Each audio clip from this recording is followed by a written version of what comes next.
Chapter 1. Bullet Ants. In the southwestern region of the Tiando Empire, within a quaint mountain village, the earth suddenly trembled violently. The villagers gazed towards the dilapidated temple atop the mountain, where a golden-armored figure resembling an angel soared into the sky, wielding a colossal golden sword, poised to strike downwards with ferocity. Is that a title, Douluo? 9 spirit rings. Even the illiterate villagers recognized the significance of the radiant rings. They symbolized the most noble profession of spirit masters. The presence of 9 spirit rings denoted the legendary title Douluo. As they prepared to pay homage to this terrifying being, a man suddenly leaped into the air, brandishing a fearsome giant hammer, which also bore 9 spirit rings, 2 yellow, 2 purple, for black, and 1 red. The last red ring was particularly eerie, emanating a harrowing power that sent shivers down their spines. Isn't that the young man from the couple who gave birth in our village? He is actually the great title Douluo. My heavens! The villagers quickly recognized the extraordinary figure. Boom! The black hammer shattered the golden sword, sending tremors through the earth. In the wake of the chaos, the birds and beasts of the forest scattered in fear. A group was hastily escorting an injured man as they fled, and as they passed through the village, the wounded man cast a cold glance at the villagers and remarked, "Did you provide food and water to Tang Hao, assisting in the delivery?" "Great title Douluo, we acted out of kindness." The village chief, pale as a ghost, bent down to explain. "Those who ate Tang Hao are enemies of my spirit hall. Eliminate them all." The injured man's eyes were filled with profound resentment. Had that blue-silver grass not given birth successfully, he might not have nearly been crushed to death by a single blow. The spirit rings and bones were to be the property of their spirit hall. Cries of despair, pleas for mercy, curses, and chilling laughter echoed through the village.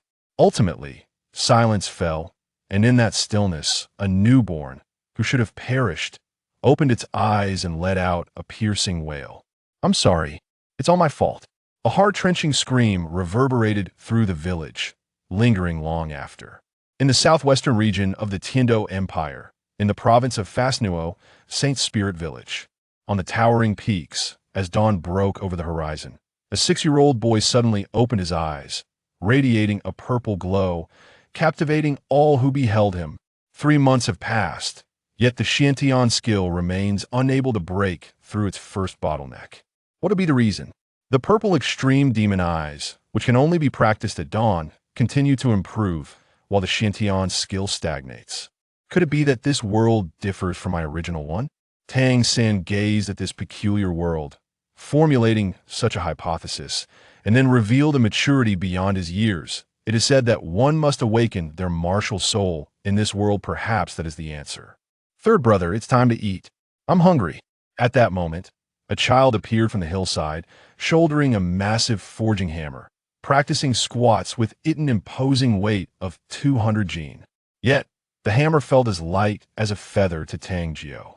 Tang San's lips twitched as he muttered to himself, "This little Jiu is truly abnormal. Despite my cultivation of the Xiantian skill, an unparalleled internal art of the Tang sect, his natural physical prowess surpasses mine. Especially his strength. It is more formidable than even my own skills accumulated over 2 lifetimes." Tang San was certain that even the experts from his past life, who specialized in external techniques, would not possess the physical qualities that this 6-year-old displayed. Unbeknownst to Tang San, Tang Jiu was a transmigrator. In his previous life, Tang Jiu was a reckless streamer who specialized in challenging various limits of the human body and exploring deadly zones. His idol was none other than Tang San. The breathtaking leap from a cliff executed by Tang San had garnered him more followers in a single day than Tang Jiu had amassed in 3 years of streaming. It was utterly unreasonable. Had jumping off a cliff not been fatal, he might have imitated it to gain followers. However, he never anticipated that in the end, he would indeed meet his demise. Tang Jiu's cause of death was a fatal sting from a bullet ant, which rendered him incapacitated with excruciating pain. The bullet ant, hailing from the Amazon rainforest, is known to deliver the most agonizing sting of any ant in the world. It is said that the pain is akin to being shot, reaching an excruciating level of tin comparable to childbirth. The most terrifying aspect is that the pain lasts for an excruciating 24 hours. Could my death by ant sting be the reason behind my extraordinary physique? Indeed, Tang Jiu had contemplated this, for ants are among the most powerful creatures in the animal kingdom. According to ant physicists, a single ant can lift objects over 400 times its own weight and can carry items over 1,700 times its weight. This means that a person weighing 100 jin could lift 40,000 jin and drag 170,000 jin, showcasing the sheer terror of an ant's strength. Who would have thought that my reckless behavior would yield such benefits? I appear to possess the physical qualities necessary to awaken a beast martial soul. Perhaps one day, I could wield Third Brother's Sea God Trident. Tang Jiu felt reassured, for the probability of awakening a useless martial soul in this world was exceedingly high. Moreover, he was not Tang Hao's biological son, but rather an adopted child, leaving the nature of his martial soul uncertain. Only by possessing exceptional qualities could he ensure the awakening of a powerful martial soul. In truth, Tang Jiu had once considered asking Tang San to teach him the Xintian skill, but after subtly probing, he realized that Tang San held a strong allegiance to his sect and had no intention of spreading the Xintian skill in this world. Thus, he resolved to rely on himself. Easily shouldering a forging hammer taller than himself, Tang Jiu followed Tang San home for breakfast. He eagerly anticipated the day's martial soul awakening ceremony, as the two brothers were regarded as the hopeful candidates by Old Jack, the village chief. Just 3 days prior, Old Jack had conducted a thorough ideological education with Tang Hao. In Old Jack's words, even if they awakened something as trivial as a hammer, it would suffice. After all, a hammer possesses offensive capabilities and is far superior to a hoe. Many blacksmiths awaken hammers as their martial souls, paving their way toward becoming spirit masters. At that moment, Tang Jiu noticed that Tang Hao's expression darkened, akin to the forging hammer itself, as he seemed perpetually on the verge of kicking Old Jack for so degrading a weapon before the illustrious Hao Yin Dueluo. At the dining table, Tang San served 2 bowls of porridge for himself and Tang Hao, then remarked, "Little Jiu, the remainder is all yours." "More porridge again? Why is there never any meat?" "We have no money," Tang Hao replied tersely. Tang Jiu silently complained it was one thing for him to have been unable to afford pork in his past life, but for a distinguished title Douluo to also be unable to afford meat was quite disheartening. No wonder he and Third Brother appeared so frail. Though he grumbled, Tang Jiu wasted no time lifting the iron pot and began devouring his breakfast, much to the astonishment of Tang Hao and Tang San. As Tang Jiu devoured his meal like a ravenous beast, Old Jack, leaning on his cane, entered the room, first casting a cold glare at Tang Hao before smiling and announcing, "Little San, Little Jiu, Grandpa has come to fetch you." Tang Jiu set down the pot, hoisted the forging hammer, and eagerly rushed outside with Tang San, completely ignoring Tang Hao's displeased expression. "Little San, don't forget to cook lunch." Tang Hao grumbled, "Ah, I feel like you're the real biological one." Tang San shot a jealous glance at Tang Jiu, noticing how Tang Hao seemed particularly indulgent toward Tang Jiu, assigning all the household chores to him. Were it not for Tang San's 2 lifetimes of experience, he might have thought he was the one adopted. "I feel like the old man owes me a lot of money." Tang Jiu had always harbored the notion of being a debtor to Tang Hao. 2. My martial soul is a spirit ring. Tang Jiu and Tang San followed Old Jack to the Martial Soul Branch Hall in the center of Saint Spirit Village. It was astonishing that such a small village housed a Martial Soul Branch Hall. It left Tang Jiu in awe of the immense power of the Spirit Hall, reminiscent of how China Mobile has expanded its network coverage to rural areas in recent years. "Respected Battle Soul Master, everyone has arrived." Old Jack bowed respectfully to a young man in his 20s, strikingly handsome and clad in splendid robes, then turned to the children and said, "This is a Battle Soul Master from Nodding City, at the rank of 26. Grandpa hopes that among you, someone will become a great spirit master like him." The children expressed their admiration, having been educated by Old Jack about the ranks of spirit masters. Spirit Scholar, Spirit Master, Great Spirit Master, Spirit Venerable, Spirit Sect, Spirit King, Spirit Emperor, Spirit Saint, Spirit Doa, Title Doa. Each title is divided into 10 levels. Possessing spirit power qualifies one as a Spirit Scholar, and breaking through to level 11 makes one a Spirit Master, and so forth. In a village where no Spirit Scholars had emerged for a long time, a Great Spirit Master was a significant figure. All right, you've repeated these same empty words from last year. Is it truly so easy to become a Spirit Master? I have traversed 6 villages and have yet to find a single person with spirit power.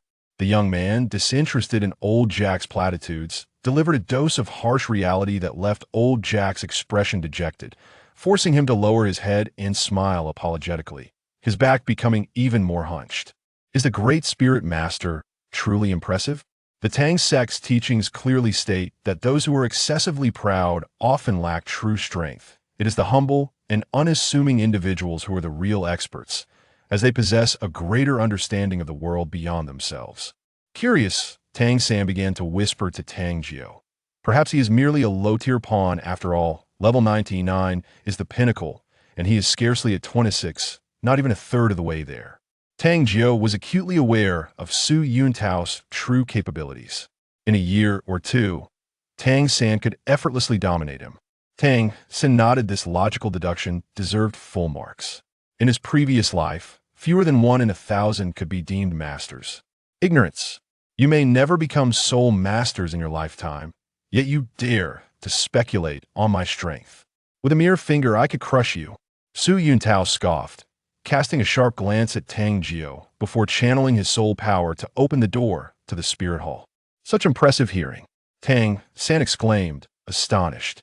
He had been whispering to Tang Jiu, and even old Jack had not overheard them. Tang Jiu inwardly lamented how he had forgotten that Su Yuntao belonged to the canine family. How could his hearing be anything less than extraordinary? Su Yuntao was pressed for time. After a brief self-introduction, he produced the soul awakening apparatus, 6 black circular stones and a blue crystal ball, arranging the stones into a 6-pointed star and instructing a child to step inside. Close your eyes and concentrate. Drink. With a powerful shout, Su Yuntao's soul power surged. Lone Wolf, manifest. As the soul power infused him, Su Yuntao's black hair transformed to gray, hair sprouting along his exposed arms, and his muscles bulged, radiating explosive strength. His hands morphed into elongated claws, and his eyes glowed with an eerie green light. 2 soul rings, 1 white, and 1 yellow materializing around him. The children were taken aback, but Tang San brimmed with curiosity, finding the ability peculiar. Meanwhile, Tang Jiu gazed at Su Yuntao, involuntarily reminded of a werewolf, astonished by the enhancement that beast martial souls provided. If he awakened a powerful beast martial soul, he would undoubtedly become even stronger. Tang Jiu refrained from mocking Su Yuntao's soul rings. After all, without the backing of sect, it was challenging to achieve optimal soul ring configurations. He merely found Su Yuntao's arrogance excessive, as he seemed fond of instilling pessimism in others. He never conducted himself in such a manner. He would not assume the role of a senior, lecturing reckless juniors to steer clear of perilous extreme sports and adventures. Instead, he would silently light a stick of incense to express gratitude for those who brought fresh attention to the circle after they had inevitably met their demise. Su Yuntao swiftly clapped his hands, sending 6 green beams of light into the 6 black stones on the ground. The stones erupted in golden light, forming a faint golden barrier as golden specks floated into the boy's body. With authority, Su Yuntao commanded, "Extend your right hand." The boy instinctively obeyed, a scythe materializing in his palm. The scythe possesses offensive capabilities. If one has soul power, they might barely qualify as a soul master. Su Yuntao presented the blue crystal ball, instructing the boy to place his hand upon it. When no reaction occurred, he casually remarked, "No soul power next." As the children awakened their martial souls one by one, Su Yuntao merely shook his head, commenting, "No offensive power, no defensive capabilities, no supportive abilities, no soul power, none shall become soul masters." The children wilted like frostbitten eggplants, fully aware that this was a chance to alter their destinies, yet they had failed. At last, it was Tang San's turn, and as expected, he awakened blue silvergrass.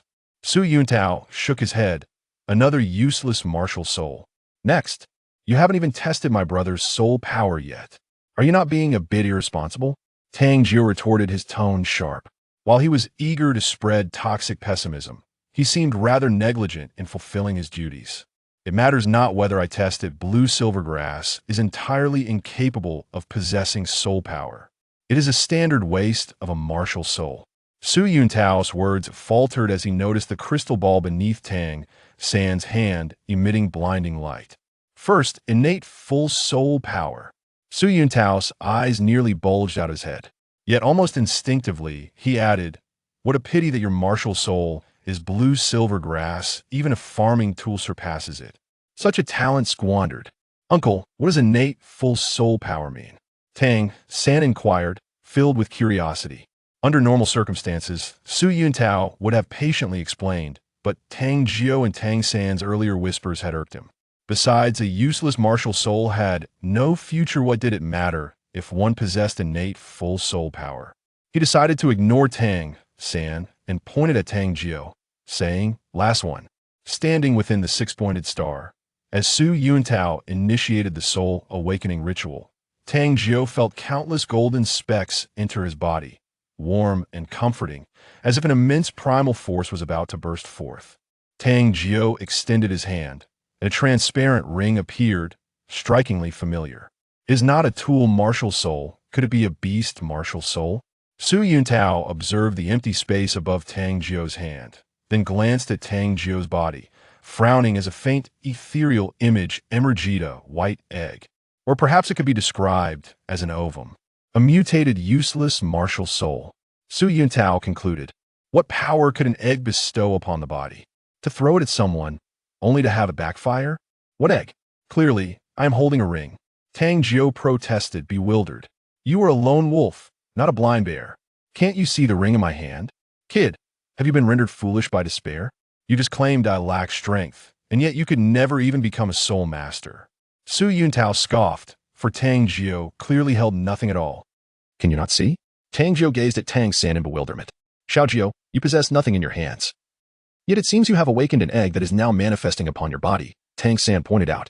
Hiki, I truly am a genius. To think I have awakened an egg. Tang Jiu exclaimed with increasing excitement. This was indeed a twin martial soul. The most astonishing aspect was the unseen halo in his grasp. Such an invisible martial soul must be extraordinarily rare and special. In the Douluo Continent, the rarer and more unique the martial soul, the more formidable it becomes. For instance, the nine-heart-sea butterfly, or the angel martial soul, though, of course. The Master S. Luo Sanpao does not measure up, according to the Master S. 10 core competencies of martial souls. His other egg martial soul must also be exceptionally powerful and rare.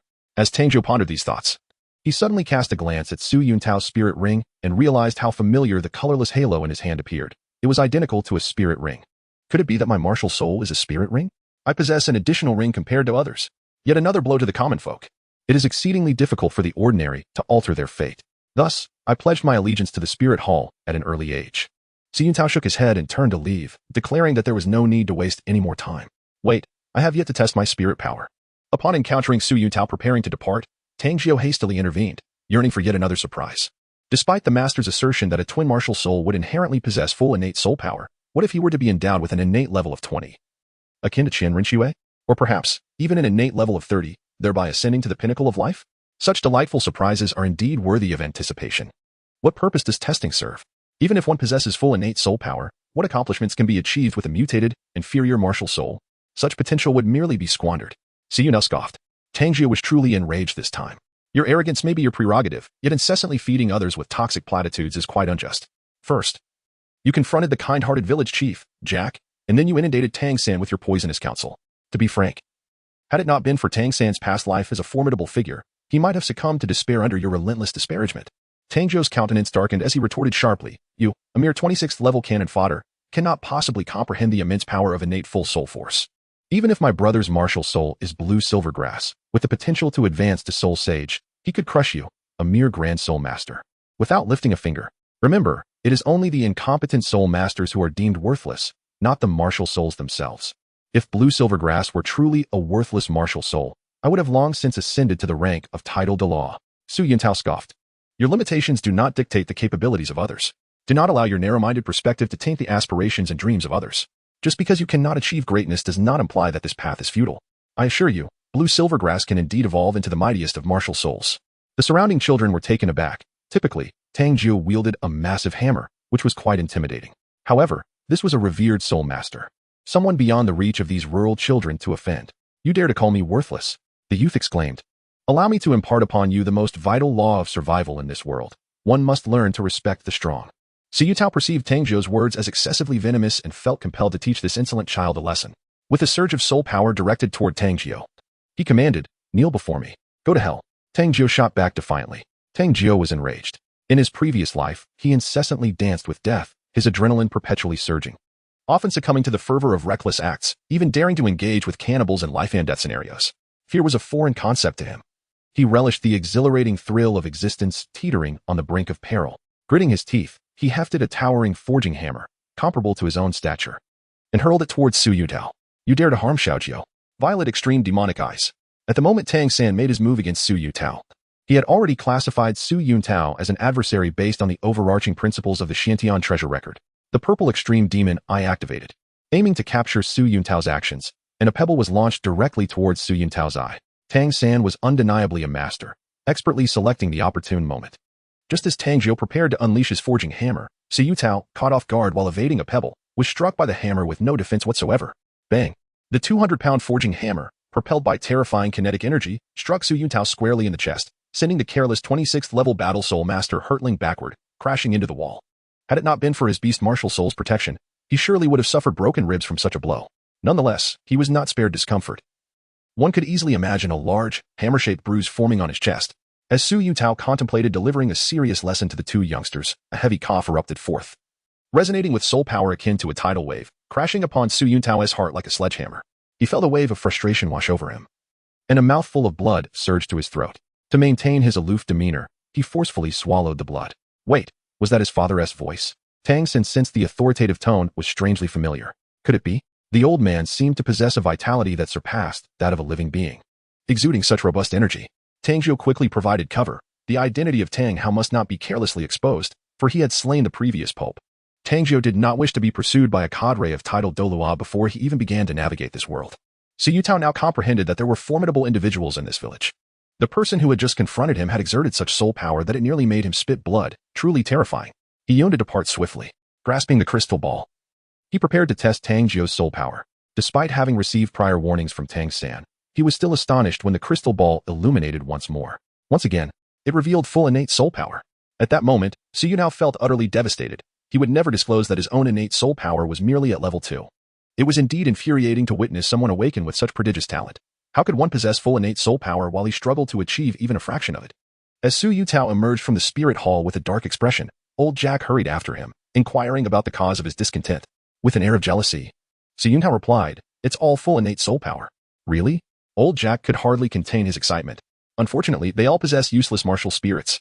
What a waste of such extraordinary talent, Yuntao retorted sharply. Old Jack nearly choked on his breath, lamenting before he bid farewell to Yuntao. Afterward, he personally escorted Tang Jiu and Tang Hao back home, where he launched into a tirade at Tang Hao. "You slovenly wretch. It's all your fault for not passing down a decent martial spirit to them. What did they awaken?" "Blue Silvergrass," Tang Hao replied. Upon hearing this, Tang Hao's body instantly stiffened, a hint of bitterness appearing on his face. Old Jack, witnessing this, scoffed. "See, you are aware of your shame, aren't you? Even awakening is merely a trivial matter." Tang Hao's face darkened considerably as he pointed towards the door and exclaimed, "Leave." It was truly a waste of a promising talent. Old Jack shot a glare at Tang Hao before sauntering away. "Father, the truth is, I have awakened nothing of significance," Tang San remarked. Tang Hao's expression grew increasingly somber. Just as he was about to scold, he was taken aback upon noticing the hammer spirit manifested in Tang San's left hand. It was, astonishingly, a twin spirit. He embraced Tang San tightly, tears streaming down his face as he exclaimed, "My son, my beloved son." At this moment, Tang San finally felt a profound sense of belonging. Yet, he could not fathom why his father was weeping so sorrowfully. "Father, I too have awakened a twin martial soul," Tang Jiu exclaimed as he promptly activated his martial soul, eager to showcase it to the erudite Haotian Douluo. "Is that an egg?" Tang Hao glanced at it, somewhat at a loss for words, before turning to Tang Jiu and asking, "Little Jiu, What about the other martial soul? Father, can't you see it? It's right on my right hand, a transparent halo. A halo? Tang Hao was even more perplexed. He had a vague suspicion about the egg, but what was this halo? Could you describe what this halo looks like? Tang Hao inquired. I've noticed it resembles a soul ring perfectly, except it lacks color. Do you think it could possibly be a soul ring? Tang Jiu asked with hopeful anticipation. A martial soul, a soul ring? How could that be? Tang Hao was astonished by such speculation. If a soul ring were indeed a martial soul, it would be utterly extraordinary. One must understand that the essence of a martial soul possesses practical functions. For instance, a food martial soul can consume, and a sword martial soul can slay foes. Therefore, if a soul ring were to be a martial soul, wouldn't that mean one instantly possesses an additional ring compared to others? Indeed, it is a soul ring. Come. Little Jiu, follow me to the room. Tang Hao instructed Tang San to guard the entrance, then took Tang Jiu into the bedroom. With a solemn demeanor, he remarked, You were right today. There are certain matters I cannot accomplish, not due to a lack of resolve, but because my strength is insufficient. However, this does not imply that some things are truly insurmountable or eternally unattainable. Dad, what do you mean? Tang Jiu pondered, already forming a conjecture in her heart. For instance, I wish to oppose a formidable force to avenge Xiao San's mother, or even to resurrect. Tang Hao declared, a fierce battle intent emanating from his entire being, dispelling the disheveled and despondent appearance that had previously enveloped him, replaced instead by a sharp resolve. Very well, let us set this matter aside for the moment. I shall first assess your martial spirit. In truth, neither you nor Xiao San are aware that I, too, am a soul master. With a self-deprecating smile, Tang Hao suddenly manifested a series of soul rings, a total of 9. I am the title Douluo. At that moment, Tang Hao's gaze was piercing, exuding unparalleled dominance. Despite having been aware of it for some time, Tang Jiu was nonetheless taken aback by Tang Hao's imposing aura. This man was no longer the despondent old man awaiting death, but rather an unparalleled powerhouse standing at the pinnacle of this world, the Haotian Dueling. Now, channel your soul power and, akin to casting something away, envelop my form with your halo spirit. Tang Hao commanded. Understood. Following Tang Hao's instructions, Tang Jiu placed the halo in his hand upon Tang Hao's body. In the next moment, the lightest colored yellow soul ring among Tang Hao's 9 suddenly dimmed, exhibiting an almost pallid hue. Tang Hao trembled uncontrollably, his astonishment unparalleled. Never had he been so taken aback. Not even when he discovered that Ain was the blue-silver grass. The revelation that Tang Jiu's martial spirit was indeed a soul ring capable of restraining his own soul ring left him in utter disbelief. As he attempted to employ his first soul skill, he was met with an overwhelming sense of sluggishness, accompanied by the sensation that his own soul power was being constrained. The restrictions on the soul ring, the soul skill, and the soul power confirmed beyond doubt that Tang Jiu's martial spirit was a soul ring. Father, I cannot endure this any longer. Tang Jiu felt as though he were attempting to halt a speeding truck with a mere rope, his entire being on the verge of collapse. Please, retract it quickly. Upon hearing this, Tang Hao dissipated the soul ring and immediately embraced Tang Jiu, exclaiming with fervor, At last, I can honor your parents. Your martial spirit is truly a soul ring. My parents? Do you know who they are? Tang Jiu inquired. I do not know their identities, nor do I even know your surname, which is why I have allowed you to adopt mine. Your parents were victims of my negligence. Tang Hao replied, Child, should you aspire to become a great soul master and seek vengeance for your parents, I shall recount to you the events of that fateful day. If you wish to evade this burden, Xiao San and I will assist you in avenging them, ensuring you live a life free from want. In Tang Hao's eyes, there was a glimmer of liberation. The more exceptional Tang Jiu became, the lighter his guilt felt. Father, you may speak. I believe vengeance must be exacted by oneself for it to be truly satisfying. Tang Jiu grinned, confident in his own talents, unafraid of any adversary. My martial spirit is the soul ring. Such formidable potential should not be squandered. How could I possibly do justice to this gift? Years ago, when the spirit hall pursued me and the mother of my third child, she was unable to fight due to her pregnancy, and we took refuge in a remote village. After the birth of our child, we hastily departed, yet to our dismay, the spirit hall soon arrived. In that battle, I injured the Pope, and in his wrath, he annihilated your village. When I arrived, I discovered you alive amidst the carnage. All others had perished. As Tang Hao reminisced about the events of yesteryear, an overwhelming bitterness etched across his face. It was during that fateful battle that he lost the woman he cherished most. That very conflict left him burdened with an insatiable guilt, plunging him into despair and rendering him hopeless, leading him to languish in this desolate state, contemplating the end of his existence. However, Tang Jiu's words ignited a flicker of fighting spirit within him, and the terrifying talents exhibited by Tang San and Tang Jiu unveiled a glimmer of resolve to confront the spirit hall with unyielding determination. Though he himself may falter, he vowed that his son, Tang Hao's progeny, would undoubtedly prevail. One day, when the Tian Douluo, adorned with 9 soul rings of 100,000 years each, emerges, he shall shatter the spirit hall into 1,000,000 fragments. I shall obliterate the spirit hall and avenge those vile individuals from that era. Tang Jiu clenched his fists tightly. The parents he had never met had granted him a second chance at life, and he was determined to do something in return. Not wishing to squander this gift of flesh and blood, the Spirit Hall, in their cowardice, could not contend with Tang Hao and resorted to venting their frustrations on the common folk, which was utterly despicable. Regarding my status as a title de law, do not disclose it to Xiao San for the time being, and do not rely on me either. The advancement of a soul master's power must come from oneself. Only through relentless forging and the honing of skills in battle can one truly become formidable, Tang Hao admonished. Rest assured, father. I have no desire to remain sheltered under your wings, Tang Jiu replied. Moreover, Tang Hao was in no position to protect himself. Making a public appearance would undoubtedly attract the frenzied pursuit of the Spirit Hall members aligned with Douluo. The death of the former pope was a tangled affair. Douluo would certainly not seek retribution against Bibi Dong, as doing so would merely deplete the Spirit Hall's strength. Instead, he would lay the blame upon Tang Hao and the Haotian sect. Had it not been for Tang Hao injuring his son, Bibi Dong would not have possessed the strength to eliminate the pope at that time. After Tang Hao led Tang Jiu out of the house, he once again assumed a despondent demeanor. Tang Jiu couldn't help but silently scoff. If Tang Hao were to take to live streaming, his acting skills would undoubtedly catapult him to fame. Little San, Little Jiu. The village chief has stated that there is only one spot for a work-study student in St. Soul Village, meaning that only one of you can attend Notting Academy while the other must embark on self-study. You must decide amongst yourselves. Despite his strong desire to go, Tang San, possessing the profound skills of the Tang sect, believed that self-study would not be a disadvantage. Moreover, he truly cherished familial bonds. In his previous life, he had been an orphan. Although Tang Jiu was not his biological brother, their connection was as strong as blood. Tang Hao affectionately patted Tang San's head, a sense of satisfaction washing over him. I will earn money. I can manage the school matters on my own, so let this opportunity be given to Brother San. Furthermore, I wish to pay homage to my biological parents, Tang Jiu declared. Little Jiu, I am your elder brother, and it is my duty to take care of you. Tang San responded, feeling deeply moved. His devotion to this younger brother was not in vain. Enough of this dispute. Little San will attend Notting School, while Little Jiu will find his own way. I shall also devise a plan, Tang Hao proclaimed with a decisive wave of his hand. Following this, Tang Hao and Tang Jiu exchanged knowing glances, their eyes fixed on Tang San, leaving him utterly perplexed. Why are you staring at me? He inquired. Go prepare a meal. Both Tang Hao and Tang Jiu replied in unison. Tang San just now felt that the stirring emotions had completely dissipated. The notion of being his true kin was merely an illusion. The harshness of reality remains unrelenting. Brother San, let us be generous with the rice, although we lack meat. We must ensure that we are sufficiently nourished with plain rice. Xiaojiu, it's not about the absence of meat. Rather, your appetite is quite substantial. You can consume what would suffice for me over 10 days. Brother San, that is not quite accurate. Even if my appetite were modest, we simply cannot afford to buy meat. The earnings from Father's work in a single day are insufficient to purchase even a pound of meat. Tang Hao's expression faltered. He could be regarded as the most impoverished title de law, without a doubt. Hurry up and eat. Shortly, I shall instruct you in the art of forging. After finishing their midday meal, Tang Hao commenced his lessons in the craft of smithing. Clang, clang, clang. Tang Hao swung the forging hammer, instructing as he moved. A person's heart is not singular. There are three. The muscles in one's calves represent the second and third hearts. To unleash one's full potential, all three hearts must operate in unison. Thus, the source of power does not begin at the waist. It is the three hearts that serve as the origin.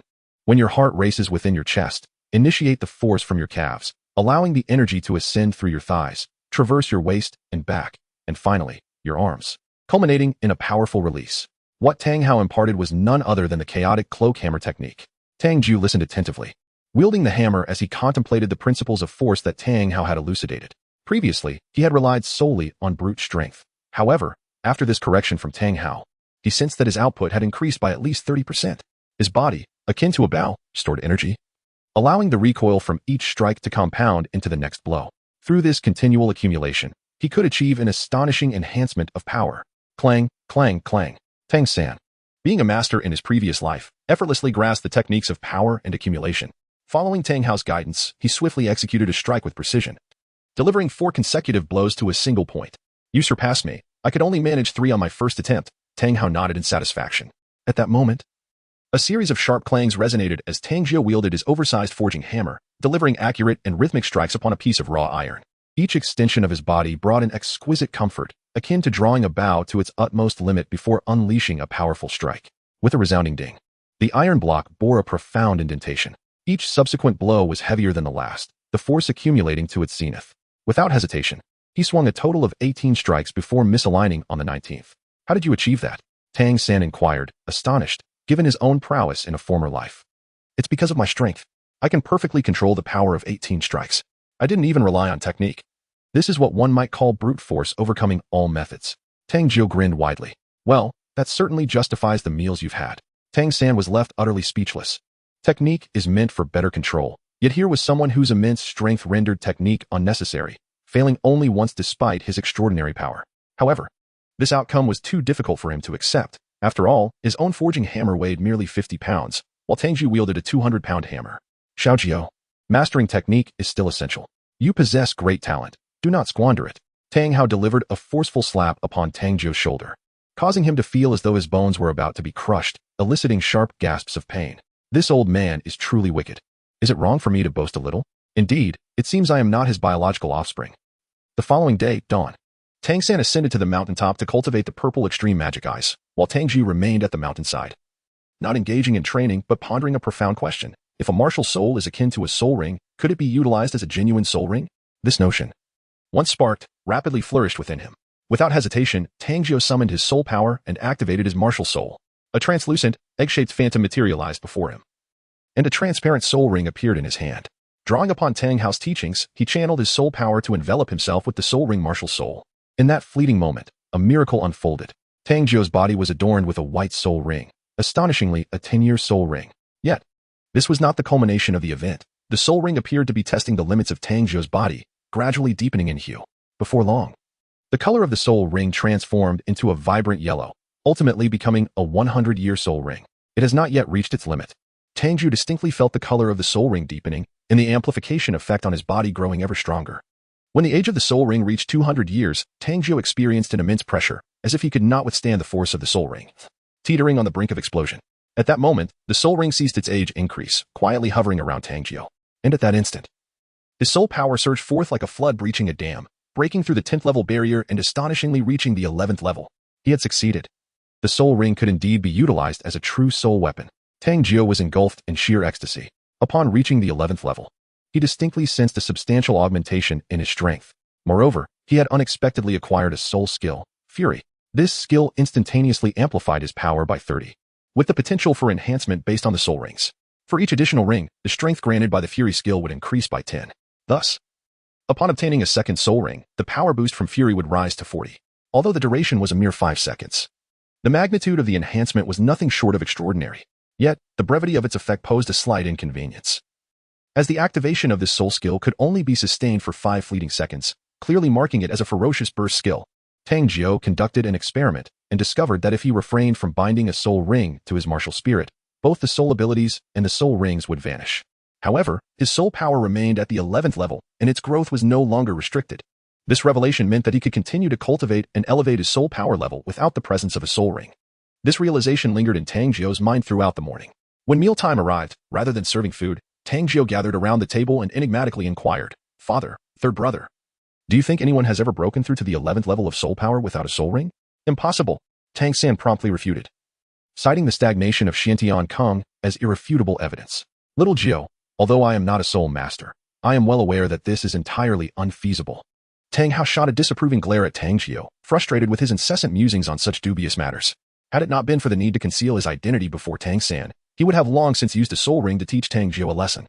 "But father, I truly have reached the 11th level." Tang Jiu chuckled, then unleashed a surge of soul power towards Tang Hao and Tang San. As a titled Douluo, how could Tang Hao possibly fail to perceive the essence of this 11th level soul power? The moment he took a sip of the thin porridge, he immediately spat it out, nearly choking himself in the process. Tang San was utterly astonished. He could sense that this soul power was slightly stronger than his own, which defied all logic. "Xiaojiu, what on earth is happening?" Tang Hao felt as though this revelation had completely overturned his worldview. "Have you all forgotten? My martial spirit is a soul ring." Tang Jiu boldly unleashed his martial soul, adorning himself with the vibrant yellow soul rings. With an air of pride, he pointed at himself and declared, "I am the world's very first zero ring, 11-level soul master." Tang Hao's lips twitched as he contemplated the terrifying nature of the soul ring and martial spirit. Yet he still underestimated its magnitude. This was nothing short of monstrous. "I am sated." Tang San found himself devoid of appetite, feeling acutely the sting of blatant ostentation that struck at the heart of his former prowess. Overwhelmed by a sense of defeat, he picked up his forging hammer, determined to craft his own hidden weapons. The notion of being surpassed by his younger brother left him feeling quite embarrassed. Observing the reactions of Tang Hao and Tang San, Tang Jiu felt a joy that surpassed even the delight of gnawing on a roasted piglet. To flaunt his abilities in front of the masters of the Tang sect and the formidable Yuntao was an exhilarating experience. Moreover, I possess soul skills as well. Brother San, are you envious? Tang Jiu continued to boast. Tang San's visage grew increasingly unsightly. While wielding the hammer, he nearly struck himself. Bang! Tang Hao could no longer endure the situation. He delivered a forceful slap on Tang Jiu's shoulder. Little Jiu, since you are so delighted, you shall take on the task of washing the dishes later. Look, even Tang Hao has begun to envy my talents. Tang Jiu, with a grin revealing his teeth, lifted the large iron pot and began to devour the food voraciously. After finishing his breakfast in a ravenous manner, he felt an insatiable hunger growing within him. Sweat poured down his body, and his soul power fluctuated erratically. In a state of panic, Tang Jiu turned to his father, Tang Hao, for help. Father, it seems there is something amiss with my body. Tang Hao immediately instructed Tang San to boil some water, while he gently placed Tang Jiu onto the bed. After a brief inquiry, Tang Hao's expression turned grim as he remarked, you are famished. The rapid enhancement of your soul power has evidently outpaced your physical constitution. For soul masters, particularly those of strength-oriented types, the intake of sustenance is paramount. Over the years, the nourishment consumed by the two of you has lacked essential nutrients. While I observe that Xiao San appears relatively well, you, on the other hand, are clearly suffering from malnutrition. Tang Jiu felt a wave of bitterness wash over him. His third brother had cultivated inner strength that, as legend had it, could ultimately render one free from the need for sustenance. He nourished his body with this power, which posed no challenge for him. Yet here he was, suffering immensely. Father, I truly feel miserable. Would it be too much to ask you to raid the affluent yet unkind nobles in Notting City? Please do not let me perish from hunger. A dignified title Douluo could never stoop to the level of a common bandit. I simply cannot bear the shame. Tang Hao retorted, visibly perturbed. But as a distinguished title Douluo, you are on the verge of starving your own son. Is that not a disgrace? Tang Jiu countered. With things having come to this, you still find time to complain. Tang Hao nearly succumbed to his frustration, casting a fierce glare at Tang Jiu. Were it not for Tang Jiu's current ailment, he would have been unable to resist delivering a sound thrashing to that impudent boy. Yet, moments later, his expression hardened, and with a voice filled with bitterness, he lamented, I never imagined that I, Tang Hao, would be driven to such desperation by the spirit hall, leaving my son unable to afford even a morsel of meat. In that instant, he relinquished some of his inner convictions and solemnly declared, Little Jiu, do not be afraid.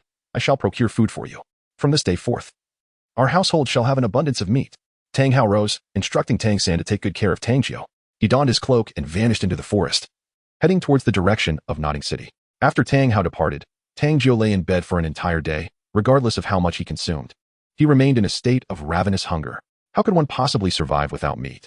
As night fell, Tang Hao finally returned, carrying a colossal soul beast resembling a wild boar, measuring more than 10 meters in length. Its menacing tusks protruded ominously, while its bristling mane resembled sharp spikes, adorned with crimson patterns upon its skin. Tang Jiu and Tang San were both astonished. Father, what is this creature? It must be a rampaging spike boar. Tang Hao responded. A soul beast? It appears to be an exceptionally powerful one. Father, where did you acquire it? Tang San inquired, filled with astonishment. I merely took a stroll outside and stumbled upon it. Tang Hao replied nonchalantly, his demeanor unfazed. Stumbled upon it? How could that be? Tang San's lips twitched slightly. The prospect of encountering a spirit beast upon stepping outside was hardly a trivial matter. This particular spirit beast exuded an aura that suggested it was not easily subdued. How could one simply capture it, even if it were deceased and devoid of a soul ring? Would it not be more delectable to carry it back and savor some pork instead? It is said that the flesh of spirit beasts is an exceptionally premium delicacy, with the value escalating in accordance with the beast's rank. Selling it to restaurants could yield a substantial profit. Who would ever consider discarding a slain spirit beast? In truth, this was precisely what Tang Hao sought in the soul-hunting forest of Notting City, a genuine millennium spirit beast. Brother San, let us not dwell on how it came to be. Instead, let us focus on how to prepare it. Hurry and cook it. The mere sight of pork makes me yearn to take a bite. Tang Jiu hurriedly came to Tang Hao's rescue. At this moment, all he yearned for was to savor the succulent meat. Tang Hao seized the knife and commenced the vigorous butchering of the pork, tossing the most succulent ribs directly into the pot. After adding a pinch of salt and a medley of spices, he set it to boil over a fierce flame. 3 hours later, the entire pot of pork was ready. Tang Hao swiftly retrieved a colossal rib and offered it to Tang Jiu, urging him to eat quickly. For this meat is rich in nourishment. Tang Jiu wasted no time, grasping a rib and devouring it voraciously. Indeed, the flesh of this soul beast was utterly delectable. Not only was Tang Jiu indulging, but Tang San also partook in the exquisite pork. Since his arrival in this world, he had yet to savor meat. The millennium-old soul beast's meat was rich in nutrients, and with each bite Tang Jiu consumed, the feeling of weakness within him gradually subsided. As warmth began to envelop his body, Tang San also sensed that the meat of soul beast was rich in abundant energy. Although it could not facilitate a breakthrough in his Xiantian skill, it nourished his body, continually enhancing his physical prowess. For the past few days, Tang Jiu and Tang San have engaged in no other activity than the butchering of pork, subsequently cooking and hanging it to air dry. The pig they had yet to finish consuming was soon accompanied by a soul beast resembling a cow, which Tang Hao brought home one night. Tang San, feeling weary of inquiries, chose to remain silent. After indulging in the flesh of Millennium Soul Beasts for 10 consecutive days, which had proven ample and satisfying, Tang Jiu finally experienced a cessation of his previous physical weakness. With the abundant intake of nourishment during his rest, he felt his once frail body gaining a sense of fullness. At last, on the 11th day, while gnawing on a pig's trotter, Tang Jiu's soul power once again became unstable. Tang Hao furrowed his brow and inquired, "What is the matter?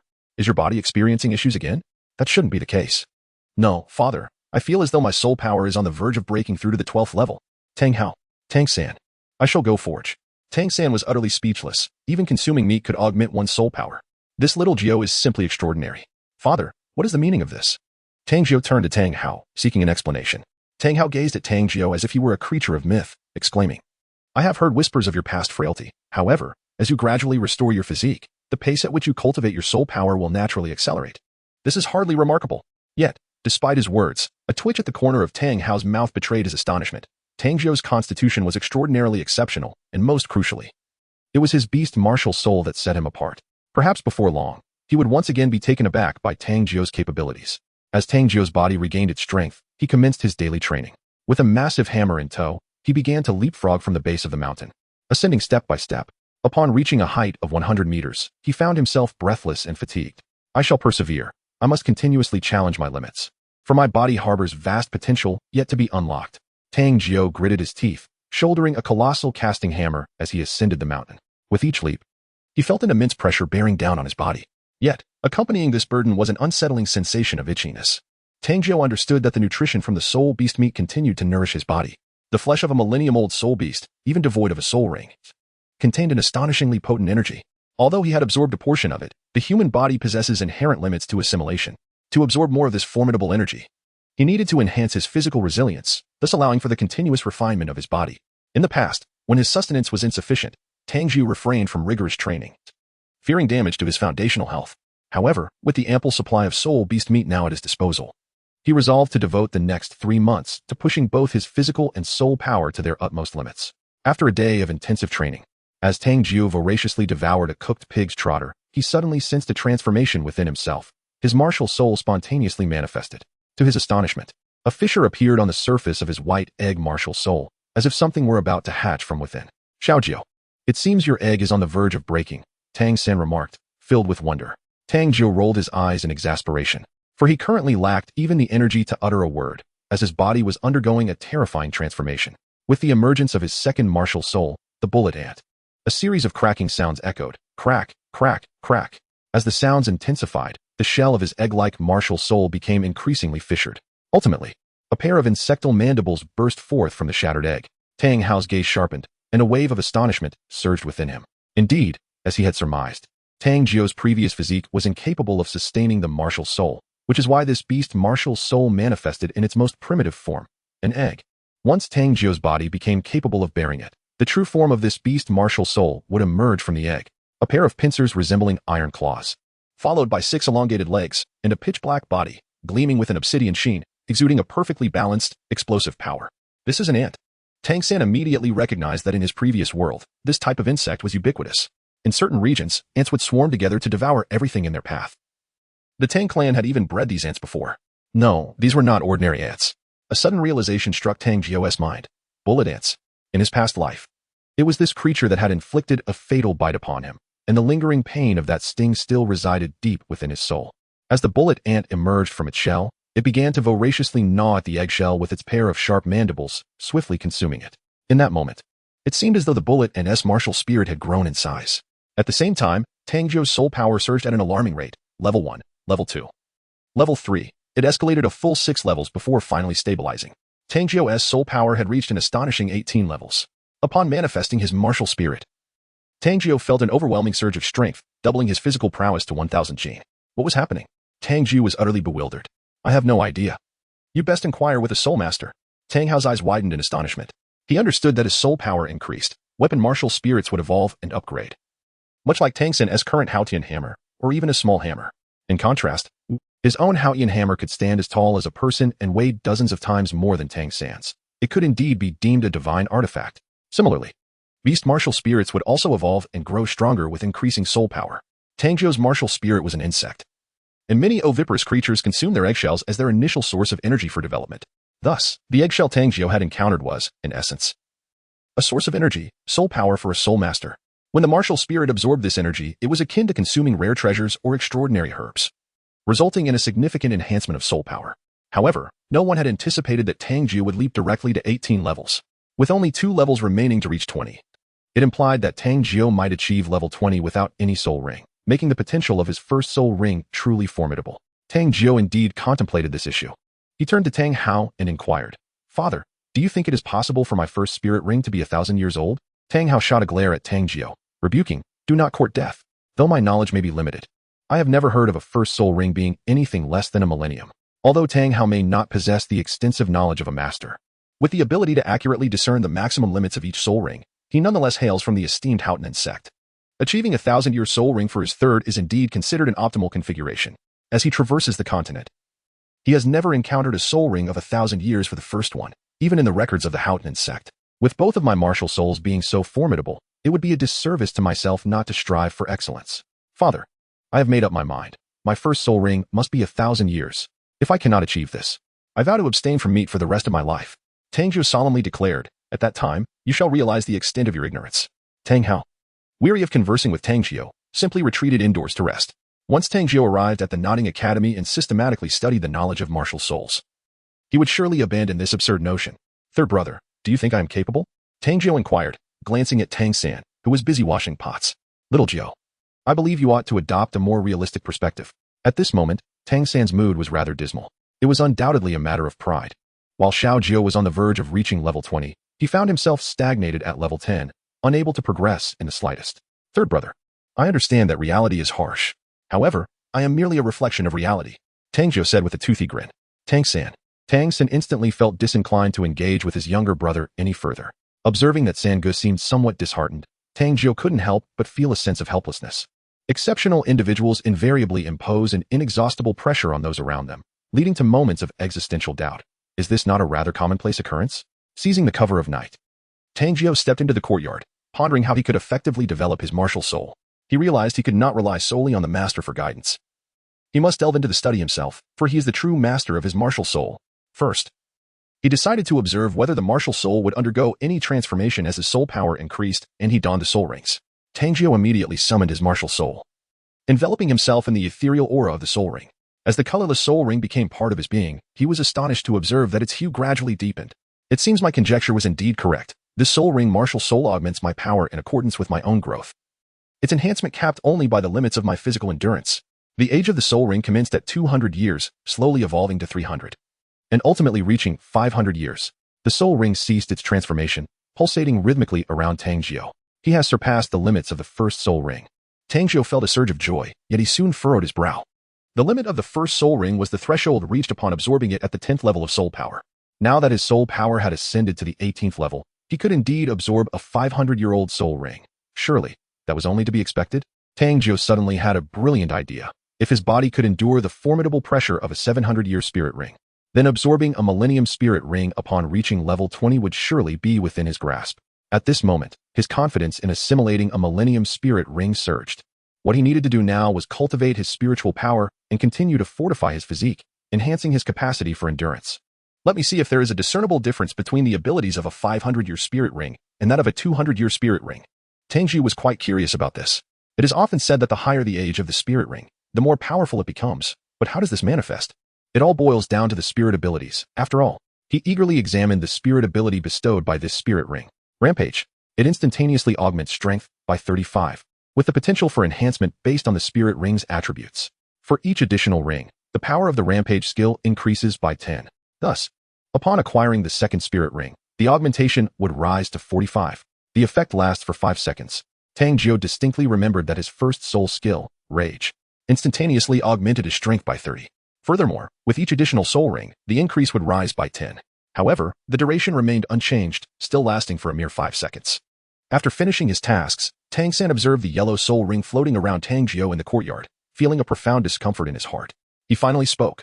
Little Jiu, if you could bestow your soul ring upon me, perhaps it might enable me to break through to level 11. 8.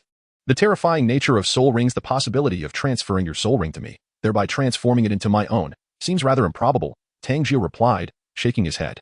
Tang San gazed at Tang Jiu with hopeful anticipation. Let us give it a try. What if it succeeds? At that moment, his heart surged with excitement.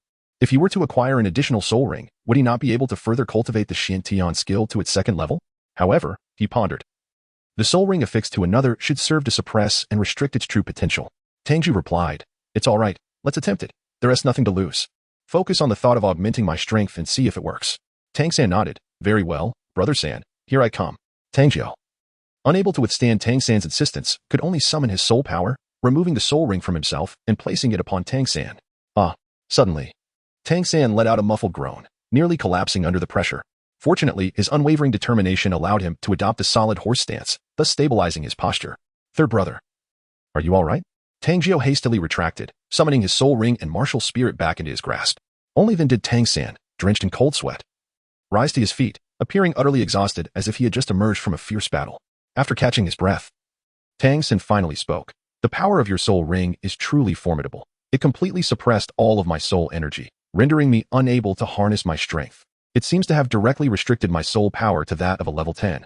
Tang Jiu was momentarily taken aback upon hearing this.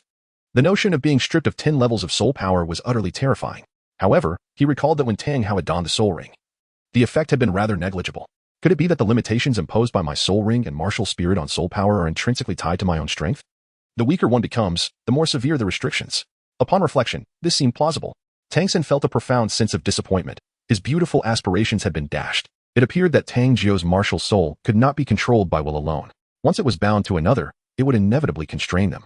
So, it turns out I am indeed a bringer of misfortune. Tang Jiu felt a pang of underestimation. He realized that he could no longer assist his teammates, but could only bestow a debuff upon his opponents. He pondered how the soul rings would interact with his martial soul, which piqued his curiosity. One thing was certain, the soul skills associated with the soul rings would undoubtedly possess an element of the bizarre. Subsequently, Tang Jiu immersed himself in rigorous training. Over the past few days, he had gained a profound understanding of the significance of the physical form for a soul master. His martial soul, the bullet ant, was a formidable power-type beast martial soul, necessitating even greater physical conditioning to unleash his latent potential. The initial 200-pound hammer was no longer sufficient to meet his demands. The rapid enhancement of his strength compelled him to forge an 800-pound war hammer from raw iron at home, meticulously designed to resemble the Haotian hammer. Tang Jiu adorned his neck with an abundance of dried, cured pork, wielding a hefty hammer as he leaped forward with a series of frog-like jumps. Beginning his journey from the village, he ascended the mountainside, leaving a profound imprint in the soft earth with each bound. The burden he carried had just reached the limits of his physical endurance. With unwavering determination, Tang Jiu executed each leap with precision, beads of sweat gradually soaking through his garments. After 1,000 frog jumps, he finally reached the base of the mountain, ready to sprint upward, dragging the hammer behind him. He surged up the mountain path with utmost speed, feeling as though his thighs and calves were laden with lead, his entire being beginning to feel weightless. Upon reaching the mountainside, Tang Jiu felt as if his heart would leap from his chest. Next came a respite for his legs, followed by 1,000 push-ups. With the war hammer secured behind him, he commenced his push-ups, fortifying the strength of his arms. 1,000 punches, 1,000 kicks. He pushed every muscle in his body to its absolute limits, enveloped in an overwhelming sensation of soreness and numbness. Before finally unfastening the dried pork from around his neck and devouring it with great fervor, Tang Jiu discovered that each time he transcended his physical limits and consumed the flesh of these spirit beasts, his body would be nourished with a deeper energy, rendering him even more formidable. The martial soul manifested. Every day after completing his training, Tang Jiu would summon his martial soul and envelop himself in soul rings, keenly observing the transformations of these rings. With each breakthrough of his physical limits, the soul rings would grow slightly stronger, and Tang Jiu reveled in this tangible progress, tirelessly immersed in his pursuit. Before long, the commencement of the academic year at Notting Academy approached, and on one fateful night, Tang Hao returned bearing the weight of a 1,000-year soul beast in the form of a boar. As Tang San was carving the pork, Tang Hao brought Tang Jiu into the room and solemnly advised, "Little Jiu, do not be overly ambitious. Absorbing a soul ring of approximately 500 years for your first is already commendable, and achieving 1,000 years for your second soul ring is quite impressive." Tang Jiu blinked and said, "But, Father, after more than 2 months of cultivation, my soul power has already reached level 19. Most importantly, my first soul ring can now endure a duration of 600 years. Tang Jiu spoke as he unleashed his martial soul. adorning himself with a soul ring that shone with a brilliant yellow radiance. Tang Hao's eyes widened in astonishment. His second soul ring was merely 700 years old. Father, why not activate the soul ring and allow me to test the might of my martial spirit? Tang Jiu's gaze shimmered with fervor. Very well. Tang Hao summoned his soul rings, yellow, yellow, purple, black, black, black, black, and a final soul ring that shimmered with a deep crimson hue. Tang Jiu summoned his soul power, and his soul ring manifested, enveloping Tang Hao in its embrace. Tang Hao's expression shifted dramatically as he suddenly realized that his first spirit ring had completely vanished, leaving him utterly sensationless, along with its disappearance. His soul abilities had also been lost. However, the level of his soul power remained intact, albeit suppressed by approximately 1 level. 8 rings? You are 1 ring short of 9. At this moment, Tang Jiu was utterly ecstatic, humming with joy as he realized that he had indeed restricted one of Tang Hao's soul rings. This effectively meant the complete nullification of one of Tang Hao's soul abilities. Furthermore, Tang Jiu felt that if his body could withstand the limits of the soul rings, he would be able to restrict the maximum age of his opponent's soul rings. For instance, if he could endure a 1,000-year soul ring, then the one he had just restricted must be Tang Hao's second soul ring, or perhaps even the third. What a remarkable talent! Tang Hao was utterly astonished. Even without the additional soul rings, the innate abilities of the martial soul were already so formidable. Just imagine how terrifying the soul skills would be once the soul rings were attached. However, upon hearing Tang Jiu's song, Tang Hao cast a disapproving glare at him and said, "When you go to Nodding City, do not reveal the secret of your martial soul. Keep your identity as my son concealed, and do not oppose the spirit hall. Leave matters of vengeance to me." Tang Hao gathered his martial spirits and turned to leave the room. Before Tang Jiu and Tang San, he produced a purse and handed it to Tang Jiu, saying, "The money within is sufficient for your tuition. As for little San, consider him a work-study student. Make sure to study diligently." Tang San was momentarily at a loss for words, once again questioning whether he was truly his father's biological son. For his own flesh and blood to labor diligently while the adopted son enjoyed a life of ease was utterly heart-wrenching. "My dear San, your father acts in your best interest. Enduring hardship is the path to greatness." Tang Hao firmly patted Tang San's shoulder, convinced that in due time, his son would grasp the depth of his intentions. One must rely on oneself to ascend to the pinnacle of strength. "Look how well your father treats you. I find myself envious," Tang Jiu remarked, winking and secretly stowing away the money. "Shall we consider a trade?" Tang San retorted, his tone laced with annoyance. Tang Jiu chuckled softly, saying nothing further. "Little San, you must not reveal the secret of your twin martial souls. It is difficult for most to perceive Xiaojiu's dual martial souls, so you must exercise extra caution. Remember, under no circumstances should you attach a soul ring to the hammer martial soul."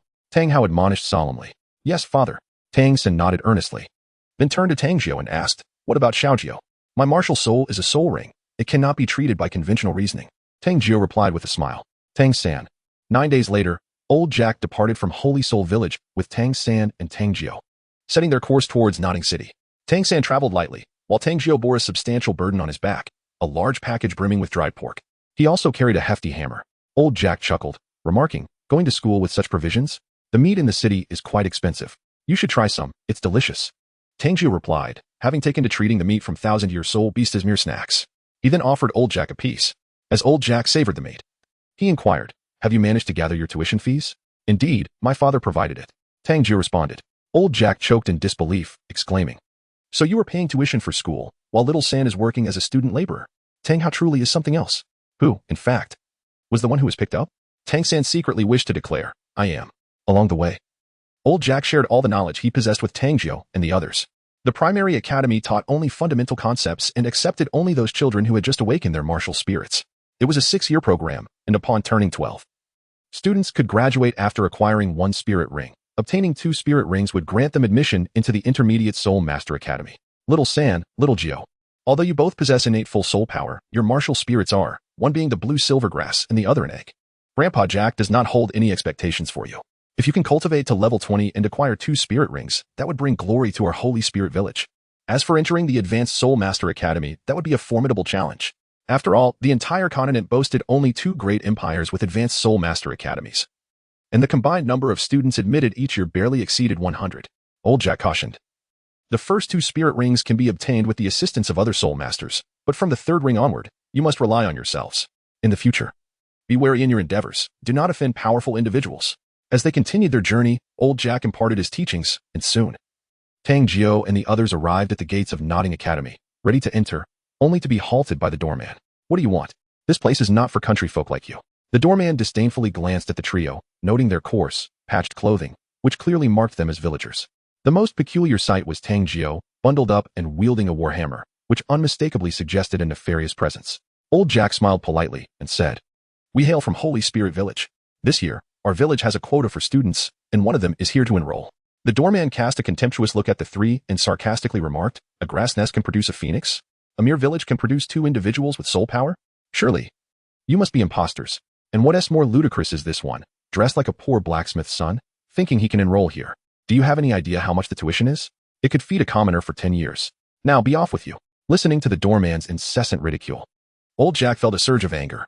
However, being from the countryside and lacking status, he could only maintain a smile and presented the credentials. "This is a certificate issued by Master Su Yuntao from the Spirit Hall. Please take a look." Upon receiving the two certificates, the doorman erupted in laughter. "Blue silvergrass. Innate full soul power.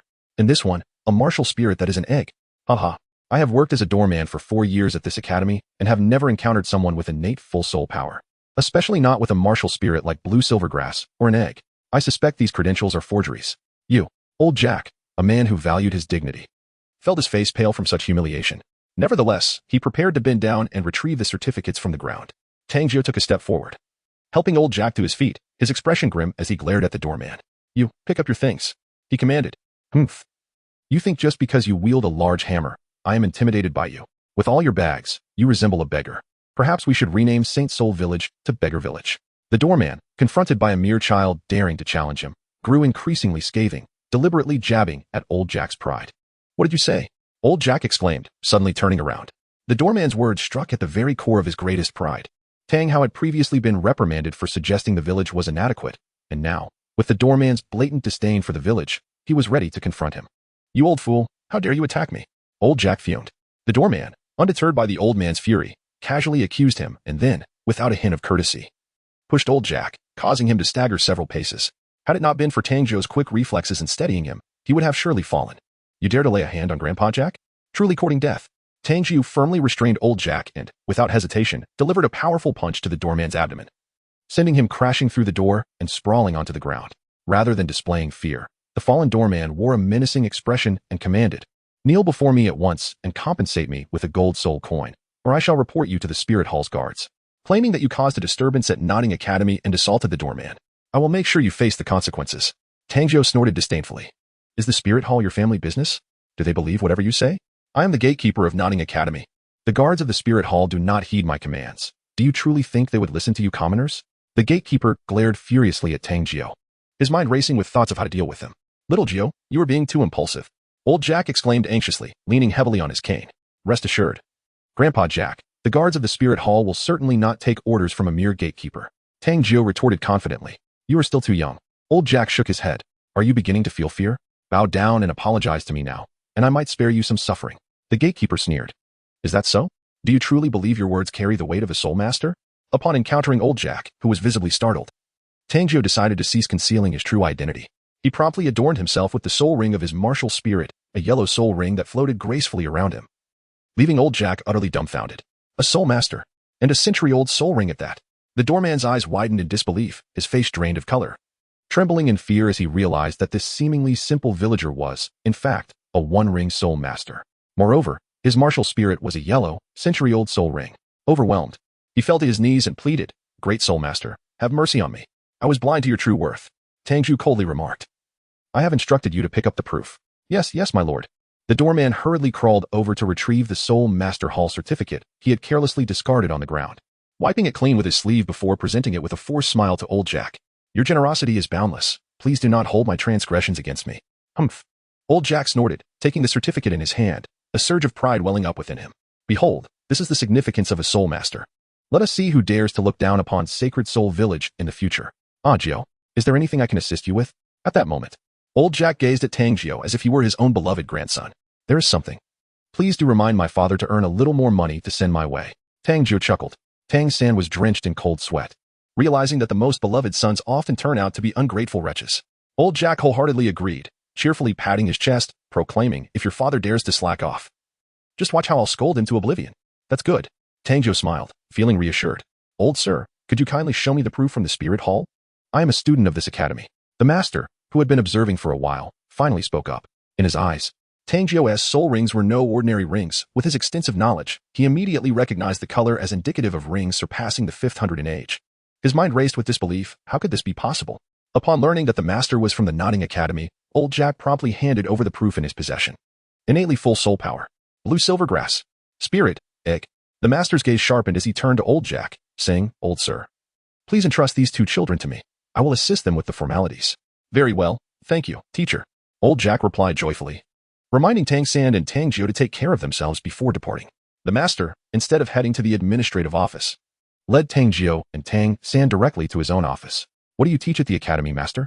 Tang San inquired with curiosity. "I am not a teacher at this academy. Others simply refer to me as the master," he replied.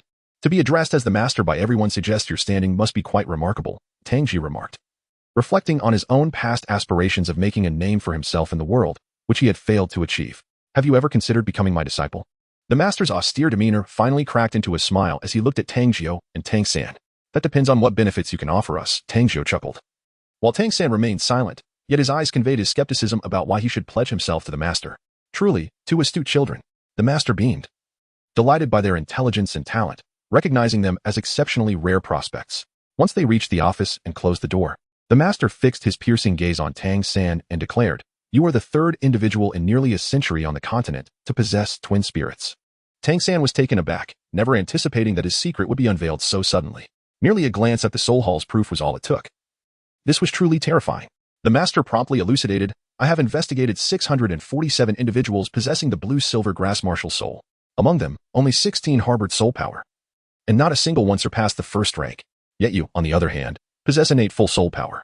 According to my research on the 10 core competencies of martial souls, soul power is directly proportional to the quality of the martial soul.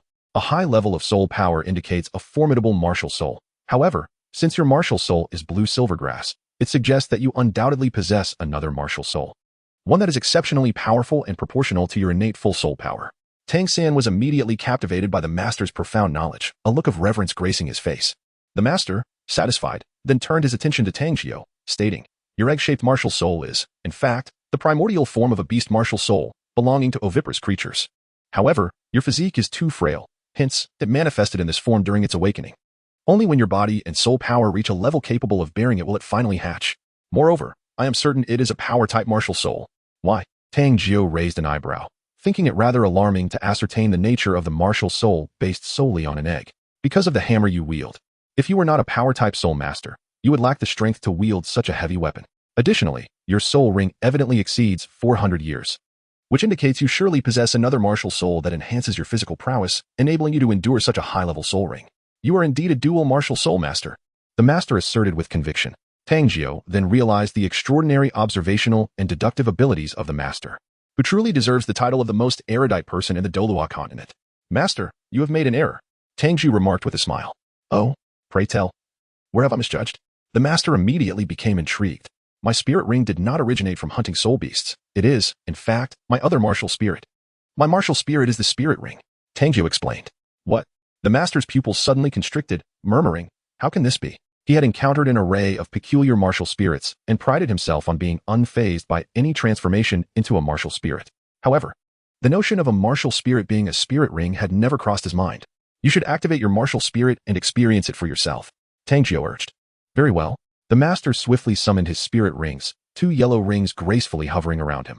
At that moment, Tang Jiu cast his spirit ring martial spirit upon the master, and in an instant, the master's second yellow spirit ring vanished without a trace. "This is utterly astonishing."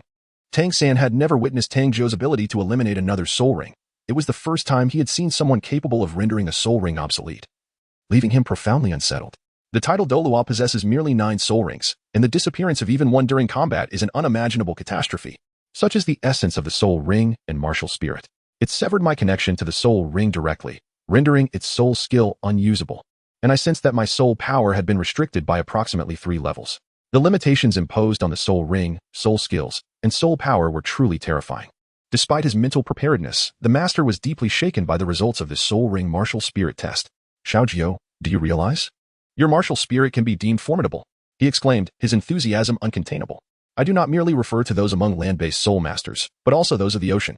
The master grasped Tang Jiu's shoulders fervently, shaking her with zeal as if a volcano had erupted within him.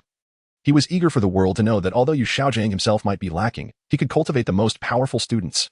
Most powerful? Could that be too absolute? Tang Jiu pondered, for weren't there still divine martial spirits?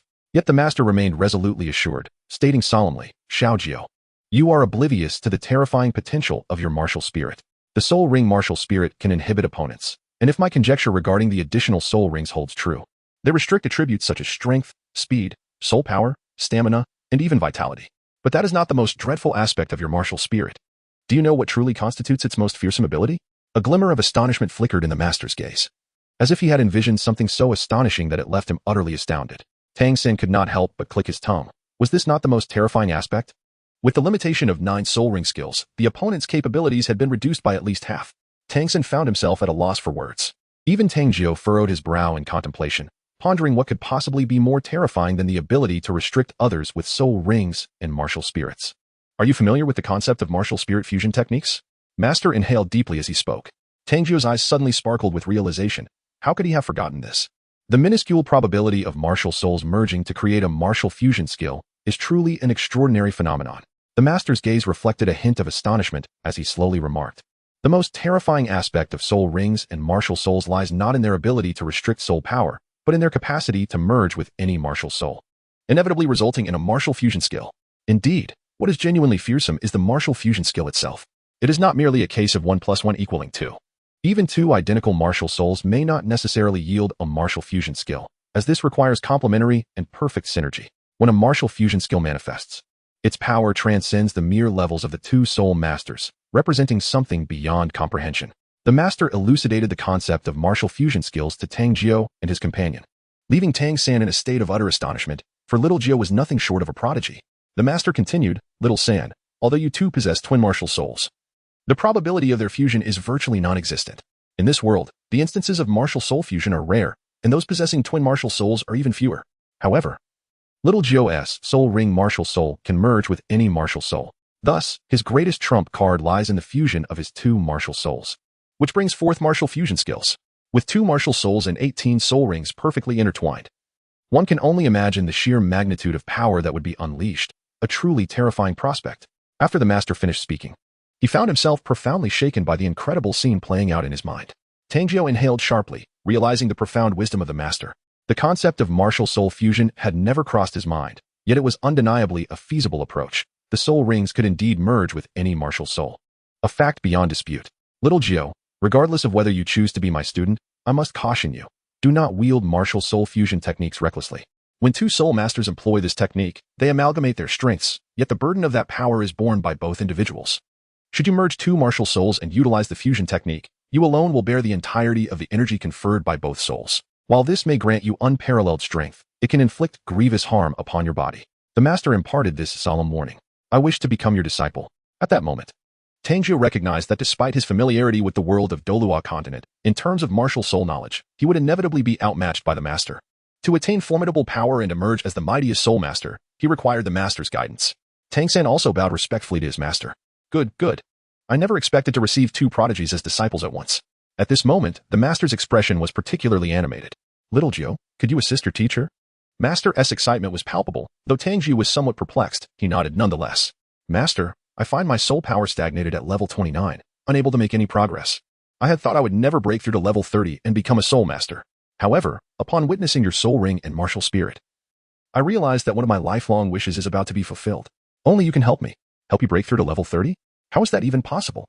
My soul ring and martial spirit actually restrict the opponent's soul rings. How can I assist you? Tang Jiu felt utterly lost in the master's line of thought, his expression one of confusion, mirrored by Tang San's own bewilderment.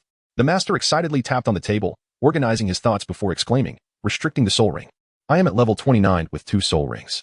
If you restrict one of my soul rings, I will only have 1 left. Wouldn't that allow me to absorb another soul ring? It is essential to understand that soul rings possess energy. Once I successfully absorb a soul ring, my soul power will surely increase, allowing me to effortlessly break through to level 30 and directly acquire a 3rd soul ring. Tang Jiu and Tang San were utterly astonished. This was truly a master. Upon their initial encounter with soul rings and martial souls, he was able to exploit them to their fullest potential. Truly deserving of the title of an invincible genius in theory. The master reflected on his thoughts and discovered that the implementation was astonishingly effortless, causing him to radiate joy. The ascetic aura that had enveloped him was significantly diminished, clearly indicating that breaking through to level 30 was an obsession in his heart. Teacher, if you deem it feasible, then it shall be so. Just inform me of the necessary steps when the time comes. Initially, Tang Jiu contemplated that after consuming the exquisite celestial herb, the master seemed to have reached level 40. However, for the master, enduring another 7 or 8 levels was a torturous ordeal. Moreover, it was possible that consuming the celestial herb post-breakthrough would yield even greater effects. Thus, Tang Jiu refrained from insisting further and inquired, Teacher, what direction should my martial soul development take? Given your power-type martial soul, I would recommend pursuing a path of extreme dominance with an explosive style, focusing on soul skills that significantly amplify your strength in a short duration. This is because your soul ring martial soul possesses the ability to restrain opponents.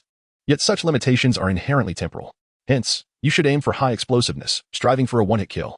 After imparting this wisdom, the master turned to Tang Jiu and continued.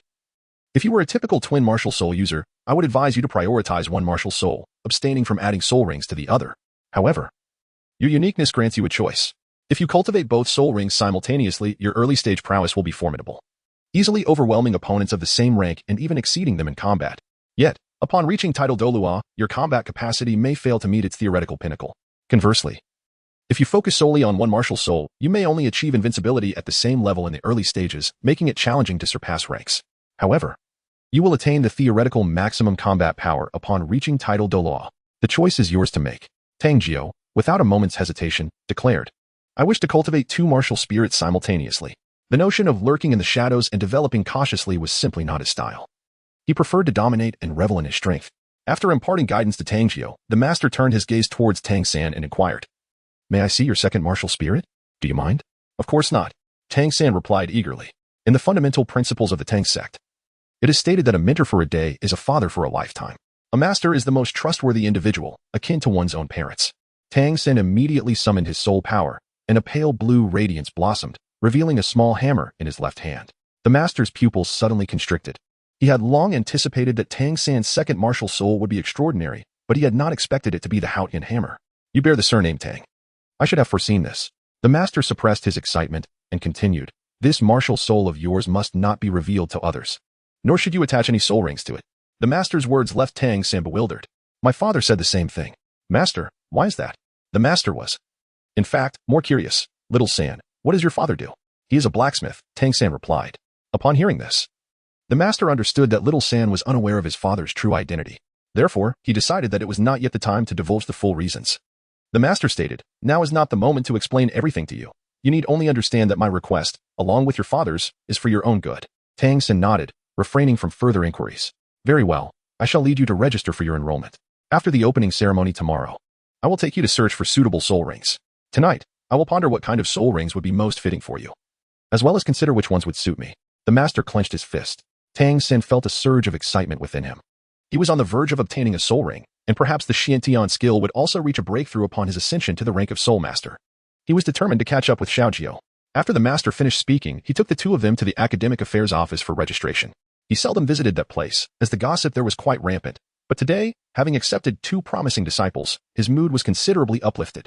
Tang Jiu placed the dried meat he carried in the master's office, then picked up a hammer and followed the master to the academic affairs office. Situated on the first floor of the main teaching building, the office was managed by Director Su, a man in his 60s. Assisted by 2 young men who appeared to be no older than 30, the master placed the certificate on the table and addressed Director Su. This is a work-study student sent from Shanghan Village this year. And there is another student who has registered independently. Please take care of their registration. Director Su, with a broad smile, responded, Master, what brings you here? It's a rare honor. Why not stay for a while? The master shook his head in refusal, turned to leave, and said, Xiaojiu, Xiao San, you both register first. I must depart to prepare some items. Understood, Master. Tang Jiu understood that at this moment, the master must be preoccupied with the matter of selecting soul beasts, seeking a suitable century-old soul ring for his third brother, while also contemplating his own choice of a millennium soul ring. Just as the master turned around, Director Su chuckled and said, You address him as master? He is not a teacher at the academy. Tang Jiu nodded, acknowledging, I am aware. We have already become disciples. Director Su and the 2 gentlemen exchanged glances, momentarily taken aback, their faces betraying an uncontrollable smirk. Director Su cautioned Tang Jiu and his companion. Any soul master may only acknowledge a single mentor, otherwise they will be scorned by society. Might you wish to reconsider? Tang Jiu spoke earnestly, declaring, aside from the master, no one is qualified to be my teacher. The 2 men nearby could not contain their laughter, exclaiming, It seems you have also been deceived by the master's reputation. Let me inform you, it is all a ruse. Ignorance. Tang Jiu snorted in disdain.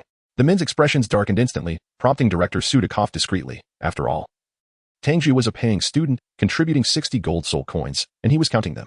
Such a troublesome student would surely be dealt with in due course. What a waste of innate soul power talent. Yet, it wasn't entirely a waste. One possessed a blue silver grass and the other an egg, both being feudal martial spirits. With such useless martial spirits and a worthless teacher, they were indeed a perfect match. The two men began to mock both the master and Tang Jiu in unison. As Director Su was signing paperwork, he interjected, "The master is a friend of the principal. Do not speak ill of him." Although the master's theories have never been proven, no one has been able to disprove them either. In the realm of martial spirit theory, the master is invincible. The two men, unfazed, continued their derision. Having grown accustomed to ridiculing the master, what are the top 10 core competencies of martial spirits? Utterly laughable. It has never been validated. They scoffed. With a teacher like that, one can only become a failure. At that moment, the master had just stepped outside and, upon overhearing their scornful remarks, trembled with rage. His life had been fraught with challenges. He could accept mockery directed at himself, but he could not bear for those around him to be dragged into his troubles. Suddenly, the master burst through the door, exclaiming, "Though my strength may be lacking, my disciple will undoubtedly become the strongest soul master on the continent." The men erupted into laughter at his declaration. Director Su coughed again, warning, "You two should know when to stop." The master is a prominent figure in the martial spirit community. One of the men, feeling that mocking the master to his face was excessive, fell silent. However, the other arrogant man showed no signs of restraint, unperturbed by the master's glare, and scoffed, "Director, what renowned figure? I see nothing but a famous clown. You." The master's face darkened, his fists clenched tightly. He yearned to strike this scoundrel, yet he knew he could not overpower him. "Haha, I've struck a nerve. Haven't I?" The arrogant man laughed heartily. At that moment, Tang Jiu leapt forward, delivering a resounding slap that turned the man's head sharply to the side, causing him to spin and crash against the wall, screaming in pain. "What a deserving blow. How dare you insult my teacher?" Tang Jiu scoffed, clearly relishing the moment, having long wished to retaliate against him. "You cannot strike a teacher at the school." Director Su admonished sharply, rising in anger. "He insulted my teacher. Am I, as a disciple, not allowed to retaliate?" Tang Jiu retorted coolly. "But you are a student of the school and he is a teacher. You are committing an act of disrespect." Director Su thundered. Indeed, Tang Jiu approached Director Su and snatched the tuition fee from his hands, pocketing it. "Now, I am no longer a student of Nodding Academy. Is it permissible to strike him now?" Director Su was left speechless, bewildered by this turn of events. "You dare lay a hand on me? I will challenge you to a soul duel." The arrogant man, having just regained his footing, was furious at being struck by a mere child. Not wishing to simply retaliate with a punch, he opted for a soul duel challenge, knowing that if accepted, they would be responsible for no consequences, even death. This was the rule of the world. "Let it be a soul duel. Am I to fear you?" Tang Jiu huffed defiantly. The master's expression shifted, warning, "Little Jiu, a soul duel determines victory or defeat, and it can also end in death. You are merely 6 years old, and he is nearly 30. Teacher, you have yet to witness my martial spirit.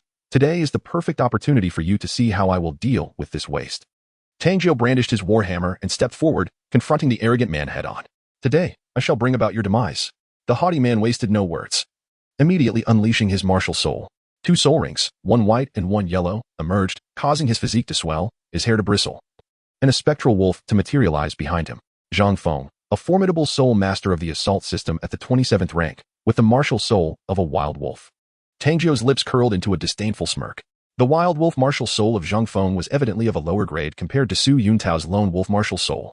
Although his soul power was greater, he appeared to be several years older than Su Yuntao, which ultimately rendered him more inept than Su Yuntao. Martial soul manifestation. Tang Jiu awakened his martial soul, and a black ant materialized behind him, its form adorned with a dazzling yellow soul ring. Tang Jiu, a level 19 assault system soul master, possessed the martial soul of the bullet ant. What? 6 years old, level 19, and a yellow 100-year soul ring. Director Su's eyes nearly bulged out. This was utterly unprecedented. "Isn't your martial soul an egg?" Another male teacher pondered, realizing that this bullet ant martial soul did not seem to be a worthless one. With innate full soul power combined with such a martial soul, he truly was a prodigy among prodigies. Zhang Feng was similarly taken aback, his gaze growing increasingly cold. "Kid, your talent is indeed excessive, but I possess an additional soul ring. You shall never triumph over me. Now, kneel and apologize to me and your teacher, and I may only break your bones, sparing your life."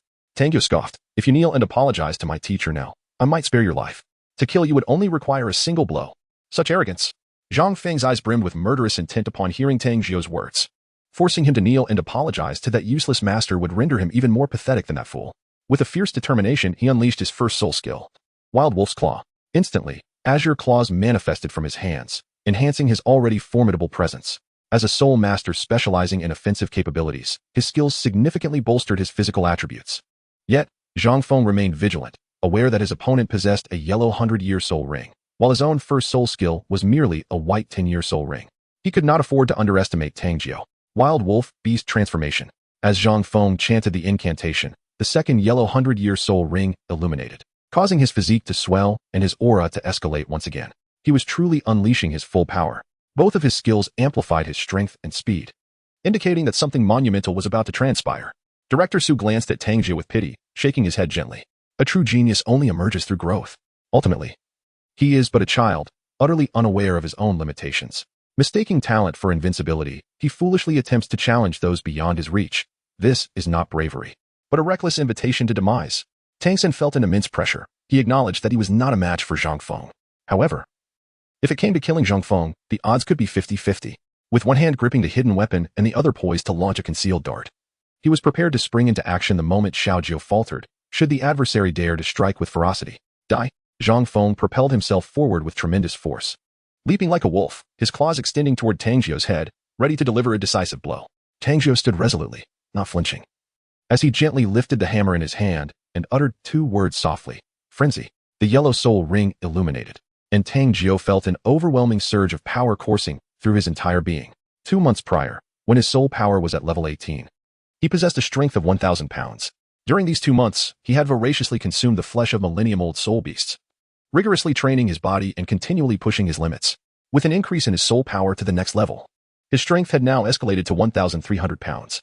The frenzy skill could, in an instant, amplify his strength by 35, propelling his might to an astonishing 1,700 pounds. As he swung the hammer, the immense force generated a howling wind.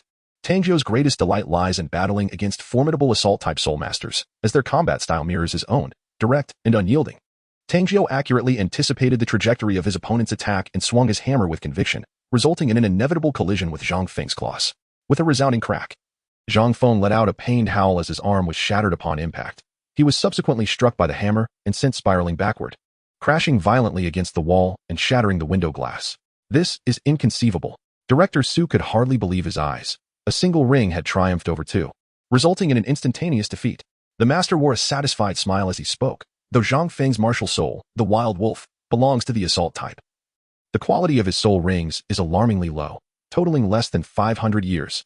Moreover, his skill enhances not only strength, but also speed and physical constitution, with pure power barely exceeding 800 pounds. In stark contrast, Little Jiu possesses a pure power-type martial soul. I estimate his foundational strength to be no less than 1,000 pounds, not to mention the augmentations provided by his soul ring skills. Zhang Feng foolishly attempted to compete in strength against a pure power-type soul master, employing his weaknesses to attack his opponent's strengths. Was this not a death wish? The master's words illuminated Director Su's understanding, leading him to harbor newfound respect for the master's theories. Yet, he remained astonished by Tang Jiu's strength and could not help but inquire, Tang Jiu, what is your first soul skill? Rampage. It instantly increases strength by 35 and scales with the number of soul rings. Tang Jiu replied with a grin, bearing his hammer. What? How is that possible? The first soul skill can boost strength by 35, and it can continue to elevate? Does that mean in the future, merely activating the first soul skill could double one's strength? Director Su's expression reflected sheer astonishment. Such a soul skill could only be deemed monstrous. This is merely the first soul skill, yet it rivals the third soul skills of others. Director Su, to inquire about another's soul skills without permission is a grave taboo. The master's expression darkened as he admonished coldly. I apologize, master. My curiosity got the better of me. Director Su quickly offered his apologies. Little Jiu, refrain from disclosing your secrets to others in the future to avoid becoming a target. The master admonished sternly. I understand, teacher. Tang Jiu nodded, as he was eager to showcase his prowess. Moreover, this data would soon become obsolete. With the addition of a Millennium Soul Ring, his ferocious skills would continue to escalate. Zhang Feng, stop feigning ignorance. Kneel and apologize to my master. Tang Jiu brandished his hammer as he approached Zhang Feng, who was in a particularly dire state. His arms were fractured, several ribs broken, sweat beading on his pained visage. Were it not for another male teacher supporting him, he likely would have collapsed entirely. Seeing the fierce Tang Jiu, he sought help from Director Su, who hastily intervened as a mediator. Master, Zhang Feng is also a teacher at this school. We are all colleagues. I propose that a simple bow of apology suffices. No way. He must kneel and apologize. Otherwise, I shall crush him. Tang Jiu declared emphatically, believing that such a person needed a profound lesson to learn respect for others. As Zhang Feng watched the war hammer sway ominously above his head, he was gripped by fear and cold sweat. Ultimately, his legs gave way, and he knelt before the master, uttering, "I'm sorry, master, it was my loose tongue." The master, witnessing someone who had daily mocked and derided him kneeling in apology, felt a gratifying sense of poetic justice, and his eyes glistened with emotion. "Well done, my child," the master said, gently ruffling Tang Jiu's hair. His hands trembling with excitement. He had thought it would take a decade for these two disciples to bring him honor, but on the very first day of their apprenticeship, he was presented with such a splendid gift. "Master, may we now allow Zhang Feng to leave?" Director Su inquired eagerly. "Of course not," before the master could respond. Tang Jiu shook his head. "The kneeling apology is a result of his unrestrained tongue. Whether I spare his life depends on his subsequent actions." "Actions?" Director Su was perplexed. "Indeed, he must redeem his life with money. In the arena of soul battles, life and death are often at stake. If I am to let him go, there must be something advantageous in return. I once he asked for much. His life must be worth at least 500 gold soul coins." Tang Jiu pondered for a moment, convinced that the other party should be able to afford this amount. "Director Su," he said, glancing at Zhang Feng, 500 gold soul coins is no trifling sum. "Very well, I shall provide it." Zhang Feng gritted his teeth, prompting his male instructor to retrieve his card and transfer the funds to the master, after which he was assisted out the door. Upon exiting the academic affairs office, he cast a venomous glare at Tang Jiu's retreating figure and instructed his teacher, "Take me to the city lord's mansion. I must see my elder brother." Meanwhile, Tang Jiu had completed his enrollment procedures and, wielding a hammer, made his way to his dormitory. As he stepped inside, he was met with his roommates lined up in 2 rows, arms crossed, their glares decidedly unwelcoming. The sole student seated in a chair spoke with an air of arrogance. "Who among you will educate our junior? Let him learn the rules of Notting Academy." 14. Frightening the dormitory leader. "I shall." A 6th-year student stepped forward, holding his head high. "I am Zhu Feng, a level 11 assault system battle soul master with the martial soul of a wild boar. Youngster, come here and bow to our leader. From now on, if the leader directs you east, you shall not go west." Zhu Feng, the boar truly has gone mad. "I can't even afford pork anymore." Tang Jiu thought to himself, wishing to voice his disdain for the name. If Tang Hao did not start sending pork soon, he would indeed be unable to afford the meat of a millennium-old soul beast. A mere pound costs at least 1 gold soul coin. "You dare insult me? It seems I must establish some ground rules for you." Zhu Feng, incensed, could hardly contain his fury.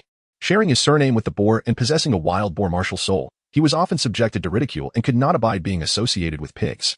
He was not merely a pig, he was a wild boar, with formidable tusks, no less.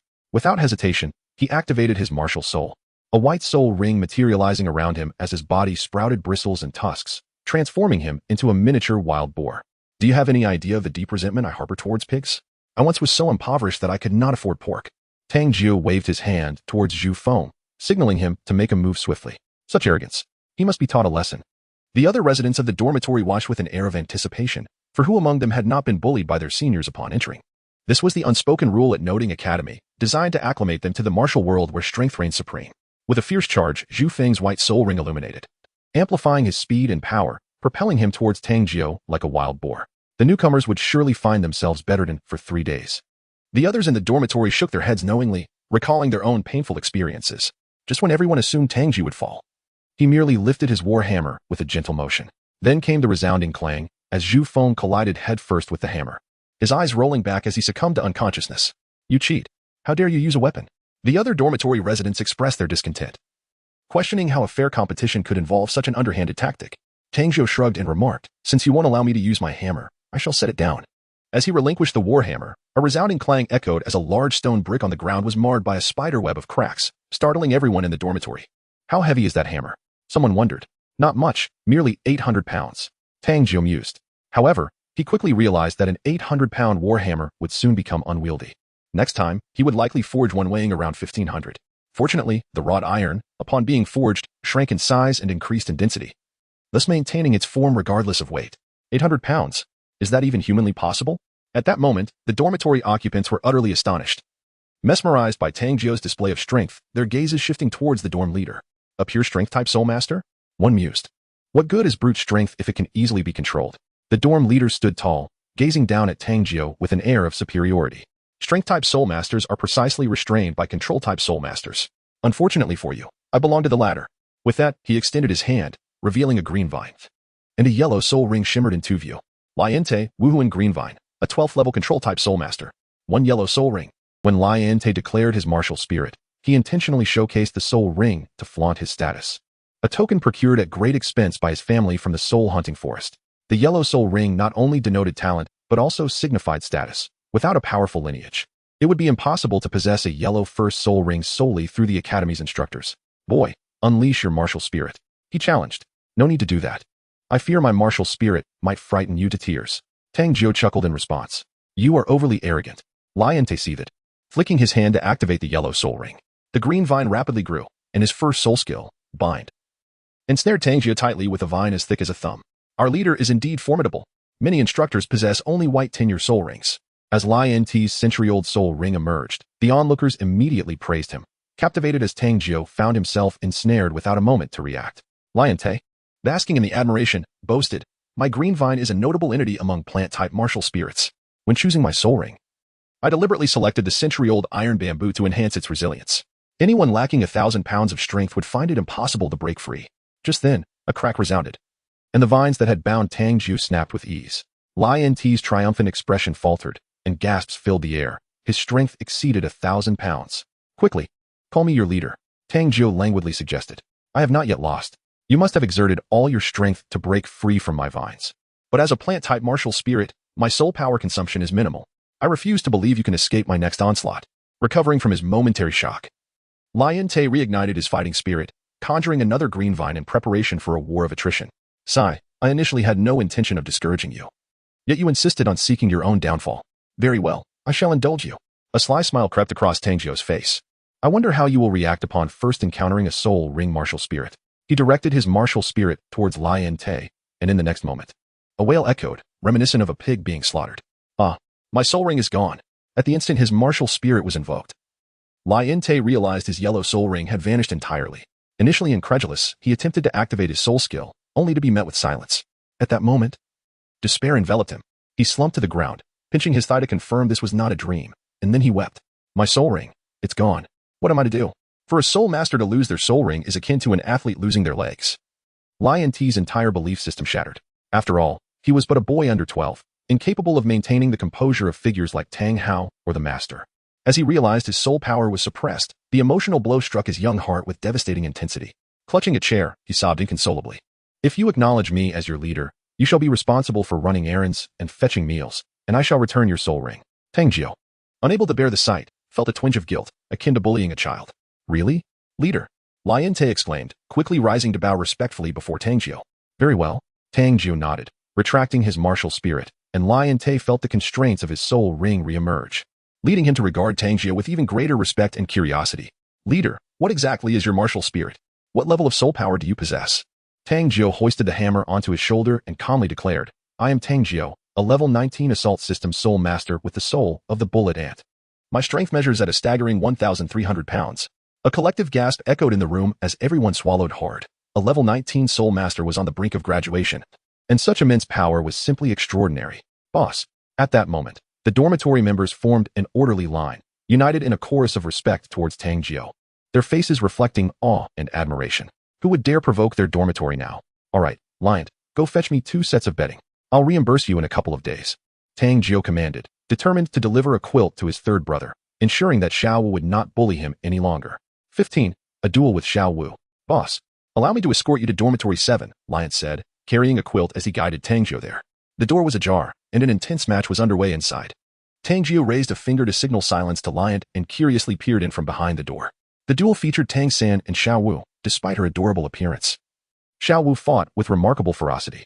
In just a few exchanges, she had Tang San pinned, delivering a forceful kick to his abdomen that sent his face crashing to the ground. This scene reminded Tang Jiu of the phrase a rabbit kicking an eagle.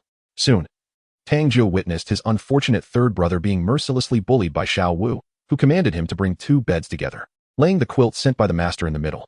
Third brother, I had no idea you were being treated so poorly. Would you like me, your brother, to help you reclaim your honor? Tang Jiu chuckled as he stepped inside.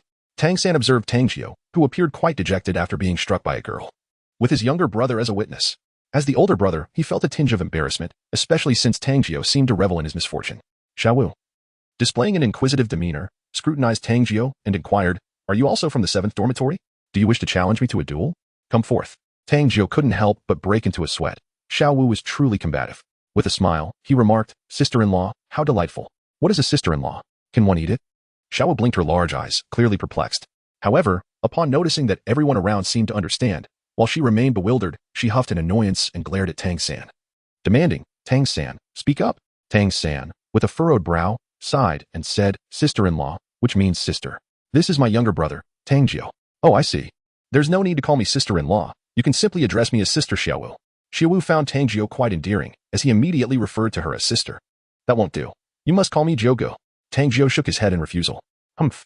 Xiao Wu stamped her foot in annoyance. Then with a glint in her eyes proposed, how about this? If I defeat you, you must call me Sister Xiao Wu. If you can defeat me, you can call me whatever you wish. Tang Jiu nodded in agreement. Then let us begin. Xiao Wu chuckled mischievously, lifting her foot to swiftly kick towards Tang Jiu's neck with remarkable speed. Tang Jiu crossed her arms to block the incoming kick, then forcefully lifted, sending Xiao Wu soaring 3 to 4 meters into the air with tremendous strength. Such formidable power. However, it pales in comparison to my brother Air Ming, dear Xiaojiu. Xiao Wu chuckled, her body performing several graceful flips in midair before she collided with the wall. Yet, with a powerful push against the wall, she deftly harnessed Tang Jiu's strength to propel herself forward at an even swifter pace, executing another aerial kick and unleashing a more ferocious offensive. Xiaojiu is in for a challenge. Tang San shook his head. His own techniques had failed to gain an advantage over Xiao Wu's fluid agility, and it was evident that Tang Jiu would fare no better. Tang Jiu was inherently lacking in skill and could not compare to Xiao Wu's speed, rendering him mostly relegated to a defensive stance. Xiao Wu, however, moved with an almost boneless grace, effortlessly evading all of Tang Jiu's attacks. She then swiftly seized his wrist and delivered a powerful kick to his abdomen, a maneuver reminiscent of the one that had previously defeated Tang San. It seemed that Tang San's younger brother was on the verge of defeat. After all, it was this very technique that had led to Tang San's downfall. The spectators of Class 7 raised their fists, eager to cheer for Xiao Wu. Yet, Tang Jiu's physique and strength were not to be underestimated. Unlike Tang San, he withstood the blow without being sent flying. Instead, he remained as steady as a mountain, countering by gripping Xiao Wu's wrist tightly and forcefully flinging her forward. This was troubling. Tang Jiu's strength was overwhelming, and Xiao Wu was at risk of injury. Tang San immediately noticed that Xiao Wu had lost her balance, making it exceedingly difficult for her to regain her footing. As she was on the verge of crashing against the wall, he rushed forward to embrace her, attempting to mitigate the impact. However, Tang Jiu's strength was overwhelming, and ultimately, he became a cushion for Xiao Wu, colliding heavily with the wall. After which they both tumbled to the ground in a tangled heap. Wow, Tang San's brother is incredibly formidable, having defeated our leader. The others from the 7th dormitory were utterly astonished. Are all the newcomers this year monstrous? Xiao Wu pushed Tang San away and stood up, stamping her foot in frustration. I refuse to accept this. Let us fight again. Enough. A bet is a bet. Call him Brother Jiu, and no cheating. Tang Jiu shook his head. Humph. Xiao Wu's cheeks puffed up in indignation. She had never lost a fight in the Stardow Forest. Yet, it seemed that humans ought to honor their word. Nevertheless, she couldn't help but feel a sense of dissatisfaction. Suddenly, a thought crossed her mind, and she smiled mischievously. You are Tang San's brother, and I am Tang San's leader. So, shall we turn to Tang San and urged, Tang San, quickly tell your brother to call me sister-in-law. Tang San. I wonder if it's still timely to reveal to Xiao Wu the true intentions of sister-in-law? With a burst of laughter, Tang Jiu nearly erupted in mirth, while the other occupants of the dormitory exchanged amused glances, playfully teasing Tang San. Is there a problem? Isn't sister-in-law just another term for sister? Xiao Wu inquired, perplexed. Indeed. Indeed. Tang Jiu stifled his laughter, saying, if you call me Jogo first, I shall refer to you as sister-in-law, and we shall each have our own titles. Humph. Xiaojiu. Go. Xiao Wu reluctantly uttered, then with a beaming smile, turned to Tang Jiu and said, come on, it's your turn to address me. Tang San could no longer contain himself and helplessly glanced at Tang Jiu, saying, you might as well call her sister Xiao Wu. I also feel it's a bit premature to call her sister-in-law. Tang Jiu chuckled and then addressed her as sister Xiao Wu, which delighted Xiao Wu immensely. She joyfully patted Tang Jiu on the shoulder, indicating that if anyone bullied him in the future, they should seek her out. Third brother, do you want this blanket? Tang Jiu teased, winking at Tang San. No, no.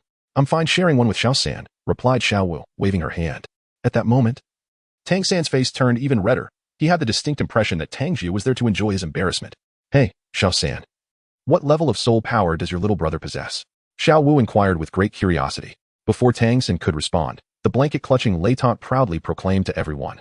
Our third dormitory's boss, with the martial soul bullet ant, is a level 19 assault-type soul slayer. Wow, level 19. Xiao San, your brother is far more formidable than you. Xiao Wu exclaimed, puzzled at the notion that the younger sibling might outshine the elder. In the realm of soul beasts, strength typically increased with age. Humanity truly was an odd species. 19? Goodness, he will soon become a two-ring soul master. Wang Shen gasped, his mouth agape. Compared to Tang Jiu, Tang San's innate full soul power seemed somewhat lacking. All right, I shall treat Sister Xiao Wu to a meal. Everyone is welcome to join. And there will be plenty of food. Wow, that sounds wonderful. I'm quite hungry. Xiao Wu expressed her delight. Xiao San, your brother is rather charming. Their group made their way to the dining hall in high spirits. The usual bullies who often targeted the work-study students fell silent upon seeing Lei Taunt, who had now assumed a subordinate role and dared not provoke Wang Xing. Come, Xiao Wu, the roasted rabbit here is delicious. Do try some. Tang Jiu offered a piece of rabbit meat to Xiao Wu. Xiaojiu. Xiao Wu stomped her foot in irritation, ready to engage Tang Jiu in another playful scuffle. What's wrong, Xiao Wu? Tang San asked, bewildered. Humph. From now on, you are not allowed to eat rabbits. They are so adorable. How can you bear to eat them? Xiao Wu retorted, visibly upset. If we want to eat them, why are you so angry? Tang San found her reaction quite perplexing. Just as everyone was enjoying their meal, the master approached and addressed Tang Jiu. Come to my office later. I will guide you on the methods of soul power cultivation. Teacher, is it just me? Does third brother not need to come? Tang Jiu asked, puzzled. No, he does not need to. He possesses a weapon martial soul. While I will be instructing you on the techniques for the most elite beast martial soul cultivation. Tang Jiu's eyes suddenly sparkled with excitement. The legacy of the blue electric Tyrannosaurus Rex family. With the soul guidance device in hand, he sat cross-legged on the floor of the master's office, where the master patiently imparted to him a self-created method for cultivating soul power. This technique was primarily based on the soul power cultivation practices of the blue electric Tyrannosaurus Rex, further refined by integrating methodologies from other beast martial soul families. The result was a comprehensive soul power technique.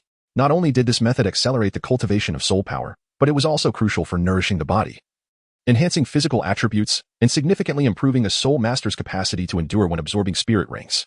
As the master shared this knowledge, he reminisced about his own past struggles to break through his soul power, recalling the extensive research he had undertaken, only to discover that he could not utilize it himself. Subsequently, the master imparted this upgraded version of the blue electric Tyrannosaurus Rex family's soul power cultivation technique to Tang Jiu. Under the guidance of the master's spiritual energy, Tang Jiu felt the soul force begin to circulate within him, following a unique pathway that continuously drew energy into his body. As he commenced his cultivation, warmth enveloped him, bringing an indescribable sense of comfort. Suddenly, the previously gentle absorption of soul force transformed into a tremendous tidal wave of energy, surging into Tang Jiu's body with the ferocity of a violent tsunami. The master's expression changed drastically, and he urgently shouted, "Stop immediately! Xiaojiu!" Tang Jiu heard the master's voice and immediately ceased his actions, puzzled as he inquired, "Master, what is the matter?" The master, his expression grim, replied, "Your cultivation speed was excessively rapid just now. There may have been some issue. Perhaps the techniques I have refined contain significant flaws." Tang Jiu pondered for a moment and felt no discomfort. Thus, he shook his head and replied, "Master, there is no problem at all. I feel warm all over." How could this be? According to my deductions, the speed of soul power cultivation should not be this rapid. The master spoke with great seriousness. It is better not to pursue this practice. I fear it may lead to complications, especially since I have never cultivated this technique myself. Tang Jiu scratched his head and said, "Teacher, could it be that this issue arose because it is my first time cultivating soul energy?" "What? Are you saying that you have never actively cultivated soul energy before?" The master looked utterly astonished. Tang Jiu nodded earnestly, admitting, "No one has ever taught me." The master inquired, "Then how did you cultivate your soul power to the 19th level?" Tang Jiu pondered for a moment before responding. "I simply focus on physical training and consume meat. That is all there is to it." He then reflected on Tang San, who could practice the Xiantian skill, realizing that his own success was truly due to innate talent. Thankfully, he possessed a commendable gift. The master's lips twitched in disbelief. He had exhausted every means to break through level 30, while Tang Jiu merely thrived on meat. Frustrated, he retrieved a piece of jerky from Tang Jiu's offering, sniffed it, and noted that it was unlike the usual pork. He asked, "What kind of pork is this?" "Violent spiked boar. It measures about 7 or 8 meters in length," Tang Jiu recalled. The master was taken aback, exclaiming inwardly, "This is indeed meat from a millennium soul beast. Truly." As expected of the Haotian Douluo, the meat provided to the child was from a 1,000-year soul beast. What extravagance! "Teacher, this method of soul power cultivation is astonishing. I feel I will soon break through to level 20. When that time comes, may I acquire a soul ring of approximately 1,500 years for my first?" Tang Jiu earnestly gazed at the master. The master felt a sharp pang in his heart. How could one compare? His third soul ring paled in comparison to the first of little Jiu. "Then we shall set off tomorrow to the soul-hunting forest. First to procure a soul ring for little San, then await my companions there to hunt for us a 1,000-year soul ring." The master promptly resolved to depart at once. On the following morning, they did not attend the opening ceremony. The master hired a carriage and took Tang Jiu and Tang San directly to the soul-hunting forest in Nodding City. "Teacher, did you not say that my soul ring should at least come from a soul beast of 300 years, and that we should wait for help before proceeding?" Tang San questioned, perplexed. The master had previously made it clear that he was not adept in combat. "I have made new discoveries regarding little Jiu's martial spirit. If my deductions are correct, we should encounter no difficulty in hunting soul beasts under 500 years, the master declared. What discoveries? Tang San asked, intrigued. While Tang Jiu turned his gaze to the master as well. Little Jiu's martial spirit can restrict a soul master's soul rings. Have you not considered that it can also limit a soul master's cultivation level? By restricting a 100-year soul ring to its corresponding soul beast, one effectively limits their cultivation to 100 years, if I am not mistaken. The maximum limit of the soul rings Little Jiu can impose corresponds to the highest years he can withstand. For instance, if he can endure a 500-year soul ring, he can restrict any opponent's soul ring to no more than 500 years. Thus, if a soul master's third soul ring is 500 years, Little Jiu can directly limit their third soul ring. The master spoke with a glimmer of confidence in his eyes, a stark contrast to his usual demeanor. I never realized my martial spirit was so formidable, Tang Jiu exclaimed, astonished. Does this mean that hunting soul beasts will be as simple as slaughtering chickens? The thought of suppressing a soul beast's cultivation felt exceedingly powerful. Truly monstrous, Tang San muttered, feeling a pang of bitterness, as he sensed the widening gap between himself and Little Jiu. The master, detecting Tang San's tone, noticed the hint of discouragement. Yet, who could remain unaffected in the shadow of Tang Jiu's talent? Little San, you are strong too. You will undoubtedly become a great soul master in the future. The master encouraged, gently ruffling Tang San's hair. The latter's spirits lifted significantly. After all, he was a formidable figure in his past life. If I cannot excel in the early stages, I may yet thrive in the later ones. He reassured himself, for he too possessed dual martial spirits. Third brother, do not lose heart. In time, when you unleash your full power, perhaps you will match me. Tang Jiu consoled him. Just as Tang San was about to express humility, Tang Jiu added, provided I only unleash one martial spirit. Tang San, at this moment, he truly wished to declare that this was certainly not his brother. He sincerely did not wish to make his acquaintance. The master could not help but chuckle at Tang Jiu's spirited demeanor. Indeed, youth was characterized by an inherent desire for competition. He retrieved 2 belts from his robes and proclaimed, I shall bestow upon each of you a soul guide device. Originally, this was a single belt adorned with 24 gemstones, each containing a cubic meter of storage space. I have divided it into 2, granting each of you 1. Now, I invite you to bestow upon it a new name. The master then proceeded to instruct the 2 on the utilization of the soul guide device, explaining that by infusing it with soul power, one could both withdraw and deposit items. Tang Jiu finally encountered the legendary storage belt and joyfully began to experiment with it. This is an essential item for survival in the wild, capable of carrying numerous belongings without appearing burdensome. I shall name it the 12 Beauties of Jinling. Tang Jiu promptly named his belt, thus dividing the phrase 24 bridges on a moonlit night. The dual sword soul master, wielding the martial soul of a fire gun, was both resilient and formidable, having specialized in soul hunting for 11 years. For merely 10 gold soul coins, one should not miss this opportunity. We are earnestly seeking healing-type soul masters at the cost of 7 gold soul coins. Once the team is full, we shall embark into the soul hunting forest, with a complete configuration of personnel, ensuring absolute safety. As Tang Jiu immersed himself in the wonders of the spatial soul guiding device, he was abruptly roused by the clamor from outside the carriage. He swiftly lifted the curtain and beheld a bustling marketplace. This was the final supply station before entering the soul hunting forest, a gathering place for soul masters. Some sought employment for monetary gain, while others sought companions to hunt soul beasts. Xiao San, Xiaojiu, let us disembark and procure some supplies before we prepare to venture into the soul hunting forest. After the master elucidated the situation, he dismounted to purchase white radishes. After acquiring over 50 pounds, Tang Jiu proceeded to the grocery stall. Shopkeeper, provide me with a large iron pot and gather an assortment of spices, along with oil, salt, soy sauce, and vinegar. Tang Jiu joyfully selected his items. Certainly. Please hold on a moment. The shopkeeper's eyes gleamed with delight, recognizing a significant patron. What are you purchasing all these items for, Xiaojiu? The master inquired, puzzled. For outdoor cooking. Master, we are going to hunt a millennium soul beast. Why wait for assistance? Let us reside in the soul hunting forest. After slaying the soul beast, we can directly stew the meat. The thought of the bizarre soul beast made Tang Jiu's mouth water. Indeed, there is some merit to that. The master pondered and found it plausible, thus refraining from dissuading him. What nonsense! You wish to cook in the soul hunting forest? A child lacks understanding. But as a teacher, you too are foolish? It's no wonder that so many perish in the soul hunting forest each year. At that moment, a mocking voice interrupted. Tang Jiu looked up to see a duo, with an arrogant man in his 30s speaking. What dog is barking here? Is there no one to discipline it? Tang Jiu's good mood was instantly soured, and he retorted coldly, You must be tired of living. The arrogant man's expression darkened as he approached Tang Jiu. Incensed by the retort, the grocer, also a soul master, hurriedly intervened, placing himself between them. Brother Kai, temper your anger. The boy is merely ignorant. He then turned to the master, explaining, These 2 are third-ring soul masters, the most formidable in this area, often assisting in the hunt for millennium soul beasts. The leader is named Qin Kai, and the other is Arthur. Their martial souls are both swords, hence they are called the dual sword soul masters. Upon hearing soul master, the master's heart sank, and his expression grew grim. If it were merely one soul master, perhaps he could contend with Tang Jiu's martial soul. But two posed a significant challenge. Qin Kai, the arrogant leader, raised his head proudly, overhearing the grocer's praise. I offered you a warning. Yet your blind student dared to insult me. When a student errs, it is only fitting that the teacher apologizes. You shall kneel and bow in apology. And pay us 20 gold soul coins for damages to our reputation, and I shall spare you. The surrounding crowd erupted in discussion. What? 20 gold soul coins? This is outrageous. We risk our lives hunting soul beasts for merely 7 gold soul coins. Indeed, to demand a teacher kneel is sheer bullying. Clearly, they intend to extort. What can be done? After all, they are soul masters. And that boy should have held his tongue. A few insults wouldn't have killed him. Yet he had to bring trouble upon his teacher. The master's countenance grew increasingly grim. Had Flender been present, he would have dispatched these two ruffians with a single slap. However, he could only suppress his fury, stating, "You are being excessively unreasonable. It was you who first spoke with malice." Excessive? Are you foolish? We are teaching you how to conduct yourself. Arthur scoffed, stepping forward and unexpectedly using his robust physique to shove the master, causing him to stumble. What a waste. Arthur laughed triumphantly. Tang San slightly raised his arm, aiming for Arthur's throat, poised to strike at any moment. Yet, he felt less assured than before. Previously, he had provoked a 2-ringed soul master, but this time he faced a 3-ringed soul sovereign. He was uncertain whether his concealed dart would prove effective. Enough, old man. Hurry up and bow an apology, and compensate us. Otherwise, we won't hesitate to break your legs first. Qin Kai said impatiently, gesturing towards the master. It is you who should bow and apologize. Otherwise, I shall shatter your legs.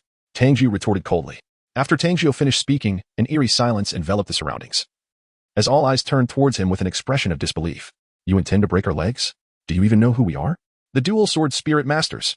Qin Kai couldn't help but chuckle in exasperation, thinking to himself that this boy was indeed a fool. The dual sword spirit masters, indeed quite contemptible. Tang Jiu raised an eyebrow in response. You are truly courting death. Unleash your martial spirits. It seems we shall teach him a lesson today. Qin Kai's expression darkened. As soul power surged within him, manifesting a slender sword in his grasp, while 3 soul rings, 1 white, 1 yellow, and 1 purple, ascended around him. Arthur also bellowed. Summoning a massive 2-handed sword, accompanied by his own 3 soul rings, 1 white, 1 yellow, and 1 purple. Though their soul ring configurations were not optimal. The emergence of the 1,000-year purple soul ring immediately instilled a profound sense of dread among the onlookers, who began to silently mourn for Tang Jiu and his companions, lamenting the misfortune of provoking such formidable foes. Upon witnessing the activation of their martial spirits, the master promptly followed suit. A charming creature appeared, resembling a dog but as corpulent as a pig, with large ears and short legs, waddling adorably yet comically. So it turns out to be a useless martial spirit. Qin Kai guffawed uncontrollably. Beast martial spirits are typically ferocious in appearance, and the more fearsome they look, the more powerful they are. This one, however, exuded no semblance of offensive capability. Despite noticing the master's 2 yellow soul rings, they dismissed him outright. Scoffing at a man nearing 50 possessing only 2 soul rings, was he anything but a failure? Xiaojiu, you are far too impulsive. As soul masters, there are times when we must endure against opponents we cannot defeat. For now, I will cover your retreat. The master, devoid of any reproach towards Tang Jiu, merely sought to impart a lesson from his own life experience. Retreat? No, master. I shall make them wish they had never crossed paths with me. Tang Jiu shook his head, showing no intention of fleeing. Upon hearing his words, those around him immediately began to express their doubts, questioning whether Tang Jiu's sanity was in jeopardy. Not only the onlookers, but even the master furrowed his brow and reprimanded. Little Jiu, you are usually quite astute. What is the matter with you today? Master, believe me, without lifting a finger, I can have these 2 scoundrels thoroughly subdued. Little Jiu. Just as the master was about to scold him further, he saw Tang Jiu produce a card and calmly declare, I am hiring all soul masters here. Regardless of their soul power level, each will receive 5 gold soul coins. As long as you ensure these 2 rascals are beaten to the point where they cannot recognize their own mothers. The bustling market fell into a profound silence, followed by waves of cheers, and voices began to call out, Unleash your martial spirits. Unleash your martial spirits. Nearly 100 individuals collectively activated their martial spirits, creating an extraordinarily magnificent spectacle. The shopkeeper took the lead, raising his frying pan martial spirit, and bellowed, First soul skill, toss the pan. The dual sword soul master turned pale with fear. Mandala snake. Let us finish off these 2 scoundrels. My brother was nearly crippled by them. Let us join forces, everyone. It's time for vengeance. In an instant, the eyes of nearly 100 soul masters turned crimson. These 2 individuals, relying on their superior strength, frequently bullied others. Though they had previously dared not voice their grievances, with so many prepared to take action today, what was there to fear? The only dread they harbored was the thought of not being able to personally exact retribution on these two. First soul skill, bind. First soul skill, flame burst. First soul skill, beast trap. Despite many being merely first-ring soul masters, the combined assault of nearly 100 first soul skills was far beyond what 2 mere soul emperors could withstand, at the very least. A level of 50 or higher would be required to endure such an onslaught. Moreover, neither of the two was a defensive-type soul master, and they were directly wounded and sent sprawling to the ground, spitting blood in the first wave of attacks. Crouching with their heads clutched, they curled their bodies into the optimal position to absorb the beating, their eyes peering through the gaps in the crowd, resembling beasts poised to devour their prey. The master, witnessing the sudden turn of events, was momentarily stunned before breaking into a chuckle. Little Jiu, I have focused all my energy on strategizing how to combat using martial spirits. Yet I neglected the power of wealth. Your approach is reminiscent of a friend of mine who also has a fondness for money, and his temperament bears a striking resemblance to yours. However, Little Jiu, how did you know these individuals would inevitably take action? Gently stroking Tang Jiu's head, he inquired. These two may possess strength, yet no one desires to team up with them, which speaks volumes about their character. Coupled with their arrogant demeanor, they must have offended many. I merely needed to exploit the psychology of conformity. Tang Jiu chuckled softly, for he often engaged in such antics. The master nodded with satisfaction. But then his expression turned stern as he said, Now, let me impart another lesson, eradicate the roots of the problem. Leaving these two behind will only bring calamity. Tang Jiu had long harbored the desire to eliminate these two individuals. He made a slashing motion across his throat towards Tang San and said, Brother San, it's up to you now. All right. Tang San nodded lightly. It was indeed within his capabilities to eliminate these two soul lords unnoticed amidst the crowd. Now, as the two soul lords lay on the brink of death, their soul power completely depleted, Tang San swiftly raised his hand and flicked it. 2 flying needles darted through the gaps in the throng, precisely piercing the hearts of the two individuals. The dual sword soul lords' eyes widened in fury before they both met their untimely demise. Tang Jiu had approached the owner of a grocery store, providing him with 500 gold soul coins to distribute among others. Seizing the moment while others were still oblivious, he hastened towards the soul-hunting forest. Stop. Hand. At the entrance of the soul-hunting forest stood a grand and towering gate, soaring over 20 meters high, adorned with twisting green vines, presenting a magnificent sight. Soldiers guarded the entrance, clad in full steel armor and wielding long spears, their disciplined demeanor exuding an atmosphere of sternness. The master explained to Tang Jiu, This is the National Reserve for Soul Beasts, and entry is not permitted without authorization. Acquiring such authorization is not overly difficult. One need only reach the requisite strength to hunt soul beasts and subsequently apply at the Martial Soul Hall. The master then revealed a dark token to show to Tang Jiu and Tang San. Tang Jiu gazed at the medallion held by the master, which bore the images of a sword and a hammer, accompanied by a dragon-shaped insignia. The master elucidated, Remember this emblem, it is the exclusive insignia of the Spirit Hall. There are 6 distinct symbols, sword, hammer, dragon, ghost, star, and chrysanthemum, representing the 6 most esteemed titled Douluos on the continent. The number of symbols on the medallion signifies its rank, and with it comes corresponding privileges. Tang Jiu's eyes sparkled with curiosity. I have heard that the Spirit Hall is categorized into ranks. Is this related? Indeed, the master affirmed. The Spirit Hall is divided into 6 levels, Spirit subhalls, Main Hall, Sacred Hall, Papal Hall, and the highest, the Hall of Offerings. Thus, the medallions of the Spirit Hall are also classified into 6 ranks. Possessing a medallion of a specific rank grants one the privileges associated with that level. Pointing to his own medallion, the master continued, Mine is a 3rd-rank medallion, which permits entry into most of the soul beast forests of the Tiandou Empire. Furthermore, upon hunting soul beasts, this medallion does not require the return to the Spirit Hall like those of lower ranks. I may retain it for life. Tang Jiu nodded. Realizing that the single sword emblem he had previously observed at the Soul Hall branch in Nodding City signified the esteemed status of the Spirit Hall, the master handed the token to the guard, who, upon inspection, returned it with utmost reverence and then opened the grand door, inviting the master and his companions to enter. Master, with this token, can we not come here daily to hunt soul beasts? Tang Jiu pondered, calculating the potential for profit in his mind, especially after recently incurring a loss of 500 gold soul coins. Xiaojiu, the Spirit Hall strictly prohibits the indiscriminate hunting of farmed soul beasts. After all, each one lost diminishes the population. The master cautioned. The soul hunting forest is patrolled by the enforcement team of the Spirit Hall. But what is their strength like? Tang Jiu inquired, still hopeful. Nodding City is a small locale, and this Spirit Hall is merely a branch. The enforcement team is subordinate to this branch, with members whose soul power likely does not exceed level 40, the master recollected from his mental archives.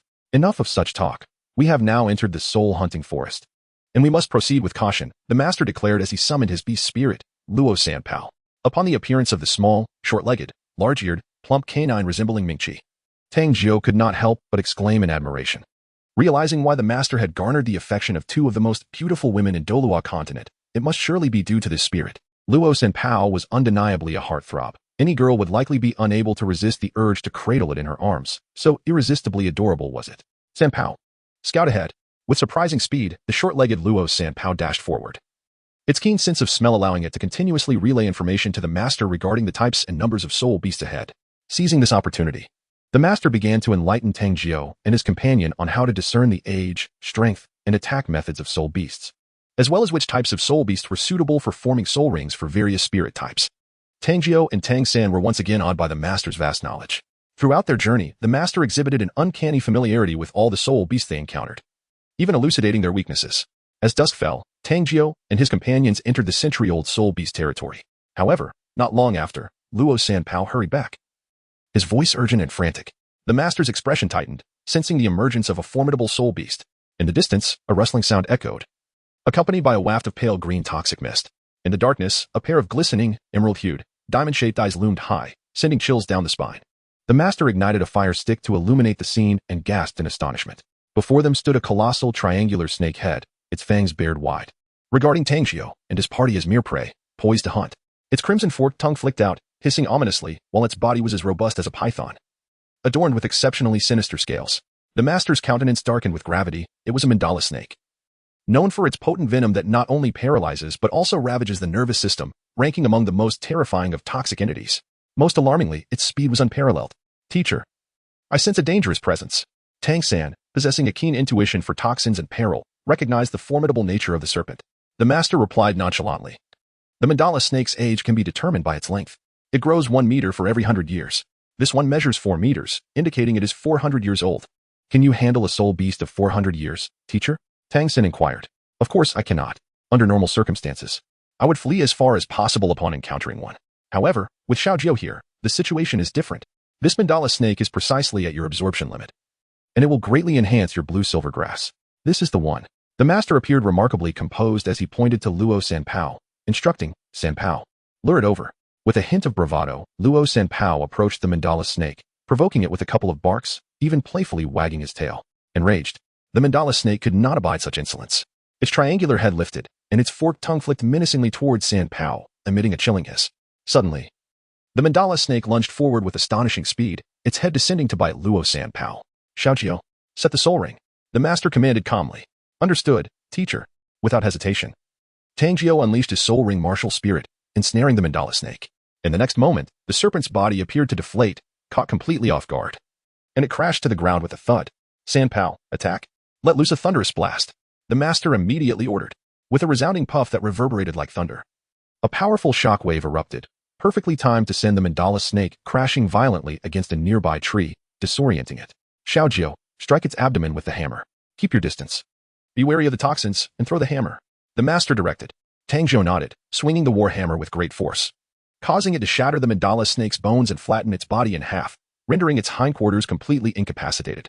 The master, pleased with the outcome, presented a short sword to Tang San, instructing him to eliminate it and absorb the soul ring. Luo Sanpao, with his little legs, strutted confidently to the mandala snake, which could only gaze back in furious helplessness. It lacked the strength even to open its mouth, ultimately meeting its demise at the tip of Tang San's sword. Master, this was far too effortless, Tang San exclaimed, shaking his head, as he had played no significant role throughout the encounter. The master nodded in agreement. The battles of soul masters can indeed be deceptively simple at times. It is about capitalizing on one's strengths while targeting the weaknesses of the enemy. Life and death can hinge on a mere instant. However, this requires profound judgment. The apparent ease stems from our excellent coordination. Xiaojiu initiated the control. Only then could Sanpao's attacks inflict maximum damage. Following Xiaojiu's lead, we unleashed every skill to its fullest potential. This is the essence of a control-type soul master and the path you shall pursue in the future. Tang San nodded thoughtfully, then began to absorb the soul ring as instructed by his master.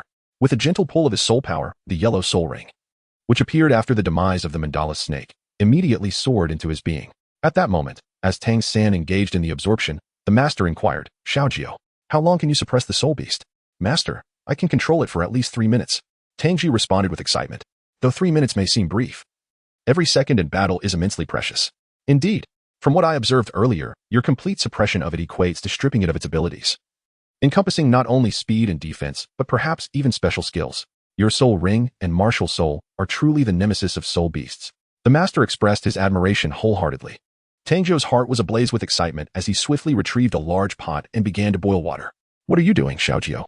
Although most soul beasts fear fire, there are some formidable ones that are drawn to flames. Master frowned. I'm cooking snake meat, Tang Jiu replied. Besides, we're in an area inhabited by century-old soul beasts. We won't attract anything too powerful. With that, he drew a short sword from the mouth of the mandala snake and began slicing its flesh, tossing piece after piece into the pot.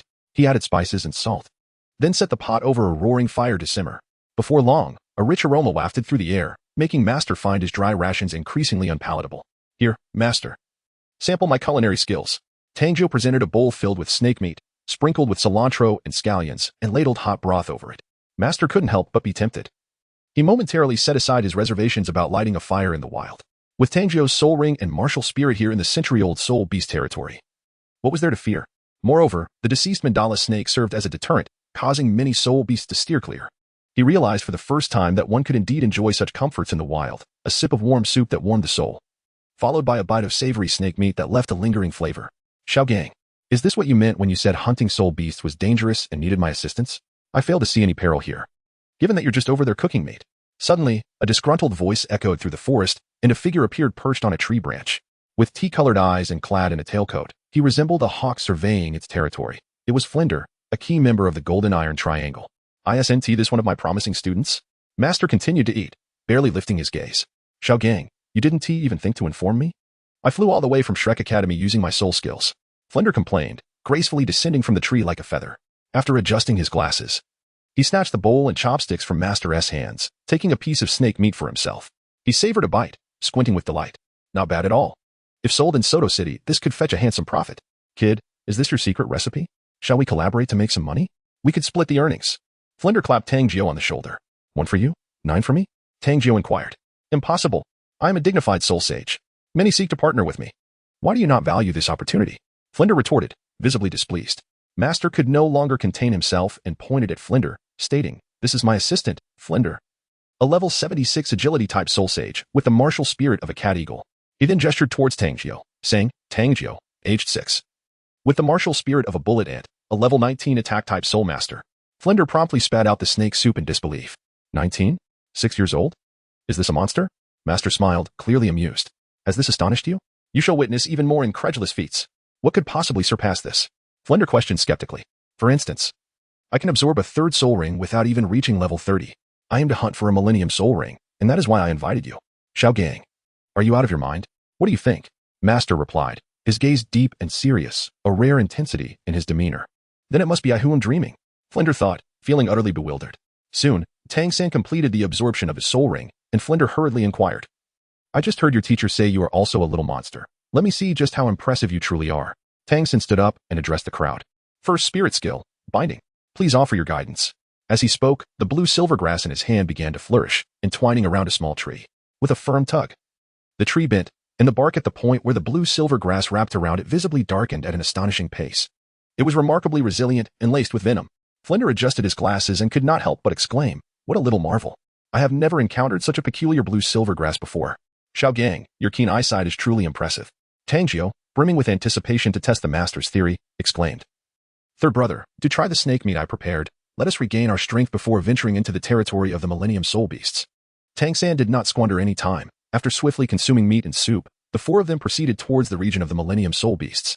Flender did not accompany them on foot but instead took to the skies, employing his martial soul for aerial reconnaissance, which proved to be far more efficient.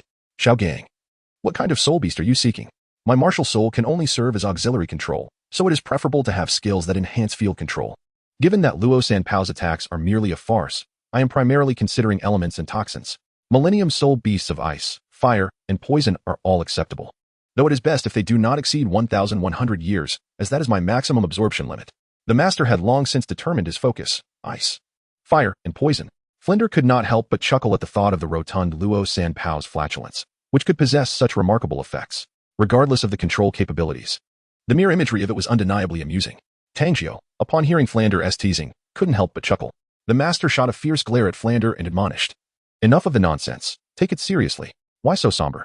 One must learn to savor life.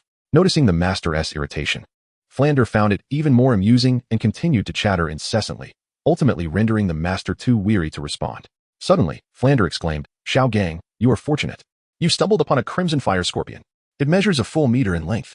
Tang Jiu's vision suddenly expanded ahead, revealing a clearing of over 200 meters in diameter where the forest seemed to have lost a portion of itself. The ground was no longer the moist earth, but was instead composed of rocks and grains of sand, and the temperature around appeared to have risen a few degrees. In the center of the sandy expanse, a scorpion, its entire body encased in fiery armor, suddenly emerged. Measuring 1 meter in length, its pincers waved in fury, and its tail stinger rose high, glimmering with a scarlet hue, its body shimmering as if forged from rubies, exuding an extraordinary brilliance. The crimson fire scorpion was precisely 1,000 years old. The master's gaze was intensely fervent. Xiao Gang, allow me to inflict severe injuries upon it first. Flender descended with a grin. Very well. The crimson fire scorpion possesses both fire and poison attributes, and its shell is exceedingly tough, indeed necessitating your intervention, the master nodded. Flender stepped forward, ready to engage, but Tang Jiu suddenly interposed himself, stating, Teacher, I wish to attempt this alone first. You? Do not just with your own life. This is a 1,000-year soul beast. Even a level 30 soul master would require a 5-person team to hunt such a creature that possesses both offensive and defensive capabilities. Flender scoffed, feeling that Tang Jiu was being overly arrogant. Xiaojiu, do you truly wish to try?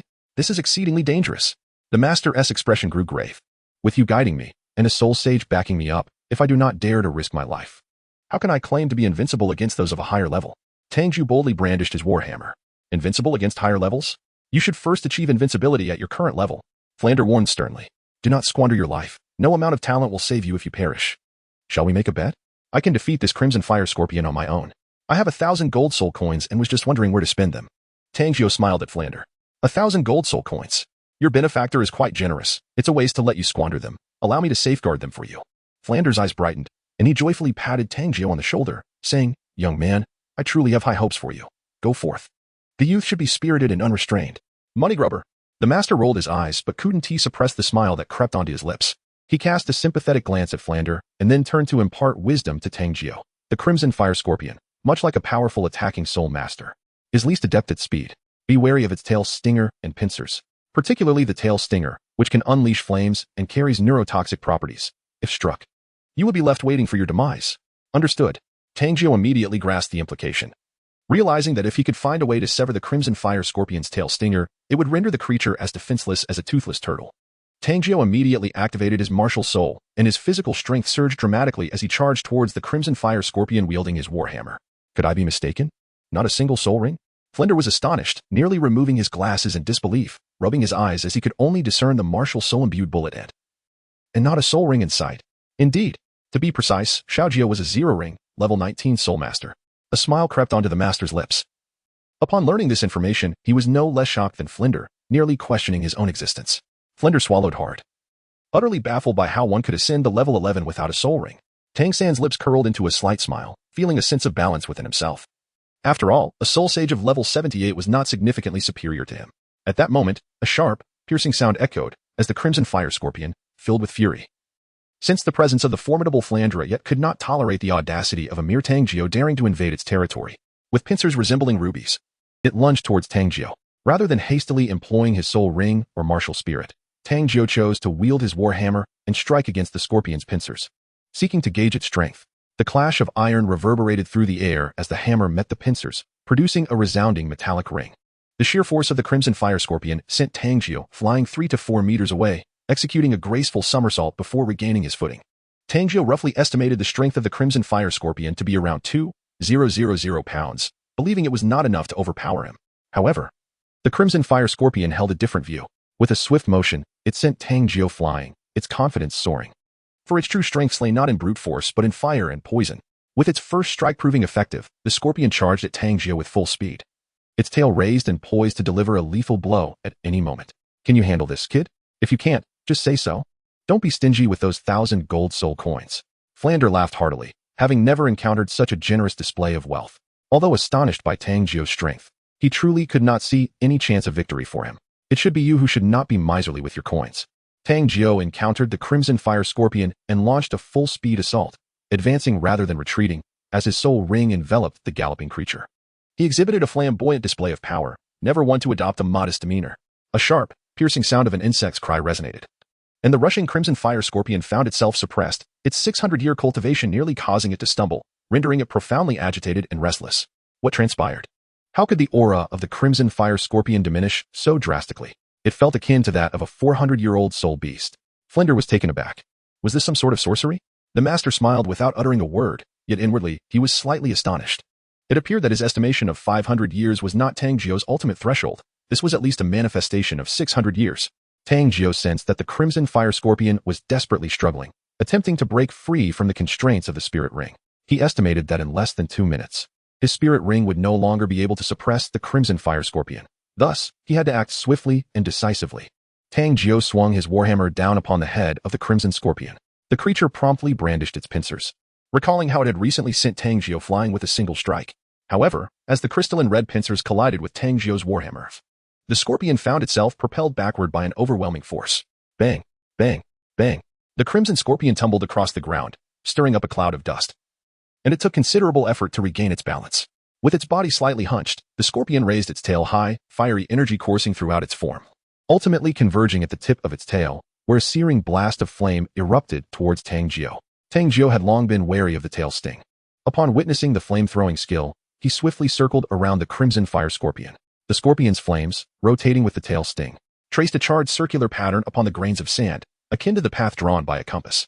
However, this state of affairs did not endure for long.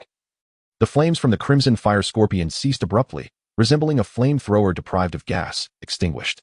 How could this be? Given the intensity of the flame released by a millennia-old crimson fire scorpion, it should have been capable of sustaining its soul power for at least twice as long before experiencing depletion. Flender gaped in disbelief, feeling as though the heavens were conspiring to assist Tang Jiu. He even began to suspect that the crimson fire scorpion might be under the weather. Just wait for the bill. Master scoffed. Even without flames, its strength and the resilience of its shell are not easily dealt with. Flender smirked, maintaining an air of composure. Upon encountering the crimson fire scorpion, Tang Jiu was momentarily taken aback, yet he swiftly brandished his war hammer and aimed to strike the creature. However, the scorpion, not lacking in intelligence, sensed the imminent threat after being sent flying. Consequently, it refrained from engaging Tang Jiu directly, instead raising its venomous stinger to launch a fierce assault. The stinger, imbued with poison, posed a grave danger. A single strike could render Tang Jiu incapable of resistance. Fortunately, the scorpion's attributes had been suppressed, and its naturally sluggish speed rendered its movement stiff and ponderous, allowing Tang Jiu to evade the relentless jabs of the stinger with relative ease. This situation was untenable. He had to neutralize that stinger first. Tang Jiu understood that he could not afford to engage in a prolonged struggle with the crimson fire scorpion. As the creature lunged to strike him once more, Tang Jiu seized the stinger with a firm grip and swung the scorpion like a meteor hammer, slamming it forcefully into the ground. Boom, boom, boom. Dust and debris soared into the air as the crimson fire scorpion attempted to turn and retaliate with its pincers. However, being far from serpentine in agility, it failed repeatedly, leaving it disoriented and dazed from Tang Jiu's relentless assaults. Tang Jiu seized an opportunity. Placing his foot firmly on the scorpion's stinger, with all his might, he swung the hammer down upon the midsection of the scorpion's tail. A resounding crack echoed as the slender tail was shattered, resembling a severed twig hanging limply. With a swift tug, Tang Jiu yanked the broken segment free. Scarlet blood gushed forth, and the crimson fire scorpion emitted a frenzied shriek, its massive pincers frantically digging into the sand, attempting to bury its body within the grains. Come out. Tang Jiu now harbored no fear of the tailless crimson fire scorpion, as it had lost its capacity to threaten him with fire and venom. He seized its tail and dragged it out with ease, placing the war hammer on the ground, the elongated handle standing upright like an iron rod. Raising the crimson fire scorpion, he forcefully struck it against the hammer's handle. With a soft splat, the handle pierced through the scorpion's abdomen like a needle. Such a breach of defense was truly ingenious. It perfectly circumvented the scorpion's formidable exoskeleton. The Master's eyes gleamed, under the immense force of the impact. The hammer handle was no less effective than a spear. While it could not penetrate the hardened shell, it effortlessly breached the relatively softer abdomen. At this moment, the crimson fire scorpion, with its stinger removed and abdomen punctured, was losing copious amounts of blood and was on the verge of collapse. Under the suppression of the soul ring and martial spirit, it could no longer even lift its pincers, growing increasingly feeble, devoid of the strength to self-destruct. Could it be that this was victory? Flender's mouth agape, his eyes glazed over, was not only astonished by Tang Jiu's prowess but also lamenting the loss of his 1,000 gold soul coins. How could this be possible? Xiaojiu. This crimson fire scorpion must be a century-old soul beast, right? You are conspiring with the students to deceive me. Flender could not fathom that a millennium soul beast could be so easily subdued by a level 19 Tang Jiu, who lacked a soul ring. The master offered no reply, instead turning his gaze towards Tang Jiu, for this matter held the key to Tang Jiu's secret. Tang Jiu smiled brightly. His martial spirit was unlike that of his third brother, who concealed one while cultivating another, having resolved to nurture both. He knew that with the frequent utilization of his martial spirits, their existence would inevitably be deduced. He had no intention of shrouding them in secrecy, for it was simply untenable. He then addressed Flender. This is a Millennium Soul Beast. The reason you perceive its strength as feeble is due to the suppression of my martial spirit. Suppression of martial spirit? Although your bullet ant martial spirit is peculiar, it certainly cannot exert such an effect. Even a dragon-type martial spirit would not wield such overwhelming power over a soul beast. Flender shook his head. In truth, it was not a matter of great consequence. It was simply that I possess twin martial spirits, and the other is a soul ring. This is hardly significant, for who can deny our exceptional talent? Tang Jiu humbly remarked. Upon hearing Tang Jiu's tone, Tang San could only secretly give a thumbs up. This display of prowess undoubtedly surpassed even Tang Jiu's innate talents. What does it mean to merely possess a martial soul? Tang San felt a profound sense of unease. A desire to deliver a punch to Tang Jiu, just to silence him. What? A twin martial soul? How could a martial soul be a soul ring? It was utterly preposterous. He could accept anything as a martial soul, but the notion that a soul ring could be a martial soul was simply unfathomable. If my martial soul is not a soul ring, how could it possibly suppress the cultivation of soul beasts? Tang Jiu, with a smile, donned the martial soul, and instantaneously, a yellow soul ring appeared. Look, by wearing an additional ring, I diminish one from the enemy. This soul ring martial soul not only restrains the cultivation of soul beasts, but crucially limits the soul rings, soul skills, and soul power of soul masters as well. Gulp. Flender struggled to swallow, his gaze fixed on Tang Jiu's yellow soul ring, murmuring, indeed, it truly is a soul ring martial soul. Today, I have truly expanded my horizons. Could this be the secret behind your zero ring breakthrough to level 19? Indeed, this ability is hardly exceptional, merely a basic function, Tang Jiu replied nonchalantly. Basic function? Merely that? Flandra, observing Tang Jiu's smug demeanor, felt an overwhelming urge to grasp his neck and shout. Do you realize how extraordinary you are? Must you flaunt it so brazenly? Why do all the fortunate events fall upon this little rabbit? A soul ring martial soul is already outrageous enough, yet you possess a twin martial soul. In that moment, Flandra was overwhelmed by an impulse to strangle Tang Jiu. Witnessing Flandra's disheartened expression, Tang Jiu was elated. It was an absolute delight to showcase his prowess before a soul sage. Master's Millennium Soul Ring. Flandra muttered under his breath, turning to see the master plunging a dagger into the maw of the crimson fire scorpion, forcefully shattering its brain. A purple soul ring floated forth from the scorpion's carcass. Remarkably, the master sat cross-legged on the ground, absorbing the soul ring. Xiao Gang, your efforts are futile, Flandra cautioned. Today, I shall let you witness something extraordinary. The master declared confidently, Xiaojiu, commence. Here it comes, teacher. Tang Jiu waved his hand, and the yellow soul rings adorning his form vanished. Subsequently, it appeared as though master was enveloped by an unseen force, causing his soul power to plummet rapidly. And then one of the two yellow soul rings on his body simply disappeared. Indeed, there was one less ring. Flender rubbed his eyes, his lips twitching in disbelief.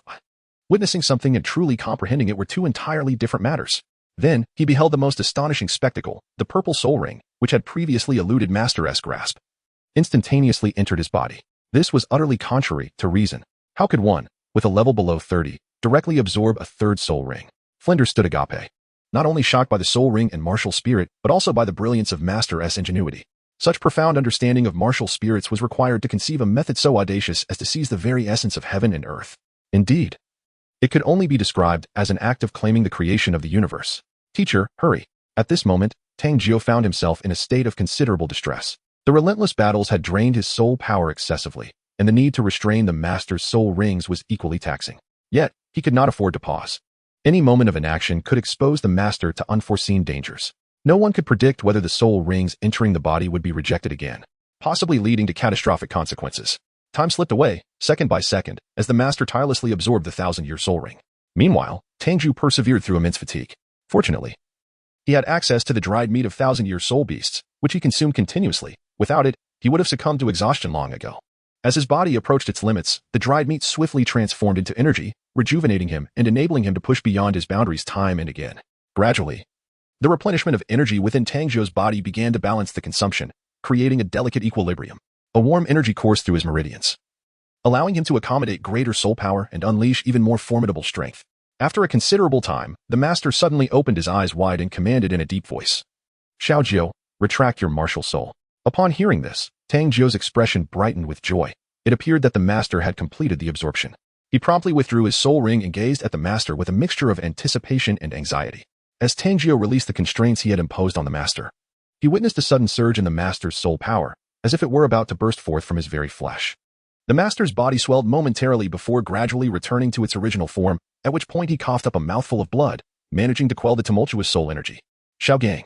Flender's countenance changed dramatically as he rushed to support the master, secretly lamenting that the master had not informed him in advance of his intentions. Otherwise, he would have brought a food-type soul master to assist in the healing process. However, the master forcefully pushed Flender away, his face alight with exuberance. Ignoring the blood at the corner of his mouth as he spread his arms and exclaimed, "I have finally broken through to level 30. I have succeeded. Haha.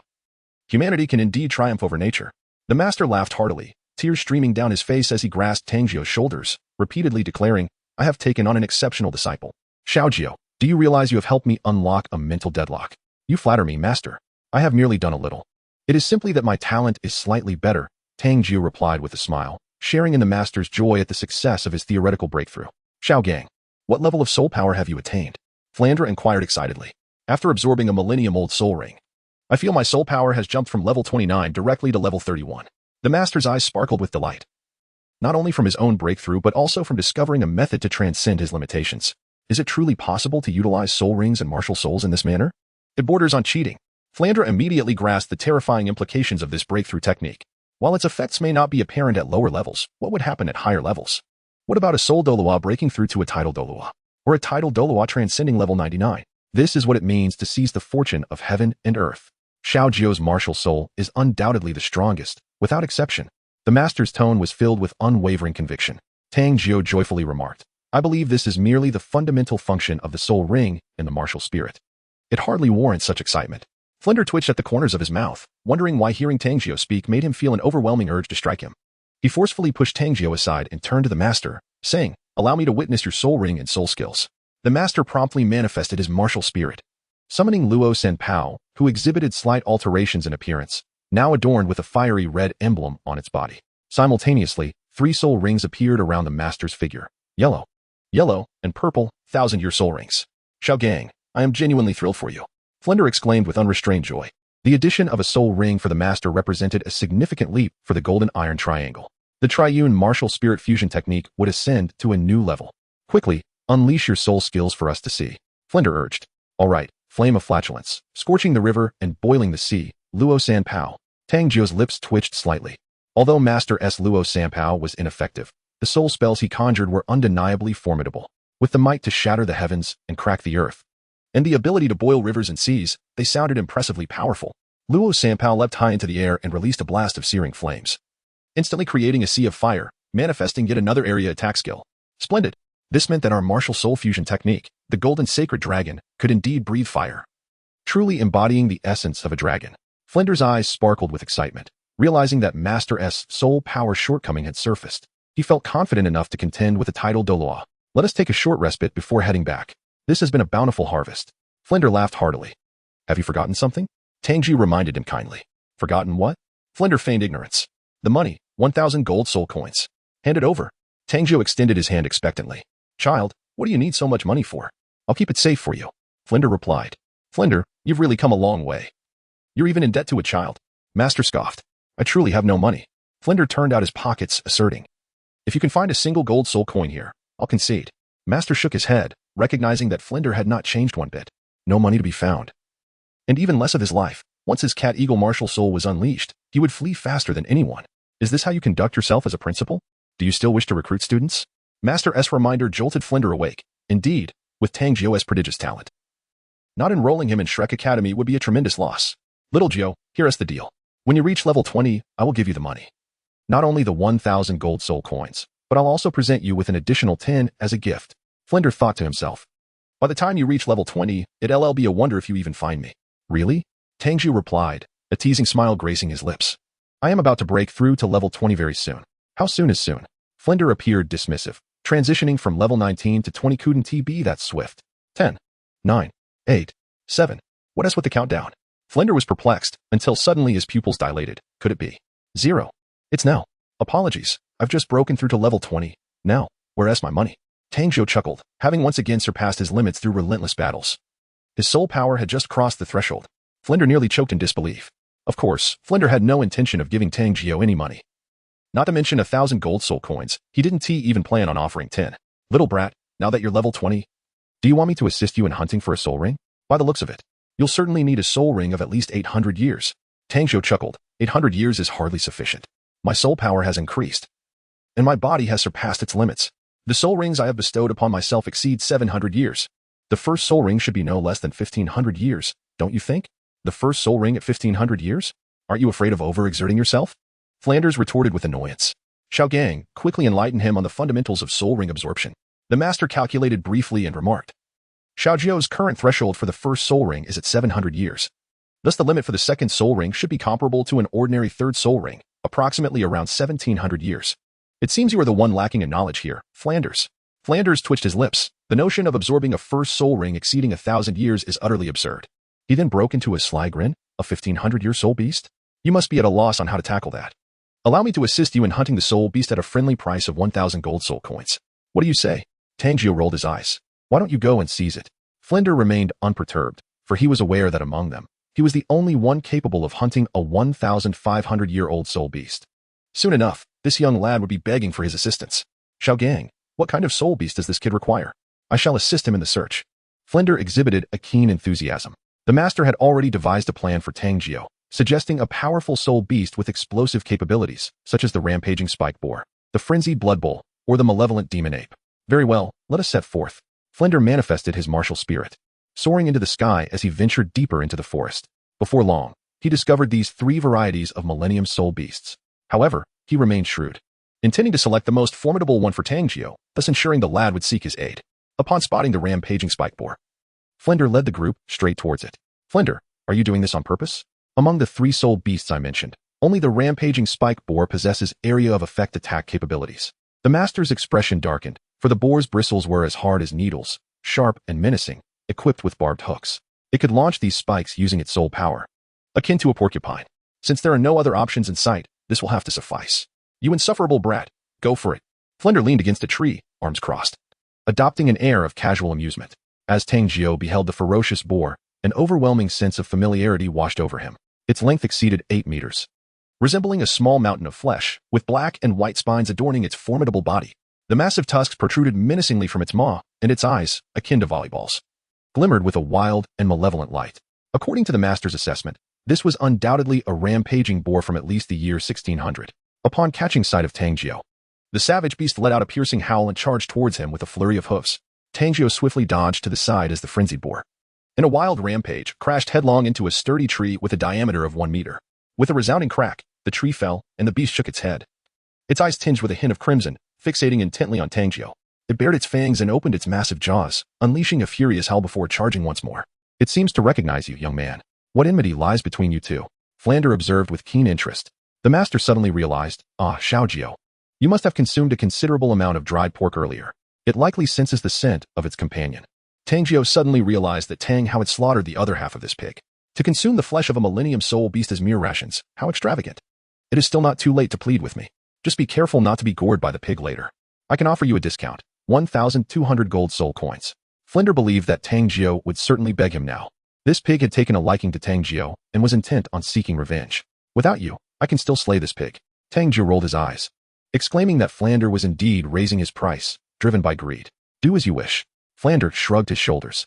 Third brother, I need your help. Tang Jiu shouted, promptly activating his martial soul and affixing the soul ring onto the rampaging boar. Instantly, the rampaging boar's cultivation was restricted to 900 years, significantly diminishing its ferocity. What an outrageous martial soul. Flander's lips twitched, yet he remained unconcerned. The rampaging boar was no mere fire scorpion. With its remaining cultivation of 900 years, it was far beyond what Master and his companions could handle. More critically, the rampaging boar had the ability to enter a frenzied state, drastically augmenting its strength and speed, thus compensating for its suppressed cultivation. Furthermore, the rampaging boar possessed area of effect destructive skills, which was its most formidable aspect. With a piercing howl, the rampaging boar's eyes turned blood red, its body swelling further as it evidently entered a frenzied state. Its speed surged dramatically, and Tang San suddenly felt as though he were attempting to halt a massive, high-impact truck with his martial soul.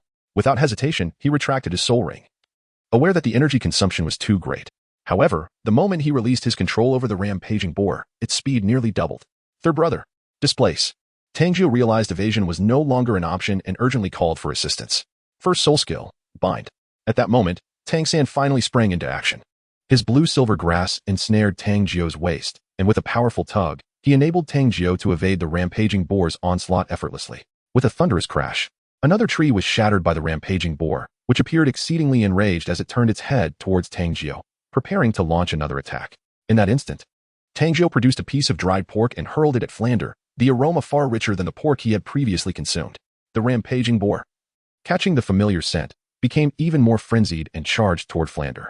"You little rascal, playing tricks on me," Flender grumbled, delivering a swift kick to the rampaging boar's head, toppling it over. He then tossed the dried meat back to Tang Jiu and ascended a nearby tree using his martial soul.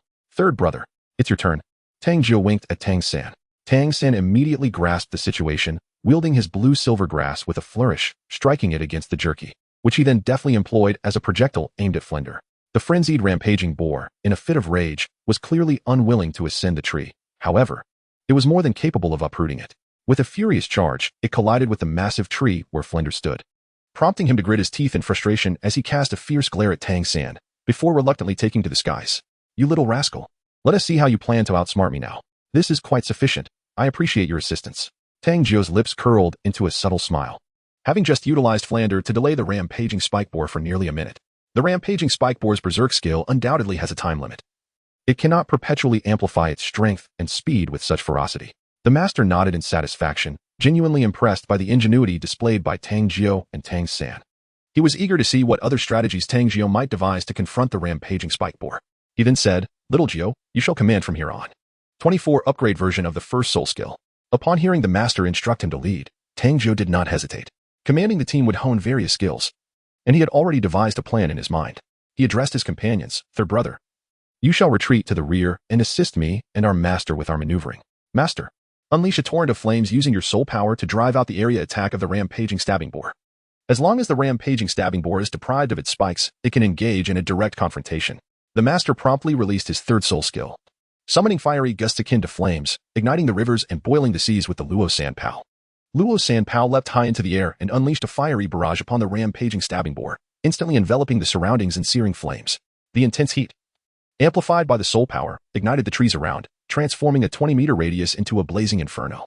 As the master activated his third soul skill, Tang San swiftly utilized the blue silver grass to pull both the master and Tang Jiu up into the trees, where they observed the battlefield from a distance. At that moment, thick black smoke billowed. The rampaging stabbing boar was disoriented by the smoke and unable to discern its surroundings. The acrid scent of charred flesh filled the air, rendering it incapable of locating Tang Jiu and the others by smell. It floundered like a headless fly amidst the sea of flames, and fortunately, its thick hide protected it. Otherwise, it would have been reduced to roasted pork long ago. Upon encountering the frenzied spiked boar, which had yet to unleash its piercing quills, Tang Jiu swiftly retrieved some dried pork from his soul guide belt and tossed it into the inferno. The aroma of the dried meat, enveloped in flames, wafted through the air, provoking the boar to unleash its ultimate ability, the quill barrage. With tusks pressed against the ground, its soul power surged, muscles bulging, and sharp quills erupted in every direction. The air was filled with the sound of hissing as the hardened spikes rained down indiscriminately, piercing through 3 mighty trees before succumbing to exhaustion, embedding themselves in the trunks with a resounding thud. What a grotesque ability, thought Tang Jiu astonished. Should such a skill strike a human, they would undoubtedly be rendered akin to a porcupine. As the flames, bereft of the master's soul power, gradually extinguished, Tang Jiu observed that the boar was now entirely devoid of its quills. With that, he brandished his hammer and leapt from the tree. "Young one, though you have forced the frenzied boar to shed its spines, you still lack the strength to vanquish it. Even if you manage to restrain the beast with your soul ring, your might is insufficient to crush the thick-skinned, resilient creature," Fran pointed out after his initial astonishment. "Is that so? Then watch closely," Tang Jiu retorted, not casting the soul ring upon the boar but instead donning it himself. At that moment, he began to strike the trees with his hammer, one blow after another, his body resembling a drawn bow as he fervently accumulated his strength. "Is that the chaotic wind?" The master's eyes brightened. "Chaotic wind is ineffective. That insufferable brat can only stack about 20 strikes. His power pales in comparison to the frenzied boar." Fran scoffed. "Killing a soul beast requires wit." Tang Jiu, brimming with confidence, continued to wield his hammer, stacking his strength further. 19 strikes, 23 strikes, 31 strikes. As the flames subsided, the frenzied spiked boar, now able to see Tang Jiu, who stood 40 meters away, let out a piercing howl. Its eyes crimson like that of a demon. It unleashed every ounce of its soul power and muscle strength, charging toward Tang Jiu like a war chariot. At this moment, Tang Jiu had reached 36 strikes, the pinnacle of his power and technique accumulation. Tang Jiu unleashed a cruel smile as the 700-year-old soul ring on his body glimmered. With the activation of his first soul skill, fury, his strength surged by an astonishing 35 in an instant. He aimed at the rampaging boar and hurled his warhammer with unparalleled ferocity. The sheer magnitude of this force propelled the hammer through the air at a speed surpassing that of a third-ring agility-type soulmaster, accompanied by a piercing whistle of wind. A thunderous crash resounded as the warhammer collided with the target. Flender was left in shock as he observed the rampaging boar's head twist, veering off its course and crashing through 6 1-meter-wide trees before finally coming to a halt. What astonished him most was the sight of Tang Jiu's warhammer embedded in the boar's skull, the handle twisted, and the head driven deep into the creature's cranium, an unmistakable indication that the rampaging boar was beyond salvation. How could this be possible? Even with the amplification of your first soul skill, it should be inconceivable to shatter the skull of a rampaging boar, the very hardest part of its anatomy. Flender could hardly believe the scene unfolding before his eyes. Did you not know? Boars are notoriously foolish creatures. Tang Jiu chuckled softly. Indeed. While he was ill-equipped to confront the frenzied spiked boar, he possessed the cunning to orchestrate its own demise. He recalled the principles of high school physics: mass multiplied by velocity yields kinetic energy. Much like a high-speed passenger aircraft that could be obliterated by a bird hurtling towards it, when velocity reaches a certain threshold, it unleashes a devastating force. In his pursuit of maximizing the speed of both the frenzied spiked boar and his own striking hammer, he opted not to suppress the boar's cultivation with a soul ring, but rather to amplify his own strength. At that moment, Tang Jiu truly comprehended the adage that knowledge is power. Gazing at the warhammer embedded in the skull of the ferocious spiked boar, he felt a surge of trepidation. Fortunately, he had not foolishly attempted to strike with the hammer. Instead, he opted to cast it aside. Otherwise, the mere force of the recoil could have shattered every bone in his body. Without any further ado, Tang Jiu swiftly settled into a meditative position to commence the absorption of the soul ring. With a foundational yellow soul ring of 700 years, the subsequent assimilation of a 1,600-year purple soul ring proved to be far less arduous than anticipated. The formidable energy within the soul ring relentlessly surged through Tang Jiu's body. Yet it inflicted no tangible harm.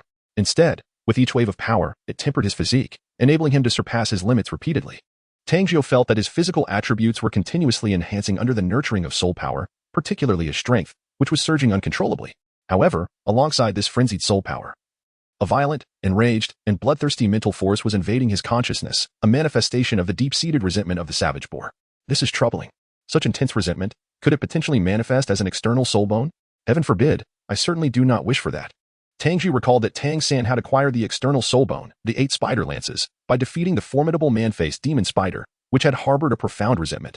This intense animosity had facilitated the absorption of the soul ring, granting him the coveted external soul bone. It was not that Tang Jiu was averse to external soul bones. Rather, he pondered the absurdity of what kind of external soul bone could possibly emerge from a mere pig. Would it manifest as tusks, bristles, or perhaps multiple pigtails? The mere thought of such grotesque appendages adorning him sent shivers down his spine. He fervently prayed to avoid such a fate. Just as he completed the absorption of his first soul ring, which, as expected, bestowed upon him the soul skill of frenzy.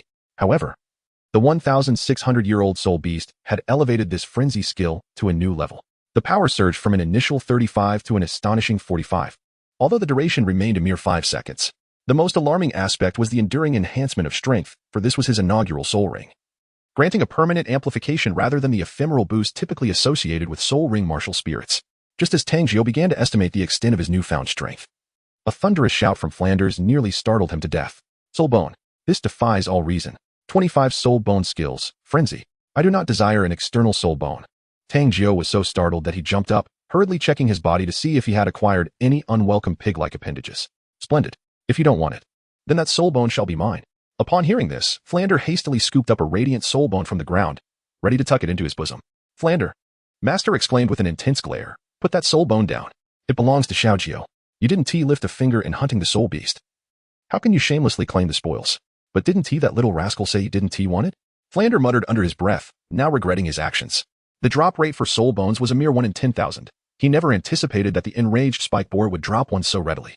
If he had acted earlier, Tang Jiu would have taken the soul ring while he claimed the soul bone, and Master would have had no objections. However, at this moment, he felt quite embarrassed to take it. He wished he could slap himself twice for losing a soul bone over a mere 1,000 gold soul coins. What a tremendous loss it turned out to be. So it was indeed a soul bone. At this moment, Tang Jiu finally comprehended that it was a soul bone dropped by the ferocious, rather than an external soul bone. He swiftly seized the soul bone from Flinder's grasp and, upon closer inspection, discovered it to be a leg bone. Flender, quite displeased, snorted, "You little rascal, have you finished absorbing the soul ring? What is the soul skill? Could it possibly be a useless soul skill?" Tang Jiu discerned the acidity in Flander's tone and cleared his throat, stating, "It's merely an ordinary skill, berserk." It instantaneously augments strength by 45, with enhancements dependent on the soul rings. For each additional ring, the power of the Berserk skill increases by 10. Thus, upon acquiring the second soul ring, the strength augmented by the Berserk skill would reach 55. The duration lasts for 5 seconds. Flander's lips twitched slightly, realizing that the extent of this enhancement was comparable to his own third soul ring. Nevertheless, he scoffed dismissively, remarking, 5 seconds. Isn't that a tad short? Tang Jiu's expression darkened as he scoffed. Although the duration of soul skills is brief, I can continuously employ them. It merely depletes a bit of soul power. Humph. It won't tire you out. Flender disdainfully retorted. If soul power could be utilized infinitely, then soul skills wouldn't be so precious. For instance, if one possessed a teleportation soul skill and had sufficient soul power, one could unleash it every second, rendering it nearly invincible. The master, however, did not dwell on this dilemma. The effectiveness of a soul skill ultimately depends on its wielder. Just moments ago, Tang Jiu had employed a chaotic cloak to amplify his strength, culminating in a powerful release of his soul skill, effectively pushing the limits of explosive soul skills to their zenith. Xiaojiu, having absorbed a Millennium Soul Ring, your strength should have received a permanent enhancement. To what extent has your power increased? How much could it possibly be? Originally, his base strength was 1,300 Jin. An increase to 2,000 Jin would be the utmost limit.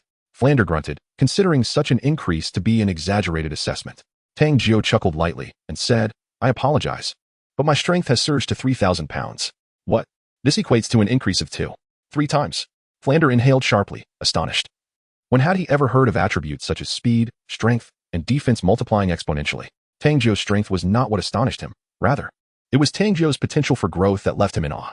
If each acquisition of a soul ring resulted in an exponential increase in power, it would indeed be terrifying. Do you doubt it? Tang Jiu extracted the severely deformed warhammer from the skull of the rampaging boar and let out a fierce roar. With the activation of his first soul skill, Fury, a violet soul ring illuminated around him, and his strength surged to an astounding 300 Jin. He swung the hammer from the tome, and with a resounding crash, it penetrated a tree trunk a meter in diameter, embedding itself into the tree behind it like a nail. Fran was utterly astounded. This was an irregular hammer, not a spear designed for piercing objects. Tang San opened his mouth, ultimately letting out a bitter smile and shaking his head. His first spirit ring was merely 400 years old. How could it possibly compare to the one that was 1,600 years old? Only the master wore a beaming smile, exclaiming, this is far from the limit. What? Tang San looked at the master in astonishment. Wasn't this already Tang Jiu's utmost potential? The master pointed to the spirit bone in Tang Jiu's hand, stating, this spirit bone is also power-oriented. Once fused, it will enhance physical strength and additionally bestow a formidable soul skill. I hope it retains the most valuable skill from the Berserk Boar. Tang San finally realized, indeed, there were also soul bones. Third brother, don't worry. I will ensure that the next soul beast I vanquish will drop a soul bone, and I will certainly give it to you first. Tang Jiu said with a cheerful grin. Tang San rolled his eyes, thinking that this little Jiu was deliberately showing off. Do you truly believe that each time you hunt a soul beast, you will acquire a soul bone? Isn't that rather disheartening? This particular soul bone was a left leg bone. Following the guidance of the master, Tang Jiu used his soul power to draw the soul bone and merge it with his body. As the soul bone integrated into his left leg, he felt a tremendous force transforming his physique. Moreover, the bones of his left leg seemed to become even more robust. Upon completing the fusion and opening his eyes, Tang Jiu noticed that the master and others were anxiously gazing at him, inquiring, how do you feel? Tang Jiu smiled and remarked, not bad. My strength has increased by 30, reaching 4,000 pounds. Another percentage increase. You, my friend, have hit the jackpot. Flander's lips twitched at the mention of percentage increase. Tang San, puzzled, inquired further. The master elucidated, soul rings and soul bones enhance physical attributes in 2 distinct ways, fixed increases and percentage increases. The fundamental difference lies in the nature of the enhancement. Fixed increases remain constant and do not fluctuate with the growth of the soul master. Conversely, percentage increases vary in accordance with the soul master's development. Currently, the 30-point increase from Xiaojiu's soul bone equates to an additional 1,000 pounds of strength. However, when his base strength reaches 10,000 pounds, the enhancement from this soul bone will amount to 3,000 pounds. Thus, percentage increases are the most coveted form of growth for any soul master. Furthermore, Xiaojiu's soul skill also provides a percentage increase. And when combined with the enhancement from the soul bone, the result is not merely additive. The rate of growth can only be described as extraordinary. Upon hearing this, Tang San finally comprehended the reason behind Flander's uncharacteristic emotional outburst. If every soul skill and soul bone of Tang Jiu were to be enhanced in such a manner, it would indeed be more extraordinary than any prodigy. Dean Flander, would you care to know what skill my soul bone possesses? Tang Jiu inquired with a smile directed at Flander. Do not tell me you have acquired the Berserk Boar skill that is most suited to you. Flander retorted with an exasperated huff. The soul bone granting the berserk skill is something that every assault-type soul master dreams of. I refuse to believe your luck is that extraordinary. Well, prepare to be disappointed. It is indeed berserk. Tang Jiu winked mischievously. Flender clutched his chest. Contemplating a retreat. I need a moment of solitude. Are you not curious to discover what my berserk skill entails? Tang Jiu called after him. I have no desire to hear it. Flender, visibly distressed, quickened his pace, fearing further emotional turmoil. After all, this was supposed to be his soul bone. A millennium-old soul bone with the berserk skill could fetch an astounding price at an auction. Would it be 500,000, or perhaps 1,000,000? The berserk skill instantaneously amplifies speed and strength by 30 for a duration of 1 minute. I apologize. It appears to be yet another percentage-based enhancement skill. How could I possibly maintain a pleasant demeanor? Fortunately, you refrained from intervening earlier. Otherwise, this soul bone would certainly have been yours. I feel quite regretful on your behalf. Tang Jiu exclaimed, addressing Flender. Flender felt as though he might spew blood in exasperation. This soul bone was undoubtedly worth 2 million gold soul coins. You wretched boy. I could just strangle you. Flender contemplated forcibly extracting the soul bone from Tang Jiu, who was infuriatingly insufferable. As a soul sage, he found himself pained by the audacity of this youth.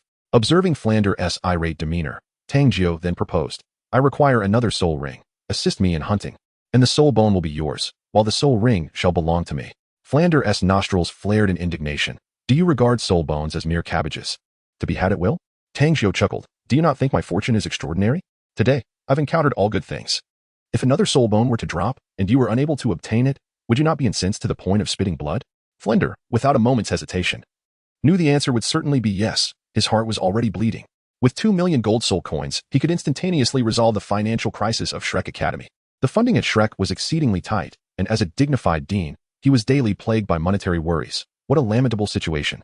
All right, let's do it. Flender contemplated for a moment and ultimately acquiesced. Tang Jiu's luck today was indeed uncanny. Perhaps he would indeed procure another soul bone. What further soul rings does this lad require? Flender directed his gaze towards the master. The master replied with a smile, a soul beast of around 2,000 years. Perhaps the phoenix-tailed coxcomb snake, the white-feathered wind swallow, or the golden-winged mantis.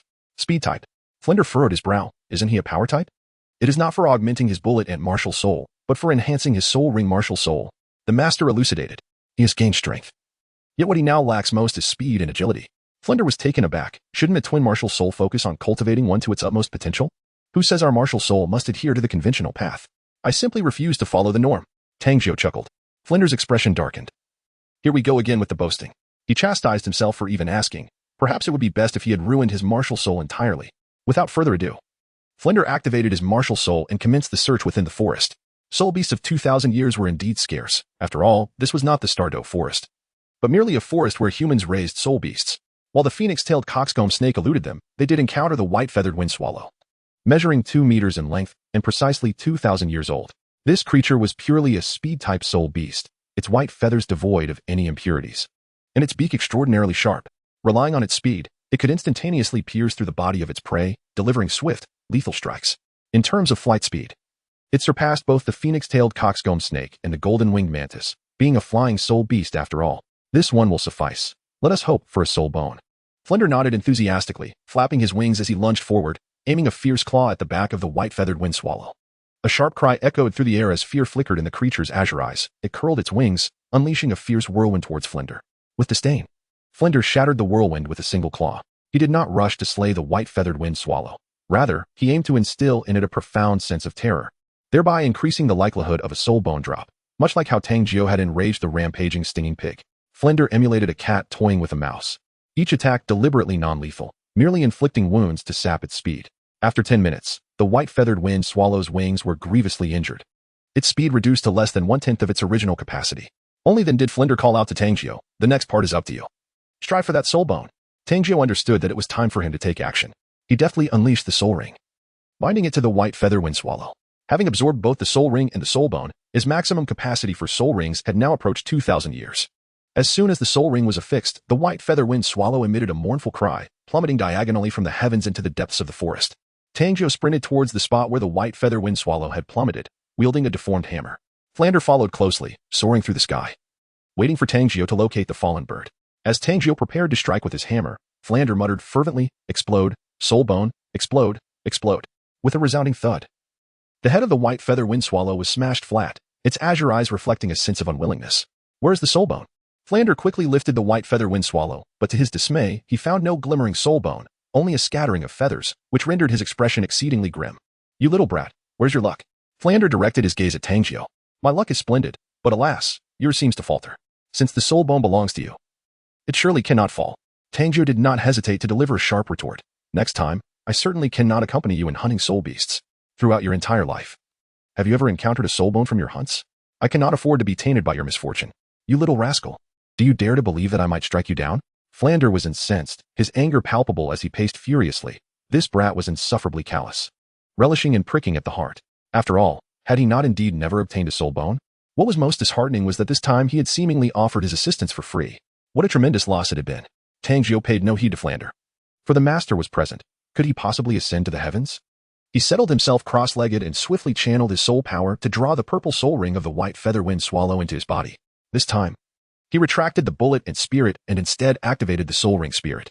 The 2,000-year-old soul ring posed no strain on Tang Jiu, having already absorbed the 1,600-year-old soul ring. Coupled with a 1,000-year soul bone, his physique was more than capable of bearing it. Following another enhancement of his body through the soul ring's energy, he distinctly felt a significant increase in his agility. 3 minutes later, as the absorption of the soul ring concluded, a purple soul ring materialized around Tang Jiu's form. You little rascal, don't tell me that this time your soul skill is yet another percentage enhancement. Flender remarked with an exasperated huff. Tang Jiu's expression was peculiar as he remarked, my soul skill is rather unique. Is it particularly useless? Flender's countenance brightened considerably, yet upon noticing the master's murderous gaze, he could only ruefully touch his nose and refrain from further comment, although the glimmer of satisfaction in his eyes remained evident. The first soul skill, Ring of Speed. Tang Jiu, as he spoke, invoked his soul skill, and his body seemed to be enveloped by a gust of wind, enhancing his speed significantly. The speed ring instantly increased his velocity by 5, with potential increments based on the soul rings.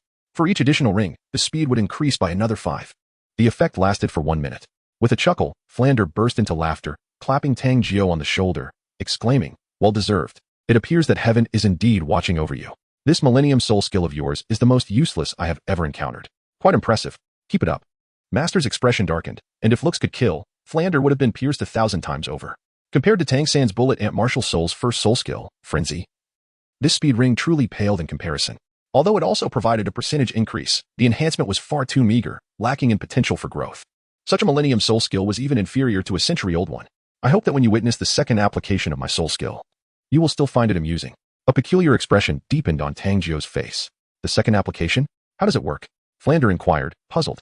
My soul ring martial soul can be applied to myself, but it can also be bestowed upon an enemy, Tang Jiu declared with pride, directly placing the soul ring onto Flender's body. First soul skill, Speed Evil Ring. Suddenly, a strange purple light emanated from Flender, and he felt as if his speed was being siphoned away. His pupils constricted in shock, for at that moment, Tang Jiu's speed surged dramatically, leaving behind a flurry of afterimages in his wake. Tang Jiu laughed heartily. My soul ring martial spirit boasts a single ring with dual abilities. When applied to oneself, it serves as the ring of speed, enhancing velocity. When bestowed upon another, it transforms into the malevolent ring of speed, devouring their swiftness for personal gain. Flender's eyes widened in astonishment. A single ring with dual abilities. Is this not a privilege exclusive to soul rings of 100,000 years? How unjust the heavens are. The first soul skill, Malevolent Ring of Speed. The master, equally astonished, pondered the implications. To absorb speed and utilize it against foes, would this not mean employing the enemy's own abilities against them? Little Jiu, how much speed can your malevolent ring consume, and how much can it augment your own? Not only the master, but also Tang San and Flender were equally intrigued by this inquiry. Tang Jiu grinned and exclaimed, Speed Evil Ring. In an instant, it devours the speed of my enemies by 5, replenishing me with the same amount. Moreover, the increase in speed is proportional to the number of soul rings. With each additional ring, the speed devoured rises by 5.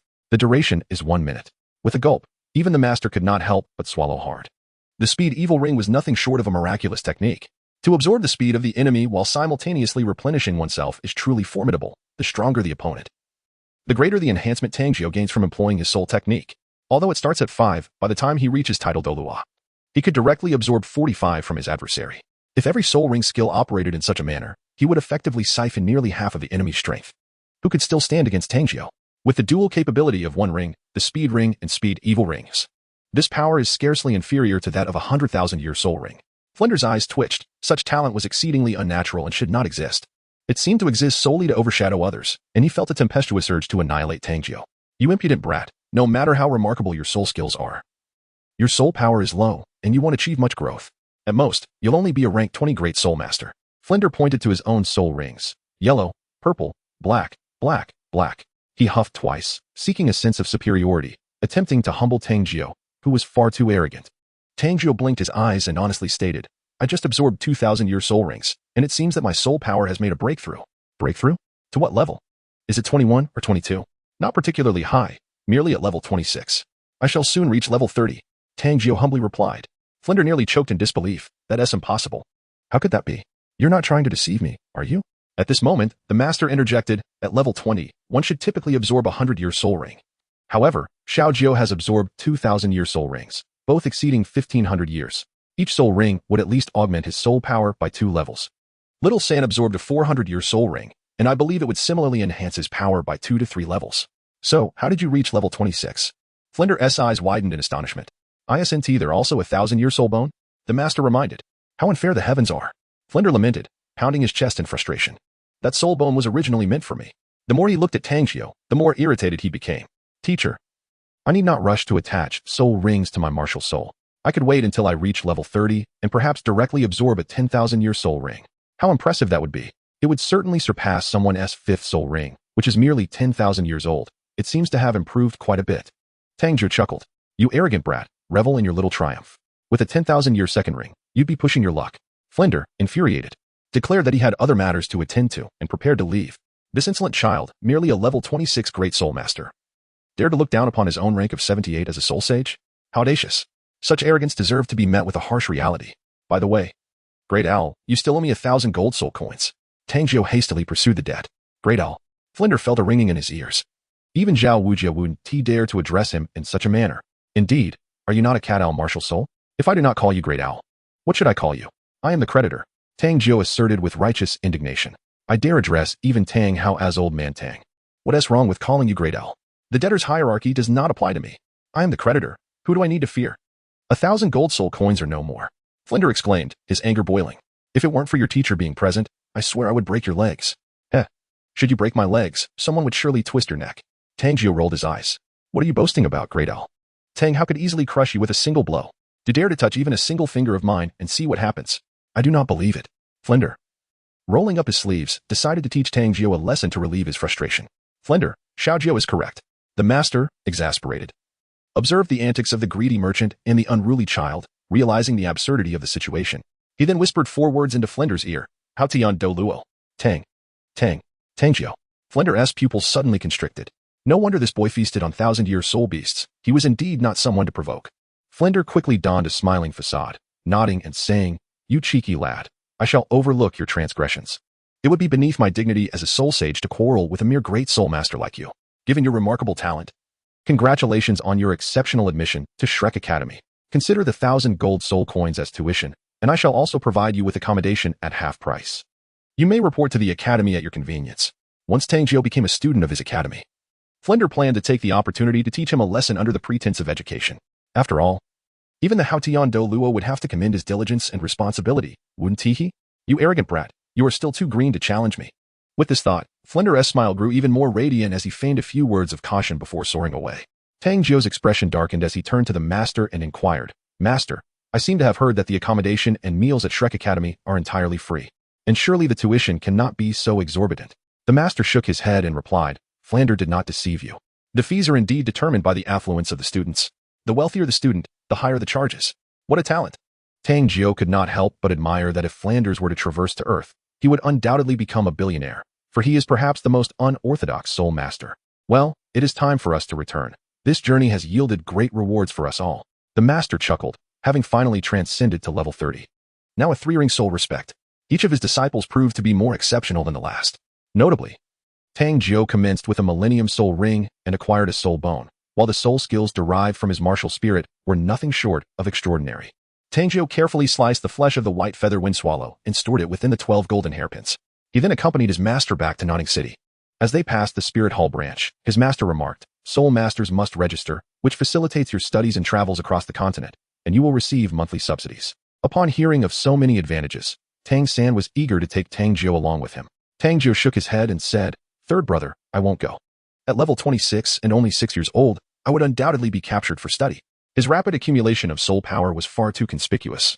and he had no desire to attract the attention of the spirit hall. Very well, Xiaojiu, I am pleasantly surprised that you understand the gravity of the situation. The master nodded. If Tang Jiu truly intended to go, he would certainly intervene, for the spirit hall was no place for the faint of heart. Then I shall seek out the blacksmith to forge me a new warhammer. I will return to school on my own shortly. After bidding farewell to the master, Tang Jiu made his way to the largest blacksmith shop. I need to replace my warhammer with a heftier one. Young man, what is it that you wish to forge? Tang Jiu arrived at the largest blacksmith shop, where the master blacksmith greeted him warmly. Those who labor with their strength are straightforward individuals, unlike the more mercenary nature of other merchants. I wish to forge a warhammer, measuring 80 centimeters in length and weighing. Tang Jiu calculated that after absorbing the soul ring and soul bone of the rampaging spiked boar, his strength had reached an impressive 4,000 gene. Although the soul ring of the white feather wind swallow primarily enhanced speed, it also contributed to a certain degree of physical fortitude. Furthermore, his soul power had surged from level 20 to level 26, granting him an additional 500 gene of strength. Thus, Tang Jiu's foundational strength had escalated to 4,500 gene. I need a hammer weighing 3,500 gene, he declared. Bang! The blacksmith, startled, nearly dropped the hammer from his grasp. 3,500 gene? Is that truly manageable? Of course. I am a strength-type soul master. Tang Jiu replied with a chuckle. The blacksmith gazed at him with admiration, acknowledging the prowess of soul masters. However, his expression soon shifted to one of concern. With a length of 80 centimeters and a weight of 3,500 gene, this poses a challenge. If constructed entirely from Iron Mother, it would become excessively heavy. Yet, if we forego Iron Mother, the weight would be insufficient. Perhaps we could consider a blend of common iron and Iron Mother? Tang Jiu shook his head in disapproval. Combining iron with inferior metal would result in an uneven density, rendering the hammer prone to breakage. What I desire is a repeated forging of the inferior metal to increase and uniform the density of the war hammer until it meets my specified weight. An expert indeed. Young brother.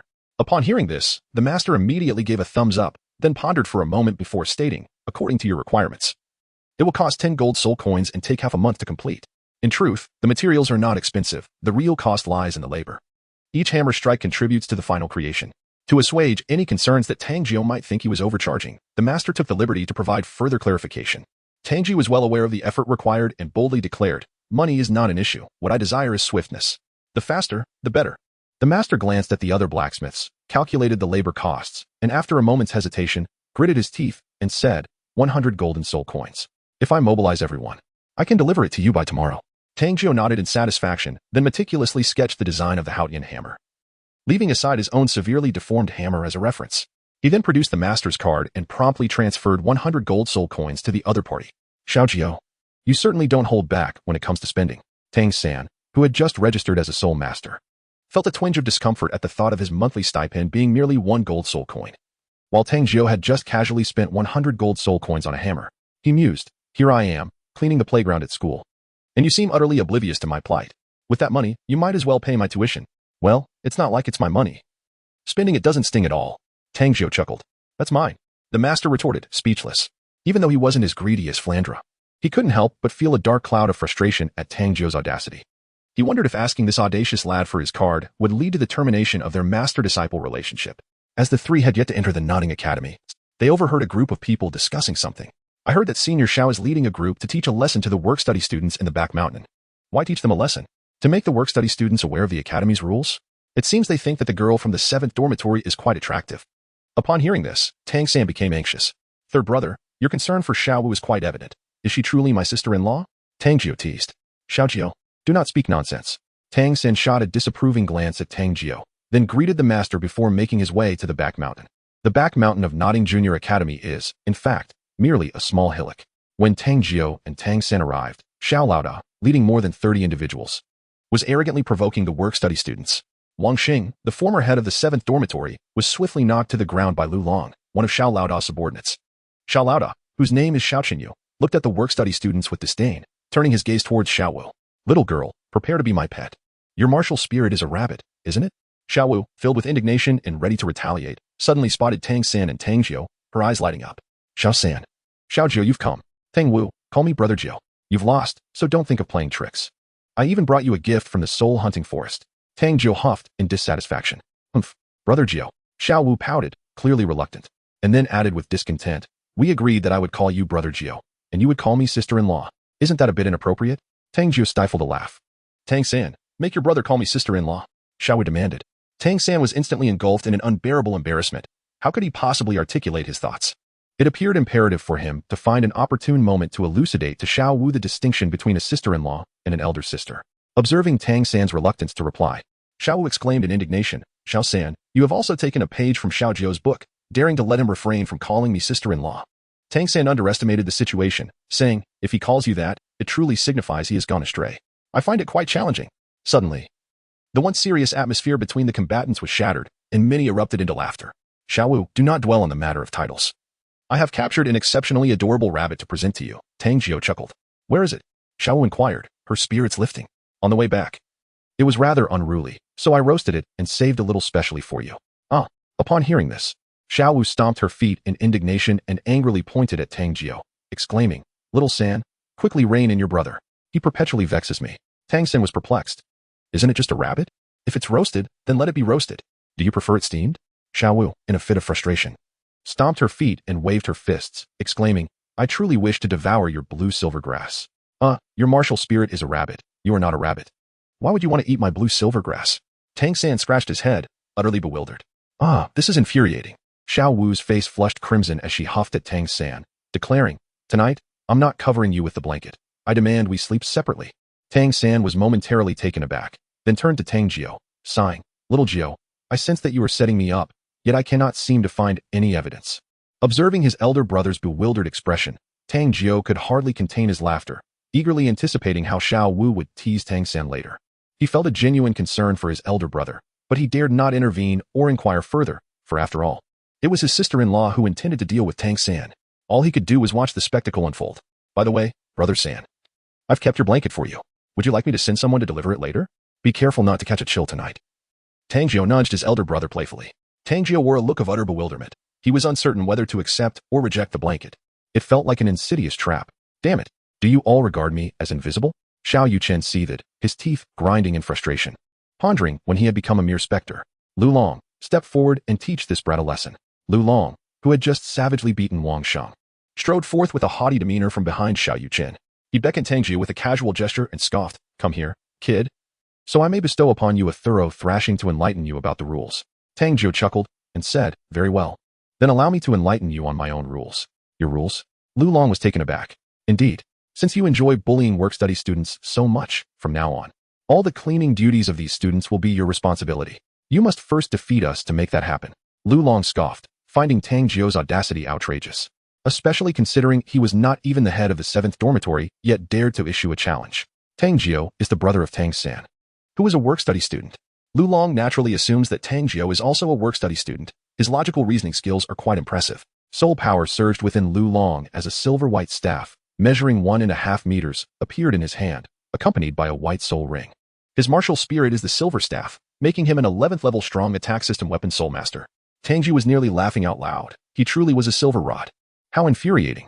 Lu Long, with his jet black hair, exclaimed angrily, "Quickly summon your martial spirit. I shall turn you into a pig's head." Tang Jiu smiled and shook his head, saying, "Do I even need to unleash my martial soul to deal with you worthless fools? Come at me." Tang Jiu's demeanor ignited a furious wrath within Lu Long, who brandished his staff and charged forward. With the first soul skill, Shattered Heaven, a faint pattern resembling a tiger manifested upon the silver-white staff. As he swung down with tremendous force, the air seemed to crackle ominously. Soul skill. It had been ineffective during the earlier confrontation with Wang Sheng. It appeared that Brother Jiu was about to face a setback. The expressions of those in the 7th Division darkened during Wang Sheng's battle. Lu Long had not utilized any soul skills. It had been felled by just 3 strikes. His arrogance in not unleashing his martial soul deserved the beating from Brother Lu. Indeed, Lu Long's first soul skill had once brought down a 70-year-old tiger, and the amplification of that power was nothing short of terrifying. Previously, Lu Long had shattered a tree trunk as thick as a bowl with a single strike. If that were to connect with a human, their bones would surely splinter. Xiaojiu, observing that Tang Jiu had not activated his martial soul, felt assured that victory was imminent. Lu Long was exerting his full strength against a mere underling. A truly prudent approach. "If you employ a soul skill, then so shall I," he declared, activating his 0-level soul skill, a standard attack. Tang Jiu chuckled softly and unleashed a punch towards the silver staff. A resounding thud echoed through the air as Lu Long's expression shifted dramatically. He watched in disbelief as the weapon spirit, the silver staff, was shattered by Tang Jiu's fist, dissipating into pure soul energy. Without pausing, Tang Jiu's fist struck Lu Long squarely on the nose, causing blood and tears to flow freely as he crumpled to the ground, clutching his face and weeping. The onlookers were left in stunned silence, witnessing a defeat so profound that it was not merely a blow that shattered a weapon spirit. What extraordinary strength is required? Hilariously, Lu Long was reduced to a pitiful state. Xiao Wu gleefully bounced around, finding amusement in the sight of a 12-year-old reduced to tears, and whimsically bestowed upon Lu Long a nickname. Brother Jiu is truly remarkable. Even with his innate soul technique, he can vanquish his opponent. Are you foolish? An innate soul technique merely signifies the absence of a soul technique, does it not? Brother Jiu is mocking them. The members of the 7th Division promptly began to exchange barbs, deriding their adversary. Scoundrel! Lingfeng, you take your turn. Xiaojiu's face betrayed his frustration. Tang Jiu shook his wrist and replied with a shake of his head, there's no need to take turns. Let's all go at once. I'm in a hurry to eat. Xiaojiu, can you handle this alone? Don't embarrass your sister-in-law. Xiao Wu warned Tang Jiu, clearly displeased with his arrogance. However, as soon as she spoke, the expressions of those around them turned peculiar. Xiaojiu's face darkened even further. He had hoped to pursue a relationship with such a beautiful girl. Since this young man was looking for a fight, everyone decided to join in and unleash their martial souls against him.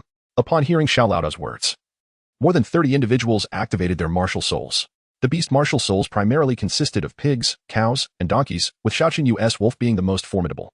The weapon martial souls were mostly sticks and vines, lacking in prowess. Nevertheless, the sight of over 30 people activating their martial souls was quite impressive, making Tang Jiu feel as though he had stepped into a zoo. Gray Donkey, provide support. After Xiaojiu embraced the spirit of the blue wolf, he turned to the student with the Gray Donkey martial soul and shouted, can a donkey really provide support? Tang Jiu pondered, while Xiao Wu's eyes widened in curiosity. The student with the Gray Donkey martial soul turned beet red, feeling somewhat embarrassed, but still activated his soul skill. First soul skill, Stubborn Donkey's Call. With that, he opened his mouth and emitted a series of high-pitched brays. The sound waves spread out, igniting the fighting spirit of Xiaojiu and the others, stirring the atmosphere into a frenzy. Is this supposed to turn everyone into stubborn donkeys? Haraha, I can't take it anymore. I'm going to die of laughter. Xiao Wu realized the purpose of this soul skill was to boost morale, making them act as foolishly as donkeys. She burst into laughter, nearly doubling over. The Gray Donkey Soul Master, his face flushed, realized the effect of his martial soul was somewhat embarrassing. Charge. First soul skill, Binding. First soul skill, Rampaging Bull Charge. First soul skill, Wild Boar Trample. Those with soul skills activated them, while those without used their martial souls to enhance their bodies, either assisting or attacking.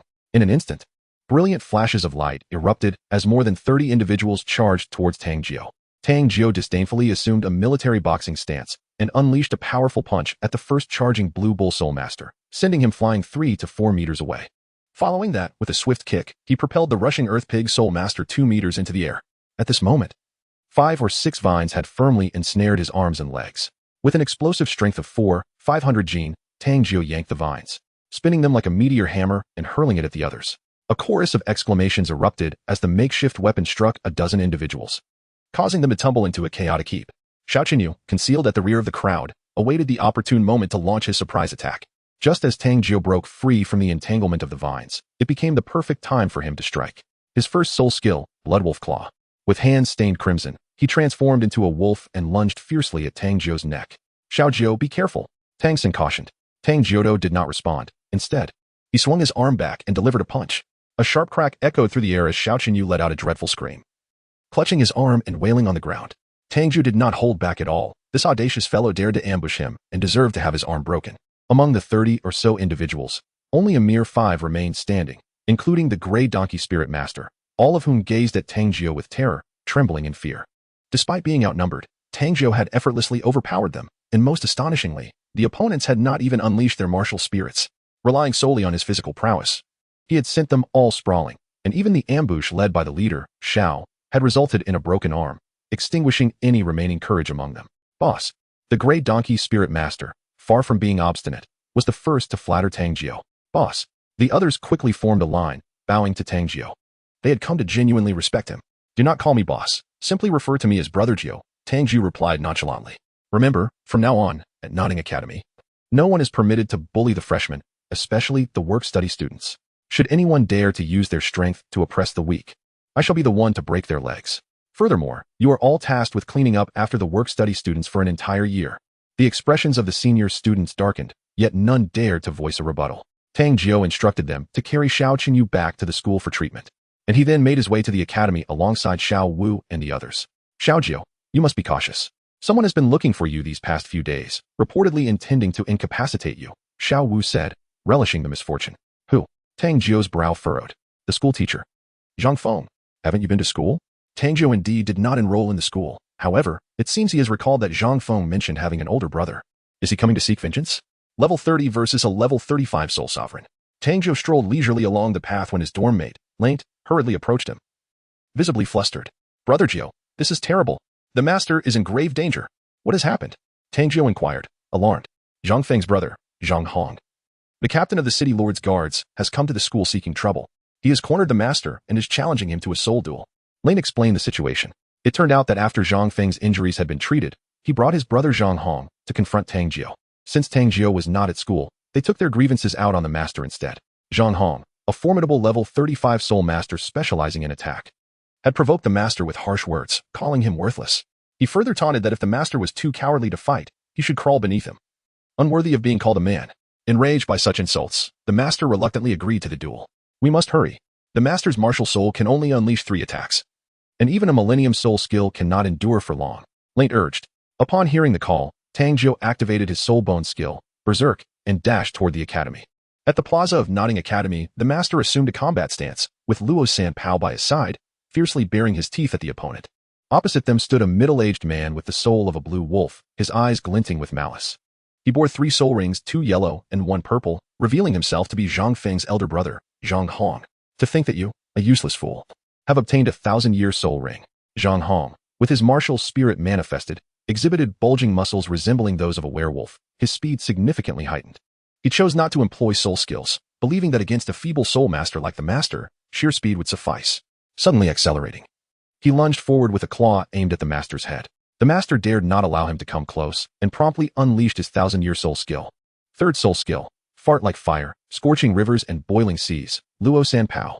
Luo San Pao leaped high, releasing a fiery blast toward Zhang Hong, engulfing the area in searing flames. Zhang Hong's forward momentum shifted abruptly, allowing him to evade the area of effect. He then circled behind the master, launching another attack. Still refraining from using any soul skills, the master, left with no choice, activated his third soul skill once more, as Luo San Pao expelled another fiery blast, igniting the surroundings anew.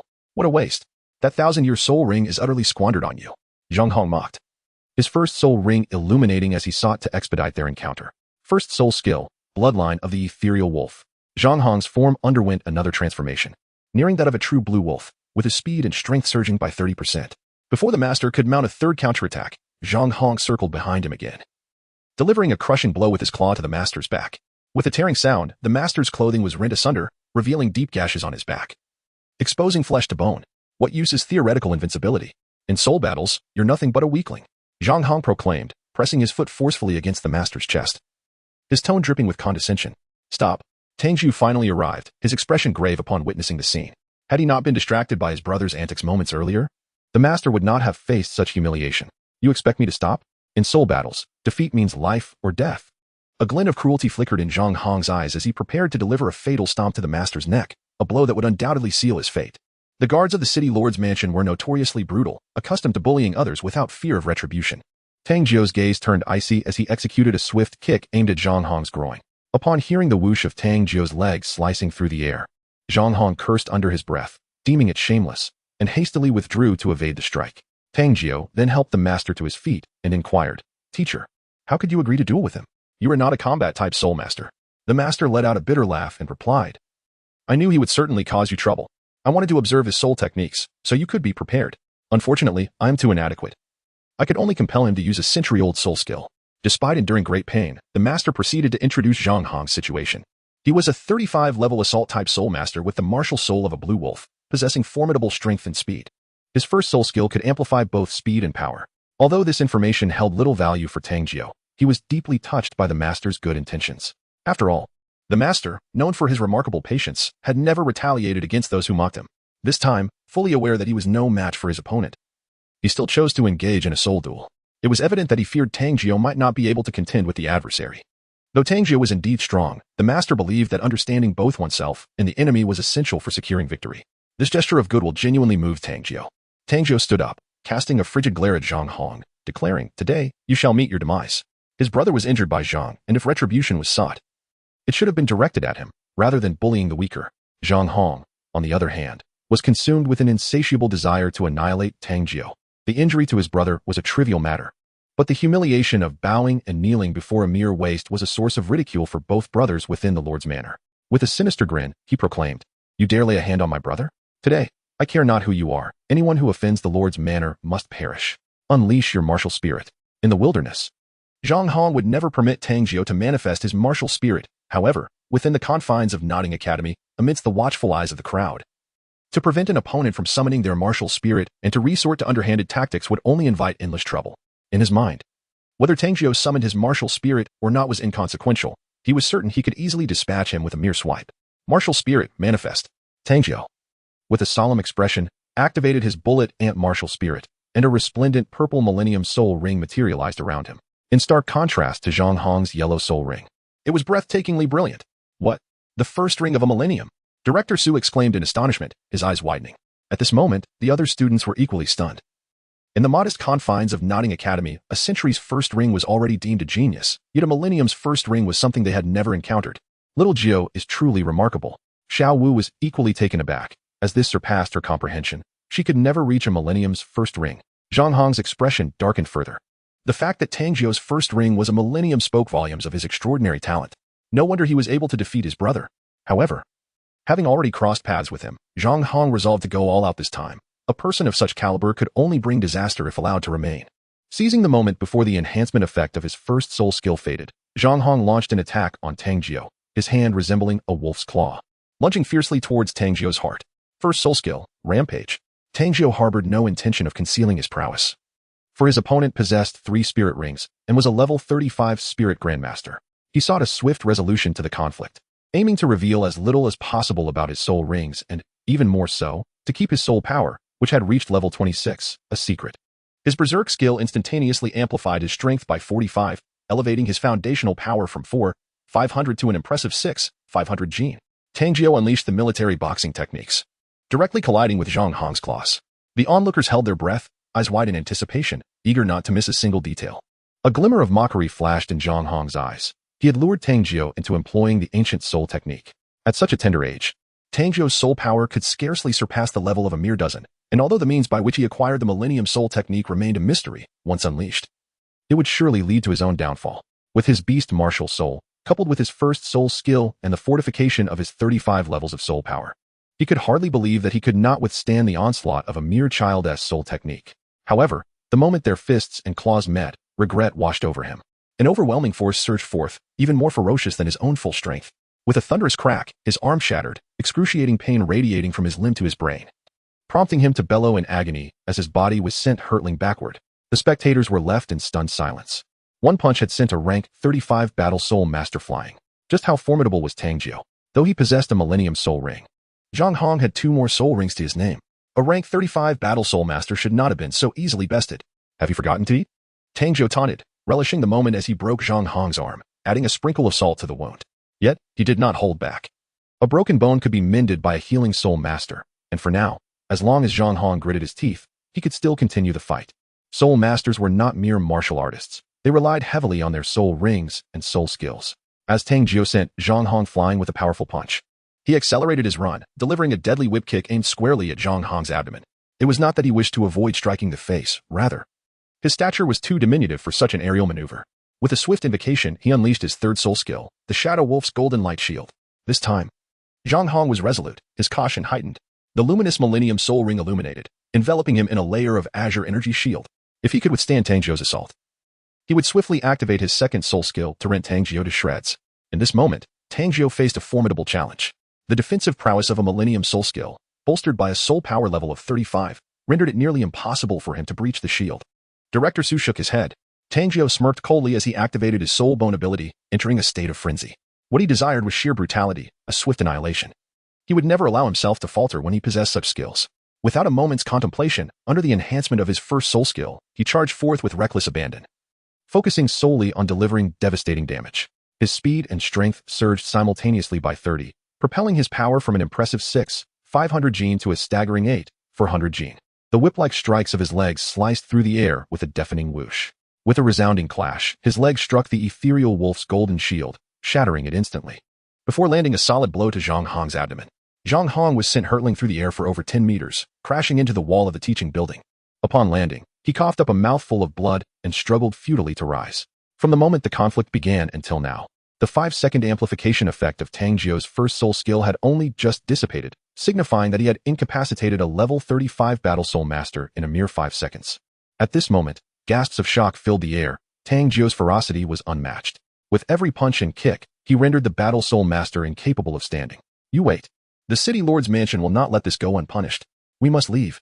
Zhang Hong, feeling his insides rupture, cast a venomous glance at Tang Jiu and beckoned his brother, Zhang Feng, to hasten him away to seek the aid of a healing soul master. Leave? That is inconceivable. I have declared that today shall be your demise. Tang Jiu gradually approached Zhang Hong, recognizing that allowing such a person to roam free would inevitably lead to peril, akin to releasing a venomous serpent poised to strike.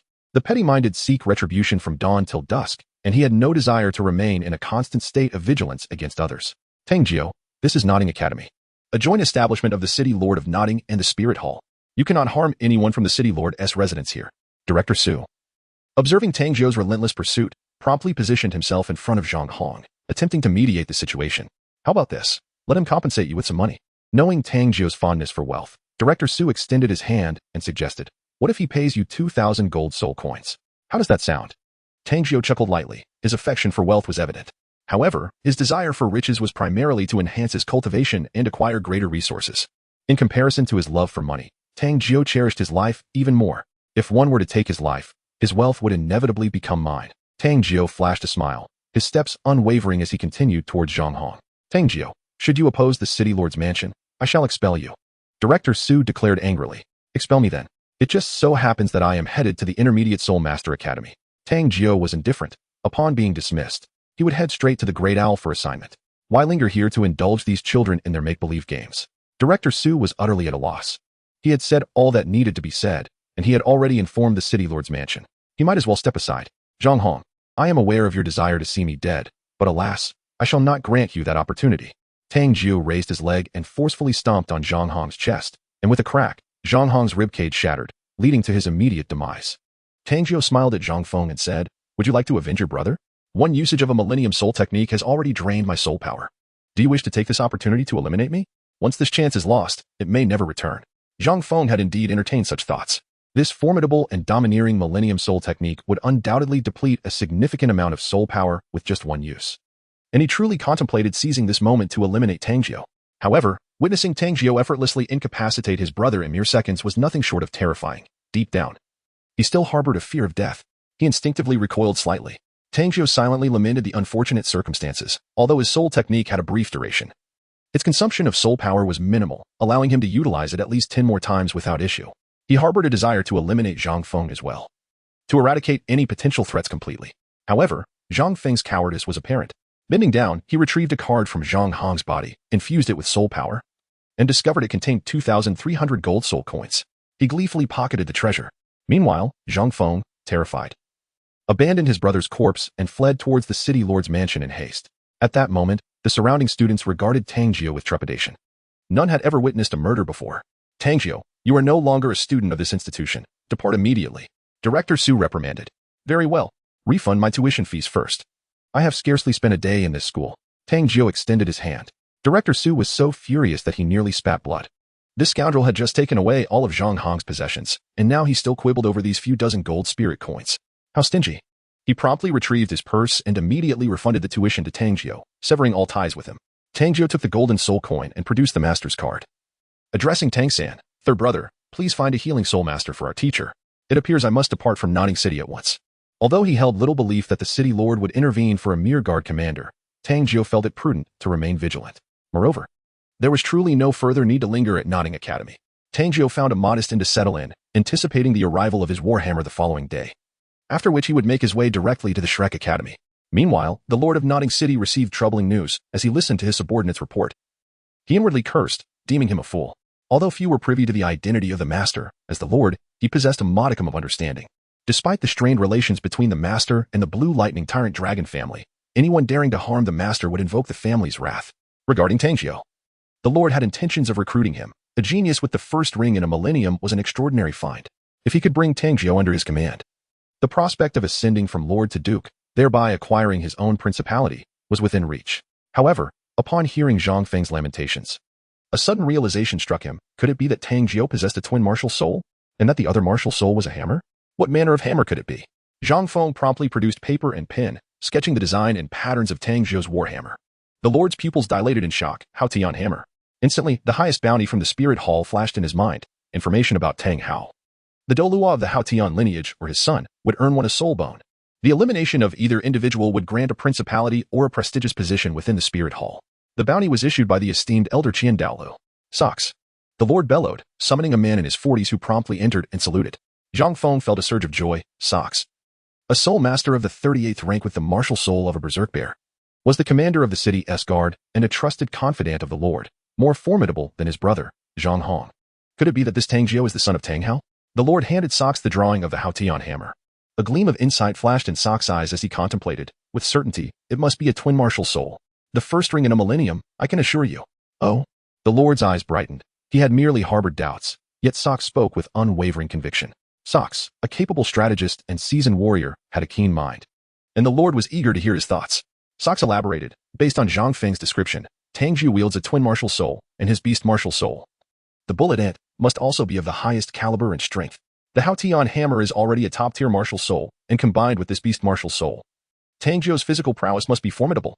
Thus, it is not surprising if he can achieve the 1,000-year mark with the addition of a soul ring to both the Hao Tian hammer and the bullet ant. Especially considering his lineage to the Hao Tian sect. The Lord, enlightened by Socks' reasoning, marveled at the commander's sharp intellect, which unraveled the mystery behind the enigmatic first ring of a millennium. What do you propose we do? He inquired. That depends on your will, my lord. If you seek stability, I suggest notifying the spirit hall. We can garner their favor and even procure a soul bone. Socks replied. The Lord stroked his chair, feeling a twinge of reluctance. After 6 years of searching, the spirit hall had yet to locate Tang Hao and his son, and now Tang Hao's son appeared right in Notting City. Was this not a fortuitous opportunity? He yearned for the title of duke and the possession of his own principality. A glimmer of greed flashing in his eyes. Then I shall dispatch men to eliminate Tang Jiu. Socks stated matter-of-factly, devoid of any surprise. As the adage goes, men perish for wealth, birds die for food. The disparity between the lord and a duke was profound, and his status would surely rise correspondingly. Excellent. Go at once. Ensure this young man does not escape. The lord commanded, rising decisively. Socks shook his head. My lord. Our course of action should be to closely monitor him, ensuring he departs Notting City safely. He must not encounter any mishaps here. Why? Do you fear a mere 6-year-old child? Zhang Feng queried, puzzled. Socks shot him a cold glance, sneering, fool. If we kill his son, do you not fear that his father will seek retribution? If Tang Hao were to arrive, who in the Lord's manor could withstand him? We must eliminate the threat and then attribute the deed to the spirit hall, reaping the rewards in silence. Do you comprehend? The Lord broke into a cold sweat. After all, Tang Hao had the audacity to slay even the Pope of the spirit hall. Should he suspect that his son fell by their hands? Would he not be inviting his own demise? The Lord regarded Socks with newfound admiration. Those who led armies possessed a depth of insight. Yet, he soon expressed concern, however. Tang Jiu is remarkably powerful. Do you possess the confidence to confront him? Socks laughed heartily. My lord, you have been deceived by Tang Jiu's reputation. Zhang Hong's demise stemmed from his foolishness, to contend with a member of the Hao Tian sect in strength. Employing a century-old soul skill against a millennium soul skill, how could he possibly survive? Against a strength-type soul master, it is folly to match strength. Currently, his soul power likely does not exceed level 20, and lacking a targeted soul skill, a speed-type soul master could easily overpower him. I shall bring Kasha along. The Lord's eyes brightened at the mention of Kasha, a 33rd level speed-type soul master with the martial soul of a shadow swallow, Socks' wife. A smile crept across the Lord's face. The title of duke seemed assured. The next morning at dawn, upon awakening in the inn, Tang Jiu commenced his morning run around the city of Nottingham. Without the burden of weights, he found his exercise somewhat lacking in intensity. After practicing a set of combat techniques he had acquired from special forces, he made his way to the blacksmith shop. His gaze was immediately drawn to a hammer that bore an uncanny resemblance to the Hao Tian hammer. He swiftly lifted it and swung it a few times. The 500-pound war hammer felt remarkably adept in his grasp. Its size was perfectly suited to fit among the 12 golden hairpins. Young man, you are our esteemed patron. We have repaired the original hammer for you. The master blacksmith exclaimed, gesturing towards another hammer on the other side. My gratitude to you. Tang Jiu replied. Tang Jiu was filled with elation as he conceived a brilliant strategy for subduing his adversaries, the flying hammer. Grasping one that was already in motion in his hand, he retrieved another from the 12 golden hairpins, mirroring the concealed weapon of his third brother, and hurled it forth. The 800-pound hammer soared through the air, its might rivaling that of a century-old soul technique. Tang Jiu placed the war hammer into the 12 golden hairpins and, bearing the weight of the 500-pound weapon, strode out of Notting City. He procured a map of the continent and drew a straight line from Notting City to Soto City. Embarking on a vigorous march along that path, Carrying the hammer, he ran fervently, akin to a rigorous workout. Within a day's time, Tang Jiu noticed a bird soaring in the sky, seemingly trailing him, though he paid it little mind. However, upon exiting the sphere of influence of Nodding City, he observed the bird suddenly descend, positioning itself before him. It was a woman in her 30s with golden hair, who chuckled and said, "Little one, why are you in such a hurry?" Tang Jiu was taken aback, realizing that he was being followed. He turned to see two figures swiftly approaching him, one of whom was Zhang Feng. The other individual was unfamiliar to him, yet exuded an aura of danger, none other than Sox. Sox and his companions surrounded Tang Jiu, coldly inquiring, "Are you the son of Tang Hao?" Tang Jiu hurriedly shook his head, exclaiming, "You have mistaken the person. It is not I." "Not you?" Sox furrowed his brow. "Indeed. Are you not seeking the son of Tang Hao? I can guide you." Tang Jiu lamented, "You see, I was tormented by Tang Hao since childhood. I nearly perished from starvation." Sox's expression darkened as he pointed to the warhammer in Tang Jiu's hand, saying, "Do you think I'm foolish? The Haotian hammer, how could I not recognize it? You can identify a mere hammer." Tang Jiu could not help but roll his eyes. "If you seek vengeance, look for third brother. He is the biological one. I am merely an adopted child." "You are quite disobedient, little one," Kasha snorted. "Lord Sox, there is no need for idle chatter. Let us engage directly." Zhang Feng immediately summoned his martial spirit, revealing 2 soul rings of white and yellow. "Fool," Sox cursed angrily, realizing that this brat had called him by his true name. They were there to assassinate, not to duel. Such a dim-witted individual would be dealt with swiftly to avoid any repercussions. Sox, a 38th level assault martial spirit sovereign, manifested the martial spirit of the mad bear. With his name exposed by Zhang Feng, he ceased to hide, embodying the mad bear martial spirit, adorned with 3 soul rings, yellow, and purple. Kasha, a 33rd level agility martial spirit sovereign, summoned his martial spirit, revealing 3 soul rings, yellow, and purple, as his eyes narrowed. Tang Jiu narrowed his eyes, realizing that today would be a fight to the bitter end. At last, he could unveil his martial soul. Tang Jiu, a formidable soul master at the 26th level of the assault system, wielded the martial soul of the bullet ant. A splendid counterattack ensued. Upon revealing his soul power level, Tang Jiu adorned himself with the soul rings of his martial spirit, causing 2 violet soul rings to materialize around his form. In that instant, the brilliance of his display momentarily blinded his adversaries. What? A great soul master? Both Swoks and Kasha stood in stunned silence, grappling with the incredulity of the situation. How could this be? Just yesterday, he possessed a single soul ring, and now he manifested 2. How is this transformation possible? Did he venture into the soul-hunting forest last night? That shouldn't be the case. They had been under constant surveillance. Zhang Feng found himself utterly bewildered, grappling with the notion of a 6-year-old great soul master. Surely, this defied all natural order. Tang Jiu narrowed his eyes, relishing the intended shock effect. Do not mistake his demeanor for mere bravado. He was, in fact, crafting a psychological disparity for his adversaries. Seizing the moment while the trio was momentarily stunned, Tang Jiu immediately unleashed his soul bone skill, Frenzy. As the adage goes, to exploit one's weakness is to strike decisively. More aptly, it is said that injuring 10 fingers is less effective than severing one. He launched a surprise attack on Zhang Feng, the weakest among them, swinging his hammer with ferocious intent. Duck. Sox, witnessing Tang Jiu's sudden aggression, grasped the gravity of the situation and shouted urgently at Zhang Feng. Instinctively, Zhang Feng turned to flee, tears welling in his eyes. Why is it always me who gets hurt? His brother had already met a brutal fate, and he certainly did not perceive himself as a contender. Unfortunately, his physical prowess paled in comparison to that of Tang Jiu. And with Tang Jiu now in a frenzied state, his speed had surged by 30. Just as Zhang Feng turned, Tang Jiu's hammer descended with a deafening crash upon his back. A sickening crack echoed as Zhang Feng's entire spine shattered, leading to his instantaneous demise. Damn it. First soul skill, Shadow Assault. As a speed-oriented soul master, Kasha was significantly faster than Sox. She immediately activated her century-old soul skill, transforming her body into a shadow that surged towards Tang Jiu. Father, you've come. How wonderful. Tang Jiu suddenly exclaimed with delight, as Kasha, who had just dashed towards him, recoiled as if struck by lightning, retreating with even greater speed while casting vigilant glances around her, her face paling with fear. She hovered high above, daring not to descend, desperately searching for Tang Hao's figure. However, upon this observation, she was nearly driven to madness. There was no one in sight. At this moment, Tang Jiu had already sprinted several dozen meters ahead, turning back to mock her. Have I frightened you to death? Such small courage. Do you still dare to kill me? Fuming, Kasha clenched her silver teeth, her rage nearly consuming her reason. They had come to assassinate Tang Jiu, and in their first encounter, one of their own had been swiftly eliminated. The audacity of being intimidated by mere words had left her utterly humiliated. Chase him. If he does not perish today, we shall surely meet our end. Sox roared, madly pursuing Tang Jiu. I am a prodigy destined for greatness. To kill me invites divine retribution.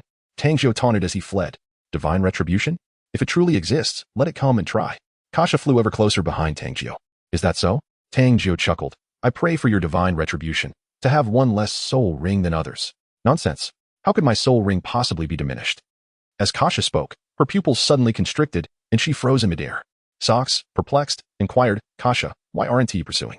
My 1,000-year soul ring has vanished. My soul skills are gone. Kasha's complexion turned pale. Could it truly be divine punishment? This was far too bizarre. Even more alarming was the fact that her soul power had plummeted by 3 levels, dropping her to level 30.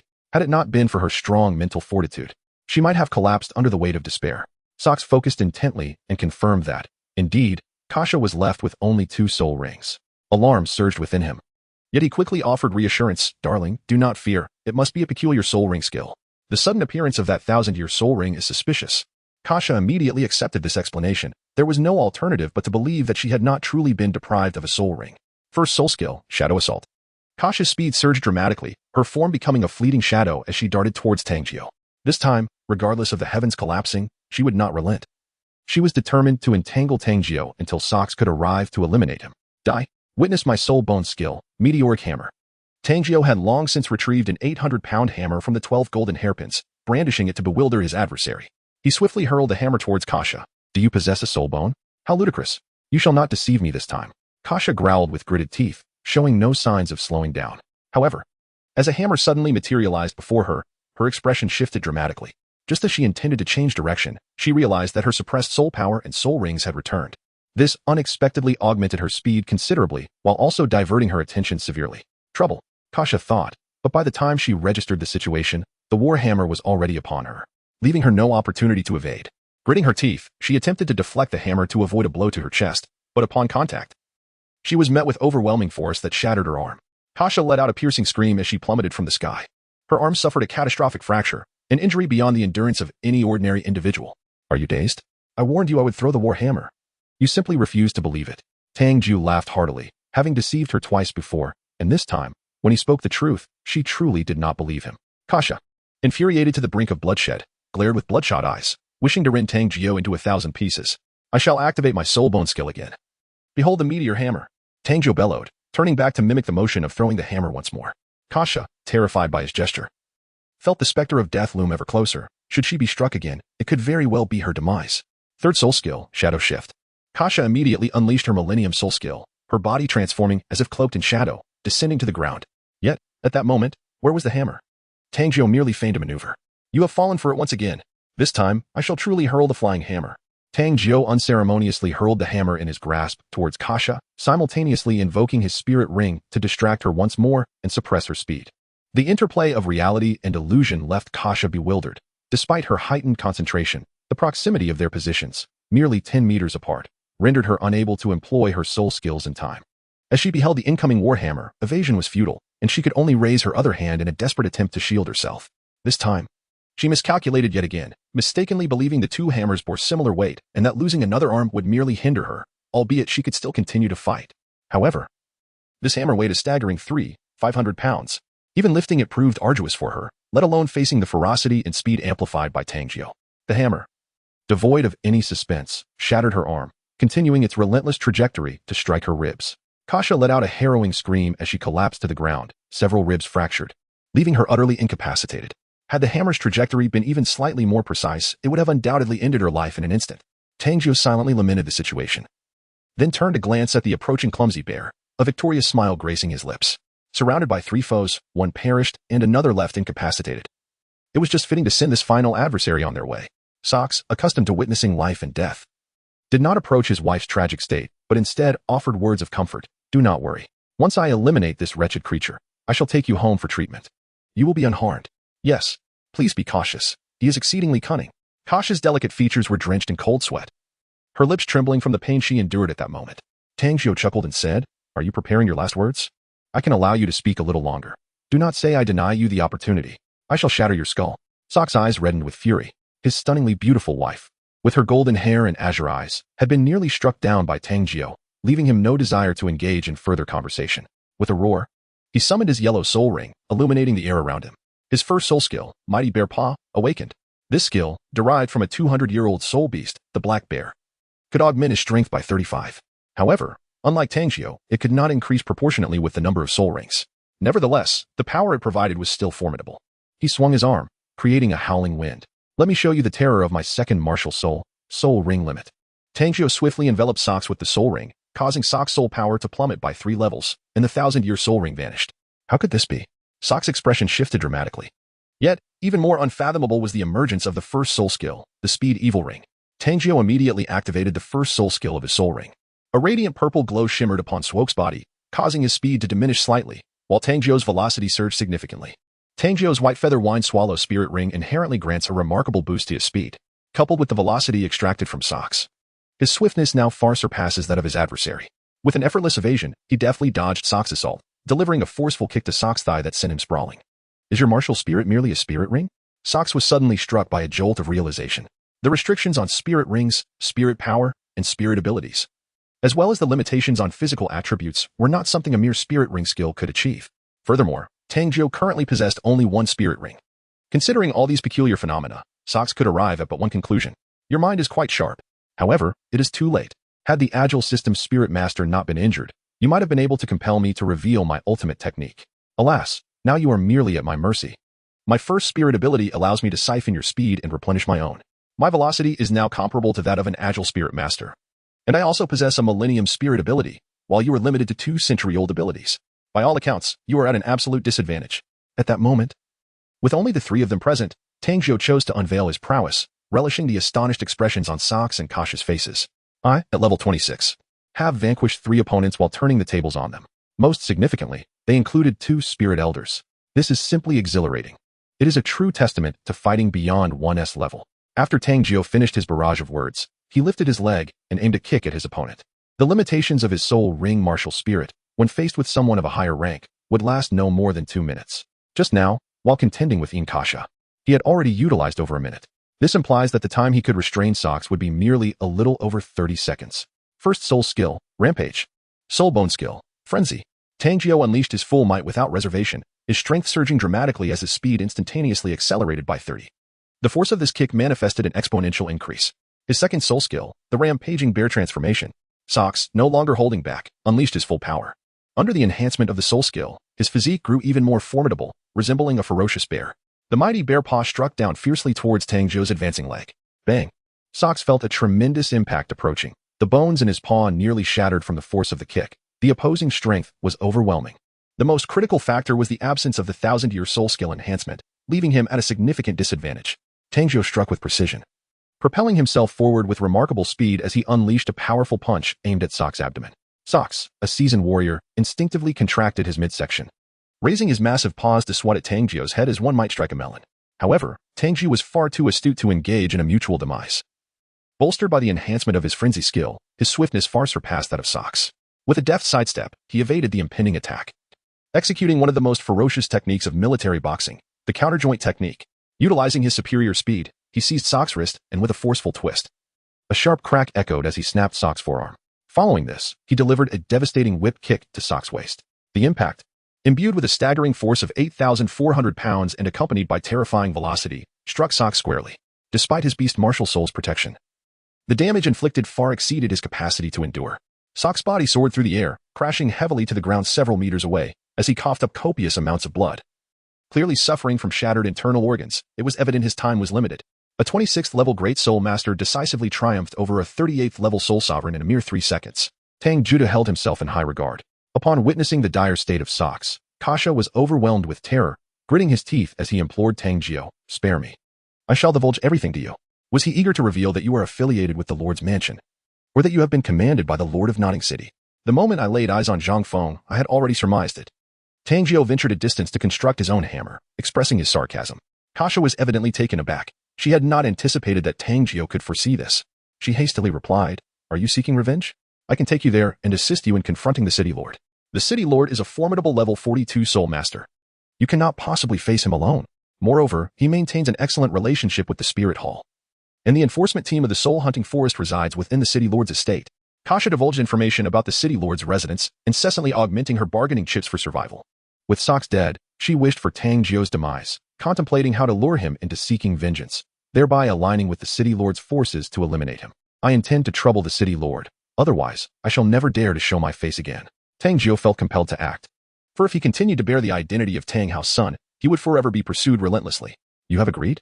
Kasha exclaimed with delight. While secretly devising ways to ensure Tang Jiu's brutal end, Tang Jiu smiled and nodded, yet I remain unconvinced by you. Tang Jiu swung the hammer with unrestrained vigor. Refraining from advancing towards Kasha, fearful of any hidden lethal techniques she might employ. Instead, he hurled the hammer directly at her. No, Kasha exclaimed, bewildered by Tang Jiu's sudden refusal. Yet, before she could comprehend the situation, the hammer struck her abdomen with devastating force, extinguishing the very essence of her life. Tang Jiu, wielding a hammer, struck Socks with a blow, and only then felt satisfied enough to begin searching for valuables on their persons. However, he was met with profound disappointment. The two had ventured out without any money, likely believing that ending their lives would be too effortless, and after the deed, they would simply return. Alternatively, they may have wished to avoid leaving behind any excessive clues for Tang Hao to discover. Tang Jiu cursed his misfortune under his breath as he made his way back to Nodding City, hammer in hand. I have never harbored grudges. I believe in settling scores immediately. Those who seek their own demise shall surely meet their end. 35 Self-Martial Soul Fusion Skill, Evil Ring Devouring Sky Ant. To slay the Lord of Nodding City, a meticulous plan is imperative. Tang Jiu would not be foolish enough to charge him with a hammer. Swaggering without understanding the strength of his opponent. A Soul Master at level 42 is not to be underestimated compared to one at level 30. My ability to defeat a Soul Master primarily relies on my Soul Rings and Martial Spirit, by restraining one of their Soul Rings. It is akin to reducing their power to merely a slight elevation above my own. However, our soul skills are not the same. No, they are distinctly different. I possess 2,000-year soul skills and 1,000-year soul bone ability, while my opponent has only 200-year soul skills. This disparity is fundamentally what allows me to dominate them. Tang Jiu pondered that his ability to overpower his opponents was undoubtedly attributed to his innate talent. His Soul Ring and Martial Spirit were exceptionally formidable. However, should his adversary be at level 42, possessing 4 soul skills, with 1 restricted and 3 remaining, if he could not conclude the battle within 2 minutes, he would be left vulnerable to a counterattack. Furthermore, if the enforcers of the Spirit Hall were still present, it would essentially amount to a death sentence. Tang Jiu took out some dried pork and began to gnaw on it, then turned back and submerged into Nodding City. He blended into Nodding Academy and sought out the master, recounting all his experiences. You wish to slay the city lord? Such a perilous endeavor. The master's expression changed. As he too believed the city lord deserved death, yet he did not wish for Tang Jiu to take such a risk. I must eliminate him, otherwise, I will no longer be able to show my face on the continent. Tang Jiu did not wish to live in the shadows like Tang Hao, shrouded in secrecy and concealing his face from the world. There were so many charming maidens awaiting his heroic rescue. His splendid life had just begun, and he had no desire to dwell in dark corners. The master, noticing Tang Jiu's unwavering gaze, sighed with a hint of resignation. It seems you have come to inquire about the fusion technique of martial souls. Indeed, master. With the power of my soul rings, I can surpass level 10 soul strength and dominate my opponents. The fusion technique should undoubtedly enhance my abilities further, Tang Jiu exclaimed, his eyes brimming with anticipation. Previously, the master had mentioned that once he acquired the soul rings, he would elucidate these concepts, and now the moment had arrived. The master's expression grew grave, his gaze even more intense than Tang Jiu's. Taking a deep breath, he declared, your fusion of your 2 martial souls is unique. To distinguish it from other fusion techniques, I shall name it Self-Martial Soul Fusion Technique. Tang Jiu's eyes sparkled with realization. Indeed, it was remarkably apt. The technique of martial soul fusion requires that the attributes be either identical or complementary, thereby allowing the merging of distinct martial souls into a new entity, which may consist of 2 or even several. Together with Flender and another individual, we are referred to as the Golden Iron Triangle. Owing to the harmonious fusion of our martial souls that culminates in the creation of a new martial soul, the Golden Sacred Dragon. As the master spoke, a profound sorrow washed over his face, and he continued, during the process of martial soul fusion, one must designate a primary martial soul, while the others serve to supplement and enhance its deficiencies or to amplify its potency. In your case, considering your 2 martial souls, your primary martial soul should indeed be the bullet ant. Tang Jiu found the explanation quite reasonable. Although he was aware of the storyline, such a detailed theory had not been addressed before. He promptly inquired, Master, how should we proceed with the fusion of the martial souls? The master replied, the process of fusion essentially involves the mutual attraction and transformation of the martial souls. During the fusion, you must envision it as the bullet and absorbing the spirit ring and martial soul. However, it is not solely the martial souls that are fused. The spirit rings and spirit power are also involved, placing a significant burden on the body. If one is not cautious, it could result in catastrophic consequences. After all, you are attempting to endure the augmentation brought about by 2 martial souls and 2 spirit abilities. The master's tone was grave, emphasizing the inherent dangers. When they initially experimented with martial soul fusion, it was far from easy. Numerous attempts were made before they achieved success. Tang Jiu's endeavor to merge his own martial soul was even more perilous. Master, I believe my current physical condition is more than capable of withstanding it. Tang Jiu immediately activated his martial soul, the bullet ant, which was accompanied by a soul ring. This time, he did not merely attach the soul ring to his body, but rather, he audaciously consumed it. In terms of fusion, Tang Jiu believed that swallowing and merging was the most profound method. The master's lips twitched. His intention was for the bullet ant to gradually absorb the soul ring, rather than resorting to such a violent act of devouring, which was both barbaric and perilous.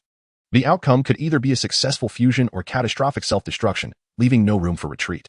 However, since Tang Jiu had already ingested it, the master chose not to dwell on it further and instead watched anxiously as Tang Jiu's martial soul transformed.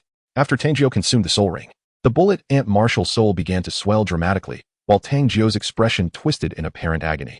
The mandibles of the bullet ant grew bulkier, its body elongated, and its legs became twice as thick, resembling the legs of a spider, sharp and gleaming like spears. Once the transformation was complete, a pair of wings akin to cicada wings sprouted from its back. This did not surprise Tang Jiu, as male ants are known to possess wings, symbolizing that he had acquired the ability to fly and significantly enhance speed. With the emergence of the wings, a blood-red mark appeared on the bullet ant's forehead, depicting 3 swirling commas. Tang Jiu found it oddly familiar, yet could not recall its origin, sensing he had seen it somewhere before. Once this metamorphosis concluded, a soul ring manifested, deeper in hue than its predecessor, adorned with shimmering white and yellow specks that rendered it extraordinarily resplendent. A tricolored soul ring, the master murmured, as if he had stumbled upon a new realm. A conjecture forming in his mind. Could this soul ring evolve into 5 or even 7 colors with the increase in strength? Furthermore, the 3 blood-red comma marks seemed to hold significance. At this moment, Tang Jiu felt the pain in his body dissipate. He was drenched in sweat, yet overwhelmed with exhilaration, sensing an unparalleled strength coursing through him. While his power had not surged dramatically, his speed had increased substantially, evidently due to the complete infusion of the Baiyu Fengyan's soul ring into the bullet ant's martial soul during the fusion process. Xiaojiu, what is the name of your self-martial soul fusion technique? The master inquired, noticing Tang Jiu's calm demeanor as he effortlessly achieved martial soul fusion for the first time. Teacher, my self-martial soul fusion technique is called Evil Ring Devouring Ant. This name had not been devised by Tang Jiu himself. Instead, it materialized in his mind the moment the martial soul fusion was completed. Upon hearing this name, the master felt an eerie chill. Evil signifies malevolence, and devouring denotes consumption, implying that this martial soul fusion technique could develop towards these 2 unique directions, endowing it with extraordinary abilities. However, the precise nature of this power eluded the master. Yet its potential strength was indisputable. Xiaojiu, since your self-martial soul fusion technique has been accomplished, I must caution you about its drawbacks, the master said. Observing Tang Jiu lost in wild fantasies, his lips twitching as he promptly issued a serious warning. What drawbacks does it possess? Tang Jiu immediately became serious. It is entirely normal for formidable skills to possess drawbacks, and he certainly needed to heed the guidance of experts. When it comes to the theoretical knowledge of martial souls, the master is unparalleled. The most probable consequence of utilizing the fusion technique of one's martial soul is a catastrophic explosion of the body. This occurs when the body cannot withstand the immense power it engenders, particularly for someone like you who possesses devouring abilities. Consuming energy that exceeds your capacity is indeed a grave issue. The master solemnly advised. Thus, when devouring, moderation is essential. Tang Jiu immediately nodded in understanding, likening it to the notion that one could overindulge in food to the point of harm. Upon witnessing Tang Jiu grasp the concept, the master revealed a hint of a smile on his otherwise serious visage. However, there is no need for trepidation. When your body reaches a certain threshold, you will instinctively sense that something is amiss. At that moment, simply cease your actions. Nevertheless, aside from the risk of bodily explosion, there are numerous other side effects to consider. For instance, the dimming of soul rings, or even the potential loss of soul rings entirely. Upon hearing this, Tang Jiu couldn't help but give the master a thumbs up. The dimming of the soul ring was merely a consequence of Tang Hao's use of the explosion ring. As for the absence of a soul ring, wasn't it Tang San who sacrificed his soul ring to save Xiao Wu? Truly, the master is remarkable. Who would dare to entertain such conjectures without having witnessed them firsthand? Yet, the master deduced that there must be a missing soul ring solely from the dimness of the ring. Simply extraordinary. Master, are there any other drawbacks? Tang Jiu hastily inquired. The master pondered for a moment and replied, as for other issues, I cannot think of any for now. Let us test your innate martial soul fusion technique. With that, the master summoned his martial soul, and the clumsy Luo Sanpao appeared. Upon seeing Tang Jiu's evil ring devouring ant, it quivered in fear, quickly retreating behind the master, emitting a series of frightened squeaks. Observing this, the master chuckled. It seems your evil ring devouring ant is indeed a formidable beast martial soul, exerting a suppressive effect on ordinary beast martial souls. Xiaojiu, now let us test its soul power and abilities. Tang Jiu immediately summoned his soul power, and the three-colored soul rings illuminated with brilliance. A soul skill instantly flashed in his mind, the first fusion soul technique, speed deprivation. The tricolor radiance enveloped Tang Jiu, who refrained from launching a vigorous attack on the master, instead opting for a gentle tap on his shoulder. Yet, with that single touch, the master's expression shifted dramatically. It was not due to the force of Tang Jiu's hand. Indeed, he had exerted no strength at all, but the master could distinctly perceive a decline in his own speed. Xiaojiu, continue. A glimmer of insight flickered in the master's eyes, accompanied by a terrifying suspicion that took root in his heart. Tang Jiu followed suit and struck down with his first palm. In that moment, Tang Jiu couldn't help but exclaim a curse. What the hell? Tang Jiu was astounded. With each attack, he could actually siphon off his opponent's speed and replenish it within himself. The magnitude reached an astonishing 5. This was evidently the first soul skill of the Soul Ring, an upgraded version of the Speed Evil Ring. Tang Jiu launched 3 more attacks, each time depriving at an astonishing speed of 5. At this moment, it became evident that the master's speed had significantly diminished. What a terrifying fusion technique of one's own martial soul. No wonder it is called the Evil Ring Devouring Ant. The master, filled with envy, inquired, Xiaojiu, this skill of yours must have a time limit, right? If I am not mistaken, it shouldn't last long, should it? Indeed, it is quite brief. The duration is merely 1 minute. Tang Jiu could not help but voice his frustration over why every one of his skills had a time limit, never exceeding a mere minute. However, after his moment of exasperation, he proudly declared that within that minute, any attack he launched against his foes would continuously amplify the speed at which he devoured them. The master's pupils suddenly constricted. This could only be described as a divine technique. Yet, this skill bore a significant restriction. It could only be employed once a month. Moreover, the speed devoured from the enemy would be returned to them after 3 minutes, meaning Tang Jiu could only temporarily possess his opponent's speed for 4 minutes. He found himself at a loss for words. This skill had a cooldown. The most frustrating aspect was that the cooldown was calculated on a monthly basis. Upon hearing this, the master's expression seemed to brighten considerably. This was as it should be. If the skill had no limitations, it would indeed render the user invincible. It appears that your own martial soul fusion technique cannot be used frequently either. Perhaps this serves as a form of protection for you. The master considered this quite reasonable, noting that any soul techniques capable of dimming soul rings, if used incessantly, would defy all natural order. Anything that transcends common sense must come at a cost. The master then pointed to the 3 crimson commas emblazoned on Tang Jiu's evil ring, inquiring, have you noticed this blood-red mark? Does it possess any special abilities? None. Tang Jiu did not perceive any extraordinary abilities and resolutely shook his head. However, suddenly his eyes sparkled with realization. An imprint. Why did that sound so familiar? Imprint. Imprint, spell seal. Tang Jiu's heart trembled in astonishment. No wonder this object seemed so familiar. The 3 commas, residing within the pupils, were none other than the emblem of the Uchiha clan from Naruto, the Sharingan, albeit in a black hue.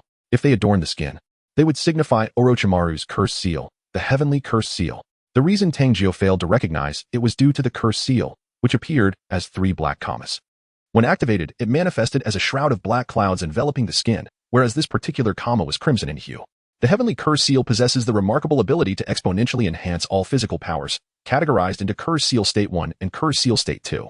Sasuke's ominously dark curse seal state 2, upon its initial emergence, left many in awe. Its power was nothing short of extraordinary. However, how does one activate this curse seal? Does it require a unique form of energy, perhaps born of hatred? Tang Jiu experimented with his abilities, feeling frustrated at his inability to compel Tang Hao to share his meat. His attempts yielded no results. Even when he tried utilizing his soul power, there was still no response, leaving Tang Jiu somewhat perplexed. Nevertheless, he was confident that with this newfound item, he would eventually discover its practical application. He was not in a hurry. With the skills he currently possessed, he was entirely assured that he could infiltrate and exit the Lord's mansion with ease. Teacher, once the cooldown period for my skills expires in a month, once I can reuse my skills, I shall return to the Lord's mansion and deal with that scoundrel. Tang Jiu raised his fist with resolute determination. Can you manage alone? The limitations of your martial soul fusion technique can only be discerned through real combat. If any unforeseen circumstances arise during a battle, it could spell your doom. The master stated bluntly. You're right. I must seek assistance. Tang Jiu concluded, dismissing the master from his consideration. Frankly speaking, if the master were to hinder his progress, he would serve no other purpose. Teacher, how about I compose a letter to the great owl, requesting his help? The master chuckled. Flender would never be foolish enough to accompany you to the city lord's mansion for a killing spree, especially where there are members of the spirit hall present. Unless he has no regard for the Shrek Academy. That makes sense. Then I shall write a letter stating that my father intends to crush the city lord of Notting, asking for his assistance in managing the city lord's assets. Surely, he wouldn't refuse a task involving counting money. The master's lips twitched. He could guarantee that Flender would flee faster than a rabbit. Tang Jiu did not hasten to summon Flender. Instead, he nestled in the master's dormitory, diligently honing his soul power. The master, in turn, devoted himself to imparting a wealth of theoretical knowledge to Tang Jiu. Tang Jiu devoted himself earnestly to studying the method of utilizing the heavenly curse seal. Remarkably, this seal had transferred from the forehead of the malevolent ring-devouring ant to Tang Jiu's left shoulder. However, the three blood-red commas displayed no extraordinary response, remaining unreactive to both the stimulation of soul power and other emotional triggers. He endeavored to substitute the cultivation of soul power for sleep.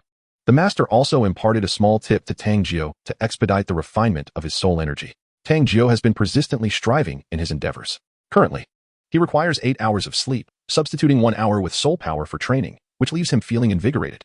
However, when he replaces an hour and a half with soul power, he begins to feel somewhat fatigued.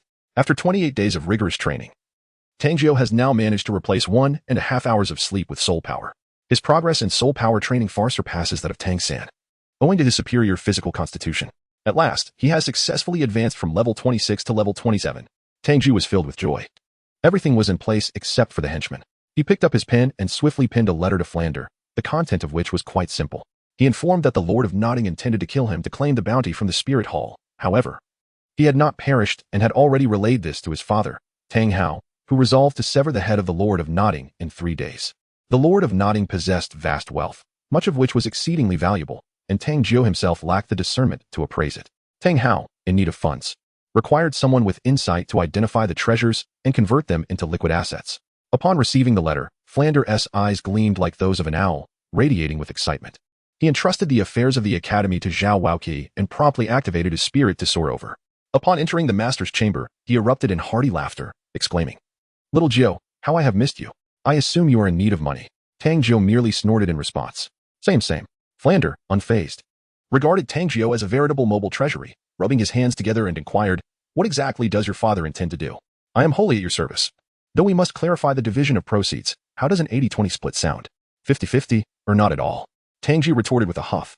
Relieved, Flender felt assured. If such a cunning fellow as Tang Jiu did not attempt to haggle, it would indicate a serious issue. Agreed, Flender exclaimed with delight. Pouring himself a cup of tea and savoring the aroma, delicious. The master merely shook his head gently, remaining silent. Upon hearing Flander's agreement, Tang Jiu spoke. "This time, my father has taken action primarily to conceal my identity. Thus it is imperative to draw out all those who are aware of it." "What does this imply?" Flander raised an eyebrow, sensing an element of peril. "It signifies that I must infiltrate the Lord's mansion alone, compelling them to attempt my assassination. I summoned you to prevent my immediate demise, and once all those privy to the Lord's affairs are lured out, my father will make a grand entrance to deliver a decisive blow to them." Tang Jiu articulated his plan, and Flander comprehended the gravity of the situation. It meant he would have to confront the city lord's mansion directly. "I refuse." Flander shook his head vigorously like a rattle drum. "Are you afraid?" Tang Jiu scoffed dismissively. "It's not a matter of fear," Flander retorted. "The Spirit Hall's enforcement team is a well-known secret in the Notting City Lord's mansion. If I take action, I would be opposing the Spirit Hall. Should things go awry, I could merely flee, but my Shrek Academy would be doomed." Flander's mind was clear, unfazed by Tang Jiu's persuasion. "Moreover, do you realize that after we engage in battle, the personnel from the Spirit Hall will deduce the approximate soul skills and soul power levels based on the remnants of the combat? This is no trivial matter. Is the Spirit Hall truly that formidable?" Tang Jiu questioned, skeptical. "Those with ample experience can indeed accomplish this. The Spirit Hall is not short of such talents." The master candidly asserted that he himself could achieve this. Tang Jiu's eyes shifted, and he chuckled. "Rest assured, when the time comes, my father will smash the city lord's mansion to smithereens and then inscribe a few grand characters. The murderer, Tang Hao of the Haotian sect. The Spirit Hall will have no need for investigation. They will simply pursue my father directly." Flender's eyes sparkled with interest. Such a notion was certainly worth considering. However, the master's lips twitched in response, for he knew the absurdity of Tang Hao. Even Tang Jiu was unaware of his whereabouts. Yet, the master refrained from cautioning Flender, as Tang Jiu had made up his mind to confront the city lord. Should he proceed, he might inadvertently frighten Flender away, and that would render little Jiu exceedingly perilous.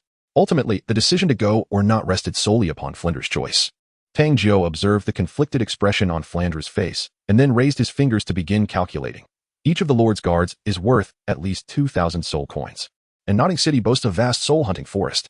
The taxes from this year, along with the income from the corpses of soul beasts in the forest. The Lord's wealth must amount to at least 1,000,000 soul coins. Flander slammed the table in anger and declared, "Let us do it." 3 days later. Nightfall. Tang Jiu and Flander, donned in masks, strode boldly through the grand entrance of the Lord's mansion, ruthlessly assaulting anyone in their path. "I have come to seek vengeance on the Lord of Notting. Those who wish to live, get lost." Flender, exuding an overwhelming aura of soul power, rendered the soldiers of the Lord's mansion incapable of movement. Once he lifted his pressure, the weaker soldiers hastily retreated, not wishing to succumb to a needless death. Humph! What audacity to invade the Lord's estate! The voice of Lord Notting echoed through the opulent halls, and he burst forth from within, accompanied by 4 individuals. All in their 40s, adorned with emblems of the spirit hall, their expressions haughty. The moment Lord Notting beheld Tang Jiu, his pupils constricted in shock. He had already discovered the corpses of Socks and his companions, initially fearful that Tang Hao was responsible. However, upon closer examination, he realized it was not Tang Hao. One strike would suffice for him. The avaricious Lord Notting chose not to report this incident to the spirit hall, as the reward of a soul bone was insufficient for his greed. He intended to further investigate Tang Jiu's whereabouts and attempt to assassinate him once more. Little did he expect Tang Jiu would come to his doorstep. Although accompanied by a soul master, the youth was clearly not Tang Hao by his age, prompting him to lead the Spirit Hall's enforcement team to eliminate Tang Jiu. You little brat, 5 soul masters around level 40 should be the limit. There is no one else. I can call for your father to come. Flender found the task alarmingly easy, a smile creeping onto his face as he anticipated counting his earnings shortly. Once the money was secured, he vowed to elevate Shrek Academy to greatness. What? My father? I don't even know where he is. Tonight, it's just the 2 of us. We will defeat them. You go first. Tang Jiu feigned ignorance, adopting a demeanor reminiscent of unleashing a guard dog, as he faced the 5 individuals opposite him and directed his words toward Flanders. Stunned, Flanders felt as though he had been struck by lightning, his mind awash with confusion. Who am I? Where am I? What am I to do? Countless questions flooded his thoughts, leaving him in a daze, his expression beneath the mask contorted in disbelief. Such a clever man. Yet he had been outmaneuvered by a mere brat. Flanders felt as though his intellect had been rudely ground into the dirt, a consequence of his own avarice. Bewildered, he glanced around and then sheepishly declared, "My apologies, I seem to have taken a wrong turn." With that, he swiftly made his exit from the Lord's residence, leaving the Lord of Notting City and his companions exchanging bewildered glances. That little rascal, your ally has fled. After a moment of stunned silence, a look of wild joy spread across the Notting City Lord's face. It appeared that the helper Tang Jiu had sought was indeed fearful of the Spirit Hall, effectively rendering Tang Jiu a willing prey. He may have left, but I shall still crush you. Tang Jiu appeared indifferent to the situation. He was not surprised by Flander's retreat, considering that Flander had a family to protect and would not confront the Spirit Hall recklessly. However, even if Flander had 100 times the courage, he would not dare to depart at this moment. If Tang Jiu were to perish here, he would face dire consequences as well. Thus, Flander must be watching the battlefield from a distance, biding his time to rescue himself when the opportunity arose. That was sufficient for him. Unleash the spirit. The Lord of Notting City bellowed, subsequently activating his spirit. As a level 42 control system spirit master, he summoned forth the blood-sucking vine. A crimson tendril materialized in his grasp, accompanied by 4 soul rings, 2 yellow and 2 purple, to contend with a mere child. He resorted to such full force. Was he not afraid of frightening the boy? The members of the Spirit Hall's enforcement team scoffed arrogantly. They too activated their spirits, not to eliminate Tang Jiu, but to guard against Flander's potential return. A level 41 agility attack spirit master summoned the lightning leopard, with 2 yellow and 2 purple soul rings. A level 43 support system spirit master conjured the 5-leaf clover, also adorned with 2 yellow and 2 purple soul rings. Lastly, a level 42 power attack spirit master manifested the flame bird, sporting 2 yellow and 2 purple soul rings. Each had unleashed their respective spirits, vibrant soul rings shimmering around them, before turning their gazes toward the final individual. A faint smile graced his lips as he held a purple gemstone in his hand. A level 44 power attack spirit master, he summoned the amethyst, with 2 yellow and 2 purple soul rings. Tang Jiu furrowed his brows. According to the master's theory, gem-type martial souls predominantly belong to the category of spiritual attack martial souls. Tang Jiu swiftly summoned his martial spirit, the bullet ant, enveloping himself in its essence. A soul ring materialized, a striking purple hue emanating from his being, the first ring of a millennium. The 4 members of the Spirit Hall's law enforcement team gasped in astonishment. No wonder he dared to cause a commotion at the City Lord's mansion. They finally comprehended the source of Tang Jiu's confidence. However, even with a millennium's first ring, it paled in comparison to the prowess of a level 42 soul master. The City Lord of Notting addressed the law enforcement team, stating, "I shall deal with this young man myself. You all maintain your positions to thwart any potential ambush from his companions. I will ensure generous rewards afterward." The City Lord was keen to prevent any intervention. If Tang Jiu were to perish at the hands of others, how would the bounty be justified? By all means, City Lord. The law enforcement team responded nonchalantly, nodding with amusement. It was evident that Tang Jiu, a formidable assault-type soul master, was thoroughly restrained by the City Lord's control-type martial spirit, rendering them disinclined to interfere. Tang Jiu retrieved a formidable warhammer weighing 500 gene from the 12 golden hairpins, assuming a battle-ready stance. Martial soul? Twin martial souls? No. The fluctuation of soul power is minimal. It is merely an ordinary hammer. That belt is a spatial soul guiding device. The hammer was drawn from there. The members of the Spirit Hall's enforcement team were momentarily dazzled by the sight of Tang Jiu's hammer, initially mistaking it for the Haotian hammer. However, they quickly recognized the discrepancy, yet a glimmer of greed flickered in each of their eyes. A spatial soul guiding device is indeed a treasure. The Lord of Notting City also identified the soul guiding device and silently lamented the lost opportunity. This item could not be monopolized. Die, you wretched brat. The Lord of Notting City, wishing to avoid prolonged conflict, swiftly unleashed his first soul skill, wrapping. The blood-sucking vine rapidly grew and coiled towards Tang Jiu. Frenzy. Tang Jiu directly activated his soulbone skill, experiencing a tremendous surge in both strength and speed. He swung the warhammer in his hand fiercely towards the blood-sucking vines. With a resounding crash, the encroaching vines were shattered by a single blow, dissipating into raw soul energy. What a ferocious power! Exclaimed the flame bird soul master. Second soul skill, blood-sucking vine cage. The Lord of Notting City, unwilling to squander time, knew that against a powerful assault-type soul master, simply restraining the opponent would equate to concluding the battle. Suddenly, a cluster of blood-sucking vines sprouted beneath Tang Jiu's feet, forming a cage that ensnared him tightly in the center. Break free. Tang Jiu wielded his war hammer and struck forcefully, causing the blood-sucking vine cage to tremble. Yet it remained unbroken. This is a soul ring derived from the bitter bamboo spirit beast, exceptionally resilient. You cannot possibly shatter it, sneered the Lord of Notting City. Then, a deep purple light emanated from his body. Third soul skill, Thorn Blood Piercer. This was the signature ability of the blood-sucking vine. Long wooden thorns sprouted from the tendrils, and upon piercing the enemy's body, they would drain blood. The rare blood-sucking vine was a predatory plant. As the thorns extended, the constricting cage around Tang Jiu began to tighten, with each thorn plunging towards his body like daggers. This brat is finished. The Lord's blood-sucking vine is not something he can easily break. The five-leaf clover, being a plant type as well, was acutely aware of the dire situation. He did not believe that any assault-type soul master could rely on sheer strength to break the blood-sucking cage with just a single soul ring. However, in the next moment, his jaw dropped in astonishment. First soul skill, Frenzy. Tang Jiu's Millennium Soul skill has finally been unleashed, reaching a pinnacle of 8,400 pounds of power. With a single strike, it shattered the blood-sucking vine prison and rendered the third soul skill of the Lord of Notting ineffective. After Tang Jiu shattered the confines of his prison, he charged fiercely towards the Lord of Notting City. With his fourth soul skill, 10 Vines Frenzy, the Lord of Notting, noticing Tang Jiu's sudden surge in speed as he lunged forward, gritted his teeth and prepared to unleash his fourth soul skill. This ability would transform a single bloodthirsty vine into 10, significantly enhancing both offense and defense, despite the considerable consumption of soul power.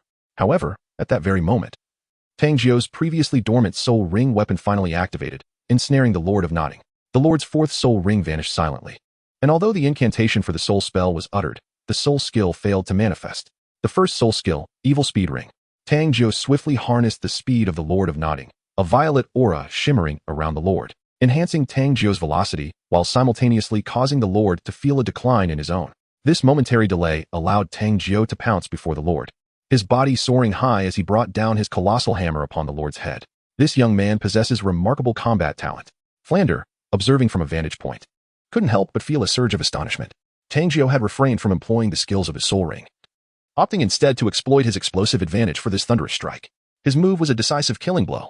With a flourish, he unleashed his second soul skill, the blood-sucking vine cage. As a vine-type martial soul, it was versatile in both offense and defense, and Notting's Lord promptly encased himself in a blood-sucking vine cage. Fearing that one might be insufficient, he, without hesitation, expended his soul power to envelop himself in a second cage as the hammer descended. Fury ensued. In Tang Jiu's eyes, a flicker of madness ignited as he unleashed his first soul skill once more, channeling all his might into a devastating strike directed downward. Boom. The two-layered blood-sucking vine cage could not withstand this furious onslaught and was shattered in an instant. The Lord of Notting leaned back, narrowly evading the blow to his head. However, his chest was firmly struck, causing his body to fly backward like a kite severed from its string. How could this be possible? The members of the Spirit Hall's enforcement team were utterly astonished, unable to fathom the spectacle before their eyes. A first-ring soul master had, in a matter of mere seconds, vanquished a fourth-ring soul sect. The Lord of Notting, propelled backward, coughed up blood violently. His eyes brimmed with terror and resentment. He had been defeated, no, slain, by a first-ring soul master. Breathing became a struggle as he turned his gaze toward the five-leaf clover soul master. Only then did the five-leaf clover soul master come to his senses and promptly activated his soul skill with the incantation of the fourth soul ring, Healing Leaf. As the soul spell was uttered, a leaf from the five-leaf clover spirit soared forth and drifted onto the Lord of Notting, gradually mending his collapsed chest and restoring a hint of color to his pallid face. Yet at that very moment, Tang Jiu suddenly produced a hammer from the 12 gold hairpins and hurled it fiercely at the Lord of Nodding. How ruthless you are, son of Tang Hao. The Lord of Nodding could not evade. With blood-red eyes, he glared at Tang Jiu, expending his last ounce of strength to unveil Tang Jiu's identity, only to feel a sharp pain in his chest as the hammer crushed his heart. The Lord of Nodding was dead. Such a brutal method. The lightning leopard soul master snorted coldly, yet he did not spare another glance at the Lord of Nodding. Instead, he exchanged astonished glances with the others. Killing the son of Tang Hao, we could earn merit sufficient to ascend to the position of bishop in the spirit hall. Truly, what a stroke of fortune. It would be a pity to kill him. Breaking his limbs and capturing him alive would yield even greater rewards from Lord Candelio. The amethyst crystal soul master remarked coldly. Indeed, my elder brother is quite astute. The other three expressed their admiration in unison. Do you truly consider me merely a dish to be sliced at your whim? I have come here today to send you all to your doom. Tang Jiu disdainfully snorted, with such bravado. You boast of slaying the Lord of Nodding using special methods to restrict soul skills and soul rings. I am uncertain how you accomplish this. But you can only limit one individual at most. We, however, are a cohesive team. For Soul Masters, the Amethyst Soul Master, confident in victory, signaled the Firebird Soul Master and the Lightning Leopard Soul Master to make their move. Yet, instead of utilizing their soul skills, they relied on the advantages of their martial souls and charged towards Tang Jiu. Oh no, this lad is in trouble. It seems I must take him away first. Flender believed that Tang Jiu had reached his limit in defeating the Lord of Nodding, based on his understanding of Tang Jiu's circumstances. He deemed that Tang Jiu possessed no chance of victory and thus rushed towards him, intending to facilitate his escape. As for the revelation of Tang Jiu's identity, it bore no significance to him. However, at the very moment the three made their move, the onlookers were once again left in awe. Tang Jiu's martial spirit underwent a peculiar transformation once again, with the bullet ant growing by threefold. Its body gleamed with a dark luster, its legs resembling spears, and it sprouted transparent wings, all of which underscored the terrifying nature of this beast martial spirit.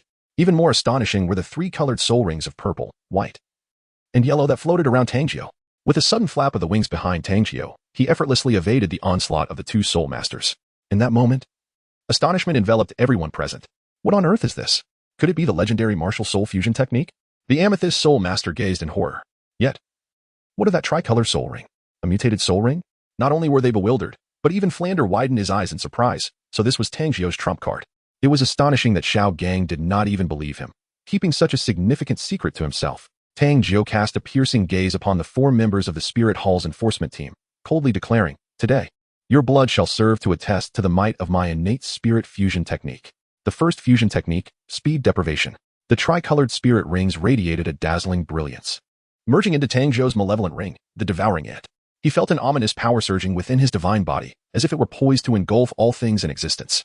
Tang Jiu placed the warhammer within the 12 golden hairpins, his speed surging once more as his figure sliced through the air, dashing towards the Clover Soul Master. The Master imparted wisdom. In a team battle, the priority must be to eliminate the support-type Soul Masters, particularly those wielding healing abilities. First Soul Skill, Leaf Acceleration. Second Soul Skill, Leaf Strengthening. Third Soul Skill, Leaf Defense Enhancement.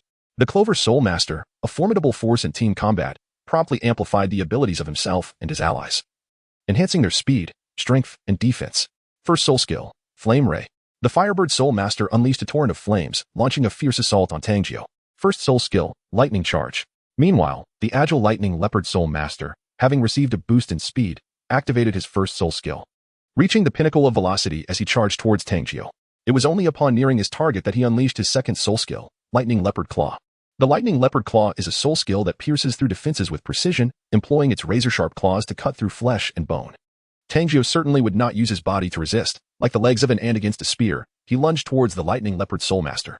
With a sound reminiscent of metal clashing, the Lightning Leopard Soul Master was sent flying by Tang Jiu's immense power, yet his expression remained exceptionally grave, his speed diminishing by 5. Tang Jiu sensed an insidious force burgeoning within his divine form, accelerating his speed significantly. With a powerful flap of his wings, he evaded the flames of the Flame Bird Spirit Master and soared towards him in the sky. How swift! The Flame Bird Spirit Master, a formidable assault-type Spirit Master, lacked agility. Although capable of flight, his speed paled in comparison to Tang Jiu, who was enhanced by a Spirit Bone and a 2,000-year speed Spirit Ring. In a mere 2 seconds, Tang Jiu closed the distance. With his second soul skill, Inferno Phoenix, the Flame Bird, realizing escape was futile, activated its second ability, enveloping itself in a roaring inferno, hoping to intimidate Tang Jiu into retreating. Upon witnessing the roaring flames, Tang Jiu naturally refrained from striking with his fists. Instead, he employed his ant-like legs, sharp as spears, to pierce towards the fiery Bird Spirit Master. With a soft thud, the arm of the Fire Bird Spirit Master was grazed. Once more seizing an additional 5 units of speed from his adversary, Tang Jiu felt his own velocity increase. Just then, a fierce gust swept from behind. Heralding the approach of the lightning leopard spirit master, Tang Jiu executed a leg block, engaging in a fierce confrontation, sending the lightning leopard spirit master crashing to the ground. Within Tang Jiu's body, a surge of malevolent power emerged, amplifying his speed yet again. Relentlessly pursuing the flame bird spirit master, he unleashed a powerful punch aimed directly at his opponent's face. As Tang Jiu continued to absorb speed, his swiftness became almost spectral, rendering the flame bird spirit master incapable of reaction, forcing him to defend with his hand. With a resounding crack, the flame bird spirit master's arm was shattered, and his body plummeted from the air. The 5-leaf clover spirit master hastily provided healing, a leaf floating into the fray, restoring the flame bird spirit master's arm. However, his expression was one of profound distress. My speed has decreased by around 10%. The lightning leopard spirit master, equally astonished, exclaimed. My speed has also diminished by 10%. He can absorb our velocity. Both uttered in unison, their voices filled with shock. Furthermore, the absorbed speed could also replenish his own. The 5-leaf clover spirit master, possessing acute observational skills as a support type, articulated his thoughts, causing everyone to collectively gasp in astonishment. What a monster! Flan's lips twitched in disbelief, as if witnessing a cheat in action. Remain calm. There must be a limit to the absorption of speed. Everyone, do not panic. The amethyst spirit master stated coolly, harboring skepticism that a soul skill could infinitely absorb speed. 40 mental piercings? A limit? Tang Jiu let out a cold laugh. His sinister ring of devouring ant had an insatiable speed of consumption. His current velocity surpassed that of the lightning leopard soul master. Yet he chose not to engage the latter. Instead, he charged towards the auxiliary 5-leaf clover soul master. Swift, too swift. That singular thought raced through the mind of the 5-leaf clover soul master. Within 2 seconds, Tang Jiu had arrived before him, lifting his leg and delivering a powerful strike to the soul master's waist. With no choice left, the 5-leaf clover soul master hastily conjured a defensive barrier and raised his arm to shield himself. A sharp crack echoed as his bone fractured. It was in this moment that he comprehended the sheer terror of Tang Jiu's strength. His body was sent flying, however, before he could touch the ground. Tang Jiu's speed surged once more. With a swift movement, he positioned himself behind the soul master, and the piercing leg of the ant impaled his body. The 5-leaf clover soul master was filled with disbelief, his pupils dilated, devoid of life. 15 seconds into the group battle, the 43rd level auxiliary soul master, the 5-leaf clover soul master, met his demise. Flender inhaled sharply. Tang Jiu's speed was escalating with each encounter. Just moments ago, he had struck the 5-leaf clover soul master twice, and his velocity had increased exponentially. At that moment, Tang Jiu had left the lightning leopard soul master far behind in terms of speed. In the realm of martial arts, speed reigns supreme. Tang Jiu is currently exemplifying this perfectly, as he swiftly evades the deceased 5-leaf clover spirit master with a flick of his ant-like leg and lunges towards the flame bird spirit master. With his first spirit ability, Flame Ray, the flame bird spirit master attempts to obstruct Tang Jiu's assault with a burst of flames, yet as the fire sweeps by, only Tang Jiu's afterimage remains. His speed is unparalleled. Not only does he evade the flame ray with agility, but he also outpaces the pursuing lightning leopard spirit master behind him. 18 seconds into the skirmish, Tang Jiu reappears before the flame bird spirit master, flashing a grin that conveys a chilling certainty. This time, no one will come to your aid. With a hand poised like a blade, he thrusts fiercely towards the heart of the flame bird spirit master. The flame spirit master's face pales in fear. Should he be struck, his fate would mirror that of the 5-leaf clover spirit master. A glint of determination flickers in his eyes as he unleashes his most formidable spirit ability. 3rd spirit ability, Flame Amplification. 4th spirit ability, Flame Tornado. Flame Amplification enhances the damage of his fire attacks by 30%. Meanwhile, the 4th spirit ability conjures a devastating area of effect attack, creating a 5-meter diameter flame tornado that can momentarily dazzle opponents and inflict terrifying burn damage. Tang Jiu sensed a tremendous fluctuation of soul power beneath his feet. A terrifying wave of heat surged towards him. Instantly, he flapped his transparent wings, his body gliding like a shadow as he swiftly evaded the impending attack, narrowly escaping the soul skill. A flicker of regret crossed the eyes of the flame bird soul master, but the next moment, it transformed into sheer terror. Tang Jiu's maneuver was not a retreat, but a diagonal ascent, circling to the left before charging forward with astonishing speed. This time, the flame bird soul master was utterly despaired. Having just expended his 1st, 3rd, and 4th soul skills, he found himself severely drained, unable to utilize the 4th skill again in the near future. Aside from the 4th skill, the other soul skills were insufficient to halt Tang Jiu's advance, leaving him to watch helplessly as Tang Jiu's fist collided with his chest. In the fleeting second that his body floated in midair, a sharp ant leg pierced precisely through his back. 24 seconds into the battle, the level 42 assault-type soul master, the flame bird soul master, met his demise. Meanwhile, Tang Jiu had successfully absorbed the speed of the flame bird at level 10, And now he had also claimed the speed of the lightning leopard at level 10, and the speed of the flame bird soul master at level 15, as well as the 5-leaf clover soul master at level 10. At this moment, his speed had far surpassed that of the lightning leopard soul master, reaching a velocity that left the latter utterly unable to keep pace. How is this possible? How is he not exploding from within? The lightning leopard soul master began to waver. In just over 20 seconds, half of their group had perished, shattering his confidence in victory. Do not fear. Hold your ground, the amethyst soul master commanded in a deep voice. Are you not going to make your move? The lightning leopard soul master barked as he saw Tang Jiu charging towards him. Do you intend to claim the bounty all for yourself? The amethyst soul master remained unfazed, coldly replying, the time is not yet right. The primary reason for his inaction was that he possessed only a single soul skill. Regardless of the number of soul rings he had, his unique gemstone-type martial soul granted him only one soul skill, compelling him to wait for the optimal moment to strike. When he did act, it would be a lethal blow. He could not fathom that one individual could infinitely absorb speed. Absorbing speed was tantamount to absorbing energy. And when the energy became so immense that the body could not endure it, an explosion was inevitable. Tang Jiu refrained from attacking the amethyst soul master for the same reason. The soul skill was exceedingly enigmatic, and he would deal with him once he stood alone. Fourth soul skill, Ghost Tiger Clone. The lightning leopard soul master dared not confront Tang Jiu head-on. His fourth soul skill derived from the ability of the ghost tiger to create 3 identical energy clones that could simultaneously assault the enemy. However, at this moment, he was merely using the skill to buy time while his main body retreated swiftly. With a tearing sound, Tang Jiu's ant leg shattered one of the clones. Yet this time he was unable to absorb the opponent's speed. The disintegrated clone dissipated into raw soul power. Tang Jiu realized he must target the main body to absorb speed. After 2 more strikes, he obliterated the remaining 2 clones. Tang Jiu's first soul skill, speed absorption, now had less than 20 seconds remaining. Tang Jiu no longer held back, launching a full-scale assault. With a series of resounding impacts, he struck relentlessly over a dozen times, steadily diminishing his opponent's speed. The scene before Flender was so astonishing that his jaw nearly dropped to the ground. The lightning leopard soul master found his speed reduced by an astonishing 90%. His movements now resembled a slow-motion display, as if his body were encumbered by lead. Despite the evident effort he exerted, it was utterly terrifying. It was over. Tang Jiu completed the test without reservation, thrusting his ant leg fiercely into the heart of the lightning leopard soul master.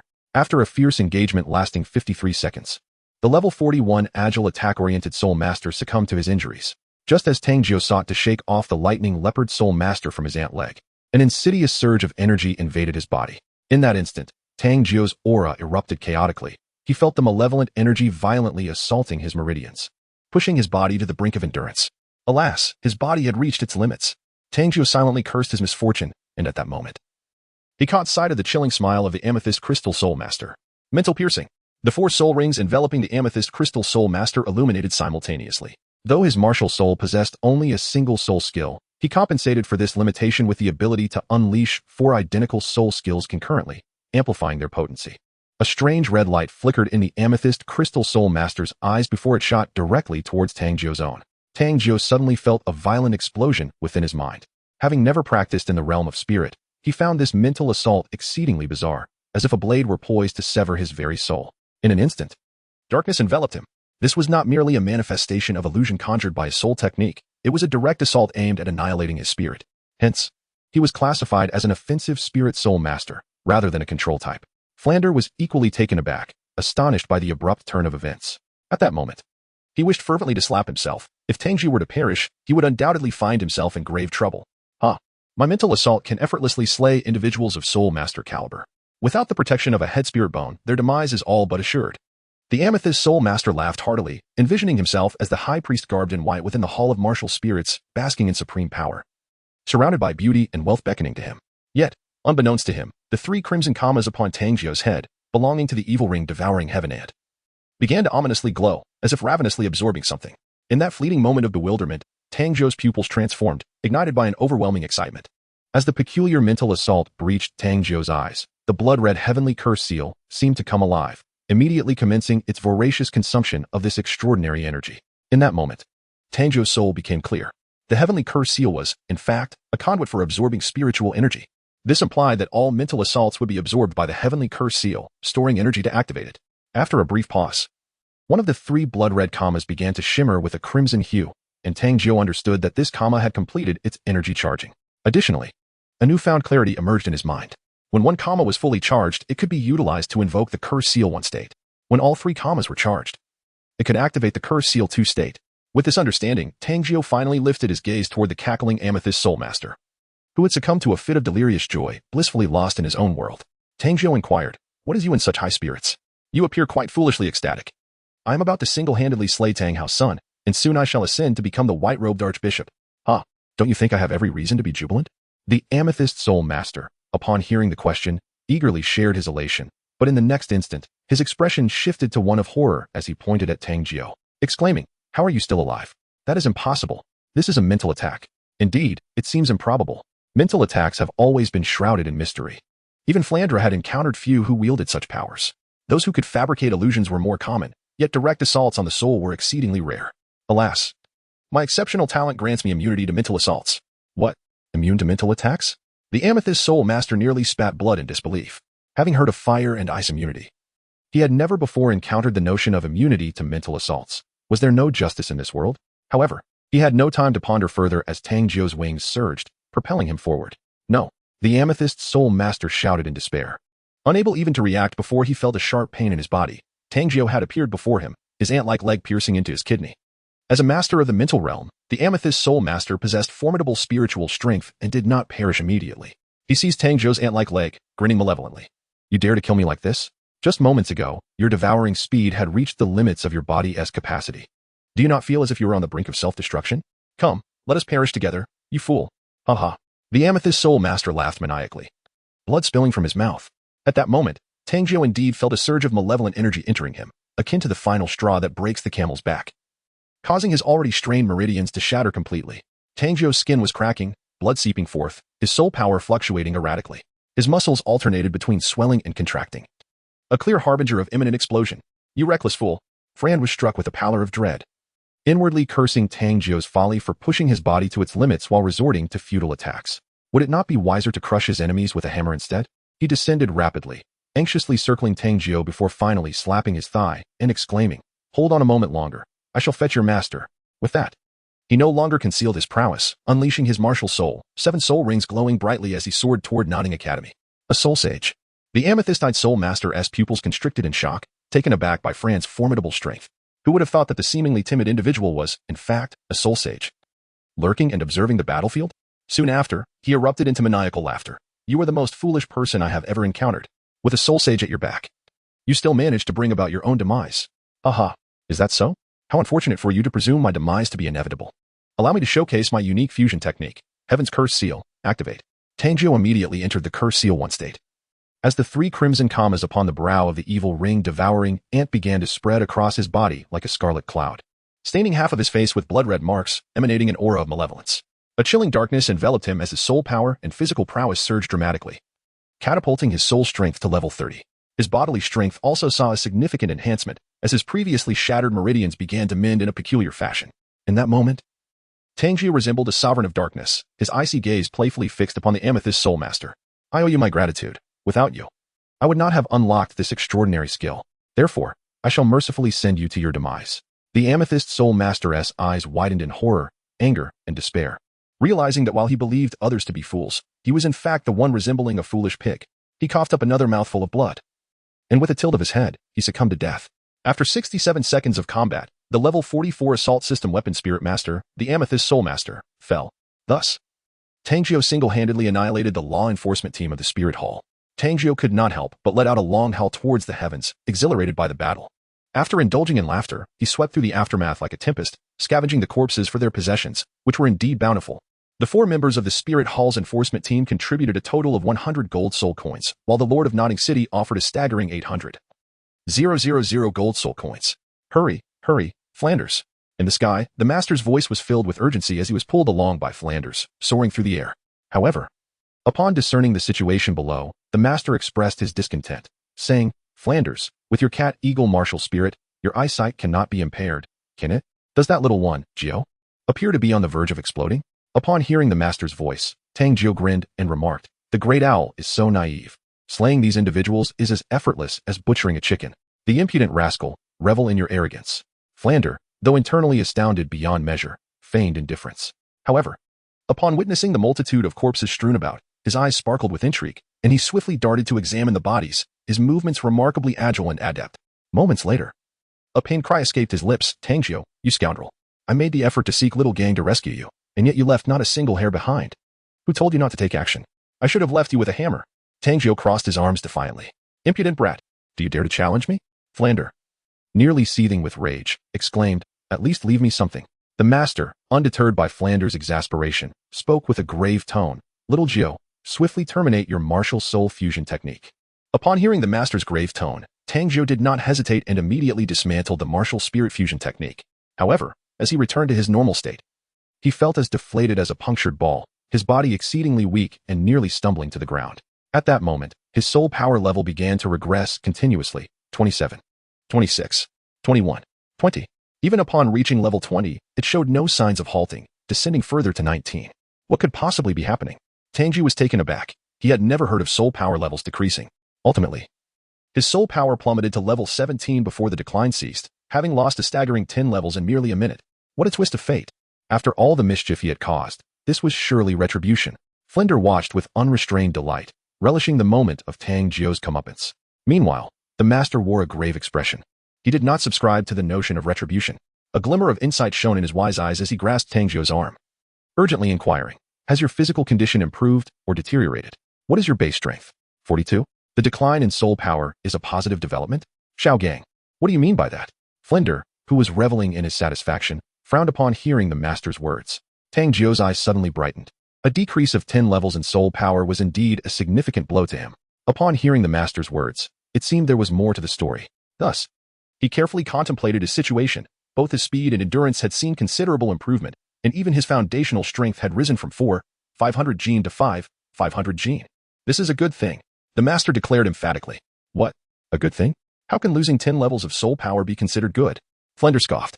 The master, with insightful eyes, responded, soul power is energy. It does not simply vanish without reason. Instead, it has been utilized to enhance Xiaojiu's physique.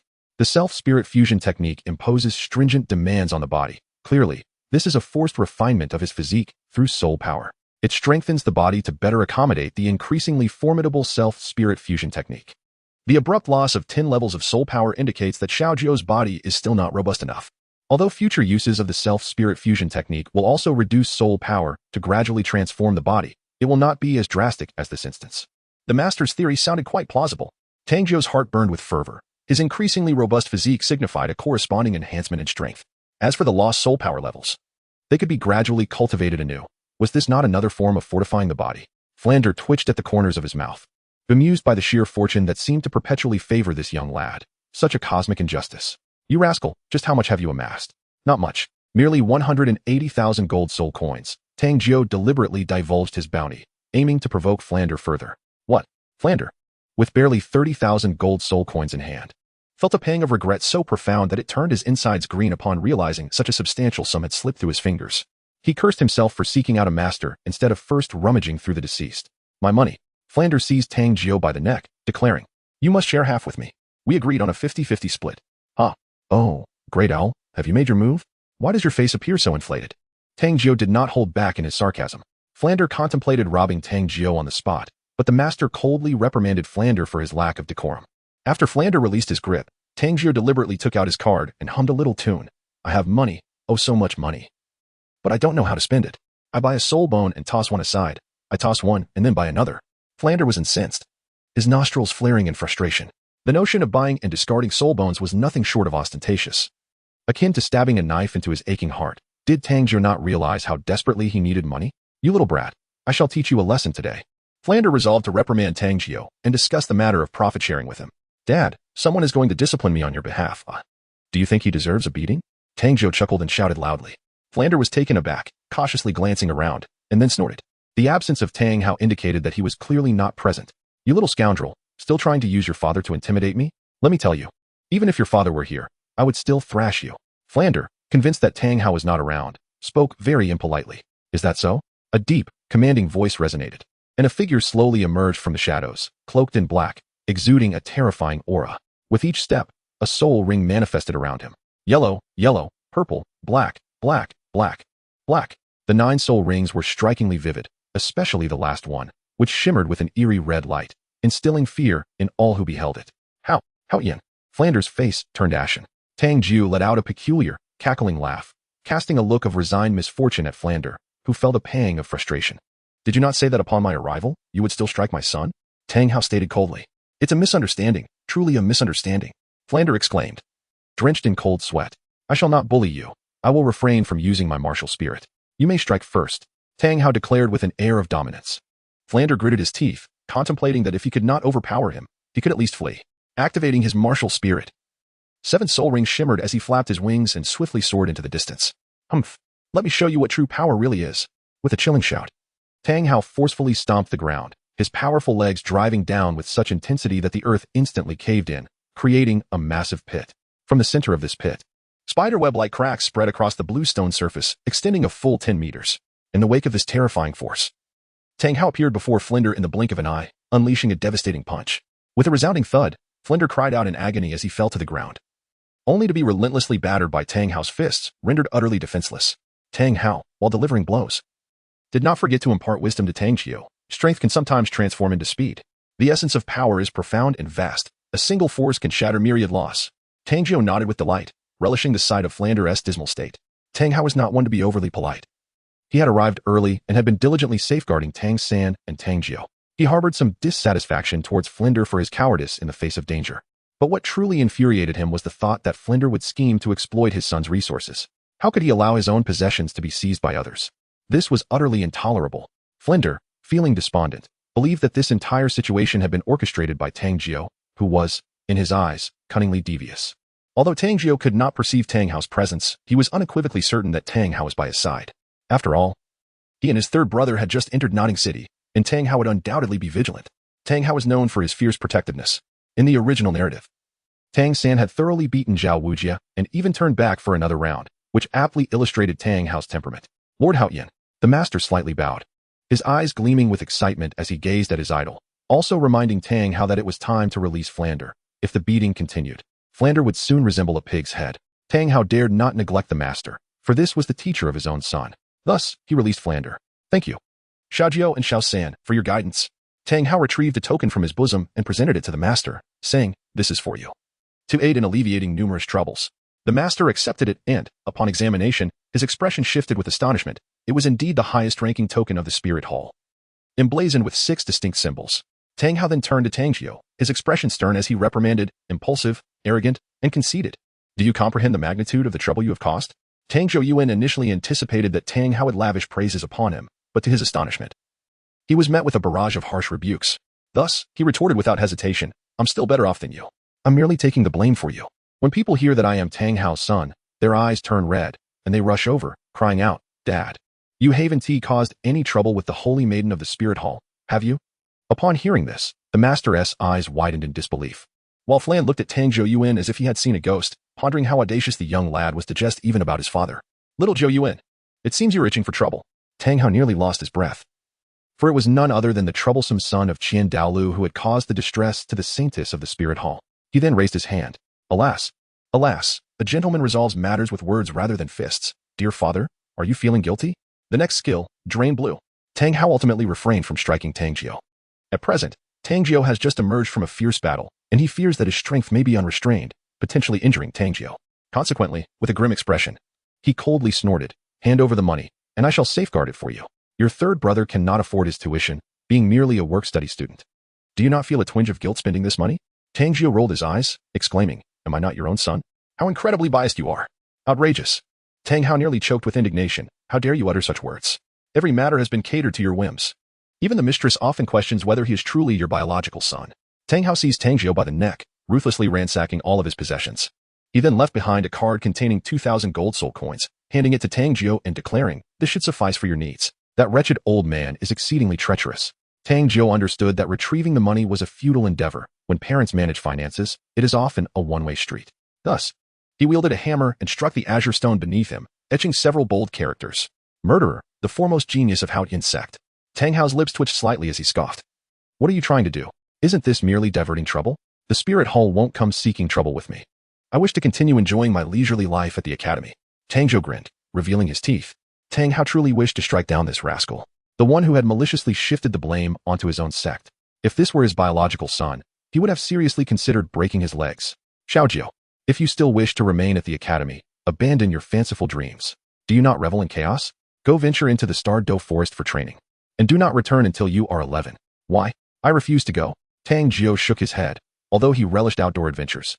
There were still countless maidens in this world awaiting his rescue. Only a fool would choose to play the solitary Tarzan. Who caused such an uproar? Your lack of discretion and reckless flamboyance have attracted unwanted attention. If you persist in mingling with the crowd, the spirit hall will soon discover your uniqueness. There is a saying, while a thief may operate for 1,000 days, a vigilant guard can only last a day. Should your identity be revealed, given your current abilities, you would swiftly fall victim to assassination. You must remain hidden for at least 5 years to divert the attention of the spirit hall.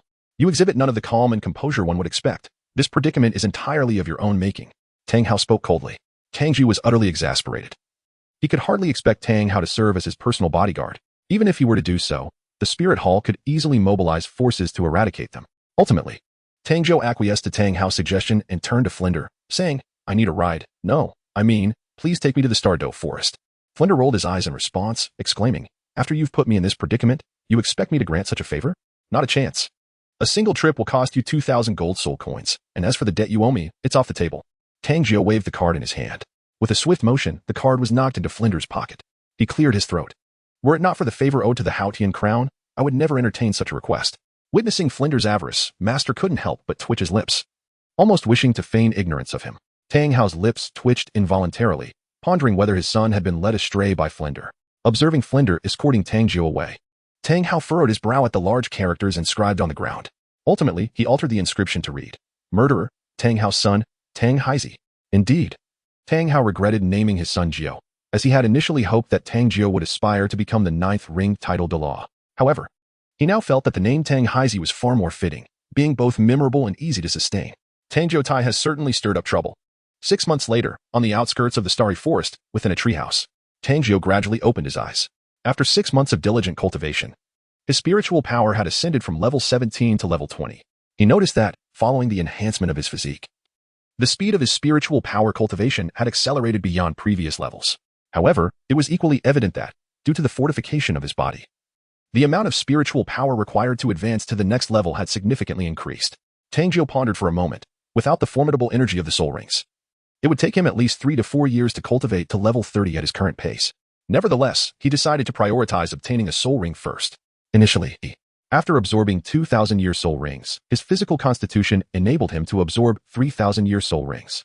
Following the battle at the Lord's Mansion in Nodding City, with the enhancement of his physique, absorbing soul rings around 7,000 years should pose no challenge.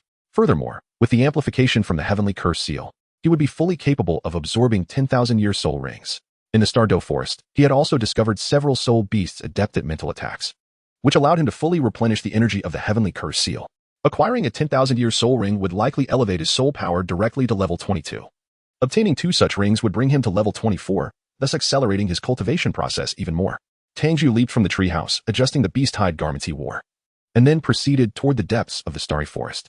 He sought to select a suitable soul beast, aiming to acquire the 2nd soul ring for his dual martial spirits. The bullet ant martial spirit required no further elaboration, as it was primarily focused on explosive power. However, the choice of soul ring for the martial spirit demanded careful consideration. Indeed, there were numerous options available. They could be categorized based on enhancement attributes, strength-oriented, soul power-oriented, offensive, defensive, and even encompassing all attributes, as well as elemental and mental types. Tang Jiu contemplated the various directions for enhancement and ultimately resolved to augment his 2nd soul ring with a power-boosting attribute. This would not only amplify his soul power, but, due to the unique nature of his soul ring and martial spirit, enable him to absorb the soul power of his adversaries. In the realm of online gaming in his previous life, this was aptly termed blue extraction or magic depletion. Just imagine, possessing formidable soul skills yet being devoid of the soul power to unleash them. There is no greater tragedy for a soul master than this. Tang Jiu was well aware that a particular soul beast was most suitable to become his 2nd soul ring, known as the azure blue carved demon statue. This soul beast possesses a skin akin to stone, its entire form shimmering with a radiant blue fluorescence. It boasts a remarkably unique ability, the amplification of soul power, a cherished skill among support-type soul masters. By vanquishing it, one can assuredly obtain a soul skill that enhances soul power. Tang Jiu had long since selected a formidable opponent of ancient caliber. Deep within the starry forest, he advanced toward his destination with the agility of a spirit ape. Soon, he encountered a towering, 10-meter-tall cobalt-patterned demon idol, which bore an infuriatingly arrogant demeanor. It seemed to have noticed Tang Jiu as well. A flicker of rage flashed in its azure eyes, as if to convey, "What have I done to deserve this?" Why does everyone wish to slay me? Upon catching sight of Tang Jiu, it showed no hesitation and fled at once, its soul power surging like a tumultuous sea, allowing it to use its skills without restraint as it soared into the distance. To his astonishment, the blue buff was fleeing. Wasn't it supposed to stand its ground and engage in a life-and-death struggle with him? After defeating it, wouldn't it grant him a soul skill to restore his energy?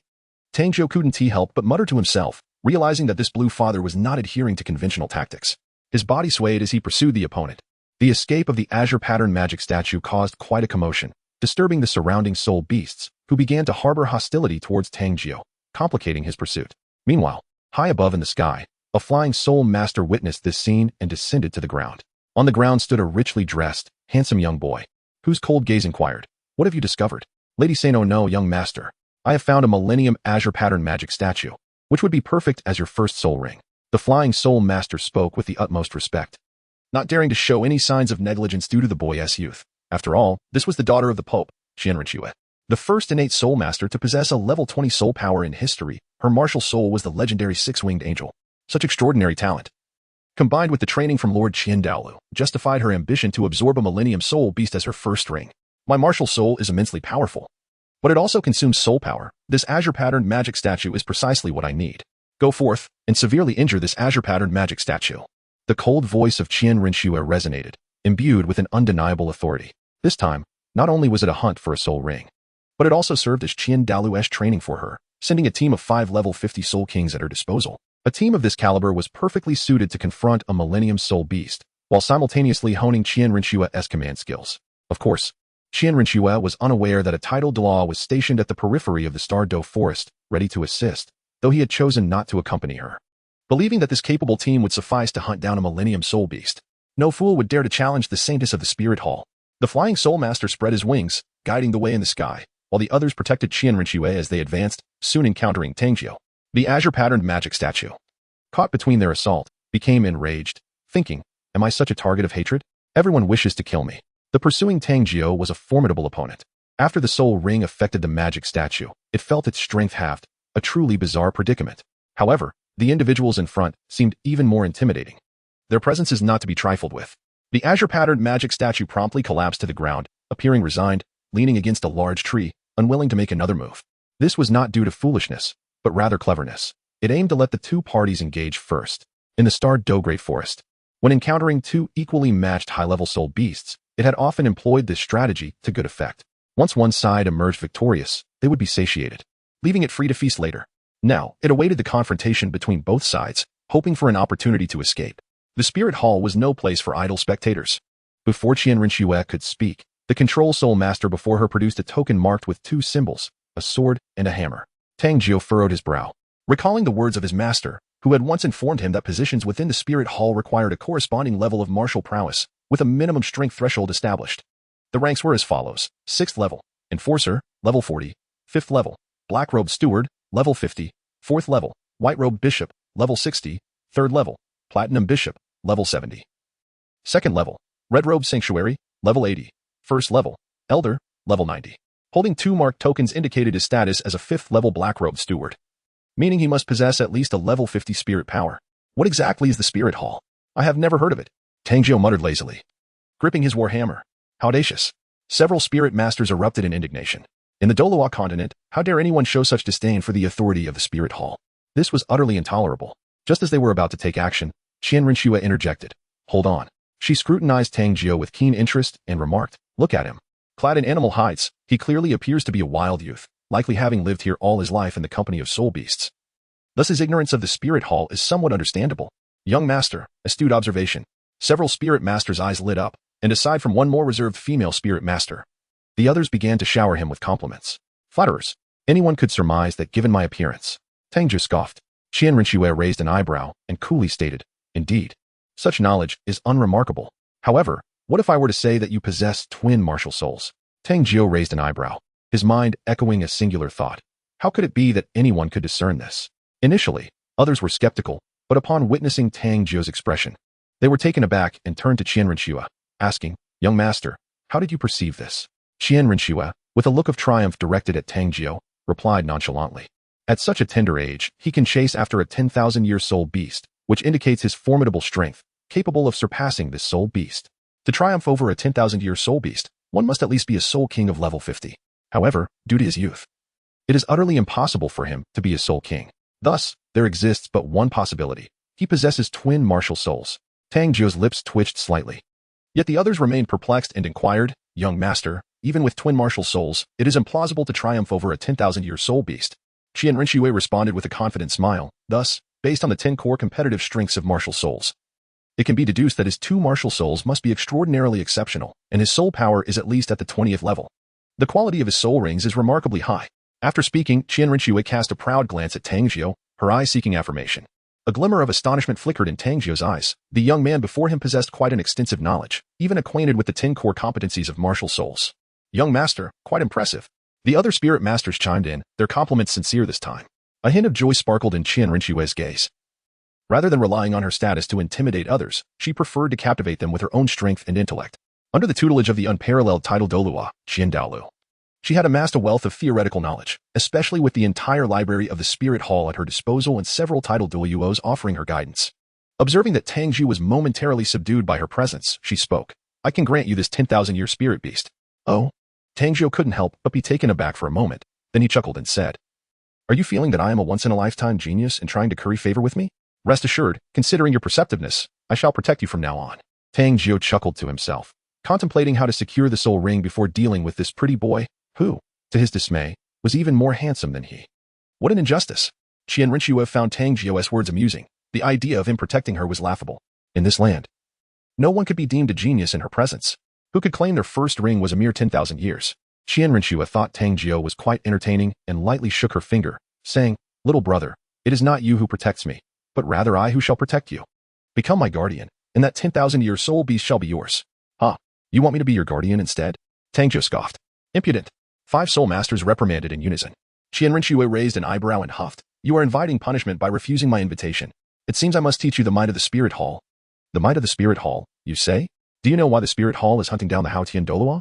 "It is not merely for the death of the previous pope," Tang Jiu replied mysteriously. "And what is the reason?" Qian Rinxue, now tense at the mention of her father's secrets, fixed her gaze intently on Tang Jiu. "It is because Tang Hao seduced the wife of the former pope and eloped, only to be discovered. It is a twisted tale of love. I suspect your saintess might very well bear the surname Tang," Tang Jiu boldly insinuated. You scoundrel." Qian Rinxue felt as if struck by lightning, her face turning pale. Was this the reason her mother had never favored her? "Kill him." Qian Rinxue seethed with rage. This rogue dared to slander her parents, the 2 generations of popes of the Spirit Hall. How infuriating. Heaven's curse seal, final form. It is evident that those from the Spirit Hall are nothing but scoundrels. Tang Jiu exclaimed angrily, then unleashed his martial soul, with the bullet ant manifesting. As resplendent purple soul rings illuminated the surroundings, Qian Rinxue, gritting her silver teeth in indignation, retorted, "You dare to slander the Pope of the Spirit Hall and yet have the audacity to accuse us." She had never encountered someone so shameless. Tang Jiu's gaze turned icy as he declared, "I hunt soul beasts, and you come to seize them. Do you truly believe this is justified? Do you possess any sense of shame?" Qian Rinxue, still untainted by the egotistical ideology of the Spirit Hall, felt a pang of conscience upon hearing Tang Jiu's words. Indeed, he was merely pursuing his rightful hunt, while they sought to usurp it. Though Qian Rinxue remained silent, the others were not so restrained. The Spirit Hall abides by a simple principle: might makes right. Several soul masters emitted fierce cries as they unleashed their martial spirits. A 51st level agility type soul king manifested the Wind Eagle. His soul rings gleamed with 2 yellow, 2 purple, and 1 black. A 53rd level strength type soul king revealed the Fire Tiger, adorned with the same soul ring configuration. A 52nd level control type soul king summoned the Ice Bird, while a 54th level auxiliary type soul king unveiled the multi-treasure pagoda. And a 56th level healing type soul king materialized the healing staff, all similarly decked with 2 yellow, 2 purple, and 1 black soul rings. Brilliant light erupted as the 5 soul masters collectively activated their martial spirits, creating a breathtaking spectacle. They were not particularly astonished by Tang Jiu's purple soul rings, for their saintess was capable of hunting 10,000-year-old rings. Having already been awed by Qian Rinxue's innate talent, they regarded Tang Jiu with disdain, inwardly scoffing. "It's merely a 1,000-year ring. How dare he claim to be a genius? Our saintess, however, possesses a 10,000-year ring. Boy, had you dared to provoke our holy emperor earlier, perhaps we might have spared your life. Now, we must personally execute you. Extinguishing a talent is a most delightful affair." The 5 soul masters' eyes gleamed with fervor as they charged toward Tang Jiu, eager to demonstrate their prowess to the current saintess and future holy emperor, Qian Rinxue. "Those who offend the Spirit Hall shall be vanquished, no matter the distance." Among the 5 soul masters, save for the healing type female soul master, The other 4 male soul masters began to vie for credit. First soul skill, Ice Seal. The Ice Bird soul master swiftly unleashed his locking soul skill, encasing Tang Jiu in pale blue ice. He was instantly immobilized. The others stood momentarily stunned, berating, "What utter incompetence!" He boasted so boldly, yet was dispatched by a mere soul skill. After all, it was an assault from a Soul King level. No first-ring soul master could withstand such an attack. The locking skill was exceedingly formidable. The group turned to glare at the self-satisfied Ice Bird soul master. "This wild boy is mine." He laughed heartily, stepping forward to prepare another skill to finish off Tang Jiu. "Something is amiss." Qian Rinqiwei suddenly frowned. "Young master, is there a problem?" The others paused, looking toward Qian Rinqiwei. His strength should not be so feeble. "Young master, you overestimate this wild boy.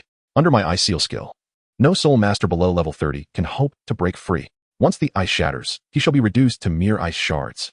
The Ice Bird soul master dismissed the concern, unleashing his second soul skill, Ice Slash. A frigid blade hurtled towards the frozen Tang Jiu, intending to shatter the icy prison. At that moment, the ice emitted a cracking sound as Tang Jiu thrust a hand from within, effortlessly crushing the incoming Ice Slash. "What? How is this possible?" The soul masters were momentarily astounded. To catch the ice blade barehanded required extraordinary physical strength.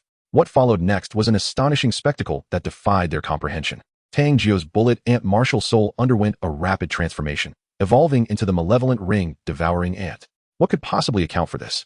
The onlookers were astounded, their jaws agape, particularly upon witnessing the tricolored soul rings enveloping Tang Jiu. A dual martial soul. Could it be that this is a martial soul fusion technique? A glimmer of terror flashed in Qian Rinqiwei's eyes. Dual martial souls have the potential to yield martial soul fusion techniques, albeit only theoretically. The individual who proposed this hypothesis was none other than the master.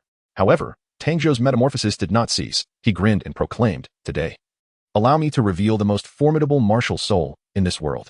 The special fusion technique, Celestial Curse Seal, Final Form, activate." The crimson comma on the forehead of the ring-devouring ant ignited like a scarlet cloud, instantly enveloping Tang Jiu's body as the second form of the curse seal was unleashed. Tang Jiu's aura began to surge dramatically, his soul power soaring from level 20 to level 30. Yet, this was merely the inception of his transformation. The legs of the spear-like ant fused with the wings of the bullet ant, evolving into sinister black flesh wings reminiscent of a bat's. Tang Jiu's hair transformed from black to silver, rendering him exceptionally terrifying. When he opened his mouth, 2 elongated fangs protruded. Tang Jiu felt at this moment that he was the sovereign of all flesh and blood life. What manner of creature is this? Several soul masters felt a chill run down their spines. Now, the countdown to death begins. 60. Tang Jiu gently snapped his fingers, activating his first soul skill, Speed Deprivation. The 3 colored soul rings shimmered as malevolent energy seeped into his body. With a subtle flutter of his black bat wings, he transformed into a fleeting shadow, hurtling towards a group of individuals. First soul skill, Ice Seal.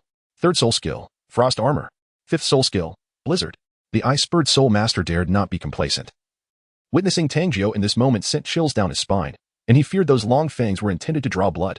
He immediately unleashed 3 skills, Ice Seal to immobilize, Frost Armor to bolster the group's defenses, and Blizzard to summon an area of chilling ice that would slow his foes.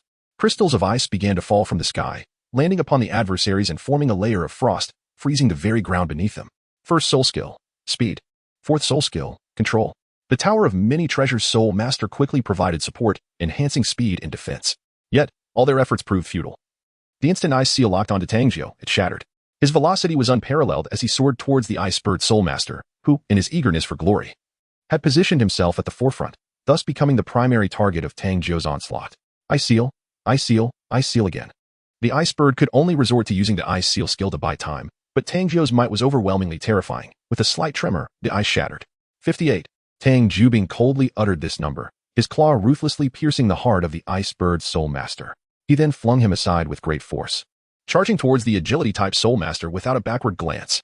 The direction in which Tang Jiu cast his victim was deliberate, aimed at the azure-patterned demon statue. For he had observed the healing-type soul master brandishing the healing staff.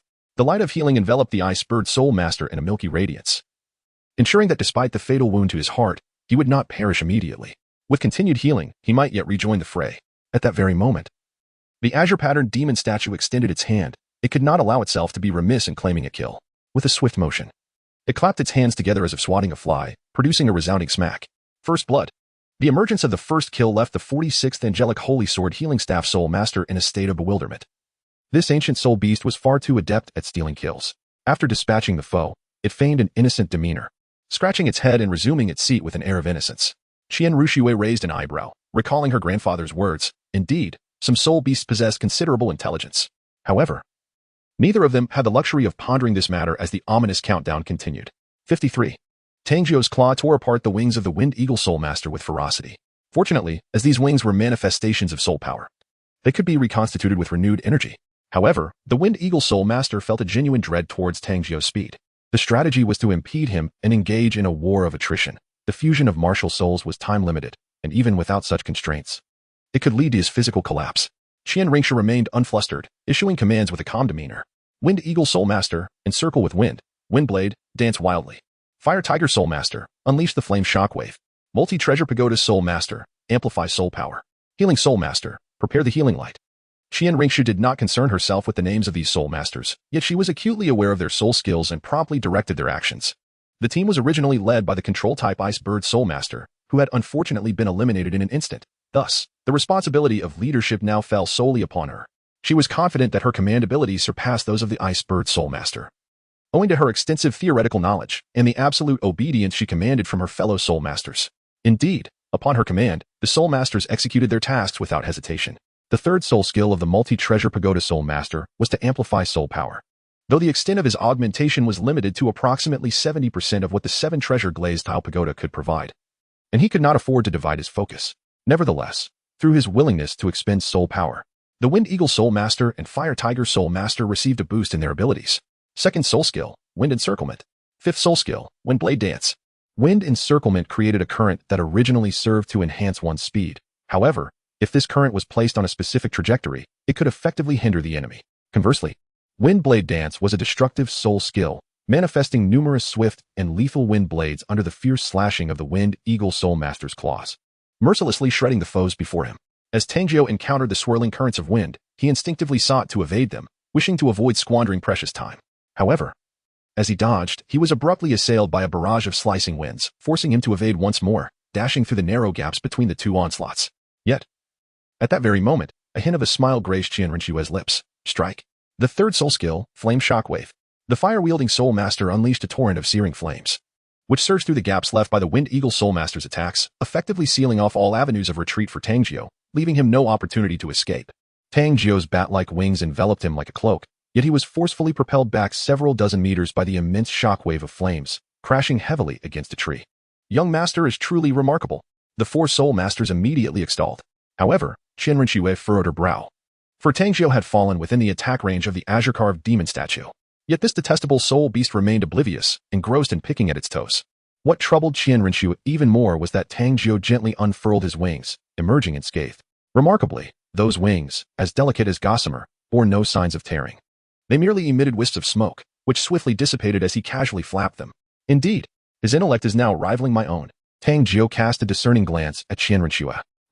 Do not revel in your triumph. I shall gradually wear you down. I refuse to believe that your abilities can be sustained indefinitely. Your so-called countdown may sound imposing, yet it merely indicates the brevity of your current state. Qian Rinshue replied haughtily, you are rather astute, but you will not have the opportunity. Breaking through your encirclement is quite effortless. Tang Jiu, unfazed, sauntered through the void, his bat-like wings unfurling with an air of malevolence. Oh, is that so? Qian Rinshue remained skeptical. You appear clever, yet you have inadvertently revealed your greatest vulnerability, your significance. At such a tender age, you command such obedience from these individuals. If I were to strike at you, what do you suppose would ensue? 21. Tang Jiu emitted a chilling numerical declaration, propelling his body towards Qian Rinshue. Do not mind me, continue with the previous strategy. Qian Rinshue commanded urgently. However, this time, no one heeded her words, for if she faltered even slightly, not only would these soul masters perish, but their families would also incur the wrath of the Spirit Hall. A few individuals surrounded Qian Rinshue, unleashing a relentless barrage of soul techniques upon Tang Jiu, who remained unhurried in his offensive, soaring around Qian Rinshue to evade the onslaught of attacks. After 10 seconds, the 4 soul masters, exhausting their energy through the frenzied use of soul techniques, began to reveal their vulnerabilities. 10. Tang Jiu unleashed a countdown to death, causing several individuals to break into a cold sweat, for they lacked sufficient soul power to unleash a frenzied assault. In a swift motion, Tang Jiu's claw pierced the chest of the Douluo Tower Soul Master and then hurled towards the azure-patterned demon statue. This time, the female Soul Master refrained from wielding her healing staff to aid the Douluo Tower Soul Master, conserving her soul skills and energy for unforeseen circumstances. Qian Rinshue, in anguish, closed her eyes, conceding defeat. The azure-patterned demon statue, noticing another figure approaching, ungraciously extended its claws and struck fiercely. Double kill. At that moment, Qian Rinxue observed that Tang Jiu's speed had surged once more. Her pupils dilated in shock. Could it be that you can devour speed? Your soul skill, speed deprivation, possesses such an ability. 7. Tang Jiu offered no response, merely coldly counting down as he accelerated towards the Fire Tiger Soul Master. With his first soul skill, Flame Fist, and his fifth soul skill, Fire Tiger Transformation, the Fire Tiger Soul Master, his eyes gleaming crimson, disregarded even his second soul skill, the Flame Ring Shield, and charged fiercely at Tang Jiu. Ignoring the impending grasp from Tang Jiu, he aimed both fists at Tang Jiu's head, intent on perishing together. Tang Jiu would certainly not be foolish enough to engage in a reckless confrontation. He retracted his outstretched claws and swiftly delivered a powerful kick aimed at the fist of the Fire Tiger. Perish. How could a Soul Master specializing in agility dare to compare his offensive prowess with mine?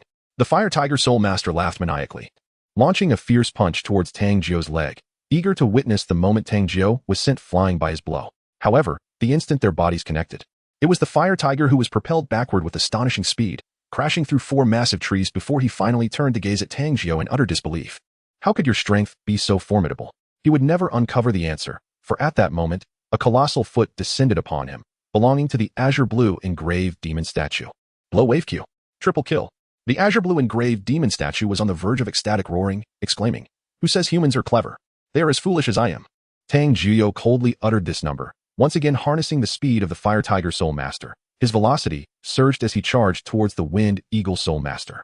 At that moment, Qian Rinxue exhibited no fear. With a flick of her wrist, a golden holy sword appeared in her hand. This weapon, akin to the sea goddess trident, belonged to the divine realm. The angelic holy sword, imbued with the power of the sun, possessed formidable capabilities to condemn evil and darkness, rendering it the most powerful artifact for divine retribution. 47-5 kills. The most adept at delivering finishing blows among wild creatures. 3. The chilling countdown to Tang Jiubing's demise echoed ominously, as his form streaked through the air like a fleeting shadow. In the horrified gaze of the Wind Eagle Soul Master, a claw pierced through his chest. "Young Master, strike!" The Wind Eagle spirit clung desperately to Tang Jiu, sacrificing its life to afford Qian Rinxue a fleeting chance. Without hesitation, Qian Rinxue drew forth the sacred sword, thrusting it past the Wind Eagle Soul Master's side and into Tang Jiu's body. A resplendent golden light erupted, and Tang Jiu felt the malevolent power within him evaporate, as if consumed by the blade. Strength ebbed away, and it seemed not only power but also life itself was dissipating. This was due to the angelic sword, a conduit of divine light, perfectly designed to purify darkness and malevolence. The malevolent power of Tang Jiu's evil ring devouring ant, along with the heavenly curse seal, embodies attributes of sinister darkness, perfectly susceptible to divine damage. Pain and annihilation engulf him as Tang Jiu senses the looming threat of death. "Perish!" Tang Jiu bellowed fiercely, deftly hurling the Wind Eagle martial soul towards the azure blue engraved demon statue. He then swiftly grasped Qian Rinxue by the throat and shouted at the last healing staff soul master, "Do not move, otherwise I shall end his life." The healing staff soul master hastily waved his hands, exclaiming, "Do not act rashly. Let us discuss this calmly."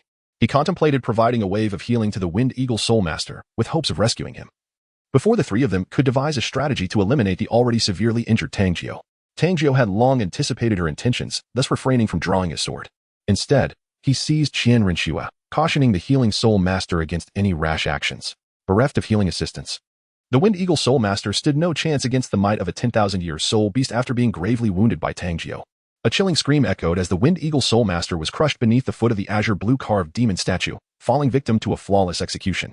The azure blue carved demon statue seemed to be nearing the pinnacle of its beastly existence, its striking azure eyes scanning Tang Jiu and his companions, as if contemplating a complete annihilation. However, upon sensing the robust condition of the healing female soul master, it quietly crouched down, curling its toes. "Release me." Qian Rinxue, constrained by Tang Jiu, felt an overwhelming sense of frustration and struggled fiercely. Yet, Tang Jiu paid her no heed. Instead, he swiftly drew the angelic holy sword. With a resounding clang, the sword fell to the ground, but upon its blade, Tang Jiu's blood appeared to be seared, emitting a hissing sound as it was rapidly evaporated, leaving no trace behind. The holy sword radiated with a golden brilliance, utterly untainted. What on earth is this unearthly object? Tang Jiu could not help but curse. At that very moment, he felt as though his body was being drained of all vitality. He fixed his gaze intently on the healing staff wielder and demanded, "Hurry. Heal me at once, or I shall crush your young master's neck." In a bid to demonstrate his resolve, Tang Jiu exerted a slight force, rendering Qian Rinxue breathless, her face flushing crimson as she desperately struck at him. "Release me. I can heal. I can heal." The female soul master, her complexion pale, swiftly brandished her staff, sending a beam of moonlight into Tang Jiu's body, which instantly enveloped him in warmth. Do not cease. Continue. Tang Jiu coldly commanded. First soul skill, Healing Light. The Healing Soul Master, offering her assistance without charge, employed her basic soul skill, hoping merely to buy some time. However, with Qianrenxue held captive by Tang Jiu, she found herself with no options but to continuously cast her healing spells. As moments ticked by, Tang Jiu felt his pierced insides begin to mend, prompting him to promptly lift the Heavenly Curse seal in the fusion technique, Evil Ring Devouring Heaven Ant. In this context, the only individuals who could be deemed formidable were the Healing Soul Masters. Even a level 56 Soul King, with her skills solely focused on healing, was bound to be relentlessly pursued and pummeled by him later. This team battle was already his victory. Suddenly, Tang Jiu raised an eyebrow in surprise. The invocation of the Evil Ring Devouring Heaven Ant did not deplete his soul power, remaining at level 20. Could it be that his body had not yet surpassed its limits? Thus, there was no need to expend soul power to mend it. It made sense. The rate of absorption was minimal, and he felt none of the sensation of impending rupture. No, wait. Tang Jiu distinctly felt an enhancement in his physical prowess, as his foundational strength surged from 500 gene to 800 gene. Although the increment was modest, it undeniably represented a transcendence of his bodily limits, a consequence of the side effects of the celestial curse seal. Yet, why had his soul power not diminished? When a beam of healing light descended upon his head, enlightenment struck him, healing. With the assistance of a healing soul master repairing his body, the energy required for recovery would not deplete his soul power. At that moment, the azure-carved pattern demon statue unleashed a thunderous roar, sensing a significant weakening of Tang Jiu's aura, as well as that of the healing soul master. It was filled with the exhilarating sensation of impending triumph. Its body radiated a brilliant azure glow, and its aura surged as it swung its fist toward the healing soul master. The female soul master, stricken with terror, was not a combat type. Her soul skills were solely for healing, lacking enhancements in speed or defense. Faced with a 10,000-year soul beast, escape was futile.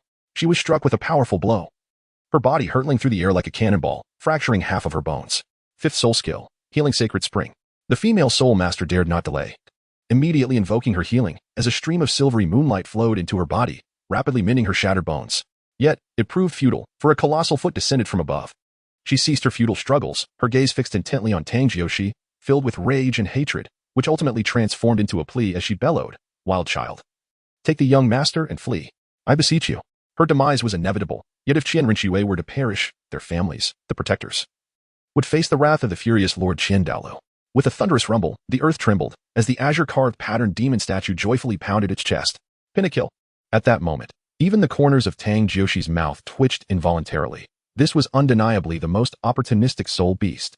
However, the azure-carved pattern demon was evidently unsatisfied with such achievements. It had become arrogant, its eyes glinting with mockery as it glared at Tang Jiu, as if to say, "You think you can still chase me?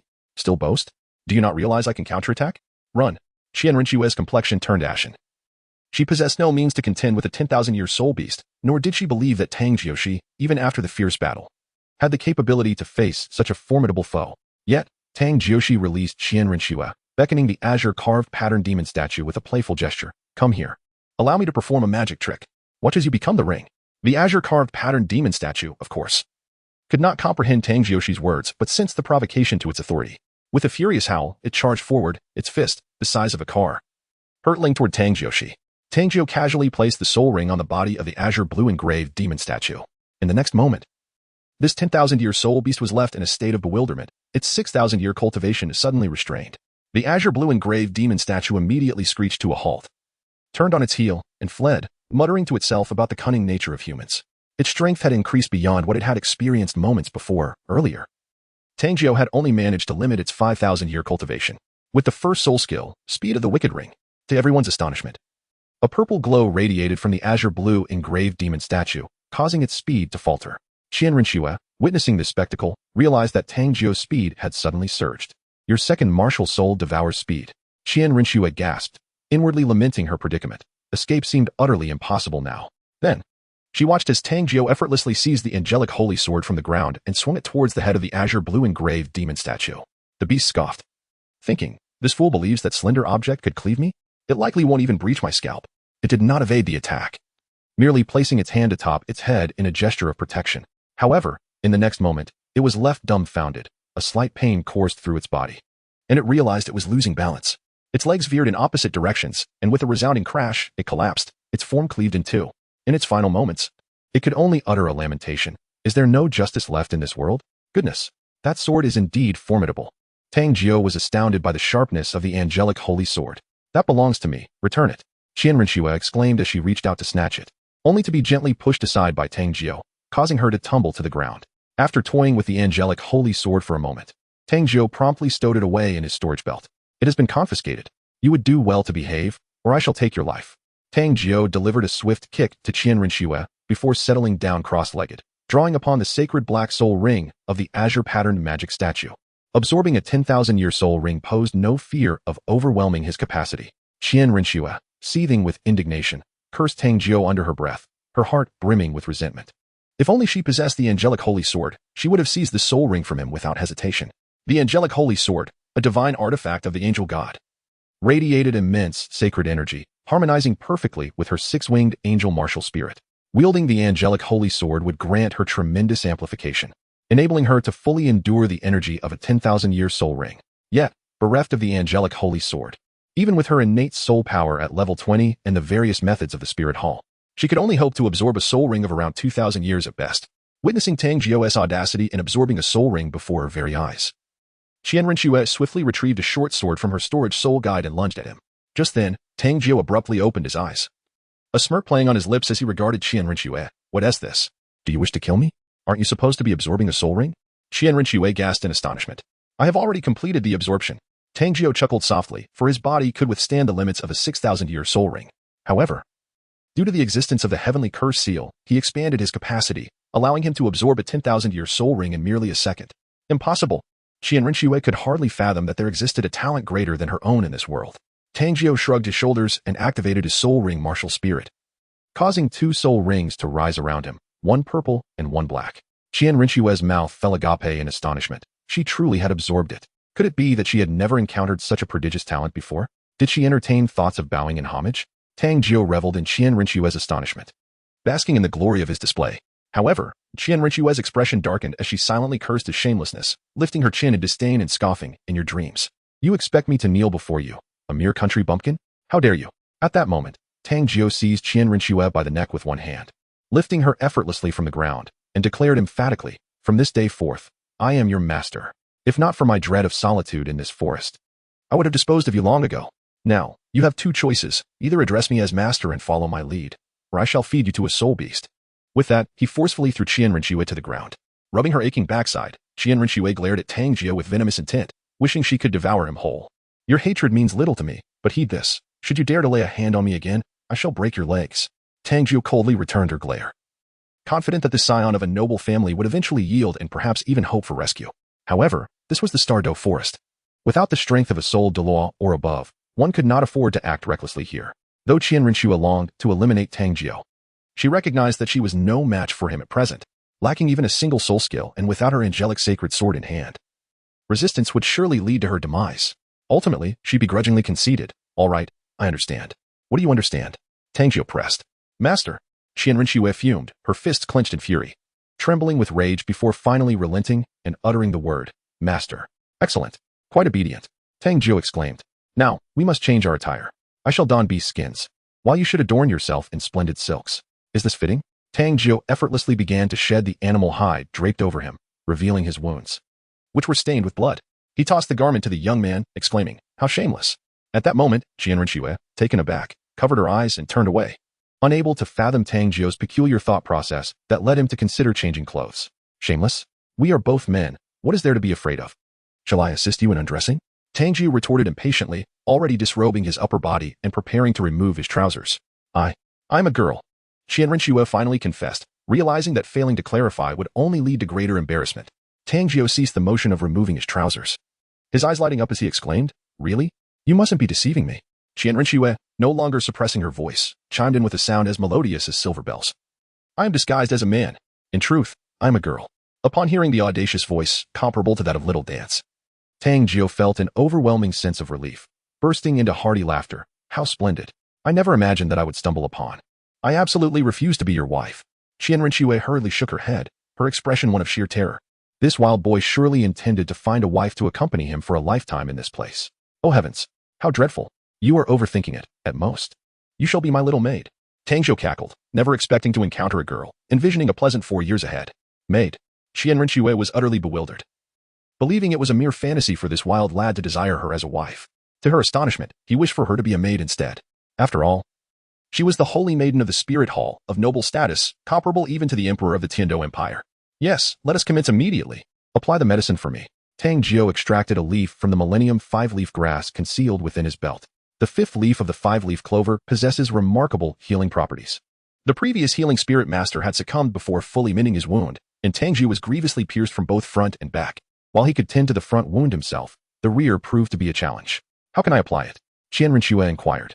She was aware of the 5-leaf grass's potency, yet its application necessitated crushing at first, and she lacked the proper tools. So foolish.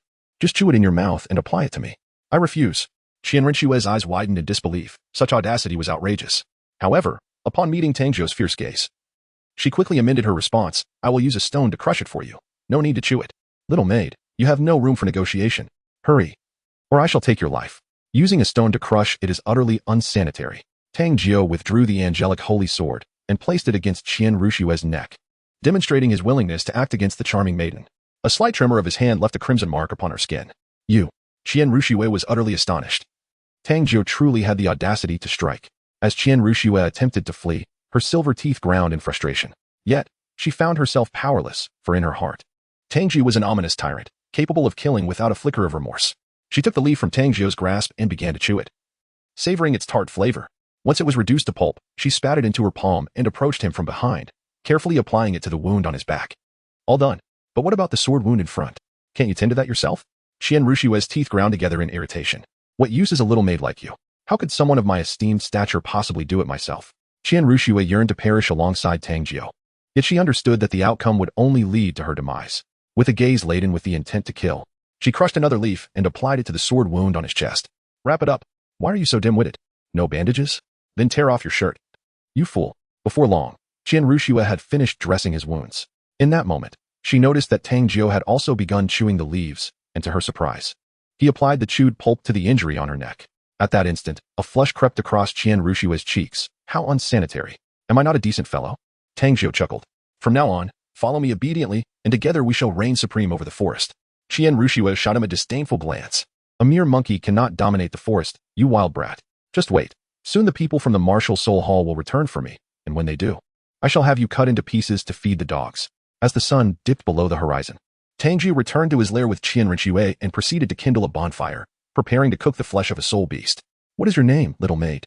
He inquired. I am called Xiaojiu, Qian Rinxue casually replied. I am also a Fei Hai. Tang Jiu scoffed, retorting. Now, be honest and reveal your true identity. And what about that sword? What is its significance? That is a high-grade weapon from the Spirit Hall, infused with divine power by the Grand Elder. As for me, my status within the Spirit Hall is not insignificant either. Qian Rinxue spoke with a blend of truth and deception. And how high is your status? Tang Jiu pressed. A senior member of my family is a title Douluo. I advise you to release me at once. Qian Rinxue threatened. A title Douluo? You frighten me. Reveal their identity, and I shall ensure they face dire consequences. Tang Jiu declared boldly, believing Qian Rinxue's words to a considerable extent. For only a family of such stature could afford to have a soul king as a protector. Guess who? Qian Rinxue challenged. It wouldn't be old Chrysanthemum, would it? Although I've not encountered other title Douluo, based on appearances, that seems plausible. I've heard tales that the one from Chrysanthemum Pass is quite handsome. Old Chrysanthemum. Is that how you refer to our family as Elder Chrysanthemum Douluo? Qian Rinxue's eyes sparkled with determination. She was resolved to report this rogue, Tang Jiu, to Chrysanthemum Douluo, ensuring he comprehended the consequences of offending her. So, they were indeed from the old Chrysanthemum family. Tang Jiu nodded. Initially, he harbored a bold conjecture, suspecting that the maiden before him might be Qian Rinxue, but he quickly dismissed the notion. Firstly, Qian Rinxue would not venture into the Stardow Forest without the protection of a title Douluo, or at the very least, a soul Douluo. Secondly, he believed that his luck could not possibly be so extraordinary as to have Qian Rinxue serve as his maid. Upon confirming that the girl before him was a junior of the Chrysanthemum Douluo, Tang Jiu languidly proclaimed, Hand over your storage soul guide. I shall safeguard it for you. What storage soul guide? Qian Rinxue swiftly concealed her hands behind her back, her face awash with terror. How could you produce a sword without a storage soul guide? Grasping her arm, Tang Jiu noticed a simple, ancient-looking ring adorning her finger, starkly contrasting with her opulent attire. If I am not mistaken, this must be your soul guide. It is hereby confiscated, he declared, reaching for the ring. Do not. You scoundrel! Qian Rinxue exclaimed, a blend of embarrassment and anger flooding her. The ring contained many of her personal belongings, particularly feminine garments. If Tang Jiu were to take them, how could she ever show her face again? As a revered saint above all, she had never endured such indignities.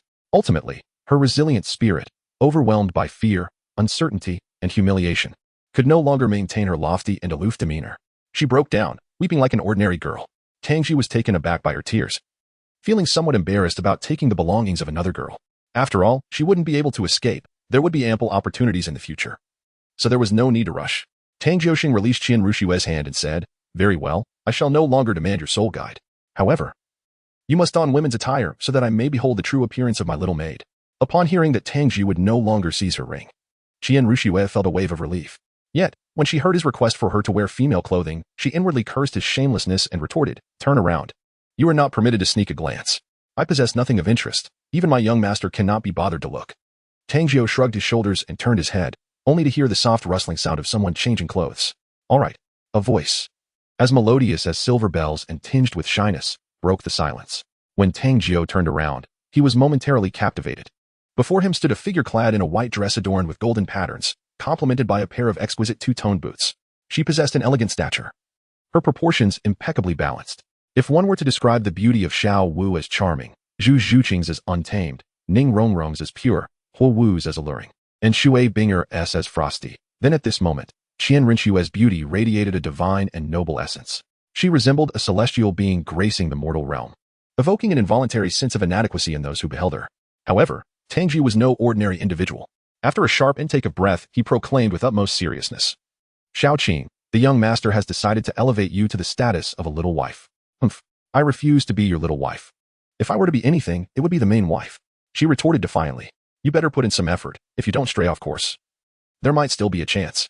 Irritated, Qian Rinshue waved her fist, unwilling to engage further with the mischievous Tang Jiu. At that moment, her stomach let out a loud rumble, causing the young beauty's face to flush with embarrassment. It was indeed a mortifying moment. Tang Jiu laughed heartily, reveling in the company of a charming beauty for 4 years, thus ensuring his days were far from dull. He retrieved a meaty bone from the pot and offered it to Qian Rinshue, saying, "Here, gnaw on this. It's truly delectable." How uncouth. Qian Rinshue thought of reproaching him for her refined dining habits, but she quickly remembered that she was in the forest and still a captive. Reluctantly, she took the large bone and tentatively took a bite. Instantly, her eyes widened in surprise. What a delightful flavor. She was genuinely famished, and soon found herself devouring the bone with gusto. She had never imagined that gnawing on a bone could be so exquisite.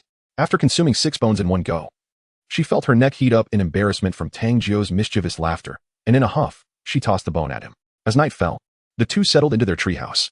Qian Rinshue retrieved bedding from her ring and laid it out on the ground, ignoring Tang Jiu as she closed her eyes and drifted off to sleep. In the dead of night, she suddenly awoke, tiptoeing out of the treehouse. She unfurled a pair of pristine white wings from her back and soared into the sky. Her martial soul was that of a 6-winged angel, but for now, she could only manifest 2 wings. As her strength grew, she would eventually unlock the full 6, transforming her wings from white to gold at her peak, embodying the most sacred martial soul. Just as she took flight, Tang Jiu opened his eyes, glancing at the sky. Thinking of escaping the Stardow Forest? Dream on. The Stardow Forest was vast, dotted with mountains, rivers, and lakes. After Qian Rinshue ascended into the sky, she oriented herself and sped towards her point of origin. However, she had barely traveled a kilometer when the air was filled with the sounds of birdsong. Suddenly, a massive golden eagle swooped toward her. Soul beasts particularly detested human soul masters, especially those encroaching on their territory. The golden beak, sharp as an arrow, lunged menacingly at Qian Rinshue. Her face paled with fear. If only she had her angelic sword, she could vanquish this 3,000-year-old soul beast in a single strike. But without her soul skills or the sword, she stood no chance against such a creature. Moreover, she noticed several more golden eagles approaching in the distance. With no other choice, she dove towards the ground. The eagle, seeing her retreat, circled overhead but ultimately did not dare to pursue her into the forest, respecting the territories of other soul beasts. Damn it! Qian Rinshue cursed under her breath, forced to flee deeper into the woods. The night forest was not dark. It shimmered with the radiant bioluminescence of soul beasts, a kaleidoscope of colors resembling a fairyland. Yet, all Qian Rinshue felt was overwhelming fear. SSSSS. Suddenly, a 5-meter-long, emerald-green serpent slithered down from a nearby tree. Its triangular head raised high, its yellow eyes fixed intently on Qian Rinshue, a 5,000-year-old green-scale serpent. Her face turned ashen as she gasped. The green-scale serpent was a terrifying venomous creature, hunting soul beasts with its deadly poison, and while it was not excessively large, this 5-meter serpent was still frightening enough to swallow her whole. Moreover, the serpent was incredibly fast, relying on its venomous attacks. The audacity of this 5,000-year-old serpent to roam in the territory of 10,000-year soul beast spoke volumes about its formidable strength.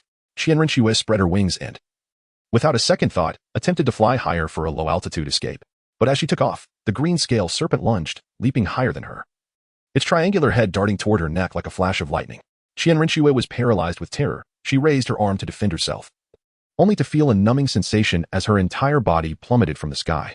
The green-scale serpent, unhurried in its feeding, circled around her, its crimson forked tongue flicking out as it awaited her demise from the poison. So cold, so sleepy. Qianrenxue felt her body growing numb. Her arm began to turn a sickly green. She struggled to keep her eyes open, desperate not to succumb to sleep. You big bad guy. Why aren't you here yet?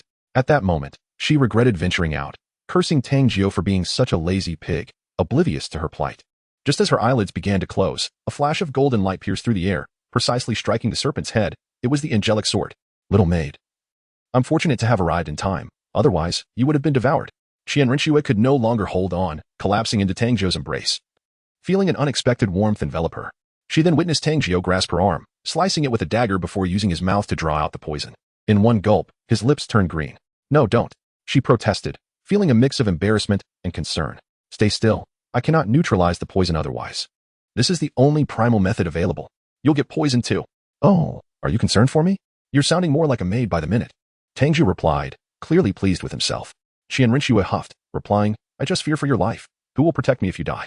Deep down, she was uncertain whether her feelings stemmed from a desire for protection or gratitude for his willingness to save her. Soon, the numbing sensation faded, replaced by sharp pain in her arm, indicating that the poison had been mostly expelled. Now, it merely required the suppression of her soul power.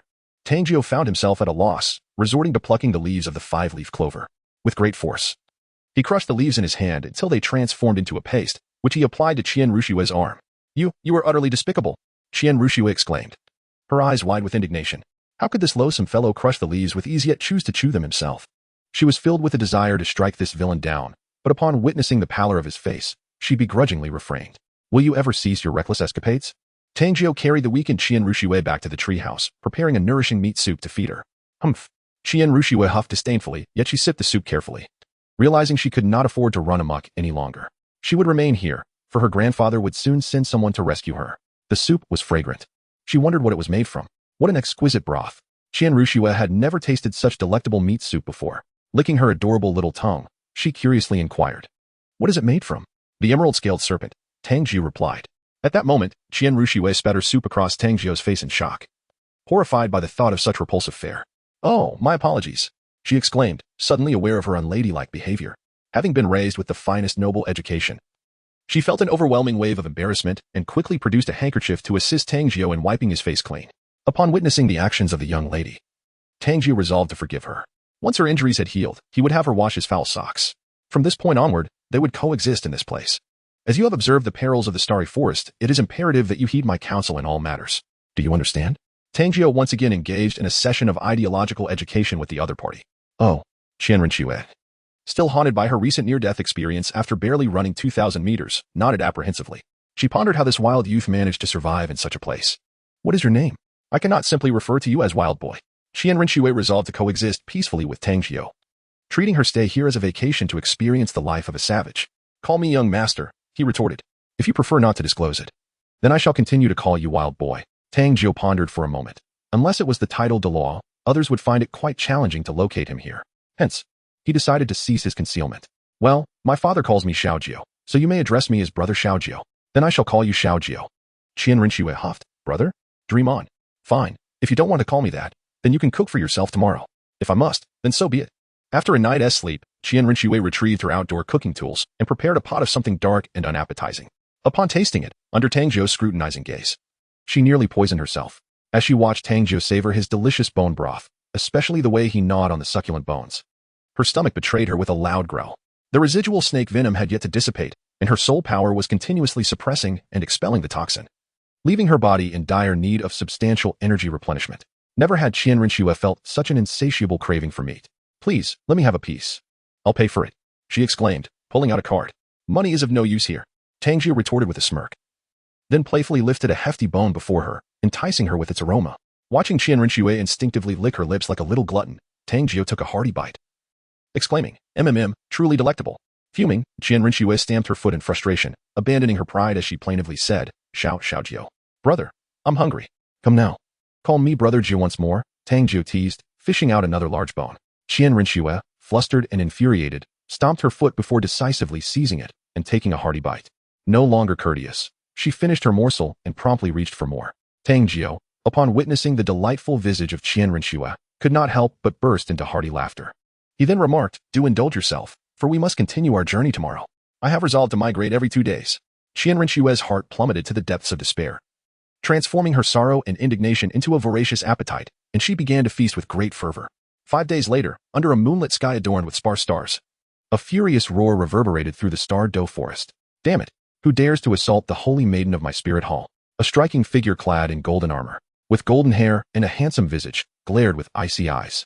His body was surrounded by a flurry of golden flying daggers resembling chrysanthemum petals, which ruthlessly obliterated the surrounding trees and soul beasts. This individual was none other than Chrysanthemum Douluo Yueguan. He had been secretly dispatched by the Qian family to protect Xiaojiu, sensing something amiss when she failed to emerge from the forest at the designated time. He tracked her using the markers left by the Spirit Hall Soul Masters, only to discover 5 lifeless bodies. Soaring through the sky, he searched in a suspicious direction, ultimately uncovering traces of human activity, as well as Tang Jiu's treehouse, which had long been abandoned. Tang Jiu has become increasingly cautious, leading Xiaojiu through the vast expanse of the Dueling forest, ultimately rendering himself lost. You might as well abandon any hope of returning. I am utterly oblivious to our whereabouts. Xiaojiu, thoroughly exasperated, clenched her fist in frustration. Gradually, a sense of hopelessness about returning began to settle in her heart, prompting her to resolve to savor the present moment. Tell me a story. Specifically, the tale of the monkey spirit beast. Are you certain it is not a 100,000-year spirit beast? Tang Jiu corrected. That is from Journey to the West. Sun Wukong is not a soul beast, but a demon. How could it transform into human form if it were not? Xiaojiu wore an expression that suggested a lack of common knowledge and shot a glance at Tang Jiu. Let me tell you about the commotion in heaven, she exclaimed. Is heaven part of the divine realm? Xiaojiu pondered to herself. Interrupt me again, and you shall have no tales to hear tonight. Xiaojiu pouted. Yet her curiosity about how a soul beast could cause such a ruckus in the divine realm drew her closer to Tang Jiu under the covers. As she listened to the tales of Sun Wukong devouring peaches of immortality, stealing elixirs, and battling the deities, her eyes sparkled with wonder. When she heard that the story would continue later, she shook her fist in protest, clearly contemplating a playful confrontation with Tang Jiu. Tang Jiu's eyes sparkled with joy. Indeed. Children are invariably enchanted by the tales of Journey to the West. Xiaojiu soon succumbed to slumber. Tang Jiu playfully pinched Xiaojiu's petite nose before stepping out of the treehouse to commence his cultivation. Awaken the martial soul. Tang Jiu's martial soul awakened, swiftly merging into the sinister ring of the devouring ant. The heavenly curse seal, activate. In the Dueling forest, replenishing the energy of the heavenly curse seal is not a simple task. One merely needs to seek out spirit beasts that possess mental-type attacks. Once the heavenly curse seal is activated, the ant's legs and wings fused into ebony bat wings. With a gaping maw, Tang Jiu unleashed his fangs towards the moon, drawing in its essence. The black bat wings behind him began to fervently absorb the moon's ethereal energy. This refreshing power coursed through his being, transforming into a chilling, malevolent soul force. To Tang Jiu's astonishment, he discovered that this method of cultivation was actually twice as rapid as before. Why do I feel as though I belong to the bloodline of a vampire? Tang Jiu couldn't help but murmur to himself. His current state resembled that of a vampire's abilities, capable of absorbing the essence of the moon, possessing bat-like wings and fangs, all of which drew him closer to the characteristics of the blood clan. Wouldn't it be wonderful to possess the unique powers of a vampire? Could this perhaps be the path to my ascension to divinity? Tang Jiu suddenly realized a profound issue. Although it is true that divine positions are typically inherited, such as Tang San's Sea God, Bibi Dong's Rakshasa God, and Xiaojiu's Angel God, he harbored no desire to assume any of those divine titles. His aspiration was to cultivate himself into a deity, for that would be the ultimate manifestation of strength. Tang Jiu firmly believes that his current talents are sufficient for him to ascend to divinity on his own. His combat prowess is nothing short of extraordinary. Due to the suppressive effects of his martial soul's soul rings and the simultaneous cultivation of his twin martial souls, he is capable of battling 10 levels above his current rank.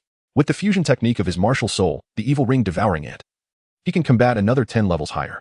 Upon activating the ultimate form of the celestial curse seal, resembling a being akin to a vampire, he can once again engage in battles 10 levels beyond his rank. When unleashing his full power, he can contend with foes 30 levels above him. Hence, he is able to vanquish a level 50 Soul King while still being a mere level 20 Great Soul Master. And he exhibits an almost invincible trend even among those of level 50. Following the infusion of moon essence into his body, it autonomously circulates through his meridians, forming a unique method of soul power cultivation that surpasses even the master's enhanced version of the blue electric Tyrannosaurus Rex technique, effectively accommodating numerous fine meridians that were previously deemed inaccessible for cultivation. Tang Jiu diligently recorded this method of soul power cultivation. When he could no longer activate the angel seal, he utilized this technique for his training. 2 months later, Tang Jiu's soul power ascended to level 23. Truly a prodigy. Qian Rinxue envied Tang Jiu's rapid progress. She remained without a soul ring, her soul power stagnating at level 20. Each day was filled with idleness, leaving her to accompany Tang Jiu in experiencing the trials of wilderness survival. Nevertheless, these past 3 months constituted the happiest period of her life, for she had found a true friend. Tang Jiu taught her how to construct a treehouse, fish, and roast meat. He accompanied her in stargazing, narrated enchanting tales, and ventured into the forest riding soul beasts together. He even instructed her on how to climb trees and gather bird eggs. Qian Rinxue had never imagined that life could be so delightful. Previously, she had no friends. As the esteemed saintess of the Spirit Hall, others regarded her with utmost reverence. She lived like a miniature adult, engrossed in the study of knowledge, etiquette, and the ways of emperors. Such a monotonous existence stifled her true nature. She vividly recalls the exhilaration and thrill of her first ride with Tang Jiu atop the armored beast, galloping through the woods. Hey, Xiaojiu. Could you share your background with me? Why do you harbor such disdain for the Spirit Hall? While fishing by the river, she engaged in casual conversation with Tang Jiu. Her curiosity piqued. After all, was he not a wild man? My village was massacred by the previous pope, Tang Jiu replied coolly. Qian Rinxue's face turned pale, her hands trembling slightly. She had never anticipated that her very first friend would be entwined in such a deep enmity with her. So do you seek vengeance? Tang Jiu contemplated for a moment and said, I have devised 2 schemes for vengeance. The first is to dismantle the Spirit Hall and eliminate the entire family of the Pope. Qian Rinxue bit her lip and inquired nervously, and what is the alternative plan? As the saying goes, it is better to resolve enmity than to deepen it. The former Pope is already deceased. As for his debts, they should not fall upon his daughter. Perhaps I could suffer a slight loss by causing her misfortune, and in return, I could receive the Spirit Hall as my dowry. I would then choose to overlook past grievances. Qian Rinxue's eyes widened in disbelief. How can you conceive of such shamelessness? Tell me, should I opt for the first scheme or the second? Tang Jiu said with a playful smile directed at Qian Rinxue. She fidgeted with the hem of her garment. Her head bowed as she hesitantly replied, it would be better to avoid the first option. I wonder what the Pope's daughter looks like. How about this? In the future, I shall make you my principal wife, and she can be my secondary wife. What do you think? Tang Jiu gazed at Qian Rinxue with a smile. Wild child. I shall take your life. Qian Rinxue's neck flushed crimson. She suspected that Tang Jiu had unraveled her true identity and dared to jest with her. Fueled by indignation, she lunged towards him, determined to teach him a lesson today. This boy deserves to perish. At that moment, a chilling voice pierced the air, accompanied by an oppressive aura that caused Tang Jiu's complexion to shift dramatically. This overwhelming pressure was reminiscent of what he had felt from Tang Hao. The newcomer was none other than a titled Douluo. Elder Jiu. Qian Rinxue initially felt a surge of joy. At last, the Spirit Hall had arrived. However, her expression quickly soured as she spread her arms to shield Tang Jiu. Please, let him go, Elder Jiu. Let him go? You expect me to release the one who harmed a member of the Spirit Hall? Elder Jiu retorted, his eyes filled with murderous intent. He has saved my life once and has refrained from taking mine. I owe him 2 lives. Qian Rinxue declared. That merely indicates he fears to kill you. Step aside. He is our enemy. Elder Jiu replied coldly. If you do not allow him to leave, I shall end my own life here. Understanding the futility of altering Elder Jiu's resolve, Qian Rinxue drew a dagger, pressing it against her throat, and urgently urged Tang Jiu, run. He is a titled Douluo. Such a spirited girl. Elder Jiu cast a frosty glance at Tang Jiu. Boy, consider yourself fortunate. Tang Jiu cast a profound glance at Jiu Douluo, then turned his gaze to Qian Rinxue, and with a smile remarked, your actions truly place me in a predicament. I initially intended to use you as a hostage. Get lost. Qian Rinxue nearly succumbed to anger at Tang Jiu's audacity. How could this scoundrel contemplate using her as a pawn when she had regarded him as a friend? Tang Jiu touched his nose and sighed deeply. He genuinely contemplated using Qian Rinxue as a hostage, as it would be far safer than fleeing alone. However, given the girl's unwavering loyalty, he found it difficult to carry out such a plan. Wielding his martial soul, he invoked the heavenly curse seal. Tang Jiu, unwilling to conceal his true prowess, immediately merged to assume his most formidable form. His ebony bat-like wings unfurled as he soared into the distance. Jiu Douluo's pupils constricted in surprise as he exclaimed, a martial soul fusion technique, and an anomalous one at that. In that moment, Tang Jiu's aura surged dramatically, enough to stir even this titled Douluo. Descending from the heavens, Jiu Douluo addressed Qian Rinxue with a smile, put down your sword, do not harm yourself. Otherwise, I shall have difficulty explaining to the Grand Elder. That young man has already fled. Only then did Qian Rinxue lower her short sword, but at that instant, Jiu Douluo pointed a finger, rendering her unconscious. You are still too young. How could I allow such a prodigy to thrive unchecked? Dueling declared as he lifted Qianren Xue and pursued Tang Jiu. Activating his martial soul, he unleashed his fifth soul skill, Gathering of the Cold Blossoms. A resplendent golden chrysanthemum bloomed in the sky, its 9 soul rings manifesting around him, their golden energy eclipsing the sun's radiance. From the petals of the chrysanthemum coalesced a golden flying dagger, resembling a sickle, which spun towards Tang Jiu at an inconceivable speed. With a tearing sound, the dagger sliced through Tang Jiu's dark bat wings, significantly diminishing his speed. Little one, do you truly believe you can escape from my grasp? I am a near 95 level titled Douluo, one of the elite among them. Dueling chuckled coldly, channeling his soul power as the dagger continued to spin and slash. Despite Tang Jiu's evasive maneuvers, he found himself increasingly wounded. Damn it, if this continues, I will perish. Tang Jiu was filled with astonishment. Never expecting that he was up against a titled Douluo skilled in long-range attacks, who had him firmly under control.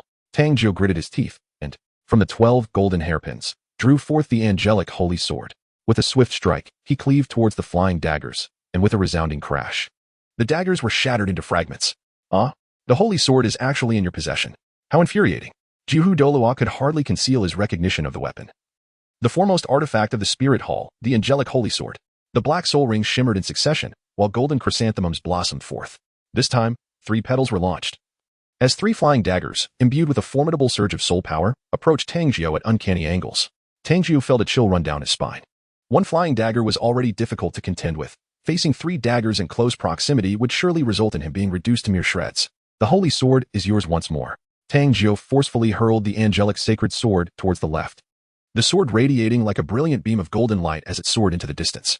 Dueling, preoccupied with the pursuit of the angelic sacred sword, momentarily set aside his intent to slay Tang Jiu, recognizing the dire significance of this treasure to the spirit hall. Moreover, he reasoned that Tang Jiu could not possibly escape. The 3 flying daggers, now devoid of a wielder, no longer posed a substantial threat to Tang Jiu.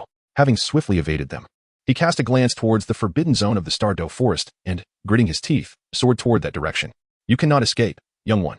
Dueling bellowed from behind, having seized the angelic sacred sword, and he hastened after Tang Jiu. First fusion soul skill, speed deprivation. Tang Jiu, undeterred, activated his speed deprivation ability and swiftly struck at the passing flying soul beast with a claw, seizing 10 units of speed. His body surged forward with unexpected acceleration. What is happening? Dueling was momentarily taken aback. The throwing knife he had launched moments before missed its mark due to Tang Jiu's sudden speed increase. He then observed that with each strike against the soul beast, Tang Jiu's speed soared as if he had consumed a stimulant. Could it be a soul skill capable of devouring speed? You have presented me with an abundance of surprises. Dueling could not help but marvel at Tang Jiu's innate talent, retorting with a cold snort. Be cautious, or the speed you absorb may very well be your undoing. Attempting to overwhelm me? You are far too premature, old Jiu. If you wish to end my life, perhaps in your next incarnation. Tang Jiu turned back and raised a middle finger towards Dueling. Old chrysanthemum. Dueling's expression instantly darkened, and he vowed to slice Tang Jiu's flesh piece by piece. Even his adversaries maintained the requisite respect for him, as he was a distinguished titled Douluo. Never had he been subjected to such a repulsive nickname. He swore that today, Tang Jiu would experience the most excruciating torment imaginable. Yet at this moment, his speed could not match that of Tang Jiu, who had absorbed an overwhelming amount of velocity, comparable to that of flying-type soul saints. Dueling was not a flying soul master. His speed relied on soul power, and he had already fallen significantly behind. However, he remained unperturbed, knowing that Tang Jiu's speed would soon diminish. But soon, he sensed something amiss. Tang Jiu had already flown into the forbidden zone of the Stardow Forest. You little brat, stop right now. Going in there is tantamount to seeking death. Old chrysanthemum, are you too afraid to pursue? Have you conceded? Tang Jiu halted and beckoned to Dueling with a flick of his finger. I shall slay you. Dueling, incensed by Tang Jiu's words, felt his voice sharpen with anger. No longer did he dare to speak of forbidden zones. Had he not provoked the Titan giant ape and the heavenly azure bull python, it was likely that these 200,000-year soul beasts would not have sought to trouble him. Tang Jiu's speed of devouring had reached its zenith, constantly plagued by the agonizing sensation of his meridians threatening to rupture. Yet, he could not afford to halt, having plunged into the fray. He soared toward the largest lake within the forbidden zone. Before long, he beheld a Titan gorilla, its form reminiscent of a mountain, at the water's edge. Its muscles bulged, harder than granite, while the intricate patterns on its skin glowed with a vibrant yellow fluorescence, stunningly resplendent. Tang Jiu seized the warhammer from the 12 golden hairpins and, without hesitation, swung it forcefully towards the Titan ape's head. With a roar, the Titan ape felt a sharp pain in its skull, akin to the sting of a mosquito. It turned around with a fierce glare, seemingly demanding, who dares to strike me? Its gaze fixated on Tang Jiu, and in a fit of rage, it launched a powerful punch towards him. Tang Jiu, undeterred, soared directly above the lake's surface and bellowed, damning. The titled Douluo of the Spirit Hall seeks to slay Xiao Wu and seize her soul rings and bones. No sooner had he uttered these words than the waters began to churn violently, and a colossal bull's head emerged from the depths, roaring at the Titan Great Ape. In response, the Titan Great Ape shifted its attack from a smash to a grasp, seizing Tang Jiu in its powerful grip. The unfortunate Jiu Douluo twitched at the corners of his mouth, realizing that Tang Jiu had a knack for attracting trouble. One was not enough, and now there were two. Tang Jiu estimated that he was doomed, while Jiu Douluo could only lament that he had not personally dealt with Tang Jiu. After casting a distant glance at the 200,000-year soul beasts, he turned to leave.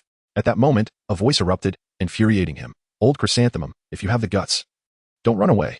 Jiu Douluo turned his head and was astonished to find Tang Jiu perched upon the shoulder of the Titan Giant Ape, as if orchestrating its movements. The Titan Giant Ape, with its crimson eyes ablaze with ferocity, charged towards him, swinging its massive fist without reservation. Jiu Douluo's lips twitched. What had he done to provoke this beast? However, there was no time for contemplation as the enormous petals of the chrysanthemum closed in, forming a protective bud around him. Boom. The violent clash of soul power unleashed a cataclysmic wave of energy, causing nearby trees to topple under the pressure. Tang Jiu quickly sought refuge behind the Titan Giant Ape's head to avoid the fallout. Jiu Douluo, ill-equipped to contend with the might of a power-type soul beast, felt blood seep from the corner of his mouth from the impact. "Old Chrysanthemum, come and fight me." Tang Jiu burst into laughter, playfully winking at Jiu Douluo. Jiu Douluo was nearly driven to fury, yet he realized that this was not the time for confrontation. He stood no chance against the Titan Giant Ape. And with another formidable foe, the Azure Bull Python, lurking behind, lingering would likely spell his doom. Without a backward glance, he fled towards the outskirts of the Stardow Forest. However, the Titan Giant Ape was relentless, enraged by Tang Jiu's audacity in striking it with a hammer. It could only unleash its wrath upon another human soul master, as Deming had forbidden it from harming the diminutive human. The Titan Giant Ape pounded its chest and charged after Jiu Douluo, delivering a barrage of blows. The forest trembled under the onslaught, as soul beasts scattered in terror and trees were uprooted. Yet the most unfortunate was Jiu Douluo, who had to protect Xianrenxue while fending off the Titan Giant Ape's assaults, suffering greatly and spitting blood with each devastating hit. At last, they reached the edge of the Stardow Forest, where the Titan Giant Ape finally halted, begrudgingly accepting that it could not kill. After a fierce roar of intimidation directed at Jiu Douluo, it snorted in satisfaction, warning, "You better watch out." Jiu Douluo had never endured such a humiliating defeat. Nearly outwitted by a mere child, his complexion turned pale, his gaze fixated intensely on Tang Jiu. Tang Jiu stood atop the shoulder of the Titan Giant Ape, laughing heartily. "Old Chrysanthemum, I shall dedicate a song to you. Listen closely. The chrysanthemum has withered, leaving sorrow in its wake, your smile now tinged with yellow." At that moment, Xianrenxue, who had just awakened, burst into laughter. Meanwhile, Chrysanthemum Douluo was momentarily stunned, realizing that he was being mocked through song. "I swear, I shall tear you limb from limb." Chrysanthemum Douluo felt blood surge to the top of his head, nearly driven to the brink by fury. "Come at me if you dare. If not, you are a coward." Tang Jiu boldly gestured with two middle fingers towards Chrysanthemum Douluo. "You." Chrysanthemum Douluo, provoked yet unable to retaliate, felt a wave of bitter sweetness rise in his throat. He struggled to suppress the surge of blood, his face turning ashen. At that moment, the Titan Giant Ape, seemingly amused, mimicked Tang Jiu's gesture and extended its middle finger towards Chrysanthemum Douluo, its display of mockery carrying immense weight. The scene was so striking that Xianrenxue was left in a state of disbelief. Chrysanthemum Douluo's pupils constricted sharply. He found himself ridiculed by a beast, and he felt powerless to strike back. With a soft gasp, Chrysanthemum Douluo could no longer contain the blood within him and spat it out. The Titan Giant Ape, witnessing this, erupted into gleeful laughter, casting a human-like glance at Tang Jiu, as if to inquire, "What other tricks do you have?" Tang Jiu immediately began to twist and dance atop the shoulders of the Titan Giant Ape, exclaiming, "Check it out, check it out. Come on, old chrysanthemum." The chrysanthemum wilts, leaving wounds all around. "Your smile has turned yellow. Yeah, you're too timid." As she danced, she provocatively mimicked street dance gestures. The Titan Giant Ape found this particularly amusing and imitated Tang Jiu, launching into a frenzied dance, pointing its finger downwards and letting out excited roars. How audacious! Chrysanthemum Douluo spat out a mouthful of blood, his clenched fist causing his fingers to pierce his palm. Xianrenxue covered her mouth tightly, suppressing her laughter. Tang Jiu was simply too mischievous, leading even the Titan Giant Ape astray. However, her gaze toward Tang Jiu sparkled with admiration. Who else could evade the pursuit of Chrysanthemum Douluo at such a low level? Even the poisoned Douluo, Dugubo, would likely fall to Chrysanthemum Douluo in a one-on-one duel. Yet now, Chrysanthemum Douluo had nearly been defeated and was further infuriated by two inconsiderate beings. "Elder Chrysanthemum, let us depart." Xianrenxue thought it best to speak up, fearing that Elder Chrysanthemum might, in a moment of heated impulse, engage in a brawl with the Titan Giant Ape, likely resulting in his demise. "Let us go." Chrysanthemum Douluo squeezed out a single word between his teeth, then took Xianrenxue and flew away. Qian Rinxue turned back to give Tang Jiu a sweet smile before covering her mouth again, her eyes sparkling with mirth. The Titan giant ape, feeling somewhat dissatisfied, raised a middle finger to the sky before cheerfully returning to the restricted area, occasionally bouncing with glee and bursting into raucous laughter. Upon arriving at the restricted zone, it remained lost in its delight, almost making the sky blue bull python believe it had gone mad. Humans, tell me now, where exactly is Xiao Wu? The sky blue bull python demanded coldly, having knocked the Titan giant ape over with its tail. Xiao Wu, the soft-bone rabbit, a spirit beast in transformation, loves wearing pink clothing. She is currently attending Notting Academy, where my third brother and teacher are taking care of her. She is safe and sound. Tang Jiu chuckled softly. Humanity. The azure bull python truly wished to strike this breathless individual with its tail. Just moments ago, he spoke of Xiao Wu being in danger and implored for assistance. Now he claims she is unharmed. However, based on Tang Jiu's description, it is evident that he has encountered Xiao Wu. Xiao Wu even refers to me as Brother Jiu. So you ought to speak to me with a modicum of respect. Daming, Xiao Wu instructed me to seek you out if I am ever in peril. Otherwise, you too may call me Brother Jiu, and I shall protect you henceforth. Tang Jiu huffed. Are you worthy of such a title, little one? The azure bull python contemplated spitting water at Tang Jiu, yet realized it was plausible. After all, Xiao Wu wishes to integrate into human society. Moreover, knowing to address daming could only have been disclosed by Xiao Wu to Tang Jiu. Roar. At that moment, the Titan great ape positioned itself before Tang Jiu, bellowing at the azure bull python, signaling it to refrain from harming Tang Jiu, for he is a friend. Daming rolled his enormous eyes, snorting, perplexed as to who had insisted on crushing this little insect moments ago. Human, who exactly are you? Why have you drawn the attention of the spirit hall? The azure bull python inquired, still somewhat skeptical of Tang Jiu's identity. I am Tang Jiu. My family was slaughtered by the spirit hall. My adoptive father is Tang Hao, who once fell in love with 100,000 soul beasts and was pursued by the spirit hall. Recently, I kidnapped the holy maiden of the spirit hall, and those who sought my life are the spirit hall's Douluo. The azure bull python felt an urge to remark that you're even more formidable than I. Please, take good care of Xiao Wu in the future. After pondering, the azure bull python concluded that Tang Jiu's identity indeed seemed to align with that of a friend.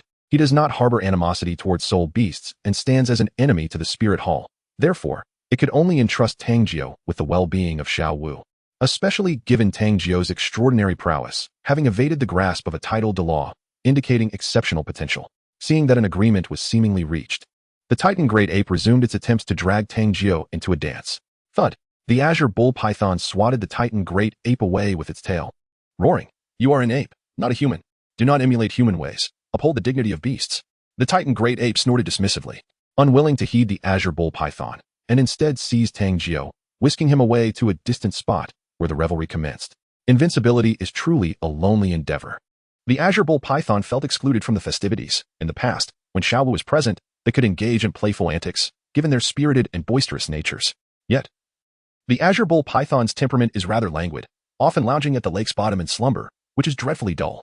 Come, allow me to teach you the basic moves. 1, 2, 3, 4, 2, 2, 3, 4.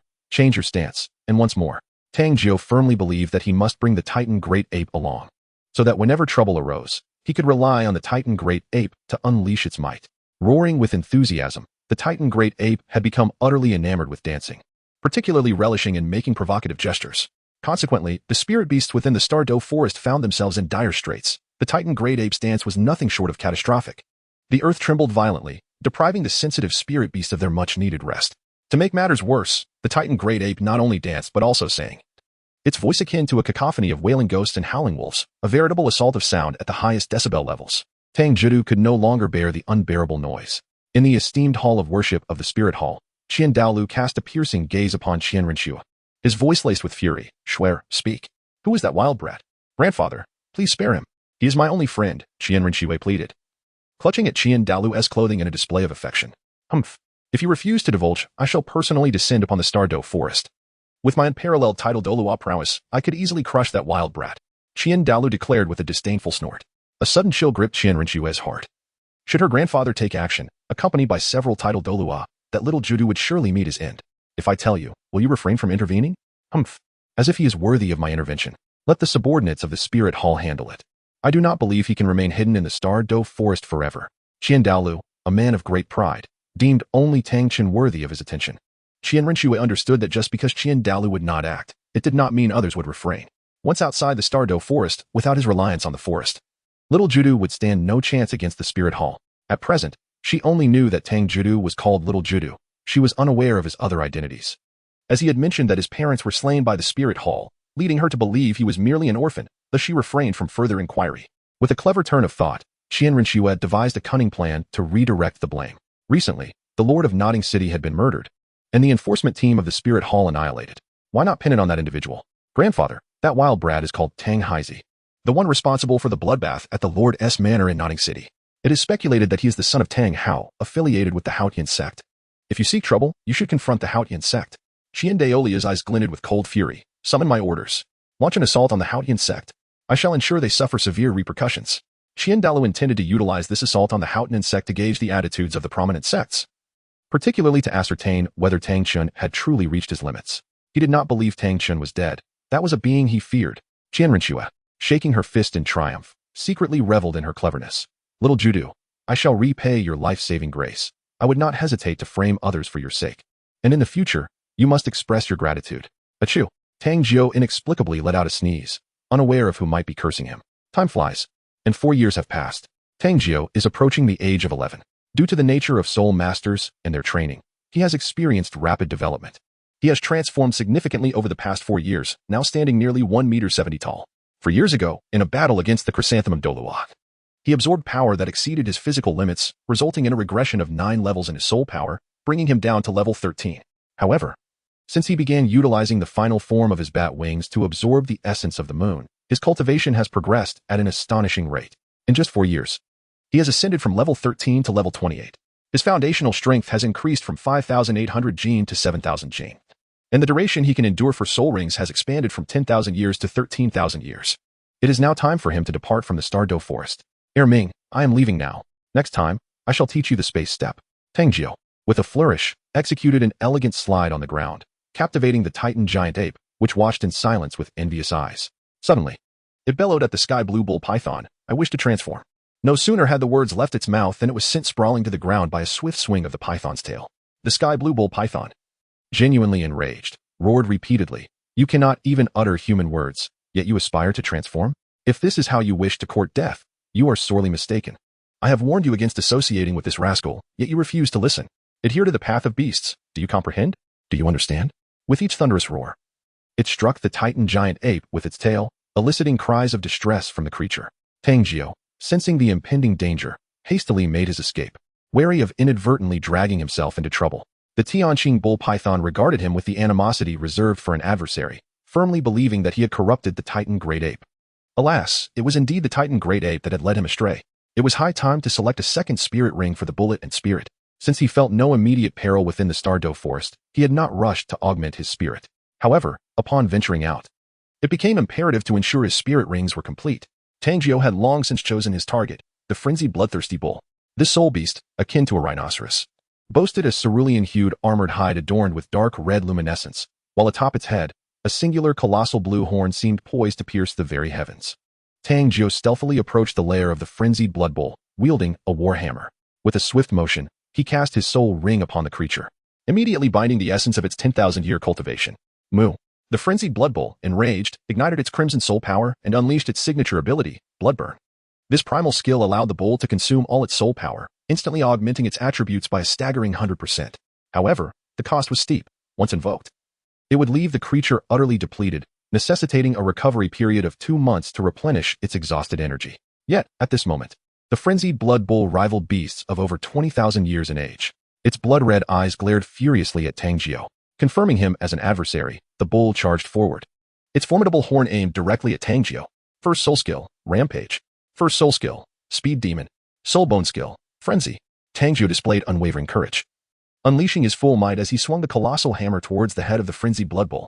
With a sharp sound, the bull's singular horn radiated a brilliant azure light, piercing through the war hammer with remarkable precision. With a powerful flick, the hammer was sent flying hundreds of meters away. Tang Jiu felt a searing pain in his palm. Despite his strength having surged to an impressive 14,000 genes, he still found himself no match for the frenzied blood-crazed bull. In a moment of urgency, he executed a swift roll to evade the bull's charge. However, the bull came to a sudden halt, raising its front hooves to deliver a devastating stomp. The earth trembled beneath the force of its hooves, leaving Tang Jiu scrambling and leaping in a desperate attempt to escape, utterly at a loss and beset by a profound sense of frustration. Tang Jiu was truly reluctant to unleash the martial soul fusion technique. He could not perpetually rely on it. and engaging in combat could easily reveal his identity. Ah, but I still possess the heavenly curse seal. The crimson clouds of blood stained Tang Jiu's body, causing all his physical attributes to surge by 50%. He swung his fist with great force and struck fiercely at the hoof of the frenzied blood bull. Boom! Tang Jiu and the frenzied blood beast were sent flying simultaneously, tumbling several dozen meters. It is time. A direct confrontation is now possible. Tang Jiu felt as though every bone in his body was lamenting. Yet the fighting spirit in his eyes soared to an extraordinary height. With a roar, he clashed against the frenzied blood bull, trading blows with ferocity. The surrounding trees groaned under the impact, and even the smaller ones began to snap. However, Tang Jiu's soul power reserves were no match for the relentless beast. After several rounds of full-force engagement, he found his soul power beginning to wane. He unleashed his second soul skill, soul power corruption. A flash of black light enveloped the frenzied blood bull, causing it to tremble and feel weak. In an instant, Tang Jiu's soul power surged dramatically. Soul power corruption instantly devoured 5 units of the enemy's soul power, fully replenishing Tang Jiu's reserves. The amount of soul power absorbed could also be augmented by the number of soul rings. With each additional ring, the absorption rate increased by 5. The effect lasted for 1 minute, with a cooldown period of 1 minute. Much like the speed corruption, the soul distinction lay in the cooldown. He could only continue to siphon soul power after the previously absorbed energy dissipated, lest he risk catastrophic consequences for his own body. Tang Jiu's martial soul now possesses 2 soul rings, having directly seized the soul power from the frenzied blood savage bull at level 10. In an instant, his soul power was completely replenished. The frenzied blood savage bull widened its eyes in disbelief, clearly unable to comprehend the unfolding events. Come on, watch as I exhaust you to your limits. Tang Jiu burst into hearty laughter, his fists swinging with ferocity. He had become an inexhaustible force, his soul power seemingly endless. Unleashing soul skills without restraint and without any pause for breath, each strike a testament to his overwhelming might. Moo! The frenzied blood bull, feeling emboldened, believed it could easily crush Tang Jiu beneath its hooves. Yet, with every blow exchanged, Tang Jiu only grew more formidable, a mere human soul master daring to stand toe-to-toe against it. The bull, clearly incensed, refused to concede. In this clash of wills, neither party would yield. It was a contest of sheer strength. Tang Jiu bore numerous wounds, yet he paid them no mind, fixated solely on the desire to vanquish the bull with his fists. In the distance, a quintet of soul masters observed the tumultuous events unfolding within the forest, accompanied by the anguished bellows of the bull. It's the frenzied blood bull. Tianheng, let us investigate. If it possesses a cultivation age of 12,000 years, it would be perfect for brother Tianlei.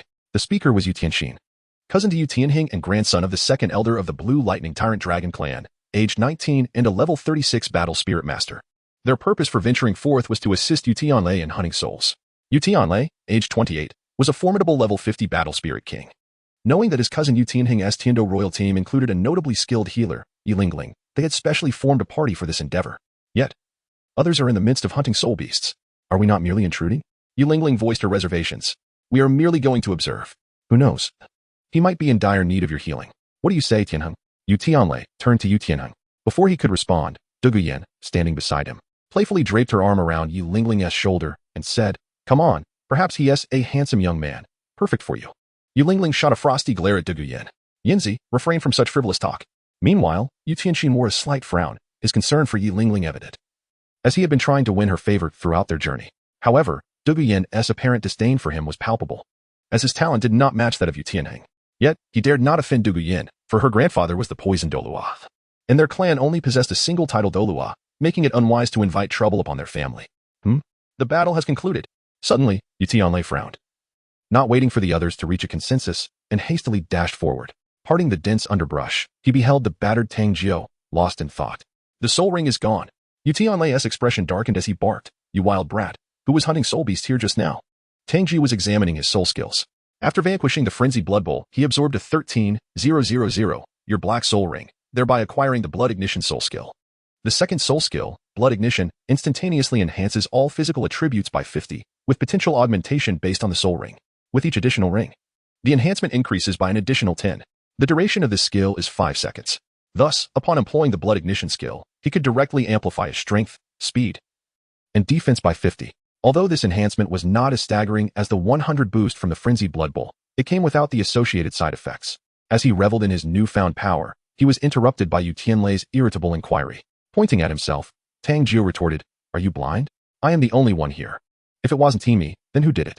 To which Yu Tianlei scoffed, And what is your soul power level? Just reached level 30. Tang Jiu chuckled, revealing that the recent absorption of the 10,000-year soul ring had propelled him from level 28 to a gratifying level 30. Level 30. And you think you can hunt a 10,000-year soul beast alone? You must be delusional. Before Yu Tianlei could respond, Dugu Yin immediately countered. Tang Jiu's eyes suddenly sparkled. The appearance of Dugu Yin was unmistakable, for she possessed a pair of emerald green eyes, indicative of poison. Thus, the girl beside her must be Yi Lingling. I am injured. Could you possibly provide me with treatment? Tang Jiu did not address Dugu Yin, but instead turned her gaze towards Yi Lingling. Certainly. The gentle and innocent Yi Lingling nodded readily. At that moment, Tang Jiu appeared exceedingly disheveled, stirring compassion within her as a healing soul master. Lingling. The world is fraught with malice. You cannot extend your healing to everyone indiscriminately. Teacher Qin Ming's intention for us to undergo trials is precisely to expose you to such experiences. You have always been cherished by your family, and that cannot continue. Isn't that right, Yu Tianheng? Dugu Yin hastily signaled Yu Tianheng, emphasizing that they must not squander Yi Lingling's soul power, for she was their soul healer.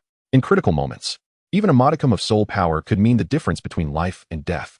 Indeed, when encountering soul masters in the wild, it is prudent to avoid unnecessary contact unless familiar with them, Yu Tianheng responded. Oh, Yi Lingling cast an apologetic glance at Tang Jiu, conveying her helplessness. For she had been instructed by teacher Qin Ming to adhere to the captain's decisions during their outing. Tang Jiu was instantly filled with frustration. What was supposed to be a simple agreement had been disrupted by Yu Tianheng. Thus, he huffed, Yu Tianheng, we are actually relatives. This is rather ungracious of you. Relatives? Several individuals were taken aback, casting puzzled glances towards Tang Jiu. I am the direct disciple of Master Yu Xiaojiu, so by that logic, I am your senior. Tang Jiu chuckled softly. Your uncle's disciple. Yu Tianheng exclaimed with delight, only for his expression to darken as he added, you should rightfully be my junior. So it turns out we are of the same kin. Dugu Yin, who held great affection for Yu Tianheng, immediately sought to establish a connection with Tang Jiu. Then pulled Yi Lingling aside, saying, let us have our little junior treated. Yi Lingling, cool and collected, was just about to make a move when Yu Tianheng scoffed. I was wondering who it was. Turns out it's the disgrace of our blue lightning tyrant dragon sect, that useless Yu Xiaojiu. I recall he was expelled from the family. Where does this notion of senior and junior even arise? Tang Jiu's expression suddenly darkened. Shut up. That is our second uncle. Yu Tianheng rebuked angrily, for the master had always treated him quite well, and he held this second uncle in high regard. Yu Tianxin chuckled and retorted. That is your second uncle, not mine. I certainly do not have a useless uncle. Moreover, he has already been expelled from the family. So why should you acknowledge a worthless man as your second uncle? Do not glare at me like that. If you have the ability, persuade the family to lift the punishment on Yu Xiaojiu. Noticing Yu Tianheng's expression of defiance, Yu Tianxin snorted. He then turned to the grim-faced Tang Jiu and said, what are you staring at? Do you wish to fight me? Let me enlighten you. My martial soul is not like your teacher's, which is utterly worthless. I am the true blue lightning Tyrannosaurus, a level 36 battle spirit sovereign. Snap. Tang Jiu, with a swift motion, delivered a powerful slap to Yu Tianxin's face. The immense force causing Yu Tianxin's visage to spin a full 180 degrees, subsequently propelling his body into the air before crashing heavily onto the ground. Mouthfuls of dirt accompanying his descent. A commendable display. Dugu Yin, with her capricious nature, reveled in the chaos, her demeanor suggesting a delight in the unfolding drama. How dare you strike me? Yu Tianxin spat a mouthful of blood, rising to his feet as he unleashed his martial spirit. The blue lightning Tyrannosaurus Rex manifesting with 2 yellow and 1 purple soul rings, charging directly at Tang Jiu. Stop. Yu Tianheng, seething with fury, attempted to intervene, only to be restrained by Yu Tianlei's firm grip on his shoulder. Tianheng, he dares to provoke our blue lightning Tyrannosaurus family. Let Tianxin teach him a lesson, otherwise. Where will our family's dignity lie? It is crucial to understand that anyone who dares to challenge our family becomes our adversary. Yu Tianheng was taken aback by Yu Tianlei's invocation of family authority. Should he intervene, it would equate to aiding an outsider against his own kin. Especially since Yu Tianlei was the beloved grandson of the elder. The elder council and the family head were already at odds. And should Yu Tianlei embellish the tale upon his return, it could bring further scrutiny upon his father. Observing Yu Tianheng's obstruction, a glimmer of ferocity ignited in Yu Tianxin's eyes. Third soul skill, Dragon's Fury. Not wishing to grant anyone the opportunity to assist Tang Jiu, he activated his third soul skill, blue arcs of electricity crackling around him as he entered a state of frenzy, his attack power surging to an astounding 60. First soul skill, Thunder Dragon Claw. With a flicker of his yellow soul ring, his attack power soared by an additional 50. His hands transforming into formidable claws resembling those of a dragon, he struck down upon Tang Jiu with unrelenting force. Frenzy. Tang Jiu did not awaken his martial soul. Instead, he activated the Soul Bone skill and struck fiercely with his fist towards Yu Tianxin's Dragon Claw. After absorbing the soul ring of the frenzied blood barbarian bull, Tang Jiu experienced a significant enhancement in his physical attributes, with his strength surging from 7,000 gene to 8,000 gene. Moreover, the soul ring also fortified Tang Jiu's skeletal structure and skin, greatly augmenting his defensive capabilities. Crack. Bang. As their claws collided, Yu Tianxin's hand fractured. sending his body hurtling through the air like a kite severed from its string. How could this be? Without activating his martial soul, he had defeated a blue lightning Tyrannosaurus soul master with a single punch. Yu Tianlei was filled with astonishment. Yu Tianhing too was utterly shocked. He had intended to intervene and protect Tang Jiu should he falter, but this outcome was beyond his comprehension. A monster. Du Guyan also gaped in disbelief. Tang Jiu, undeterred, advanced swiftly and unleashed a lethal kick aimed at the chest of the fallen Yu Tianqing. How audacious. Yu Tianlei stepped forward, blocking Tang Jiu's strike. His voice icy. Do not go too far. Who is being excessive? He insulted my teacher first. Do you wish to defend him? I wouldn't mind teaching you a lesson as well. Due to his master's influence, Tang Jiu had never harbored any fondness for the blue lightning tyrant dragon, and he was eager to discipline them now. Then do not blame me for taking advantage of the situation. Yu Tianlei promptly activated his martial soul, revealing 4 soul rings, 2 yellow and 2 purple. At that moment, the onlooker Du Guyan could no longer maintain her amusement, her expression turning gravely serious. While Tang Jiu was about to summon his martial soul when Yu Tianhing stepped in front of him. Enough. This matter ends here. Tianqing's insult towards my uncle warrants a slap from his student. If cousin Tianlei intends to escalate this further, our team shall disband. Should cousin Tianlei cease hostilities now, I shall have Lingling heal everyone, and we will consider this matter settled. Yu Tianlei cast a cold glance at Tang Jiu before retracting his martial soul, stating, very well. For Tianhing's sake, we shall let this go. Let us prioritize soul hunting. Yu Tianqing's anger flared. I was struck, and it is to be dismissed just like that? Yu Tianlei exchanged a glance with Yu Tianqing, signaling him to secure a 10,000-year soul ring first. Upon witnessing the conflict's resolution, Yi Lingling immediately proceeded to heal Tang Jiu and Yu Tianqing. That junior brother, I could easily defeat him. Tang Jiu poked Yu Tianhing's shoulder, lamenting the missed opportunity to settle the score, feeling somewhat dissatisfied. However, if he were to become overly arrogant, Yu Tianhing might very well oppose him, given their shared sect. I am your senior brother. Yu Tianhing replied with irritation. Little junior, you are quite disobedient. We just saved your life. At level 30, you might manage against Yu Tianqing. That novice, but facing level 50 Yu Tianlei would spell disaster for you. Shouldn't you thank your elder sister promptly? Du Guyan, her emerald eyes sparkling, gazed at Tang Jiu with amusement.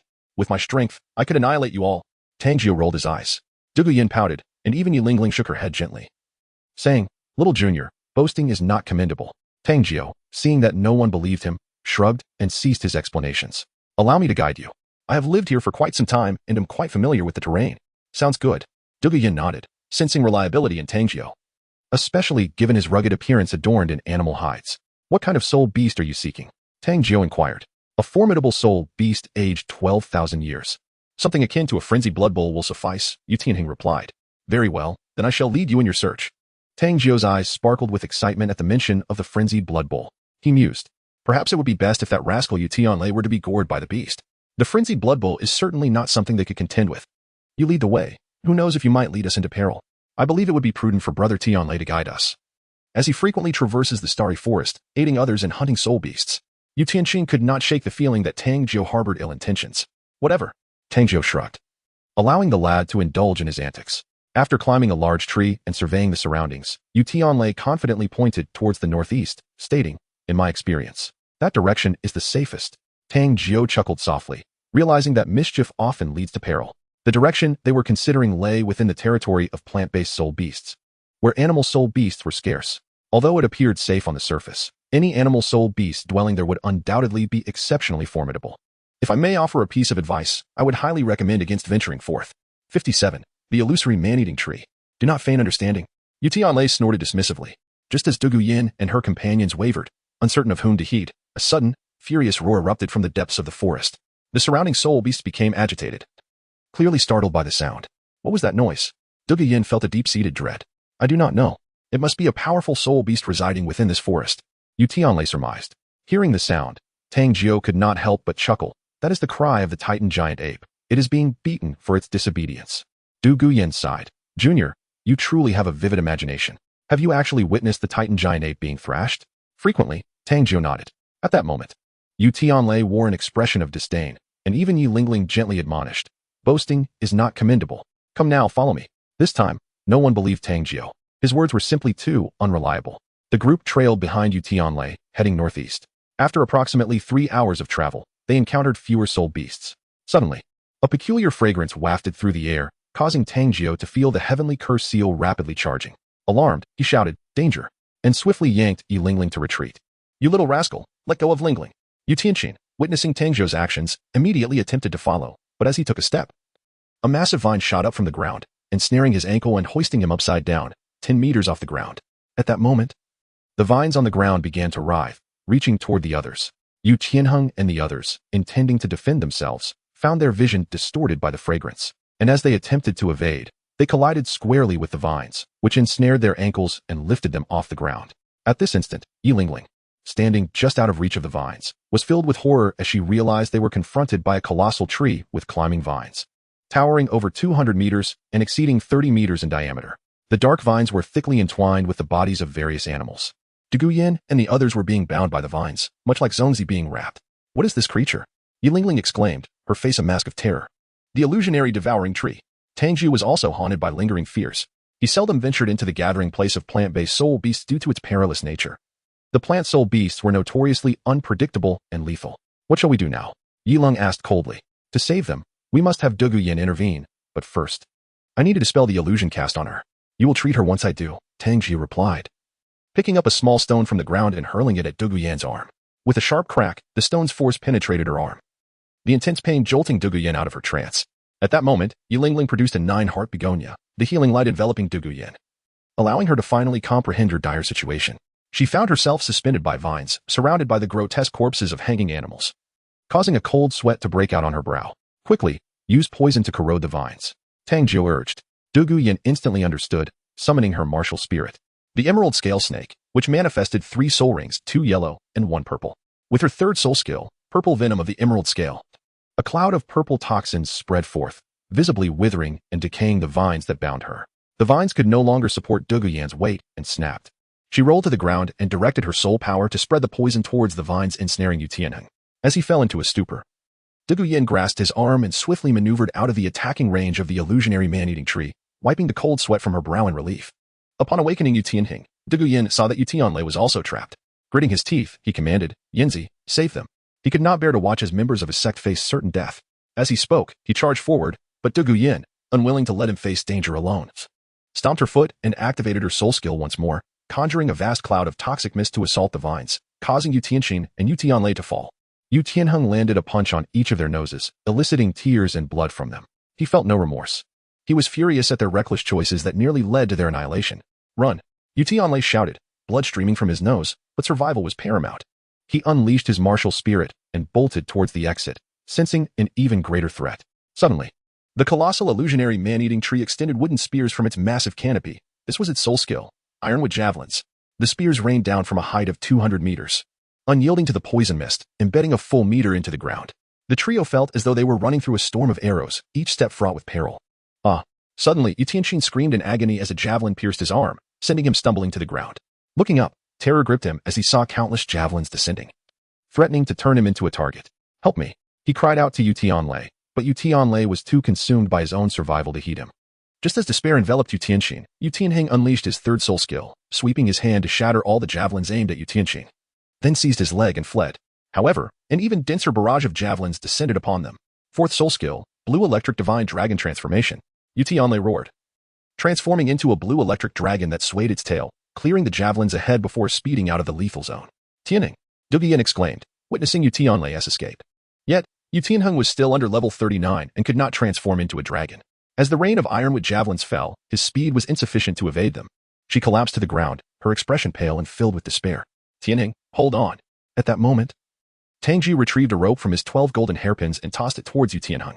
In his moment of hopelessness, Yu Tianheng grasped the rope, feeling an overwhelming force pulling him, as if he were flying. With a loud crash, the dense ironwood javelin struck the ground, shaking the earth beneath them. Yu Tianheng turned back, cold sweat trickling down his spine, and beheld the area littered with javelins, resembling a forest of arrows. Tianheng, Duguyan rushed over, her heart racing as she checked him. A javelin had embedded itself at an angle in his arm, but he sustained no severe injuries, allowing her to breathe a sigh of relief. She then turned to Tang Jiu and said, thank you immensely this time. I shall grant you any request you may have in the future. Tang Jiu's eyes instantly sparkled with excitement as he rubbed his hands together and said, I have heard that your grandfather possesses a medicinal garden filled with remarkable treasures. Might you allow me to accompany you and broaden my horizons? Tang Jiu now feels the necessity to enhance his resistance to toxins. Achieving immunity to all poisons would be even more splendid. The fierce battle commences. In response to Tang Jiu's request, Duguyan readily agrees to show him her grandfather's medicinal garden, considering it a trivial matter. She would never suspect that Tang Jiu intends to pilfer medicinal herbs. What a reckless endeavor that would be. After expressing gratitude to Tang Jiu, it is time to settle accounts with Yu Tianlei. Du Guyan raises her hand, releasing a cloud of toxic mist toward Yu Tianlei, employing her first soul skill. Crimson poison of the green scales. The red toxin envelopes Yu Tianlei's face, instantly darkening it. What are you doing? Yu Tianlei bellows in fury. I saved you. Yet you fled alone, disregarding the lives of your comrades. Therefore, you must repay me with your life. Du Guyan retorts with a cold laugh. Yu Tianlei secretly curses Du Guyan for her capriciousness, akin to her grandfather's unpredictable nature, turning on him with the swiftness of a page turning in a book. However, he dares not retaliate. Succumbing to poison here would be far worse. Tianing, that was a misunderstanding. My soul skill can only protect myself. Yu Tianlei attempts to explain. Tianhing casts a frigid glance at Yu Tianlei, recognizing the blatant falsehood. The soul skills of the Blue Lightning Tyrant Dragon clan are quite similar, despite his level of 38. The transformation of his fourth soul skill into a blue electric dragon is dictated by soul power, making such a rapid change implausible. Yin, cease. Cure him of the poison and let him depart. Our team is hereby disbanded. At the first part of this declaration, Yu Tianlei feels a glimmer of hope. But his expression darkens upon hearing the latter part. We had agreed to hunt souls together. I have yet to obtain my 5th soul ring. What do you mean by this? I refuse to team up with a coward. I must be accountable for my comrades. Tianhing replies coldly, very well. I shall report this matter to my family. After ensuring that he and Yu Tianxin have been treated, Yu Tianlei delivers a harsh remark and departs with Yu Tianxin. Once the two have left, Tianheng turns to Tang Jiu and inquires. We have yet to be properly introduced. What is your name? Tang Jiu. But you may call me Xiaojiu. Tang Jiu replies. What a mischievous junior. I am Du Guyan, and this lovely lady is Yi Lingling. Shall I assist you in pursuing her? Du Guyan winks playfully. Yin. Yi Lingling's face flushes with embarrassment as she shoots Du Guyan an exasperated glance. She always indulges in such teasing.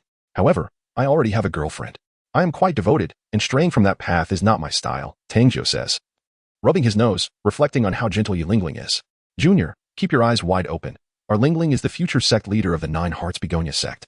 You ought to break up with your girlfriend immediately. Du Guyan insists. Yin, Yi Lingling has truly had enough of Du Guyan's antics. All right, no more jokes. Du Guyan, noticing Yi Lingling's irritation, becomes serious and turns to Tang Jiu. Junior, you are already level 30. Have you obtained a soul ring? Since we have some free time, why not let us assist you in hunting a soul beast? Tell us, which soul beast do you wish to hunt? Tang Jiu pondered seriously and remarked. My 3rd soul ring requires a soul beast with a cultivation of 16,000 years. With a swift motion, Du Guyan smacked Tang Jiu's shoulder and retorted. You never cease to boast. I assure you, my talent is truly extraordinary. Tang Jiu wore an expression that conveyed a sense of misunderstanding, which instantly prompted Yi Lingling to stifle a laugh behind her hand. Just moments ago, Tang Jiu had rescued her, and her impression of him had greatly improved. She regarded him as a mischievous little brother. The group engaged in lively banter, creating a cheerful atmosphere. However, as they stepped out of the territory of the plant-based soul beasts, they were suddenly met with the panicked cries of Yu Tianlei, who was being pursued by a soul beast resembling a massive lizard, stretching 6 meters in length. Tianheng, hurry and help. I've stumbled upon a 10,000-year-old iron-armored lizard. Yu Tianlei shouted as he led the creature towards Tang Jiu and the others. Du Guyan, still oblivious to the situation, soon realized that Yu Tianlei had intentionally lured the beast over, seeking their assistance in its hunt. Let him be. It's better if he meets his demise. Du Guyan scoffed. Tang Jiu nodded and said, Indeed, this is not an armored giant lizard, but rather an armored dragon. A 6-meter armored giant lizard possesses a cultivation level of approximately 12,000 years, whereas a 6-meter armored dragon boasts a staggering 18,000 years. Moreover, the armored dragon is classified as a subdragon, and its strength far surpasses that of the armored giant lizard. Is that so? How did you discern that? Asked Du Guyan with curiosity. Observe the armored dragon's tail. It resembles a meteor hammer, which is the most significant distinction. Additionally, the physique of the armored dragon is more streamlined, allowing for swifter movements, unlike the sluggishness of the armored lizard. Tang Jiu continued to enlighten them. 18,000 years of cultivation for the armored dragon. Does that not spell doom for Yu Tianlei? Du Guyan's emerald eyes gleamed with delight, eager to witness how Yu Tianlei would meet his demise. With a crash, the armored dragon charged, sending Yu Tianxin sprawling, before viciously snapping at Yu Tianlei. Should it succeed, it would undoubtedly tear him into 3 pieces. Yu Tianning, we are all members of the blue electric Tyrannosaurus family. How can you stand idly by and watch one of your own perish? It is disgraceful for you, as the young master, to disregard the lives of your kin. Even your father would face criticism for such negligence. Yu Tianlei bellowed. Yu Tianheng furrowed his brow. Truth be told, he had wished to remain uninvolved. However, as the heir to the family, and with his father being the clan leader, he had been instilled with a sense of duty towards the family since childhood. Yu Tianlei was the grandson of the elder, and Yu Tianxin was the grandson of the second elder. If he saved them now, his father, the clan leader, would garner even more support. With this thought, Yu Tianheng ceased to hesitate and activated his martial spirit, revealing 3 soul rings, 2 yellow and 1 purple. First soul skill, Thunder Dragon Claw. Yu Tianheng's hands transformed, enveloped in blue lightning, as he launched a diagonal assault towards the armored dragon's eyes. The armored dragon, intent on feasting, suddenly felt a searing pain in its eyes as Yu Tianheng's dragon claw struck its wide-open gaze. Roaring in agony, the armored dragon lost its vision in one eye due to the attack, and the intense pain pierced through its very being, causing it to abandon its pursuit of Yu Tianlei and redirect its focus to Yu Tianheng. With a violent whip of its tail, resembling a meteor hammer, it aimed a crushing blow at Yu Tianheng's head. First soul skill, Azure Scales, Red Poison. Dueling immediately unleashed her toxic assault, sending a crimson mist toward the armored dragon. As the poison mist met its injured eye, a surge of excruciating pain coursed through the armored dragon's nerves, causing its body to sway slightly, thus misdirecting its strike. Yu Tianheng narrowly evaded the fierce blow, swiftly rolling back to position himself in front of the retreating members, casting a determined glance at Dueling to signal her to prepare for battle. Yu Tianxin, if you are alive, then rise. And you, Yu Tianlei, form the front line. My poison may not slay it, but it will weaken its strength. Anyone who dares to be evasive will face utter annihilation. Dueling commanded from the center of the formation. We are all fighting. What about that wild boy? Yu Tianxin retorted defiantly. He is protecting Lingling. Dueling scoffed, then gestured to Tang Jiu, indicating him to safeguard Lingling. Tang Jiu nodded, deciding to let Yu Tianlei and Yu Tianxin be eliminated by the iron armored dragon before he took action himself. Call me Little Jiu Go. Tang Jiu harbored little hope for this team's ability to triumph over the iron armored dragon. After all, the soul beast they were initially targeting possessed an age of around 12,000 years, while the iron-armored dragon approached the formidable age of 20,000 years.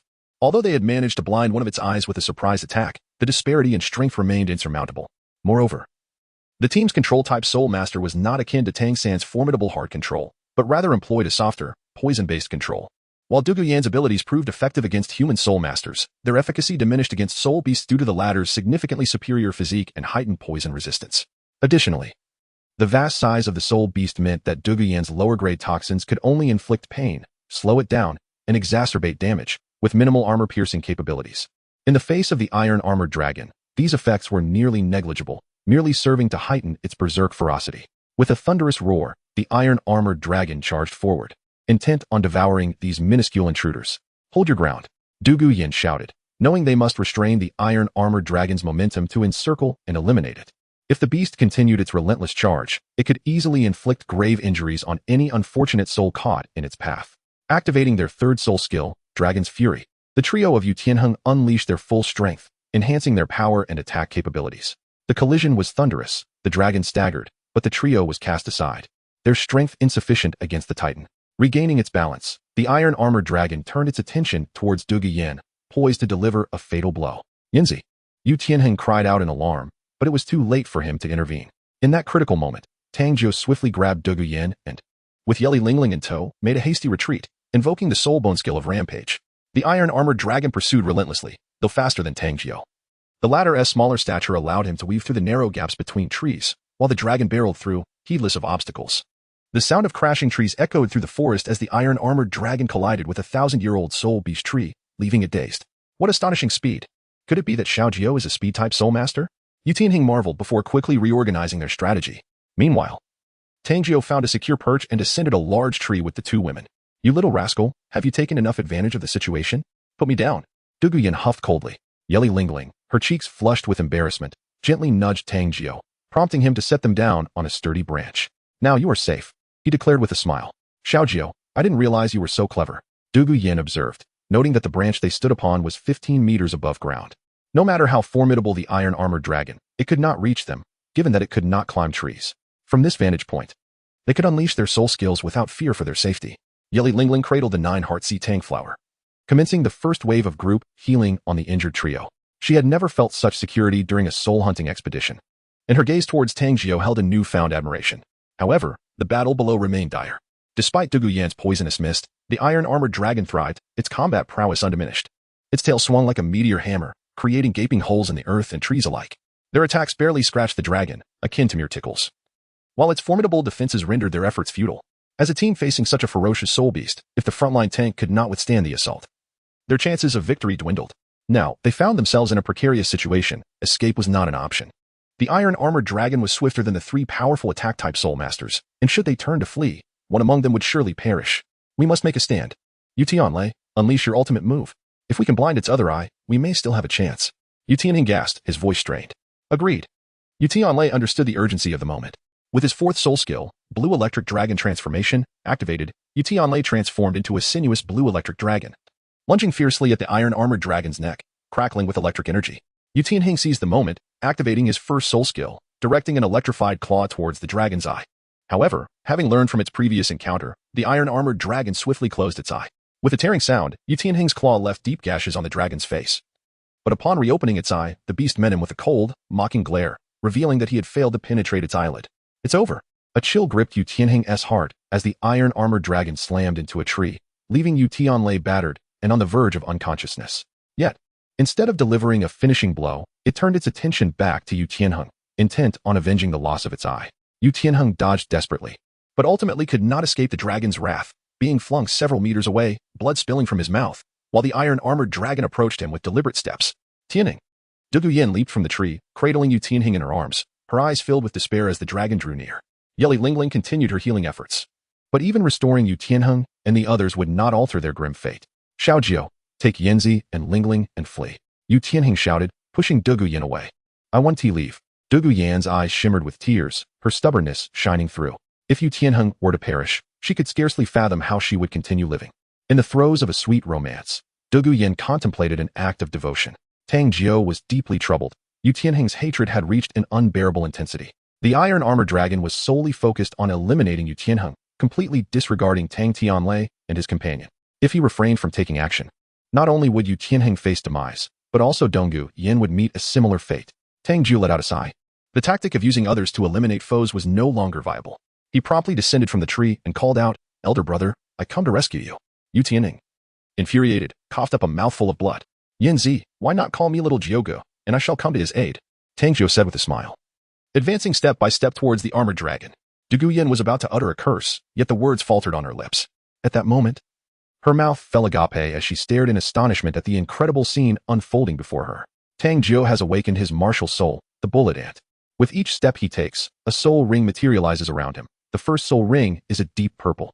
This book is set to be launched tomorrow at noon. Currently, the data is rather disappointing, and I implore everyone to lend their support with a surge of subscriptions. I hope I won't have to rely solely on passion to fuel this endeavor. This narrative will diverge from other Douluo fanfictions. It will not follow Tang San's path. Nor will it uphold the Haotian sect, or assist Tang San in resisting the spirit hall. The protagonist possesses a spirited character, fiercely protective.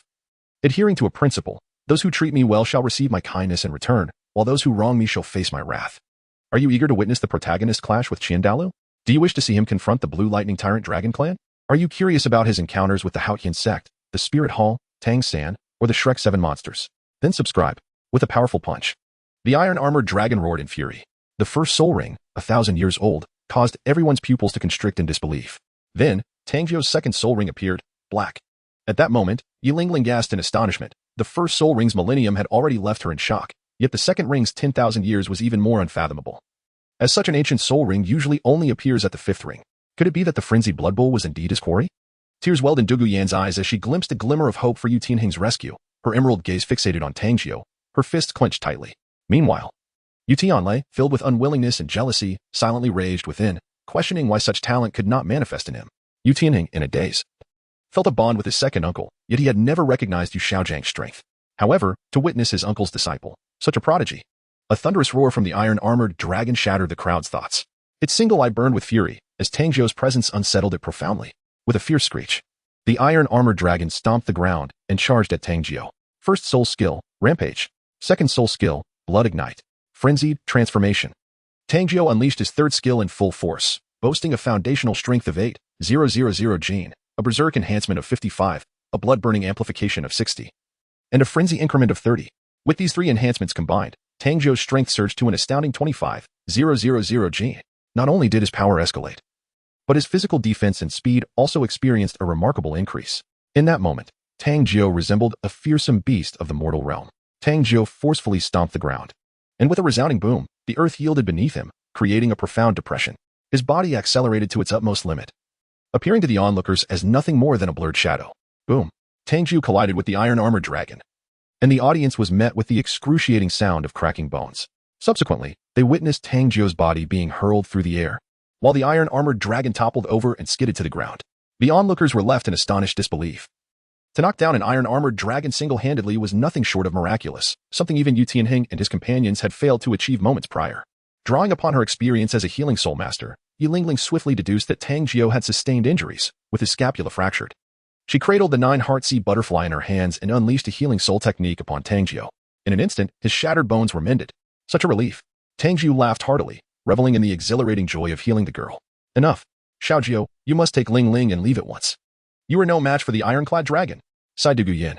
Although Tang Jiu had displayed great prowess moments ago, the ironclad dragon's defenses were formidable. And Tang Jiu had already suffered a setback. With both soul techniques activated, the odds of victory had dwindled. Do not worry. I shall not be defeated. That was merely a warm-up. Tang Jiu boldly patted his chest. He refrained from summoning his soul ring and martial spirit, for such a victory would lack excitement. He yearned to confront the ironclad dragon head-on, honing his combat prowess through this fierce engagement. Tang Jiu must not become overly reliant on the soul ring and the fusion techniques of his martial spirit, as these are ultimately his trump cards. In the course of regular battles, he should focus on enhancing his fundamental combat abilities. The more solid his foundation, the greater the destructive power when unleashing his ultimate moves. Tang Jiu charged once more, this time opting not to engage the iron-armored dragon in a contest of brute strength. As he approached the creature, he executed a graceful sidestep, deftly evading the iron-armored dragon's ferocious charge. With precision, he lifted his foot and delivered a powerful kick to the joint of the dragon's hind leg, employing a technique from military boxing that targets vulnerable joints. A sharp crack echoed as bone collided with bone. The iron-armored dragon, hurtling forward, let out a pained roar and collapsed to the ground. Joints are indeed the most fragile parts of the skeletal structure, and although Tang Jiu's kick did not shatter the dragon's joint, it inflicted enough pain to elicit a series of anguished cries, causing swelling to appear at the injury site. How could this be? Yu Tianheng was astonished. During the initial strike, Tang Jiu had been thrown down by the iron-armored dragon, yet in this second exchange, it was the dragon that found itself on the ground. Even more astonishing was Tang Jiu's current action. He was relentlessly pummeling the air with his fists rather than capitalizing on his advantage to strike the dragon. Little did he know that this was Tang Jiu harnessing the chaotic wind hammer technique to gather strength. With each punch, he built momentum, accumulating a total of 18 strikes by the time the iron-armored dragon rose again. As the dragon lunged, jaws agape, aiming to bite Tang Jiu, he deftly sidestepped and unleashed a fully charged punch that struck the very end of the dragon's jawbone, where the upper and lower jaws connect, a remarkably fragile point. A resounding crack resonated as the connection between the jaws could not withstand such immense force, shattering upon impact. This resulted in a misalignment of the dragon's jaw, akin to a human losing their chin, warping half of its face. The iron-armored dragon held in agony, yet with each cry, its pain only intensified, and its tail, like a meteor hammer, swung violently towards Tang Jiu. Tang Jiu skillfully evaded the onslaught of the armored dragon through a series of agile maneuvers. He then unleashed a fervent assault on the creature's jaw. Should one side fall, the opposing side would endure considerably greater strain, making it more susceptible to fracture due to misalignment. After launching 5 powerful strikes, Tang Jiu finally succeeded in dislocating the jaw of the iron-armored dragon. The creature emitted a wretched howl, a sound that seemed to emerge from the depths of its throat, causing the onlookers to collectively gasp in astonishment. Having never witnessed such a display of raw power, instinctively, everyone touched their own jaws, feeling a pang of sympathy. It was evident to all that the iron-armored dragon was doomed. The excruciating pain had begun to distort its movements. Tang Jiu had wholly transformed the dragon into a mere punching bag, honing his joint techniques. In a mere 20 seconds, he landed 13 consecutive kicks, ultimately delivering a resounding crack as he shattered the dragon's robust hind leg. With one final blow, the iron-armored dragon moved with remarkable slowness. Tang Jiu began to stack his movements once more, significantly enhancing his physical prowess. After years of dedicated practice, he had mastered the technique of the 81 strikes. Using his hand as a hammer, he unleashed a flurry of 81 blows into the void, accumulating energy to its fullest potential. With a tremendous leap, he delivered a powerful punch to the dragon's skull. The impact was thunderous, shattering its cranium, and the creature fell heavily to the ground, defeated. In that moment, Tang Jiu's own hand was completely shattered, yet he stood proudly before the lifeless body of the iron-armored dragon, exuding an aura of dominance and ferocity. Yu Tianheng's eyes were filled with admiration. This was the strong attack-type soul master he revered, one who could confront soul beasts head-on, charging forward with unwavering resolve. It was astonishing. He was nothing short of a monster. Du Guyan, who once considered herself formidable, now felt her pride was utterly laughable in comparison to Tang Jiu's prowess. Yu Tianlei, consumed by jealousy, clenched his fists, vowing to surpass Tang Jiu one day. He set himself a modest goal, to first become the leader of the Blue Lightning Tyrant Dragon sect. Meanwhile, the esteemed Tang Jiu, disregarding his injuries, sat cross-legged to absorb the soul ring. The black soul ring floated into his body, overwhelming him with an unbearable force, as if he were on the brink of explosion. Even the heavenly curse seal could not mitigate the strain. After all, this was an 18,000-year soul ring, derived from an ancient dragon.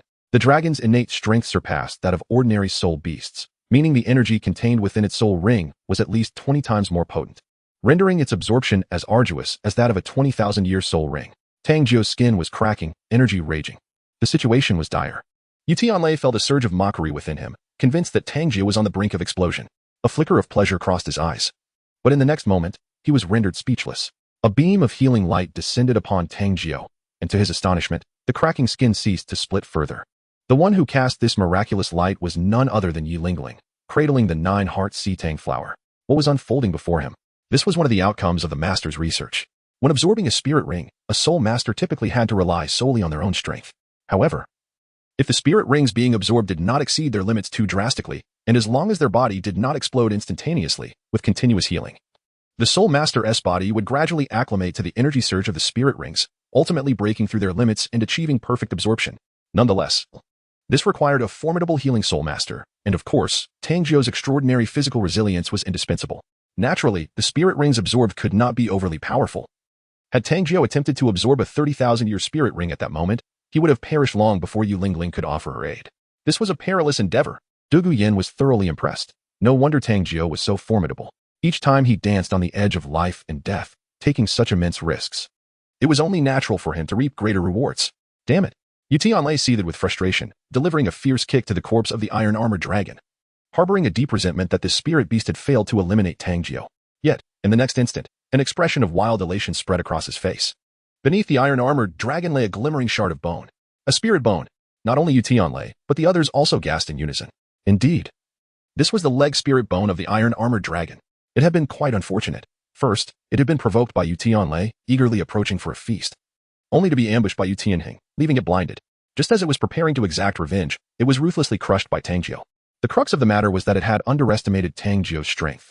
The iron-armored dragon's tumultuous journey had been fraught with hardship and deep grievances, which ultimately culminated in the emergence of this spirit bone.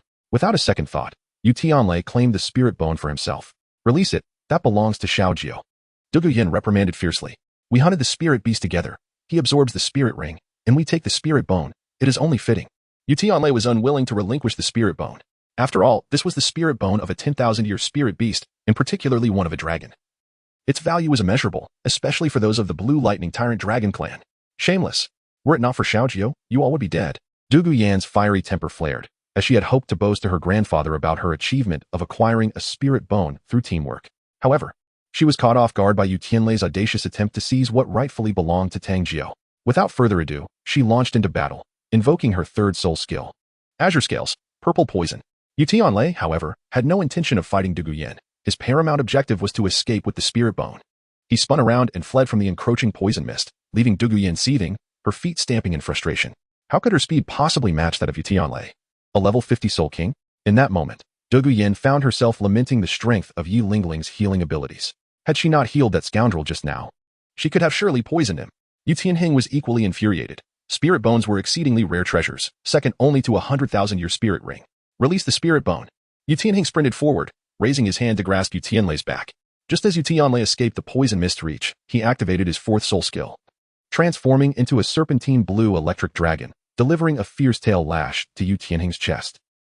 Yuntang had not anticipated the severity of Yuntang's strike. He was left grievously wounded and collapsed to the ground, unable to activate his soul skills.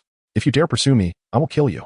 Yuntao coldly surveyed the scene before gesturing to Yuntang, and the two swiftly made their way towards the outskirts of the Stardow Forest. With the spirit bone in hand, who needed a spirit ring? Delivering the spirit bone to their family might just secure his position as the next head of the family. Infuriating. Dueuling's face turned ashen with anger. She recognized that now was not the time to give chase. After all, Yuntao was seriously injured. Tang Jiu was unable to move while absorbing the spirit ring, and Yuntao needed to tend to him. If she left, these individuals would be in peril within the Stardow Forest. Moreover, even if she caught up, she would be unable to defeat them. All she could do was support Yuntao against a tree, anxiously watching as Tang Jiu absorbed the spirit ring. At this moment, Tang Jiu teeters on the brink of self-destruction, recklessly probing the limits of his existence with the peril of imminent demise looming over him. Fortunately, Yuntang's formidable healing abilities play a crucial role, coupled with his own extraordinary constitution, which frequently transcends the boundaries of human capability. Waves of energy surge through him, and he can only ensure that his body does not completely shatter. Tang Jiu's physique is remarkably exceptional, particularly due to the celestial curse seal, which empowers him to continually surpass the limits of the human body. Whenever the strain becomes unbearable, a warm, healing light descends upon him, enabling Tang Jiu to persist in pushing his physical limits. An hour later, Tang Jiu gradually acclimated to the tumultuous energy, alleviating the peril of bodily explosion. However, the meridians within him had been severely ravaged by the violent forces. He could only painstakingly weave them back together with his soul power, aided by the heavenly curse seal, thereby re-establishing a more potent meridian circulation. This was an exceedingly slow endeavor. At that moment, Yuling was utterly exhausted, on the brink of collapse. Despite her nearly depleted soul power, she managed to administer one final healing to Yu Tianheng before tumbling from the tree, only to be caught deftly by the quick-witted Dugu Yan. You are working so hard to assist Xiaojiu. I shall ensure that he takes responsibility for you. Dugu Yan jested. Yi Lingling shot her a glare, retorting with irritation, leave me be. Lingling, as a healer, do you not require the protection of a formidable soul master? Just look at the Seven Treasures Glazed Tile School. Their martial spirit is inferior to yours, yet the world only knows of the Seven Treasures Glazed Pagoda. Who recognizes the Nine Hearts Begonia? Dugu Yan's words stirred something within Yi Lingling, causing her to gently bite her lip and glance at Tang Jiu with renewed interest. Indeed, she lacked a powerful soul master for protection, but who, aside from a partner, could wholeheartedly safeguard her? Hee, are you intrigued now? Then make your move soon. Dugu Yan chuckled mischievously. Yi Lingling, flustered and indignant, felt her cheeks flush crimson. This insufferable Dugu Yan only knew how to tease her. Had she foreseen this, she would not have treated Yu Tianheng earlier, allowing herself to worry a bit longer. 12 hours later, Tang Jiu suddenly opened his eyes, revealing 3 soul rings shimmering in a deep purple-black hue. Upon seeing the dark soul rings, Dugu Yan's lips twitched in curiosity as she inquired, Xiaojiu, what is your third soul skill? Dragon's Fury. It can instantaneously enhance all of my fundamental attributes by 60. Tang Jiu replied with a chuckle. Not too impressive, is it? It feels somewhat unworthy of a 10,000-year soul ring. Dugu Yan pouted. Tang Jiu's third soul skill, Dragon Fury, is far from ordinary. It instantaneously enhances all physical attributes by 60, with additional boosts corresponding to the soul ring's effects. With each ring added, the enhancement increases by 10. The duration of this skill is 5 seconds. Currently, possessing 3 soul rings means that upon activating Dragon Fury, his attributes surge by an astounding 80. After absorbing the third soul ring and continuously pushing his physical limits, Tang Jiu's foundational strength has escalated from 8,000 gene to 10,000 gene. With all his skills activated, Frenzy Boost at 65, Blood Ignite at 70, Dragon Fury at 80, and Berserk Enhancement at 30, his peak strength reaches an impressive 65,000 gene. Sufficient to wield half of the Sea Goddess Trident. The terrifying nature of percentage-based enhancements is evident. While the increments may appear modest, they represent exponential growth, calculated through multiplication rather than addition. Yanzi, you fail to comprehend. Each level I ascend, my power multiplies. I feel I could soon overpower a tidal Douluo. Tang Jiu chuckled. Keep dreaming. Dugu Yan could not tolerate Tang Jiu's arrogance, retorting sharply. If you're so formidable, why not challenge the Blue Lightning Tyrant Dragon Clan? Your soul bones were seized by them. Yanzi, Yu Tianheng swiftly intervened, unwilling to see Tang Jiu at odds with the Blue Lightning Tyrant Dragon Clan. Isn't he quite boastful? Let him reclaim them. Ignoring Yu Tianheng's objections, Dugu Yan recounted the earlier events. Xiaojiu, fret not. I will have my grandfather assist in retrieving them. We shall confront the Blue Lightning Tyrant Dragon Clan together. Dugu Yan, resembling a mischievous sprite, incited Tang Jiu to instigate trouble. No need. I shall go and reclaim them myself. Tang Jiu's gaze was frigid. How audacious to dare to seize what belongs to me. I can comprehend your sentiments. Yet they have already fled for 13 hours, nearly escaping the Star Doe forest. You cannot possibly catch up. You cannot fly. Fly? As Dugu Yan spoke, her words faltered. At that moment, an even more bizarre transformation occurred within Tang Jiu. The bullet ant martial soul morphed into something far more terrifying, as black, spear-like legs sprouted from his back. What rendered her speechless was the pair of translucent wings that emerged behind Tang Jiu. Even more alarming was the appearance of 2 soul rings upon him, comprising white, yellow, purple, and black hues, for distinct soul rings. Is it not possible for him to soar? I shall return at once. Tang Jiu flashed a smile, then unfurled his wings and soared into the sky. With a wealth of experience in jungle tracking, he couldn't help but furrow his brow at this moment. For Yu Tianlei and Yu Tianxin had unexpectedly fled in separate directions, one trail leading southeast and the other southwest. Their cunning move to part ways was truly remarkable. Thus, he resolved to pursue the one of greater strength. Tang Jiu transformed into a fleeting shadow, vanishing into the air, leaving the 3 individuals in stunned silence. 2 hours later, the swift Tang Jiu finally located Yu Tianlei. With a sudden dive, he delivered a powerful kick aimed at Yu Tianlei's face. Bang! Yu Tianlei was sent flying several meters, crashing heavily against a tree trunk, his nasal bone shattered, a distinct shoe print marring his face. Gritting his teeth against the excruciating pain, he finally discerned the identity of his assailant, his pupils dilating in shock. How could it possibly be you? How are you capable of flight? Surrender the soul bone. Tang Jiu stood in the void, his gaze icy as he regarded Yu Tianlei. Had it not been for the absence of soul bones within Yu Tianlei, he would have long since taken his life to seize them, rather than engage in this fruitless dialogue. Want to know where the soul bones are? Speak to me when you encounter Yu Tianheng. Yu Tianlei shifted his eyes, scoffing disdainfully. He harbored doubts about Tang Jiu's capacity to slay him in the presence of Yu Tianheng, for he was the cherished grandson of an elder from the blue electric Tyrannosaurus family. Tang Jiu was well aware that this fellow feared he would eliminate him after obtaining the soul bone, demonstrating considerable cunning. However, Tang Jiu had no intention of granting him such ease. With a powerful flap of his wings, his body sliced through the air like a streak of black light, delivering a swift kick to Yu Tianlei's knee, resulting in a resounding crack as it shattered his leg. Ah! Yu Tianlei cried out, cold sweat pouring down his face from the agonizing pain. Tang Jiu then took him back to Yu Tianheng, and without hesitation, threw Yu Tianlei to the ground. Now can we speak? Tang Jiu coldly inquired, where have you hidden the soul bone? Upon seeing Yu Tianheng, Yu Tianlei felt considerably emboldened and gritted his teeth, declaring, the soul bone was taken by Tianxin. He has probably already left the Stardow Forest. I have secured a soul bone for my family, and I am a benefactor to the Blue Lightning Tyrant Dragon clan. If you dare to kill me, you will inevitably become an enemy of my family. Unless you eliminate both me and Yu Tianheng, the news of your actions will surely reach our clan. Yu Tianlei laughed triumphantly. However, just as he had let out a couple of laughs, Dugu Yin delivered a swift kick to his mouth, sending two of his teeth flying. It was utterly disgraceful that he still dared to provoke Yu Tianheng. Yi Lingling also let out a disdainful huff, finding Yu Tianlei exceedingly shameless. Yu Tianlei. Yu Tianheng's expression darkened as he seized Yu Tianlei, ready to deliver a beating. You should advise your junior brother well. If he releases me, I will inform the clan and ensure he receives a share of the credit. I believe the Elder Council will agree to reinstate Yu Xiaojiang into the family. After threatening him, Yu Tianlei attempted to entice him with promises. Upon hearing that his second uncle could return to the family, Yu Tianheng's heart leaped with joy, and he turned to Tang Jiu, suggesting, perhaps we should let this go. After all, my second uncle is also your teacher, and you are a member of the Blue Lightning Tyrant Dragon clan. If he can return, it would surely bring him great joy. Tang Jiu chuckled and shook his head, declaring, absolutely impossible. No one shall take what belongs to me. As for the matter of my teacher returning to the family, he is my mentor. Once I ascend to the pinnacle of this world, your family will undoubtedly weep and plead for his return. With that, Tang Jiu seized Yu Tianlei from Yu Tianheng's grasp, since the soul bone was no longer with him.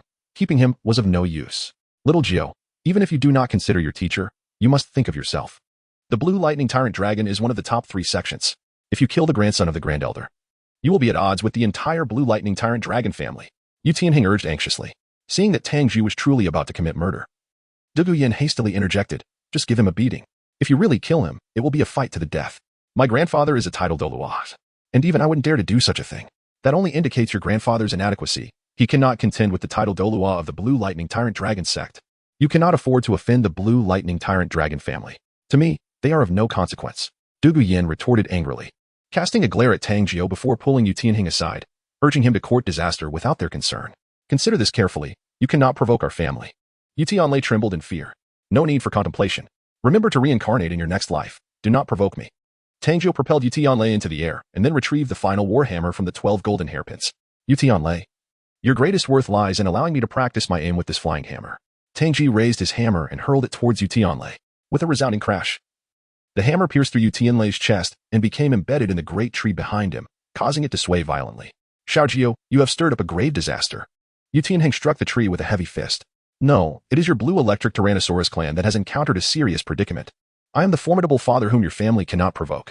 Tang Jiu, you are nothing but a calamity. With a mere flick of my hand, I could obliterate your blue electric Tyrannosaurus clan. Yu Tianheng, you had better ensure your family returns my soul bone, or else, humph. Tang Jiu shook his fist defiantly, declaring, when I return, I shall hold your family accountable, and you shall tremble in fear.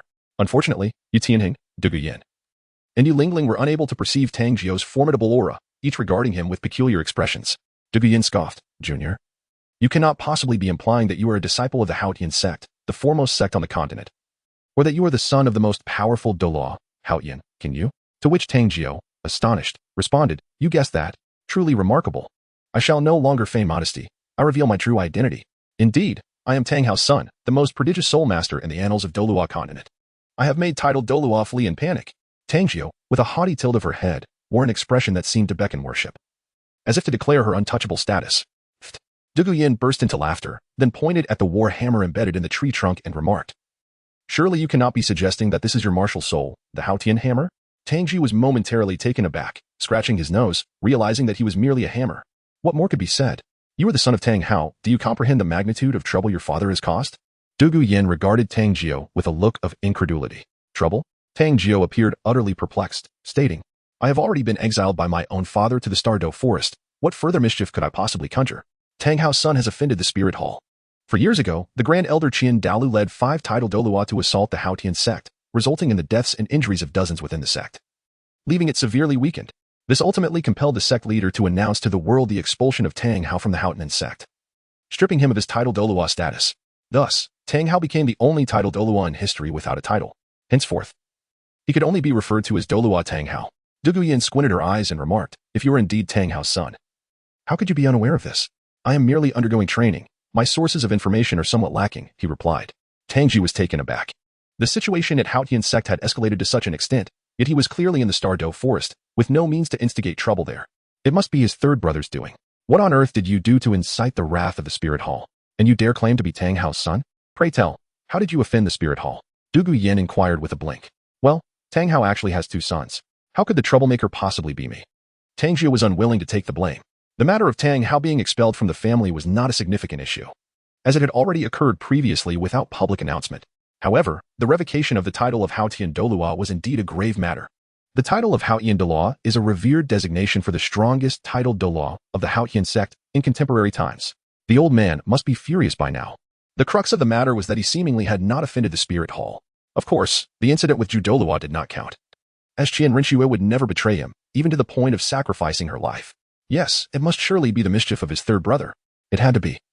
Otherwise, how could they have survived unscathed? Dugu Yin pouted and scoffed. "Tang Hao has 2 sons? How come we were not aware of this? Tell me, what are the names of Tang Hao's sons?" "My name is Tang Jiu. You should readily discern the naming pattern of Tang Hao. It's quite easy to guess," replied Tang Jiu. "Could it be that one is named Tang San and the other Tang Lu? 3, 6, and 9? You are astute." Tang Jiu gave a thumbs up. "Humph, let me enlighten you, my dear sister. Tang Hao's son is named Tang Haizi." "What on earth?" Tang Jiu nearly choked to death. "Tang Haizi? The intelligence personnel of the Spirit Hall should be thrown to the dogs. Preferably a black dog. Now, do you still claim to be the son of Tang Hao?" Dugu Yin wore an expression of having exposed him, gazing at Tang Jiu with amusement. "Well, in truth, I am not Tang Hao's biological son," Tang Jiu admitted. "Humph." The 3 simultaneously expressed their disdain, concluding that he could no longer fabricate a story. Tang Jiu felt utterly speechless. Had it not been for the soul bone, would he truly wish to reveal his identity? Yet, to his dismay, when he did speak up, no one believed him. Tang Jiu silently removed the war hammer from the tree and placed it among the 12 beauties of Jinling. He then took out a short sword to begin the intricate task of dissecting the meat of the iron-armored dragon, a true treasure indeed. "Junior, one must be honest in life. You mentioned that the title Douluo you fought against coughed up blood? Pray tell, which title Douluo was it?" asked Dugu Yin with a playful smile. "Just kidding, it was all in jest." Tang Jiu hurriedly sought to distance himself, determined that he must not allow Tang Hao to discover that he had once taken the holy maiden of the Spirit Hall hostage. Otherwise, Tang Hao would undoubtedly seek to uphold justice against his own kin. "Xiaojiu, boasting is not a commendable habit," Yilingling gently admonished. "I'm not boasting," Tang Jiu responded, somewhat exasperated. "Let us return to the Heaven Do Royal Academy," Yu Tianheng called to the group, then assisted Tang Jiu. Although Tang Jiu had long since released the martial soul fusion technique, his body's meridians had sustained serious injuries during the absorption of soul power, and he had yet to fully recover. With Yi Lingling's soul power depleted, she was unable to provide healing for the two, so they had no choice but to proceed in this manner for the time being. Tang Jiu, assisted by Yu Tianheng, could not help but furrow his brow and remark, "Are you not a patient yourself? Is it truly appropriate for you to support me?" Yu Tianheng replied with a cheerful smile, "Of course it is fitting. I must take care of you, for you are a student of my second uncle. I truly appreciate your kindness." Tang Jiu rolled his eyes and huffed. "Why not let Yinzi assist you? Isn't she delightful? How can we, as gentlemen, allow a lady to lend her support?"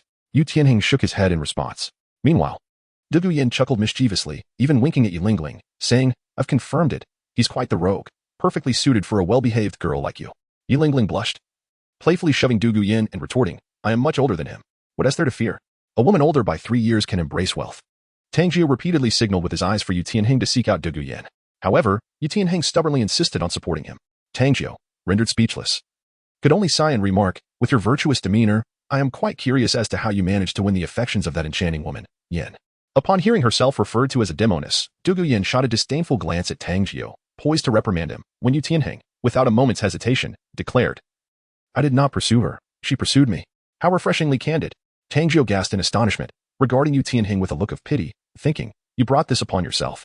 Yu Lingling cast a teasing glance at Duguyan, her eyes sparkling with mischief. "Oh, the tables have turned. Quite different from what some have claimed." Duguyan's expression darkened in an instant as she grasped Yu Tianheng's waist, spinning him around 3.5 times. "Yu Tianheng, clarify your words. Who exactly is pursuing whom?" Yu Tianheng gasped, feeling the sting of her grip. It was indeed venomous. The Bailin poison. Yu Lingling stifled a laugh behind her hand, reveling in the sight of her captain in such disarray. "Why are you laughing? Hurry and support your little boyfriend. He is the one who saved you." Duguyan huffed, clearly annoyed. Yu Lingling's face flushed crimson. Playful banter was one thing, but addressing her so openly in front of Tang Jiu was another. Nevertheless, seeing Tang Jiu's frail state, she approached and draped his arm over her shoulder. Yu Tianheng cast a glance at the contented Tang Jiu, inwardly cursing. "Tang Jiu, you are truly a menace. The eradication of Dugubo's stronghold is underway. Xiaojiu, what is the nature of your martial soul?" Although it is considered taboo for soul masters to inquire about one another's secrets, Duguyan's curiosity was insatiable. Moreover, since Tang Jiu is the disciple of Yu Tianheng's second uncle, they essentially belong to the same family. As for Yu Lingling, Duguyan automatically regarded her as Tang Jiu's girlfriend, thus eliminating any sense of taboo. "Just remember, you must keep this a secret." "Nonsense, hurry up and tell me. If you don't, you can forget about me taking you to my grandfather's medicinal garden." Duguyan huffed.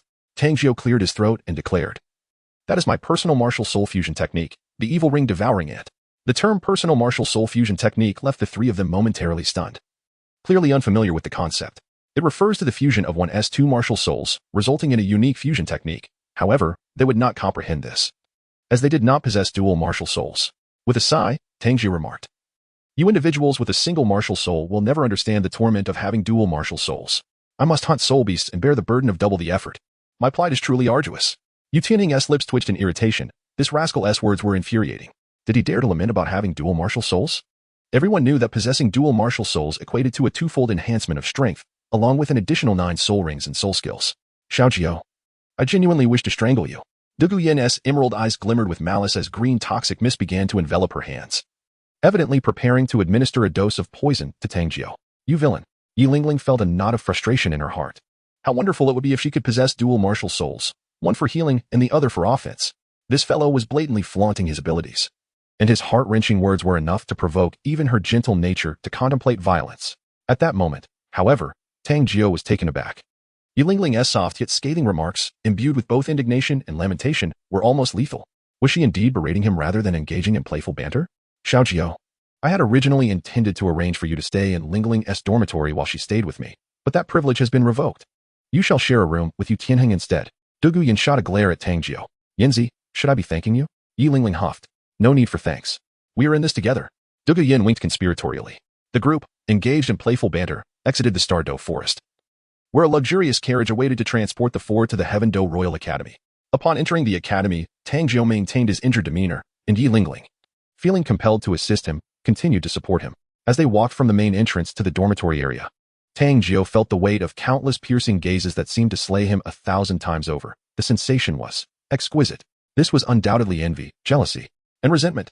"Are you sure you want to invite me to your dormitory for a cup of tea?" Tang Jiu inquired, glancing at Yu Lingling. Yu Lingling pressed her lips together. She had never encountered someone so persistently clingy.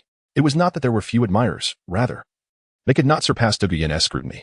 Indeed, securing the friendship of her best friend was the paramount strategy. 5 days later, Duguyan finally brought forth good news. Prince Xueqing had summoned her grandfather, leaving the herb garden unattended.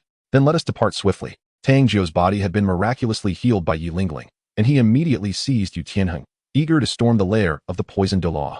However, Yu Tianheng hastily shook his head, deeply fearful of encountering Dugubo, especially since he had absconded with the man's granddaughter.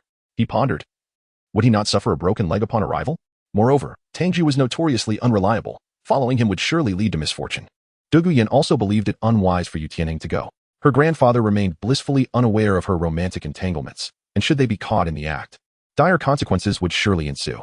Thus, she guided Yu Lingling and Tang Jiu to Dugubo's medicinal garden, with Duguyan as their insider guide. Tang Jiu swiftly arrived at Dugubo's garden, nestled within a valley. At the heart of the valley lay a spring, modest in size yet strikingly divided into 2 distinct pools. The elliptical waters shimmered in contrasting hues of milky white and fiery red. The milky spring exuded a chilling aura, its icy depths seemingly capable of freezing the very air around it. In stark contrast, the crimson waters bubbled vigorously, resembling a cauldron of molten lava. Remarkably, these two polar opposites coexisted within a single basin, a legendary treasure known as the ice and fire duality. The ice and fire duality refers to this unparalleled spring, where two forces exist in harmony, each countering the other. Such a wondrous place, formed over countless millennia, is the sole environment capable of nurturing celestial herbs. Are you not awestruck? The coexistence of ice and fire within a single pool. Dugu Yin proudly flaunted this marvel to the unsuspecting Tang Jiu, completely oblivious to the potential dangers lurking ahead. Indeed, it was a sight to behold. Tang Jiu's eyes glimmered with a verdant hue, for Dugu Bo had cultivated an abundance of precious medicinal herbs and toxic plants here. Not to mention the enchanting celestial herbs capable of transforming one's constitution. He recognized each and every one, from the snow silkworm and the marvelous mushroom of heaven to the ethereal fragrant silk of immortality. However, Tang Jiu found no need to distinguish among them. Why bother to select when he could simply pilfer them all? Such choices were for children. He intended to claim them all for himself. Tang Jiu instantaneously completed the martial soul fusion technique, consuming these poisonous herbs and celestial plants. It is essential to possess a formidable physique. Only in the form of the evil ring devouring sky and can he better absorb their essence. Tang Jiu brandished a short sword and darted towards the herb garden. Not hesitating for a moment, unleashing a frenzied onslaught of slashes. Tang Jiu dared not act too ruthlessly. Instead of uprooting Dugu Bo's medicinal herbs entirely, he merely severed them from their midsection, akin to harvesting chives, ensuring that they might grow back in the future. Tang Jiu believed that he was still quite humane. Xiaojiu, what are you doing? Donggu Yin was taken aback. She thought Tang Jiu had merely come to pluck a few medicinal herbs, which her grandfather would surely not notice. However, Tang Jiu proceeded as if mowing grass, systematically uprooting everything in his path. Yanzi, I sense that something significant is about to happen. Yi Lingling gasped in shock. In just a short span of time, a tenth of the herbs had been neatly harvested like chives. Yi Lingling, as an observer, felt an urge to eliminate Tang Jiu, let alone the solitary and irascible poison Douluo Donggu Bo. Tang Jiu, are you seeking death? What do you intend to do with all those herbs? Donggu Yin shouted in anger. To eat. Tang Jiu gathered a mass of herbs towering over his own height, flashed a grin at Dugu Yin, and then began to frantically stuff them into his mouth. A mere second later, he succumbed to poisoning, his body oscillating between shades of black, green, purple, and blue, as if he had plunged into a vat of dye. I have been poisoned. Hurry, treat me. Tang Jiu called out to Yi Lingling, expressing his frustration. I cannot detoxify. Yi Lingling retorted, somewhat exasperated, just ensure that I do not perish. Speechless, Yi Lingling activated her martial spirit, cradling the 9 hearts sea butterfly in her hands. Waves of soul techniques radiated onto Tang Jiu, providing him considerable relief. His body was besieged by rampant energies and countless toxins wreaking havoc, yet, thanks to Yi Lingling's healing and the unique properties of the evil ring-devouring ant, he was spared from a grim fate. He channeled his soul power to compress the toxins into his soul bones, akin to how Tang San had encased toxins within the blue-silver grass. Shortly thereafter, the residual toxins on Tang Jiu posed no threat to him. His complexion gradually returned to its natural hue, and upon opening his eyes, he resumed his hunt. At long last, he discovered 2 rare medicinal herbs, the octagonal ice crystal grass and the fiery apricot blossom. The extreme cold and heat radiating from these precious plants made them easily identifiable within a 10-meter radius, prompting Tang Jiu to swiftly move towards them. The fusion of the ice and fire energies within the octagonal ice crystal grass and the fiery apricot blossom promised unparalleled power. Tang Jiu severed the 2 celestial plants with a short sword, swiftly consuming them. The octagonal profound ice grass transformed into an intense chill, surging into Tang Jiu's body, enveloping him in a frost that crystallized his entire being. Meanwhile, the fire apricot's delicate essence, upon entering, morphed into an overwhelming blaze, searing through Tang Jiu's internal organs as if attempting to roast him alive.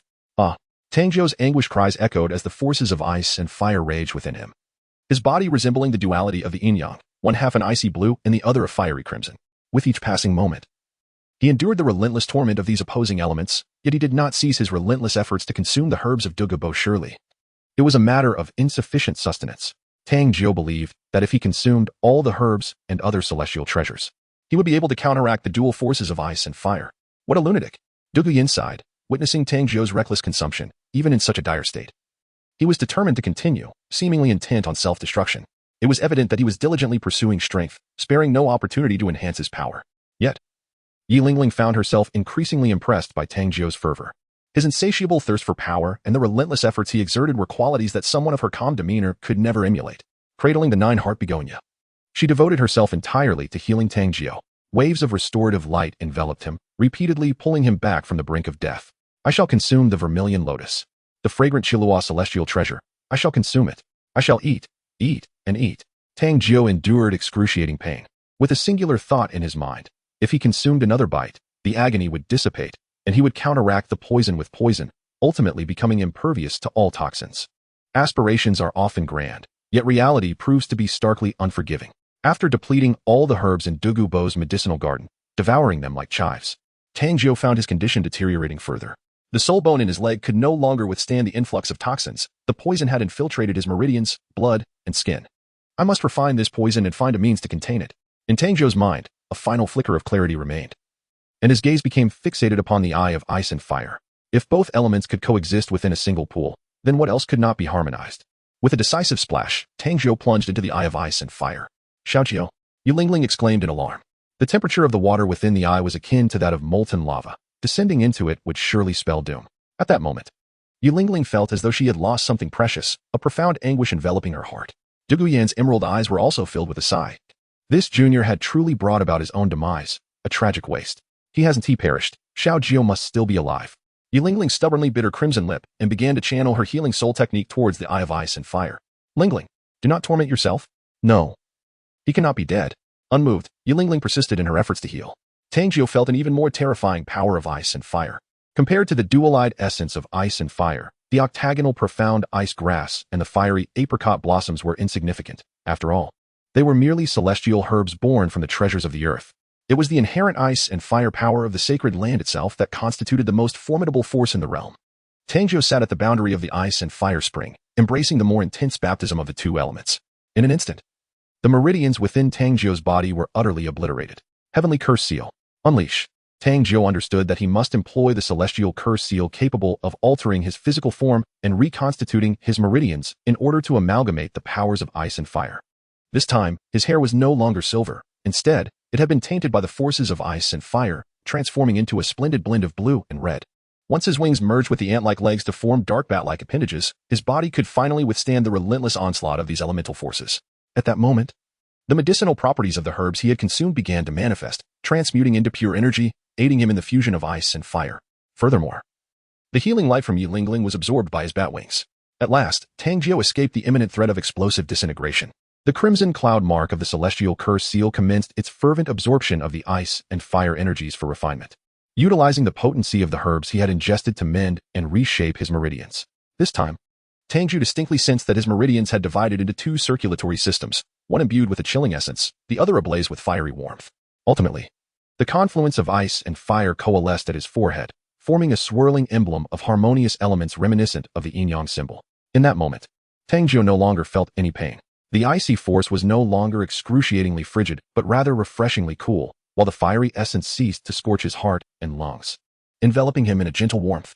The celestial curse mark upon Tang Jiu gradually ascended towards his bat-like wings. However, the celestial curse mark no longer radiated a mere crimson hue. It transformed into a frosty azure on one wing, while the other blazed with a fiery red. As the wings gently undulated, the wing adorned with the icy blue curse mark astonishingly crystallized into tiny ice shards, whereas the wing imbued with the blazing red curse mark flickered with a wisp of flame. This was the essence of elemental power. Tang Jiu was astounded. Only elemental-type martial souls could harness the powers of elemental forces, yet he had managed to manifest one so effortlessly. However, upon reflection, it made sense.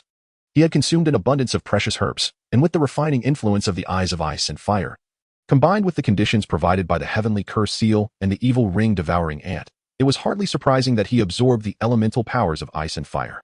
But wait, was I not here to cultivate the invulnerability to all poisons? Tang Jiu did not feel invulnerable to all poisons. Rather, his resistance had merely increased to the extent that he could confine toxins within the soul bone of his leg. Aside from this, there was little distinction. He had not attained a body impervious to poison. Instead, he had acquired the elemental powers of ice and fire, which seemed to be a case of one light shining where another dimmed. Nevertheless, considering that the poison Douluo, Dugu nearly succumbed to poison, it is perhaps true that the notion of being immune to all toxins is merely a fallacy. Injecting toxins into the soul bone might indeed be the true solution. Tang Jiu ultimately relinquished the unreliable notion of being immune to all poisons. Instead, he harnessed the powers of ice and fire present in this place to solidify his understanding of these elemental forces. While refining his body with the immense medicinal energy that lingered within him, his restructured meridians grew increasingly wide, imbued with a more profound essence of ice and fire. Time passed slowly. Yuling finally exhausted her last vestige of soul power, softly leaning against Duguyan's embrace. She could sense that Tang Jiu's life force still persisted, and it was significantly more vigorous than before. At that very moment, a voice, chilling to the bone and laced with endless fury, resonated. "Child, can you elucidate what has transpired here?" Duguyan and Yuling felt an immediate chill, their necks stiffening as they turned. Duguyan forced a smile that was more tragic than tears and said, "Grandfather, this is not my doing. Do you believe me? What do you think?" Dugubo, draped in a vibrant green robe and possessing even more sinister green eyes than Duguyan, spoke through gritted teeth. He had merely stepped out for a day, only to find his herb garden in a state worse than if a dog had ravaged it. "It appears I have been too indulgent with you. There must be limits to your mischief."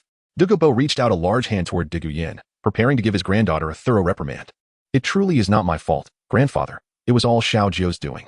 Duguyan's eyes resembled those of a small cat reporting a mischief-making dog, a blend of innocence, grievance, and a hint of schadenfreude. "Xiaojiu. Yes, his full name is Tang Jiu. I met him during the soul hunting, and he expressed a desire to see grandfather's herb garden, so I brought him here, and he ended up causing this disaster. I swear it is not my fault." Dugubo shot a fierce glare at Duguyan before gruffly inquiring, "Tang Jiu? Could he be from the Haotian sect?" "No. He claims to be the son of Tang Hao, yet he lacks the Haotian hammer martial soul," Duguyan explained. "Regardless of his affiliation, I shall show him no mercy." Dugubo's voice was chillingly cold, causing Duguyan to hastily fall silent, while Yuling remained mute, secretly worried for Tang Jiu and pondering how to plead for him before Dugubo's green eyes suddenly turned icy as he scanned the surroundings, ultimately locking his gaze upon the eye of ice and fire. In that moment, he was astonished. Someone had dared to enter this place, and most astonishingly, had survived. Just as Dugubo contemplated whether to force Tang Jiu out, a splash echoed as the spring water surged, and Tang Jiu slowly emerged, having completed the final refinement of his body. At the moment Tang Jiuxing emerged from the spring, the icy water splashed in all directions, freezing upon contact with stones and causing frost to form. In an instant, it rendered heads numb with cold, while the crimson water that touched the trees swiftly drained their moisture, leaving them desiccated. Yet, the gazes of the onlookers were fixated on Tang Jiu, with hair of red and blue, a pair of black bat-like wings adorning his back, and his form covered in intricate red and blue runes. The ice and fire emblem slowly rotating on his forehead exuded an air of profound mystery. Tang Jiu's appearance left everyone utterly astonished. Even the well-informed poison Douluo couldn't help but feel a surge of apprehension. What a malevolent and bizarre aura this was. "Xiaojiu, how have you transformed into this?" exclaimed Duguyan in shock. Tang Jiu gradually opened his eyes and burst into hearty laughter, proclaiming, "This is indeed my ultimate battle form. You still conceal your true strength. How extraordinary." Duguyan's jaw dropped in astonishment. Initially, he believed that the evil ring-devouring ant was Tang Jiu's secret weapon, only to discover that Tang Jiu could transform in such a manner. Is this still a mere human? To dare to wreak havoc in my presence? You truly possess some formidable backing. Your innate talent compels my admiration, yet you must also brace yourself for the possibility of my overwhelming power. A glint of danger flickered in Dugubo's gaze. Tang Jiu finally realized the situation with Dugubo and, with a hint of annoyance, addressed Duguyan, "Yanzi, you are utterly lacking in loyalty. Did you not claim that your grandfather was away? You are undoubtedly setting me up. What sort of loyalty is this? You invited me for a visit, and this is how you conduct it?" Duguyan shot a glance at Tang Jiu. "Ah, so you finally learned to be afraid? This time, I shall share in your misfortune. Poison Dugubo, a name I have long revered. I've merely come to tidy up your medicinal garden. Look how pristine it is now. No need for thanks, I shall take my leave." Tang Jiu flashed a smile at Dugubo before swiftly turning to flee. Dugubo's nostrils flared with indignation as he surveyed the barren state of his herbs, all stripped bare, and declared with sarcasm, "Old man must express his profound gratitude. I should sever you in half, that would certainly be more orderly." The emerald-hued spirit of the green-scaled serpent emperor emerged behind Dugubo, who then unleashed 9 soul rings, 2 yellow, 2 purple, and 5 black. With a powerful punch, a verdant surge of soul energy hurtled towards Tang Jiu. "Grandfather, please show mercy." Duguyan's expression shifted dramatically. She had initially presumed her grandfather intended merely a lesson, but to her shock, he had activated his martial soul, clearly intent on inflicting serious harm.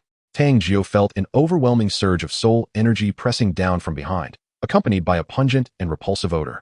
He immediately realized that Dugubo was genuinely enraged.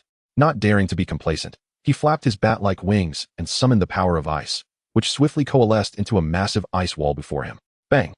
The emerald soul energy surged towards the ice wall, shattering it in an instant, and continued its relentless assault towards Tang Jiu. Tang Jiufeng's wings trembled once more, releasing another fiery ray. Boom! The emerald soul energy diminished slightly, yet it continued to surge towards Tang Jiu. Tang Jiu, realizing there was no escape, enveloped himself in bat wings like a silken cocoon, bracing against the impact as the verdant soul energy forcefully struck him, sending him crashing against the cliff wall. However, When the bat wings unfurled, he emerged unscathed, albeit with the wings stained by the emerald toxic mist. Remarkable. Though it was merely a casual strike from an old man like me, even a soul emperor of over level 60 would have sustained grave injuries. Yet you remain entirely unharmed. Dugubo was genuinely astonished.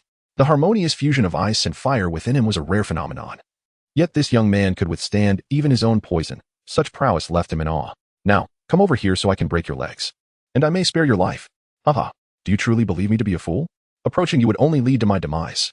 If you have the time, you should first deal with Yanzi before anything else. I shall take my leave. Tang Jiu unfurled his bat-like wings and swiftly took flight. Du Guyan, infuriated, stomped her feet in frustration. That despicable scoundrel. Grandfather, teach him a lesson. We must break his legs.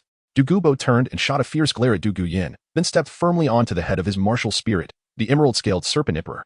The serpent soared through the air like a dragon, pursuing Tang Jiu. You must be unaware, young man, that even title Douluo can take to the skies. You cannot escape. I have resolved to shatter your limbs. Tang Jiu laughed heartily and said, Big Snake, do you wish to pursue me? Perhaps in your next life. With that, he suddenly accelerated, swiftly distancing himself from Dugubo. He was akin to a being of the flight element. How could Dugubo's aerial speed possibly compare to his? Big Snake? Both Duguyan and Yi Lingling gasped in astonishment. Tang Jiu was simply insane. How dare he bestow a nickname upon a title Douluo? You insolent brat. It seems I must remove your tongue. Dugubo's face darkened ominously. That young man had shown him a lack of respect by addressing him in such a manner. Referring to him as Old Poison, which was already quite disrespectful, but to call him Big Snake was utterly intolerable. The Emerald Scale Serpent King S Poison. Dugubo's black soul ring glowed ominously as the Emerald Scale Serpent King beneath him opened its mouth and unleashed a wave of toxic gas. Tang Jiu was unafraid. Recalling that the speed of the flying daggers wielded by Ju Douluo was far greater than this. He had managed to evade those attacks before, and 4 years ago, he had only been at level 22. Now, with a significant enhancement in his soul power and the addition of 2 black soul rings that augmented his attributes, his speed had more than doubled. As Tang Jiu flexibly evaded in midair, a single flap of his bat-like wings allowed him to effortlessly dodge Dugubo's soul technique. Subsequently, he unleashed a newly acquired ice ability, Frozen. In an instant, both Dugubo and his azure-scaled Serpent King were encased in a massive ice sculpture. Duguyan and Yi Lingling were momentarily stunned, as it seemed that despite Dugubo's earlier attempt with his soul skill, he had failed to subdue the agile Tang Jiu. It was utterly astonishing. Dugubo himself was somewhat bewildered, struggling to fathom how a dignified title Douluo like himself could not eliminate Tang Jiu in one swift motion, only to find himself ensnared by the opponent's locking skill. Although the ice prison did not confine him for even a second, it was evident that Tang Jiu had indeed mounted a counterattack. Dugubo felt the sting of humiliation wash over him. That young rascal, if we were on solid ground, I could crush you within a minute. Alas, we are in the skies. You can't even reach me with your serpent. Tang Jiu chuckled. Once again, the serpent.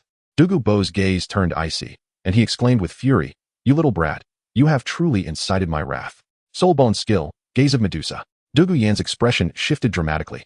This was her grandfather's formidable move, capable of petrifying opponents. How could Dugubo resort to such a powerful technique? Nonetheless, it would prove futile. Just watch how I dismantle your soul skill. Tang Jiu burst into laughter, exclaiming, Isn't that merely the gaze of Medusa? You arrogant brat. I am eager to witness how you shall shatter my soul technique. As Dugubo's head spirit bone pulsated with soul power, 2 beams of grayish-white light emanated from his eyes, targeting Tang Jiu. This grayish-white light was none other than Medusa's ultimate move, Petrification. No soul technique is invincible. Every technique possesses its vulnerabilities. Tang Jiu chuckled softly, and with a flutter of his wings, an ice-blue wall materialized before him. Since you wield light, let me reflect it back at you.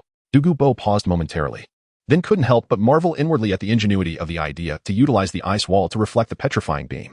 Alas, this was not mere ordinary light that could be refracted. The grayish-white beam pierced directly through the ice wall, continuing its relentless advance towards Tang Jiu. Tang Jiu was astonished. This is utterly unscientific. There cannot exist a light that does not reflect. No, this is not light. Otherwise, it would certainly be refracted. It is also not an energy impact, for if it were, the ice wall would undoubtedly shatter. Thus, there can only be one possibility. This resembles an attack governed by rules. Tang Jiu immediately retrieved several large pieces of iron-armored dragon meat from the 12 beauties of Jinling and hurled them towards the light. As the chunks of meat made contact with Medusa's petrifying gaze, they were instantly transformed into stone and fell to the ground. What? Dugubo was utterly taken aback. Is it truly possible to counter one's own soul skill in such a manner? This was beyond comprehension. Medusa's petrification is a force governed by rules, capable of turning flesh and blood into stone. As long as one uses meat to obstruct the petrifying light, it is impossible for me to be attacked. Great serpent. Take heed, knowledge is power. Tang Jiu burst into hearty laughter. In the distance, Duguyan and Yi Lingling stood in stunned silence. Tang Jiu had, astonishingly, unraveled the formidable soul-bone skill of the titled Dueling with such a simplistic approach. Remarkable. Dugubo's lips twitched. His soul skill, Medusa's gaze, was feared even by the most powerful titled Dueling. Who would have thought that today he would be mocked by a mere child? Typically, at close range on the ground, few could evade it, but this distance afforded Tang Jiu the necessary reaction time. Even so, no one had ever devised a method to counter such a soul skill. It was simply brilliant. Now, I shall observe how you intend to counter my 8th soul skill, which also derives from Medusa, known as time freeze. Duguyin blinked, staring blankly at Yuling and exclaimed, "Your little boyfriend is extraordinary. He has actually compelled my grandfather to employ his 8th soul skill." Yet, what astonished her even more was yet to come. Upon hearing Dugubo's words, Tang Jiu erupted into hearty laughter, exclaiming, "Great serpent, whom do you think you're frightening? Your 8th spirit skill is utterly ineffective against me." Dugubo's emerald eyes flashed with intrigue as he replied, "Is that so? Great serpent, if my conjecture holds true, your 8th spirit skill, time freeze, is indeed a formidable rule-based ability. However, such an extraordinary skill comes with critical drawbacks. First, the range of its application is undeniably limited. Second, the duration of temporal control is fleeting. How long can you truly halt time? Perhaps a mere second or two. Do not dare to claim that you can freeze time for more than 5 seconds, for if that were the case, your ability would be unparalleled. Anyone ensnared by your control for 5 seconds would surely be annihilated, and your rank would rightfully place you as the foremost titled Dueling. Even Xiaojiu would be no match for you. Yet, even if you were to strike me, 5 seconds would not suffice for you to seize me. Furthermore, I sense that your limit does not exceed 3 seconds, perhaps even less." Tang Jiu chuckled and said, "So, we shall each return to our own homes." Dugubo's pupils suddenly constricted, but he ultimately burst into hearty laughter.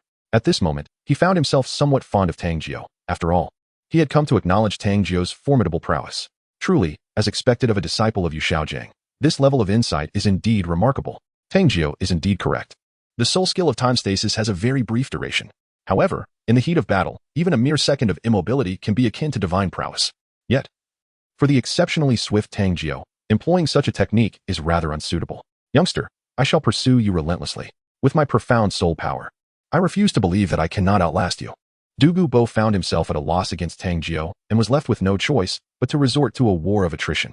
Tang Jiu's expression darkened instantly. Was this not an act of sheer insolence?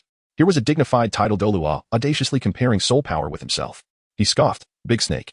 Do not presume that being the lowest among this assembly of titled Douluos renders you superior. Even that old chrysanthemum, who is nearing level 95, was once so enamored with me 4 years ago that he nearly fell victim to my subordinates." He added, "If you continue to press me, I shall summon my allies." Old chrysanthemum? Dugubo's lips twitched in disbelief. When did the chrysanthemum pass acquire such a moniker? This fellow truly possessed a remarkable talent for bestowing nicknames. Have you ever laid eyes on the chrysanthemum pass? Have you ever engaged in combat with him? It's simply implausible. Dugubo's demeanor turned grave. Do you think I am boasting? Old chrysanthemum is even more handsome than I, with a martial spirit resembling a golden chrysanthemum. His soul skill transforms chrysanthemum petals into flying daggers. By the way, his 5th soul skill is called Gathering of the Cold Blossoms, is it not? His daggers fly with such swiftness that they left no trace of me. You stand no chance. Tang Jiu, brimming with confidence, spoke triumphantly. Dugubo inhaled sharply, his mind racing back to the last encounter where he narrowly escaped death at the hands of the old chrysanthemum. No, it was the chrysanthemum pass and the ghost Dueling. He was acutely aware of the formidable soul skills and power wielded by the chrysanthemum Dueling. To his astonishment, this young lad actually possessed knowledge of the capabilities of the chrysanthemum pass. Could it be that his words bore truth? As Dugubo pondered, piecing together the information provided by Duguyin, he swiftly discerned Tang Jiu's true identity, Tang Haizi. A glimmer of amusement flickered in his gaze as he looked at Tang Jiu, bursting into laughter. "You cheeky rascal. You think you can simply take what belongs to me without consequence? Not on my watch. If I cannot catch you, I shall seek out your father, Tang Hao. Let us see if you want to break your legs. And if I fail to find Tang Hao, I will turn to the Haotian sect." Tang Jiu swayed slightly, almost losing his balance and tumbling from the air. He quickly shook his head and insisted, "You have mistaken me for someone else. I am not well acquainted with Tang Hao." "Do not waste my time with trifles," the old man retorted. "If you do not provide me with a satisfactory explanation today, prepare to face the wrath of your father." Dugubo chuckled. "The monk may escape, but the temple remains. If necessary, I shall confront the Haotian sect at their doorstep and unleash my poison." Tang Jiu no longer sought to escape. If Tang Hao were to discover that he had inadvertently destroyed Dugubo's medicinal garden, provoking Dugubo to seek trouble with the Haotian sect, he would undoubtedly break his legs. After all, he was not his biological son. Most importantly, Tang Hao seemed to lack the understanding that one should respect the boundaries of possession, recognizing that what belongs to others should remain theirs, and that which is one's own is rightfully so, a profound truth indeed. He placed great importance on the dignity of the strong. Tang Jiu felt it imperative to pacify Dugubo, for this individual was capable of anything. What if he were to venture into the Haotian sect to procure poison? Tang Jiu pondered for a moment and remarked, I observe that both you and Yanzi possess emerald green pupils, likely a result of cultivating toxic arts. Just now, despite consuming a considerable amount of poisonous herbs without succumbing, I realized that by infusing the toxins into the soul bone, I can prevent them from harming the body. Dugubo's eyes sparkled with interest as he scrutinized Tang Jiu, the smile on his face growing increasingly pronounced. This young man possesses a soul bone, which had eluded my notice. Quite impressive indeed. Since the method originated from your intellect, why not bestow another soul bone upon Yenner? Dugubo said with a beaming smile. No problem. Tang Jiu chuckled and said, I possess a soul bone stored within the blue electric Tyrannosaurus Rex sect. Why not retrieve it for me? I shall consider it a gift for Yanzi. Remember, when you go, be sure to break the leg of their esteemed elder. 68 Soul Evolution, Icefire Bullet and Dugubo laughed heartily. This lad is truly amusing. You wish for my assistance in exacting revenge? How delightful. A soul bone must be acquired by your own efforts. All my precious herbs have been ruined by your negligence. Tang Jiu felt a tinge of disappointment, as expected. The cunning old man was not easily deceived. He resolved to return and seek out Tang Hao instead. Henceforth, I shall procure a soul bone as a gift for Yanzi to compensate for your herbs. Very well. I shall spare you for today. However, when we next meet, we must engage in a proper duel. Dugubo cast a satisfied glance at Tang Jiu before soaring away. Grandfather, you are just letting him go? Is he truly Tang Hao's son? Duguyan asked, her frustration evident. She had hoped to witness Tang Jiu's leg being broken. Dugubo chuckled, affectionately ruffling Duguyan's hair. I have found you a splendid match. What? A match? Duguyan was momentarily taken aback, utterly bewildered. Indeed, that young man, Tang Jiu, son of Tang Hao, possesses formidable strength, a perfect match for you. Dugubo exclaimed with enthusiasm. But grandfather, you just said you would break his legs. He has ruined your herbs. Duguyan protested vehemently, stamping her foot. Just moments ago, they had been ready to engage in a fierce battle, and now, in the blink of an eye, he was to become her fiancé? His ability to escape from my grasp speaks volumes. Such prowess commands respect among the younger generation. His unyielding character mirrors mine. Why delay in securing such a remarkable son-in-law? What if he slips away? Moreover, I have already gifted him my dowry. He has promised to present a soul bone as a betrothal gift in return. This matter is settled, Dugubo declared with satisfaction. Duguyan's face flushed with anger. That was compensation, not a betrothal gift. I am 4 or 5 years his senior. This is entirely unsuitable. She huffed indignantly. Age is but a number. It is quite fitting. Dugubo responded with a chuckle. Suddenly, Yilingling could no longer contain her laughter. Had not Yanzi just advised her similarly? Watching Duguyan's flustered demeanor was quite entertaining. I already have someone I like, Duguyan proclaimed boldly. Dugubo's expression turned icy, his emerald eyes glinting with lethal intent. Who? Duguyan instinctively shrank back, but the oppressive aura from her grandfather was infuriating, and she defiantly replied. The son of the Blue Lightning Tyrant Dragon Sect's leader, Yu Tianheng. Humph. Does he even deserve to marry my granddaughter? Dugubo scoffed. Why not? Tianheng is handsomer than Tang Jiu, more reliable, possesses greater spirit power, and comes from a superior lineage. He is destined to lead one of the top 3 sects. The Blue Lightning Tyrant Dragon Sect. To say Tianheng is unworthy while proclaiming Tang Jiu worthy is absurd. Duguyan countered fiercely. Among the top 3 sects, only the 7 Treasure Glaze Tile sect holds any merit. The other 2 are utterly worthless. The Haotian sect has been crushed by the Spirit Hall, cowering like a turtle. While even a peerless genius like Tang Hao is forced to leave his sect to avoid disaster, how disgraceful. The Blue Lightning Tyrant Dragon Sect is riddled with internal strife and weak in external conflicts. The Elder Council controls the family, rendering the sect leader a mere puppet. They could not even tolerate the extraordinary Yu Xiaojiu, and even if Yu Tianheng becomes the leader, he would be nothing but a waste, subject to the whims of others. And Tang Jiu, or Tang Haizi, 4.5 years ago, eradicated the Lord of Nodding City and annihilated the Spirit Hall's enforcement team. 4 years ago, he survived against a 94th level title Douluo from the Spirit Hall, provoking the Thousand Ways flow to assault the Haotian sect. Today, he plundered my herb garden, disrupted my soul techniques, and made a clean escape from my grasp. Tell me, how can Yu Tianheng compare to Tang Jiu? Dugubo snorted contemptuously. Grandfather, Tang Jiu ravaged your herb garden, yet you speak in his favor. Duguyan frowned darkly. Dugubo merely shrugged. If Yu Tianheng had the audacity to ransack my herb garden and survive my pursuit, I might consider him as a suitable son-in-law. But does he have that courage? Duguyan stamped her foot in frustration, unable to counter his argument. Regardless, I shall not marry. Let us postpone that discussion. First, I must inquire about the soul bone that was stolen, as mentioned by Tang Jiu, Dugubo queried, seeing her grandfather shift the topic. Duguyan eagerly recounted the events with great detail. So, that soul bone should be considered a shared possession, Dugubo remarked, clasping his hands behind his back, a smirk gracing his lips. Duguyan's face flushed. She had contributed nothing, so how could it be deemed shared? Only Yu Lingling's healing had proved somewhat beneficial. The others had merely spectated. But Dugubo was never one to be reasoned with, waving his hand dismissively. Go inform Yu Tianheng to send me 5 million gold soul coins, or I shall block their entrance and unleash poison. How dare they seize my granddaughter as possessions? Outside of Heavendo City. Upon encountering the absence of Dugubo, Tang Jiu let out a sigh of relief. Had Dugubo sought to trouble him, he would likely have found himself once more living as a wild man in the Stardo Forest. Fortunately, Dugubo was considerably more reasonable than he had anticipated. After dispelling the heavenly curse and merging with his martial soul, Tang Jiu was astonished to discover that his bullet ant martial soul had undergone a transformation. Or perhaps an evolution. The once pure black bullet ant was now adorned with resplendent red and blue rings covering its body. Tang Jiu could distinctly sense the presence of both ice and fire elemental powers. He could only refer to it as the ice-fire bullet ant. It was simply too magnificent. As anticipated, Tang Jiu attained the extraordinary effect of dual immunity to ice and fire. However, it is somewhat regrettable that while in the state of the ice-fire bullet ant, he is unable to utilize energy-efficient skills such as Ice Seal, Ice Wall, or Flame Ray. Nonetheless, this condition enables Tang Jiu's melee attacks to incorporate the effects of freezing and flames. It appears that the activation of Ice Seal and Ice Wall belongs to active skills, necessitating the acquisition of a soul ring, whereas the accompanying ice and fire effects resemble toxins, categorizing them as passive effects. Tang Jiu swiftly combined the knowledge imparted by his master to analyze the underlying reasons. Thus, he resolved that the next soul ring he would attach to the bullet ant should ideally harmonize both the elements of ice and fire, as well as enhance its strength. After examining his martial spirit, Tang Jiu deactivated it, allowing him to assess the condition of his own body. Tang Jiu's soul power has astonishingly reached level 36. At level 30, due to the absorption of the iron armored dragon, his soul power increased by 2 levels. This recent plunder of Dugubo's medicinal garden has directly augmented his soul power by an impressive 4 levels, an exhilarating experience indeed. Moreover, Tang Jiu perceives a substantial enhancement in his physical attributes. His original base strength of 10,000 pounds has now surged to 12,000 pounds. This signifies that Tang Jiu's peak strength has escalated from 65,000 pounds to a remarkable 78,000 pounds. With such formidable power, he should be more than capable of decisively overwhelming a soul saint. Tang Jiu stroked his chin, contemplating that it was time to head to Shrek Academy, where he could seek guidance from his teachers and, with a bit of persuasion, convince Tang Hao to accompany him to the Blue Lightning Tyrant Dragon Sect in search of soul bones. How delightful.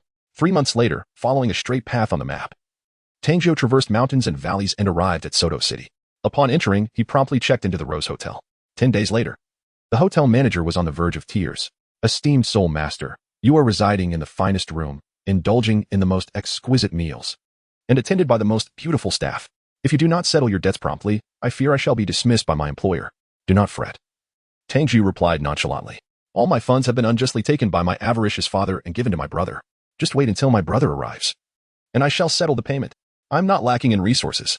The hotel manager, however, was hardly interested in Tang Jiu's familial financial disputes.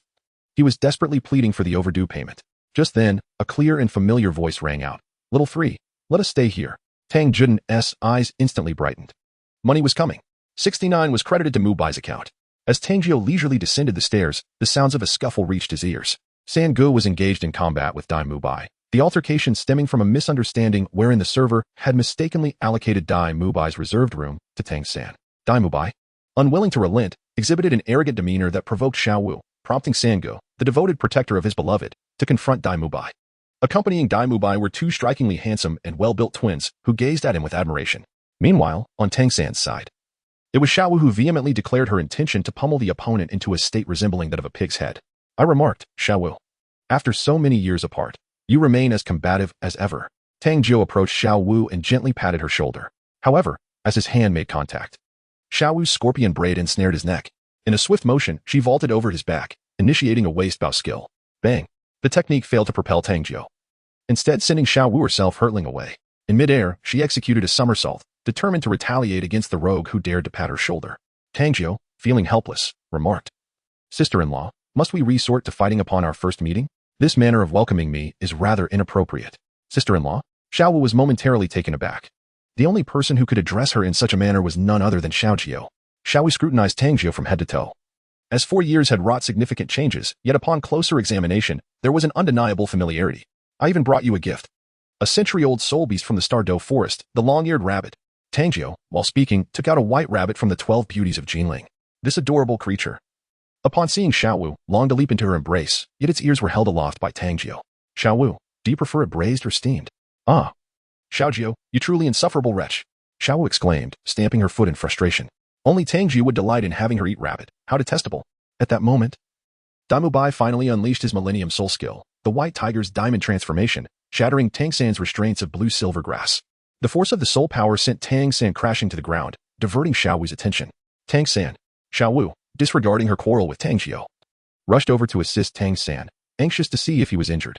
Tang Jiu immediately approached, concern etched on his face as he grasped Tang San's arm. Third brother. It's me, Xiaojiu. I'm fine, so don't worry. Having grown up alongside Tang Jiu, Tang San instantly recognized him. He felt a wave of comfort upon witnessing Tang Jiu's genuine concern. I'm not worried about your well-being. I merely wish to inquire if you have enough money. I have not a single coin for the hotel. Tang Jiu exclaimed urgently. Tang San confirmed that this was undoubtedly his younger brother. He seemed to utter, leave me be. Xiaojiu, your brother has already been struck, and you still concern yourself with matters of wealth. Go, teach him a lesson. Xiao Wu was infuriated, casting a fierce glare at Tang Jiu, pointing at the ostentatious Daimubai, hoping Tang Jiu would avenge her. Xiaojiu, no, you cannot defeat him. Tang San hurriedly interjected. You underestimate me. Tang Jiu rose, pointing at Daimubai and declared, remember, the only one permitted to strike my brother is me. Today, you have invited trouble upon yourself. Tang San and Xiao Wu exchanged glances of exasperation. The bothersome fellow had returned. Daimubai's lips twitched slightly, remarking on what a thoughtful younger brother he was. Very well. I shall experience your prowess firsthand. Daimubai, a level 37 assault system soul master, wielding the evil eye White Tiger, he declared with pride. Tang Jiu, a level 36 assault system soul master, possessed the ice fire bullet and as his martial spirit. After Tang Jiu finished speaking, Xiao Wu and Tang San were taken aback. How had the bullet ant martial soul transformed into the ice fire bullet ant? Had the martial soul undergone a mutation? You've reached level 36? You are his brother? Daimubai's eyes revealed a trace of seriousness, followed by a puzzled inquiry. Why haven't you unleashed your martial soul yet? Unleash my martial soul? I fear I might lose control and strike you down with a single blow. Tang Jiu shook his head. You underestimate me. Daimubai, who held himself in high regard and was exceptionally prideful, was accustomed to being the leader among the geniuses at Shrek Academy. He had never been looked down upon like this before. A fierce blaze of fury ignited in his sinister gaze. I am doing this for your own good. You must trust me. You and I are not on the same level. In my eyes, you are far too weak. Here is the deal. I will throw a punch. And if you can withstand it, I shall consider you the victor. Tang Jiu placed one hand behind the house. Xiaojiu has become increasingly arrogant. Xiao San, I truly wish to give him a beating. Even Xiao Wu could no longer tolerate it. Tang Jiu asserted that Daimubai was unworthy to engage with him, which implicitly suggested that Tang San was even less deserving. Tang San also felt a sense of unease in his heart. Tang San and Xiao Wu were in such a state, which illustrates just how furious Daimubai must be at this moment. Very well. I am currently employing my third soul skill, the White Tiger's Vajra transformation, which has doubled my strength, defense, speed, and attack. I am eager to see how you plan to defeat me with a single punch. Merely utilizing one skill is insufficient. Are there no enhancement soul skills left? Utilize all of them, or you may face dire consequences. Tang Jiu remarked nonchalantly.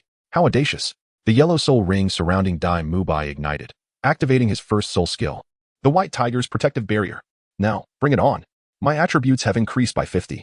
Then I shall advance. Tang Jiu forcefully stomped the ground, producing a sharp crack as the marble surface shattered. In an instant, Tang Jiu's form transformed into a fleeting shadow, racing forward with astonishing speed. Daimubai's expression changed dramatically, so swift. Tang Jiu's fist struck directly towards Daimubai's chest. Even before his arrival, the whistling wind of the punch emitted a piercing wail, causing a sharp sting to surge across Daimubai's face. Tang Jiu now relies not only on his formidable strength but also on his terrifying speed. This punch, fierce and unmatched, embodies the path of power taught by Tang Hao. Daimubai crossed his tiger claws in front of him, attempting to block Tang Jiu's oncoming strike. With a resounding impact, their arms collided, unleashing a terrifying wave of soul power that shattered all the vases and chairs in the vicinity. Daimubai's expression changed dramatically at the moment of collision. His body was sent flying backward, crashing through the hotel door and rolling onto the bluestone street before he finally managed to rise. It was utterly frightening. It felt as though he had been struck by Teacher Zhao. Overwhelmed by shock, Daimubai set aside his pride.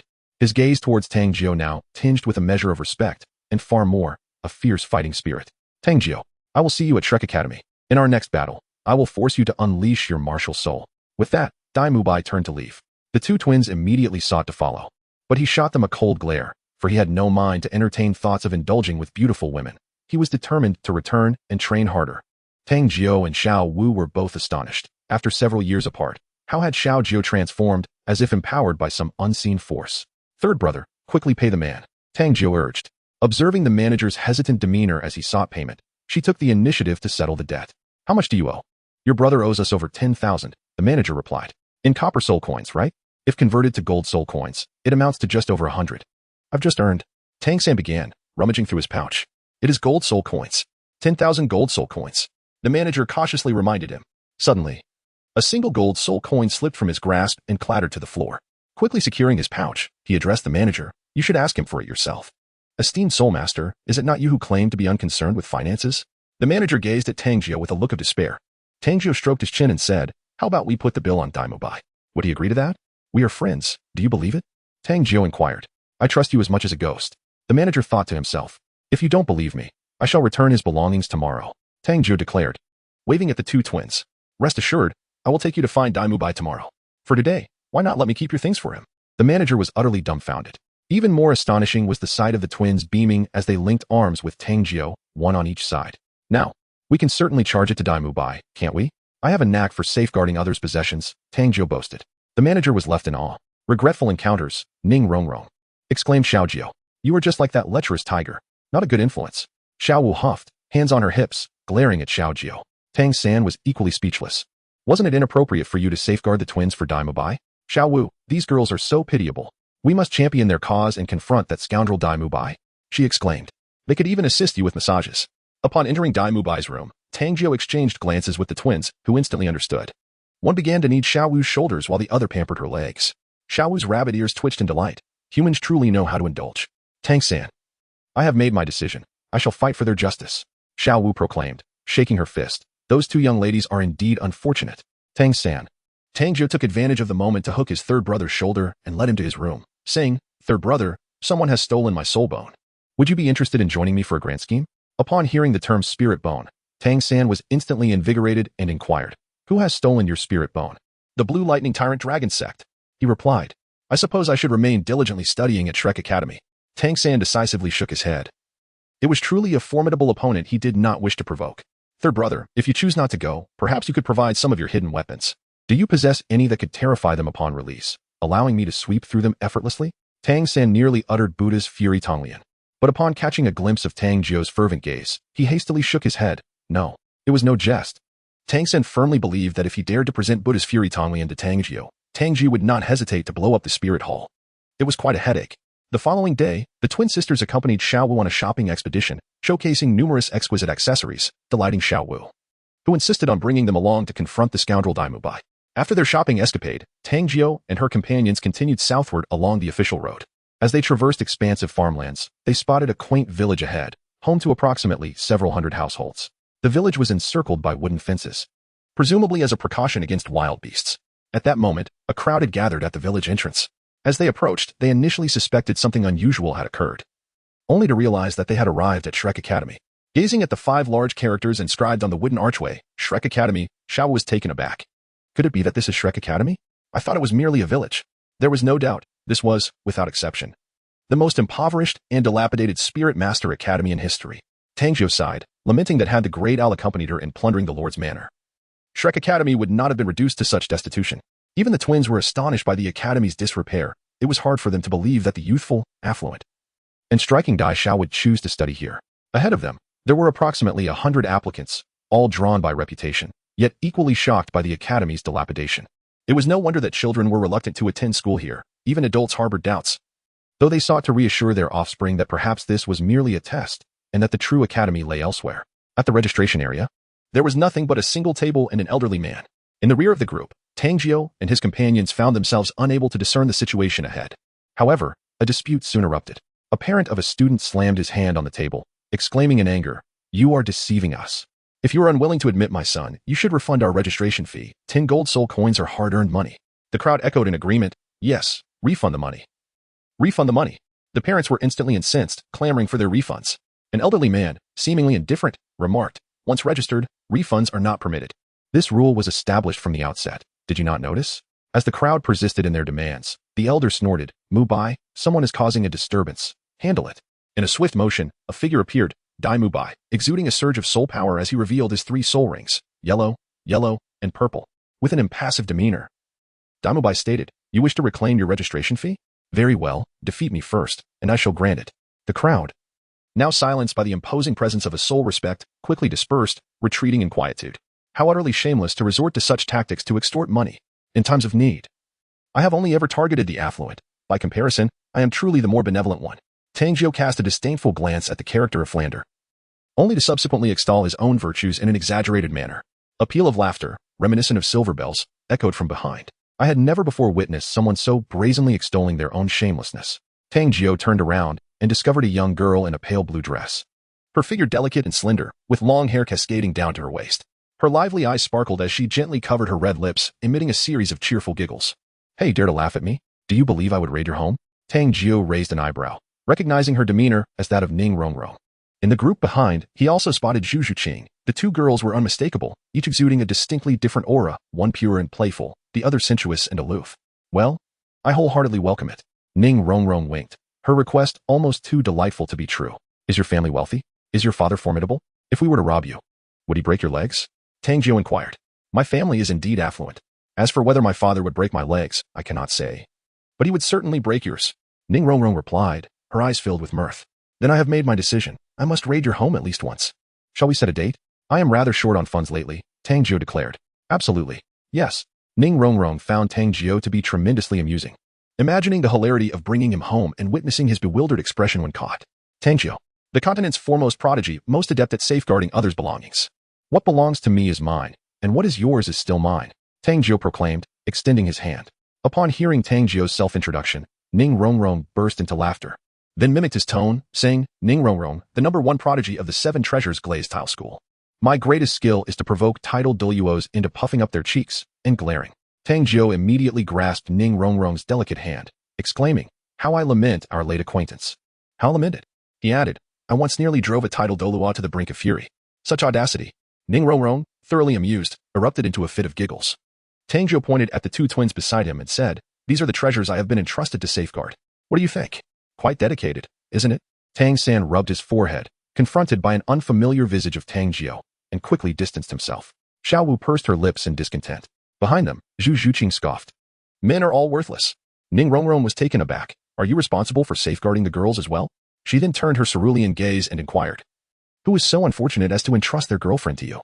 Of course, it's Daimu Bai, the notorious leader of the academy, infamous for his debonair charm. Shall I offer you my protection? I am in need of funds. If you provide me with a sum of 100 to 180,000 gold soul coins, I shall ensure your safety within the academy. Daimu Bai. Zhu Zhuqing enunciated each syllable, her eyes glinting with a fierce light. The elder's initial interview continued. The selection process swift, with only a handful passing the first round. However, Tang Jiu's attention was not on the proceedings, but rather on making his way through the crowd to stand beside Daimu Bai. He smiled and said, yesterday, you forgot your belongings. Fortunately, I kept them safe for you. I specifically brought them today. What belongings? Daimu Bai inquired, utterly bewildered. Tang Jiu waved at the twins, and the 2 girls immediately rushed over, their voices sweet and melodious. Dai Xiao, you abandoned us. Look, how have you been keeping us? Does it still have the same flavor? Daimu Bai's expression darkened instantly. He had always been one to break up after a single date and found it most bothersome when girls clung to him. Unexpectedly, Tang Jiu had brought them along. And more critically, he had already set his sights on new prey, Ning Rongrong and Zhu Zhuqing. Isn't Tang Jiu just causing trouble? Daimu Bai said through gritted teeth. I thank you. No need for thanks. This is a service rendered for a fee. Please pay a management fee of 10,000 gold soul coins. Tang Jiu extended his hand. Daimu Bai was instantly bewildered. With a burst of laughter, Ning Rongrong couldn't contain herself, and even Xiao Wu's eyes widened in astonishment. Indeed, Tang Jiu was audaciously shameless. Yet, why did she feel such delight? The elder, no longer languid, perked up, following Flender's cunning scheme. He had only managed to extract less than 1,000 gold soul coins. Yet here, Tang Jiu's initial demand was already in the tens of thousands. Compared to his ability to generate income, Flender seemed utterly uninspired. Money is no issue. I will pay you, but you must bring the person here and then return them. Daimu Bai, genuinely intimidated by Tang Jiu, thought to himself that if it weren't for the inability to overpower him, he would truly want to hammer Tang Jiu into submission. This service exceeds expectations. You must also pay an additional 10,000 gold soul coins as a delivery fee. Tang Jiu chuckled. You're impressive. Daimu Bai, conceding, pulled out 2 cards and tossed them to Tang Jiu. At this moment, Ning Rongrong was laughing so hard she could hardly stand, finding Tang Jiu extraordinarily entertaining. The elder, while observing the spectacle, swiftly processed the transactions. In no time, it was Tang San and Xiao Wu's turn. The elder nodded. You meet the age requirement. Release your martial souls. A brilliant blue radiance emanated from Tang San. while a vivid red glow radiated from Xiao Wu. On Tang San's right hand, the blue-silver grass manifested, with 2 soul rings swirling around him, both yellow. Xiao Wu's adorable rabbit ears stood upright, her figure elongated. Her martial soul, the soft-boned charm rabbit, also adorned with 2 yellow soul rings. The elder gazed at the martial soul on Tang San's right hand, astonished. Is it truly blue-silver grass? As a soul emperor, he was taken aback. How could blue-silver grass be cultivated to such an extent? It appeared that there was something extraordinary about it. The elder sighed internally and chuckled, qualified. He then turned his attention to Ning Rongrong, lightly placing a hand on her, causing his expression to shift. Did your family know you were coming here? The elder asked gravely. Ning Rongrong playfully replied, Isn't it against academy rules to mention that? After a brief hesitation, the elder declared, qualified. Upon seeing Ning Rongrong pass the first test, Dai Mubai's eyes sparkled with excitement as he unabashedly scrutinized her, while Zhu Zhuqing, standing behind, emitted a cold snort at his behavior. Ignoring Tang Jiu ahead, she darted forward like a gust of wind, accepted the test, and passed. When Dai Mubai caught sight of Zhu Zhuqing's phantom cat martial soul, his pupils constricted sharply, and he felt a pang of despair. As 2 significant martial soul families intertwined through generations in the Star Luo Empire, he was acutely aware of Zhu Zhuqing's identity. What brings you here? Dai Mubai approached. Intending to strike up a conversation, despite the years apart, this little wildcat should still remember him. He needed to clarify that he was innocent regarding the twins. Before he could reach her, Xiao Wu intercepted him, hands on her hips, exclaiming, Scoundrel!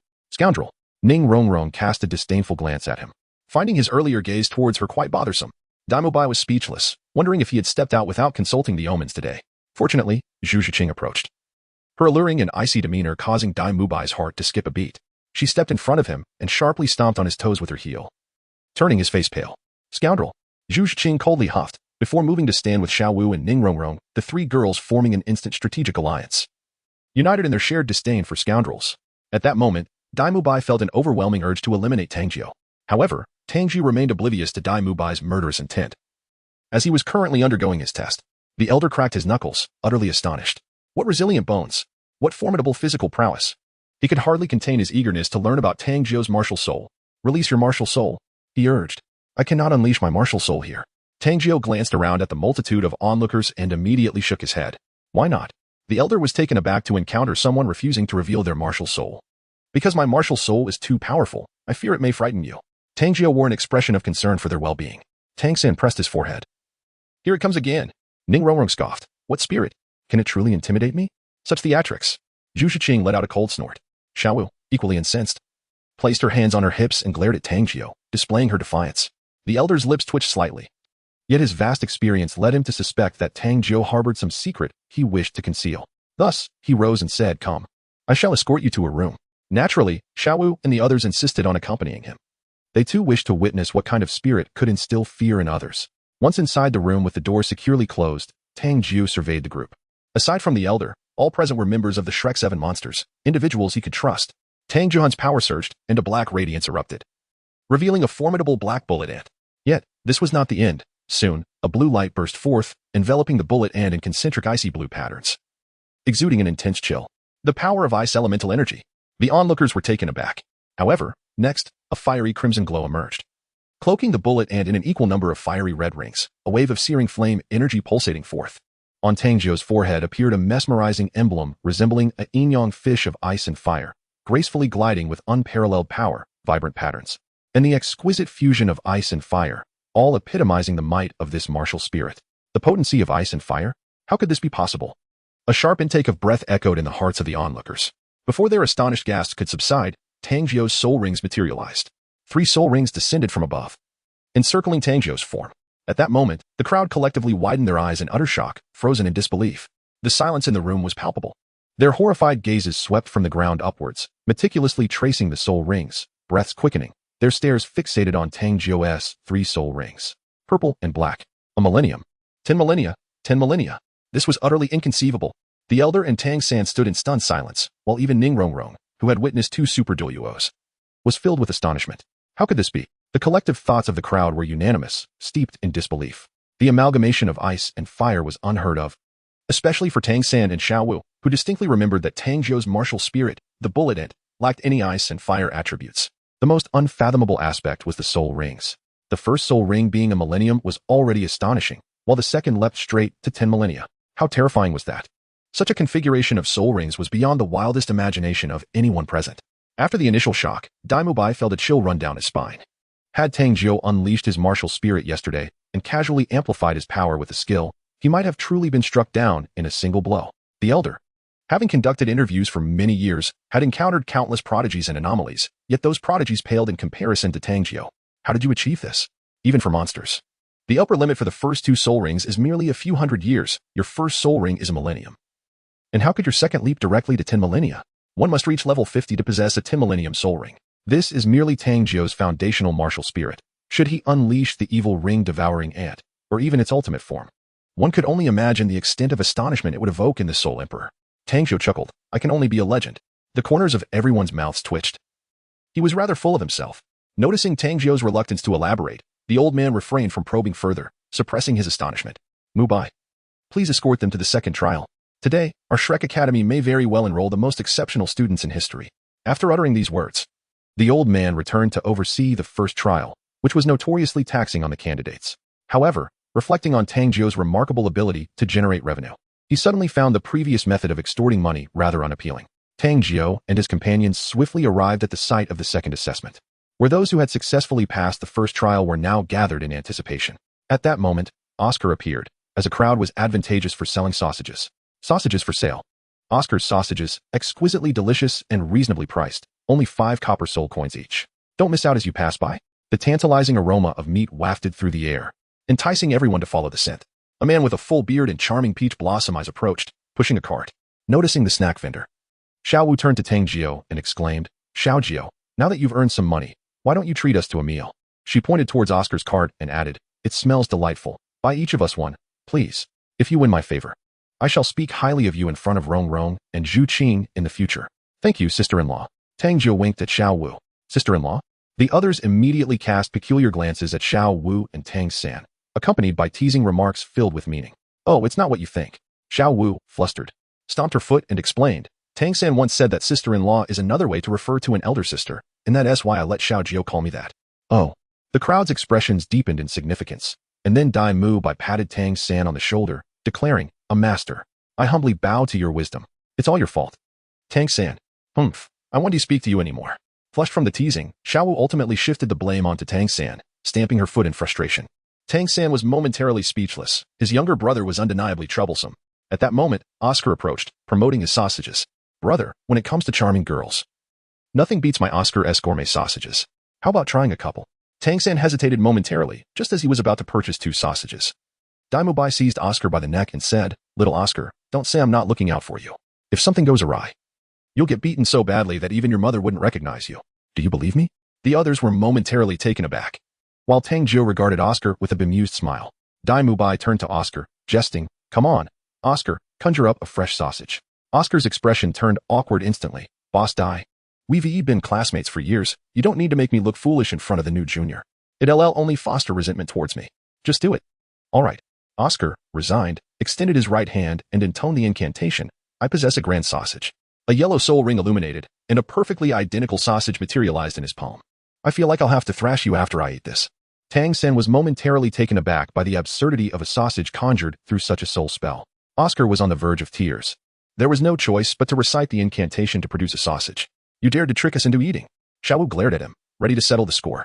However, at that moment, Zhu Qing sprang into action, zipping past like the wind, snipping off a tuft of Oscar's hair. Not a single decent fellow among the boys of Shrek, she exclaimed, shooting a fierce glare at Dai Mubai. Oscar recoiled in fright, hastily pushing his cart away from the group. Had she aimed for his neck, he would have been declaring his own demise. How terrifying. Soon, it was Tang San and Xiao Wu's turn to be assessed as they placed their hands on the white crystal ball. A brilliant light flashed, and the teacher announced, Proceed directly to the 4th round of assessment. Instantly, the others were perplexed, questioning, why can they go straight to the 4th round? The teacher replied nonchalantly, If your soul power exceeds level 25, you too may proceed directly. The other students were taken aback, shocked by the revelation of the 25 level threshold. Next, Zhu Qing and Ning Rongrong tested their powers and, naturally, advanced directly to the 4th round. Finally, it was Tang Jiu's turn. The other participants held their breath, eager to see whether he too would proceed directly to the 4th round. However, Tang Jiu did not undergo testing. Dai Mubai whispered something to the examiner regarding Tang Jiu's soul awakening scene. The examiner immediately waved his hand, exempting him from the test and granting him entry to the 4th round. By what right? The others erupted in indignation. It was one thing for others to advance directly, but for him to skip the test entirely was profoundly unfair. The crowd was incensed, their voices rising in clamorous protest. His soul power exceeds level 30. We need to replace the soul power crystal, but we are on a tight budget and have not prepared crystals for level 30 and above. Using a level 20 crystal would shatter it, the examiner lazily explained, clearly reluctant to take action. This is deceit. Cheating. There is an inside story. We demand fairness. The uproar intensified, as these prodigies from the Junior Soul Master Academy had never faced such indignity, their collective outrage palpable. You question him, yet he offers no explanation? The examiner regarded Tang Jiu with an air of amusement, his head tilted to one side. Silence. Tang Jiu directly activated the soul bone skill of frenzy, unleashing a surge of soul power. With a forceful stomp upon the ground, the earth trembled violently, and the bluestone surface was marred by a spider-web-like indentation. The onlookers gasped in astonishment, gazing at Tang Jiu as though he were a monster. Remarkably, without even manifesting his martial spirit, he demonstrated such formidable power. However, even more terrifying events were yet to unfold. With a resounding crash, the dilapidated building behind the examiner succumbed to the tremors, collapsing spectacularly. At this moment, no one dared to question the display of strength. Once the examiner regained his composure, he flashed a grin at Tang Jiu and remarked, "Congratulations, Tang Jiu. You have successfully demolished a luxurious office building of Shrek Academy. According to the latest compensation standards set by the dean, you are required to pay 3,000 gold soul coins." What? Tang Jiu was utterly bewildered, sensing something amiss. At that moment, the formidable Xiao Wu, while Tang Jiu remained perplexed, tilted his head and revealed an even more bewildering situation. The dean, aware of your financial affluence, had tailored an aristocratic compensation standard specifically for you, which included luxurious accommodations in a villa. As you have been a student of Shrek for over 4 years, you are still required to pay a dormitory fee of 10,000 per year. However, the dean graciously offered you a discount, amounting to a total of 50,000 gold soul coins. Tang Jiu was utterly astonished. "I have not taken up residence," the dean remarked. "This is referred to as a vacancy fee." Tang Jiu ground his teeth in frustration, exclaiming, "Even darker than I am." Upon witnessing Tang Jiu's expression of indignation, the onlookers couldn't help but chuckle, including the aloof Zhu Zhiqing, who delicately covered her red lips with her hand, seemingly amused by Tang Jiu's predicament. Ning Rongrong was so entertained that she felt like jumping up. Indeed, life outside the family was far more enjoyable. The examiner remarked, however, with every loss, there comes a gain. At the very least, you can pass without examination. I truly appreciate your kindness, esteemed dean. Tang Jiu replied irritably. No need for thanks. This is a paid service. Please remit 53,000 gold soul coins. The examiner extended his hand. A hearty laughter erupted from the crowd, as they noted the examiner's tone mirrored Tang Jiu's earlier bravado. How delightfully infuriating. Tang Jiu found himself devoid of funds, and had no choice but to defer his payments. He was reluctant to linger, urging Dai Mubai to proceed towards the fourth trial. As Dai Mubai led the way, he provided a brief introduction to Shrek Academy, a prestigious institution exclusively dedicated to nurturing prodigies, one of whom had achieved the remarkable distinction of becoming the youngest elder of the Spirit Hall. As he spoke of the Academy's illustrious history, admiration and pride illuminated his countenance. Soon, they arrived at a clearing where an elderly man, around 50 years of age, was slumbering in a chair. With utmost respect, Dai Mubai addressed him. Teacher Xiao, I have brought individuals here for the fourth trial. The man opened his bleary eyes and, upon glancing at the group, exclaimed in astonishment. Oh, this year, there are actually 5. Typically, only 3 students from Shrek participate. For 5 to have passed the previous trials is indeed unprecedented. Dai Mubai explained. 4 of them have been exempted from the 3rd trial and have come directly here. And one is already a student of Shrek, specially recruited by the dean. At this revelation, Xiao Wujian's expression soured. Special recruitment? Such a practice does not exist at Shrek Academy. Dai Mubai quickly clarified. This decision was made by Dean Flender 4 years ago. Xiao Wujian scoffed. You must be referring to Tang Jiu. Very well. Our academy conducts an annual end-of-year assessment. Failure to meet the criteria results in immediate expulsion. Expulsion? Dai Mubai was taken aback, but quickly added, Teacher Xiao, he is a spirit master of the 3rd ring, possessing 3 spirit rings, 1,000 years, 10,000 years, and another 10,000 years. What? Xiao Wujian was momentarily stunned, doubting whether Dai Mubai was jesting. However, upon seeing the unwavering determination in Dai Mubai's eyes, he realized this was no jest. He was acutely aware of Tang Jiu's age, merely 11 years old. Such prowess was indeed extraordinary. Xiao Wujian finally comprehended that Dean Flender had instructed him to evaluate this youth as a means of imposing a challenge. Rising to his feet, Xiao Wujian declared, I shall conduct the assessment. Though surprised, Dai Mubai refrained from protest. Very well, Teacher Xiao. As Xiao Wujian approached, an overwhelming sense of pressure enveloped Tang San and his companions. Despite his modest height, Xiao Wujian's formidable physique, brimming with muscle, resembled that of a fearsome beast. I am Xiao Wujian. I will be your examiner for the 4th trial. You will have the time it takes to burn an incense stick to familiarize yourselves and devise a strategy. If you can endure my attacks for the duration of the incense, you will pass the assessment. Should you fail, you must depart. Daimubai was taken aback by these words. Teacher Xiao, this seems rather unreasonable. He understood Zhao Wujin's formidable strength. While Tang San was impressive and the other 3 girls appeared capable, surviving even a single incense stick's duration against Zhao Wujin seemed implausible. Zhao Wujin shot him a glare. What is unreasonable? I have spoken. It shall be as I say. Begin. Seeing the shock on Daimubai's face, Tang San inquired. Teacher Xiao is a spirit emperor? Daimubai shook his head. No. Upon hearing this, Xiao Wu's confidence surged. If he is not a spirit emperor, what is there to fear? We are all nearing level 30. 4 of us against him should make it simple to endure for an incense stick. Daimubai cast a sympathetic glance at Xiao Wu. Teacher Xiao is not a spirit emperor. He is a spirit sage of level 76. Moreover, he possesses an exceptionally powerful beast martial spirit, the Battle Soul Sage. He is the vice president of Shrek Academy, second only to the Dean. At this revelation, Tang San and his companions were left in a state of shock. Level 76 spirit sage. Tang San's expression grew somber, yet he did not waver in fear. He promptly gathered information about Zhao Wuji's prowess. Mubai, could you enlighten us regarding Teacher Zhao's strength? Daimubai nodded in affirmation. Certainly. Teacher Zhao possesses the martial soul of the formidable Titan Great Ape, an exceptional beast martial soul. His power and defense are exceptionally robust. His physique is virtually without flaw. Even a soul sage of equal rank would find it challenging to breach his defenses and inflict harm upon him. Speed may be his Achilles heel. Yet given the vast disparity in strength between you and Teacher Zhao, such knowledge would be of little advantage. I doubt you could endure even the span of an incense stick. Even with my assistance, it would be a daunting task. For now, I simply hope that Teacher Zhao will show restraint.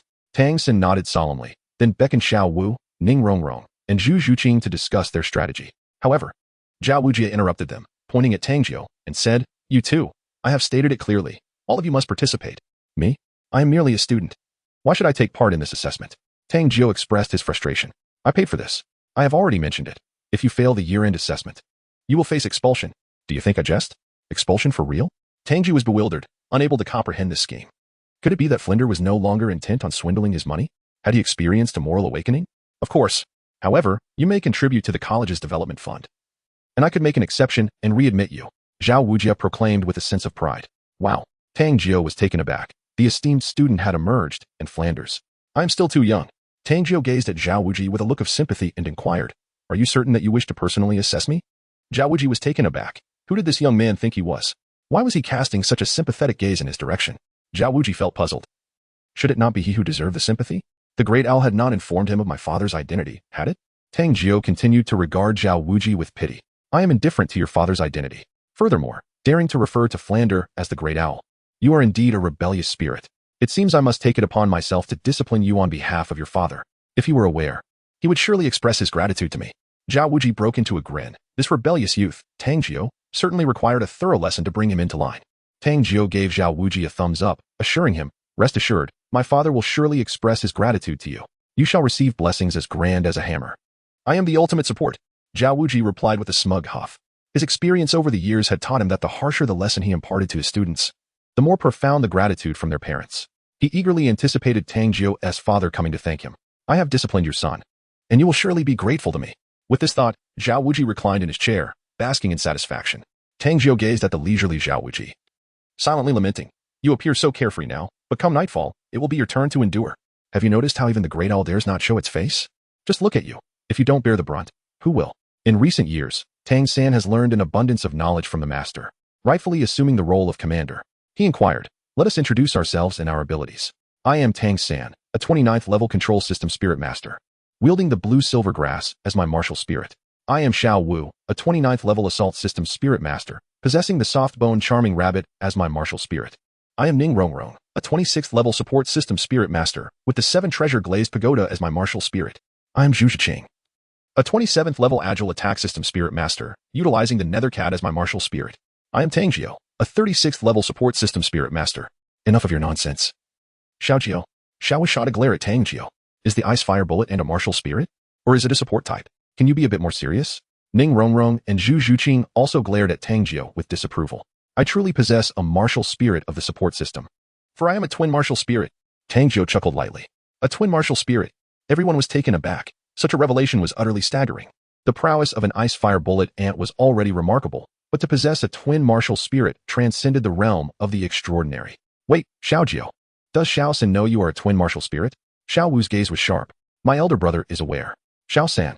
Xiao Wu glared furiously at Tang San, who felt a mix of indignation and disbelief. He had merely sought to protect the secret, yet his brother had betrayed him. Truly, this sibling was a source of toxicity. After her furious glare at Tang San, Xiao Wu turned to Tang Jiu and demanded, "What is your second martial spirit? Show it to me." "It cannot be revealed." Tang Jiu replied. "Why not?" "Because my martial spirit is a spirit ring," Tang Jiu stated calmly. "What?" Xiao Wu was so astonished that he collapsed his chair in disbelief. "A martial spirit is a spirit ring. This is utterly monstrous. What about your spirit skills?" Ning Rongrong, particularly concerned with support-type martial spirits, inquired, as she hailed from the Seven Treasure Glazed sect. "Wait a moment, and you shall witness its formidable power, which will leave you astounded." Tang Jiu tantalizingly withheld information, provoking several disdainful glances. Yet, within each heart surged tumultuous waves of astonishment. Each of them, proud and self-assured, considered themselves geniuses. However, in comparison to Tang Jiu, they suddenly felt woefully ordinary. Upon witnessing Tang Jiu's ice and fire bullet ant queen, they had once believed it to be the most formidable martial soul in existence. Yet, upon learning that Tang Jiu possessed a second martial soul, they instantly recognized their own naivety. Thus, during the forthcoming assessment, I shall solely employ my second martial soul.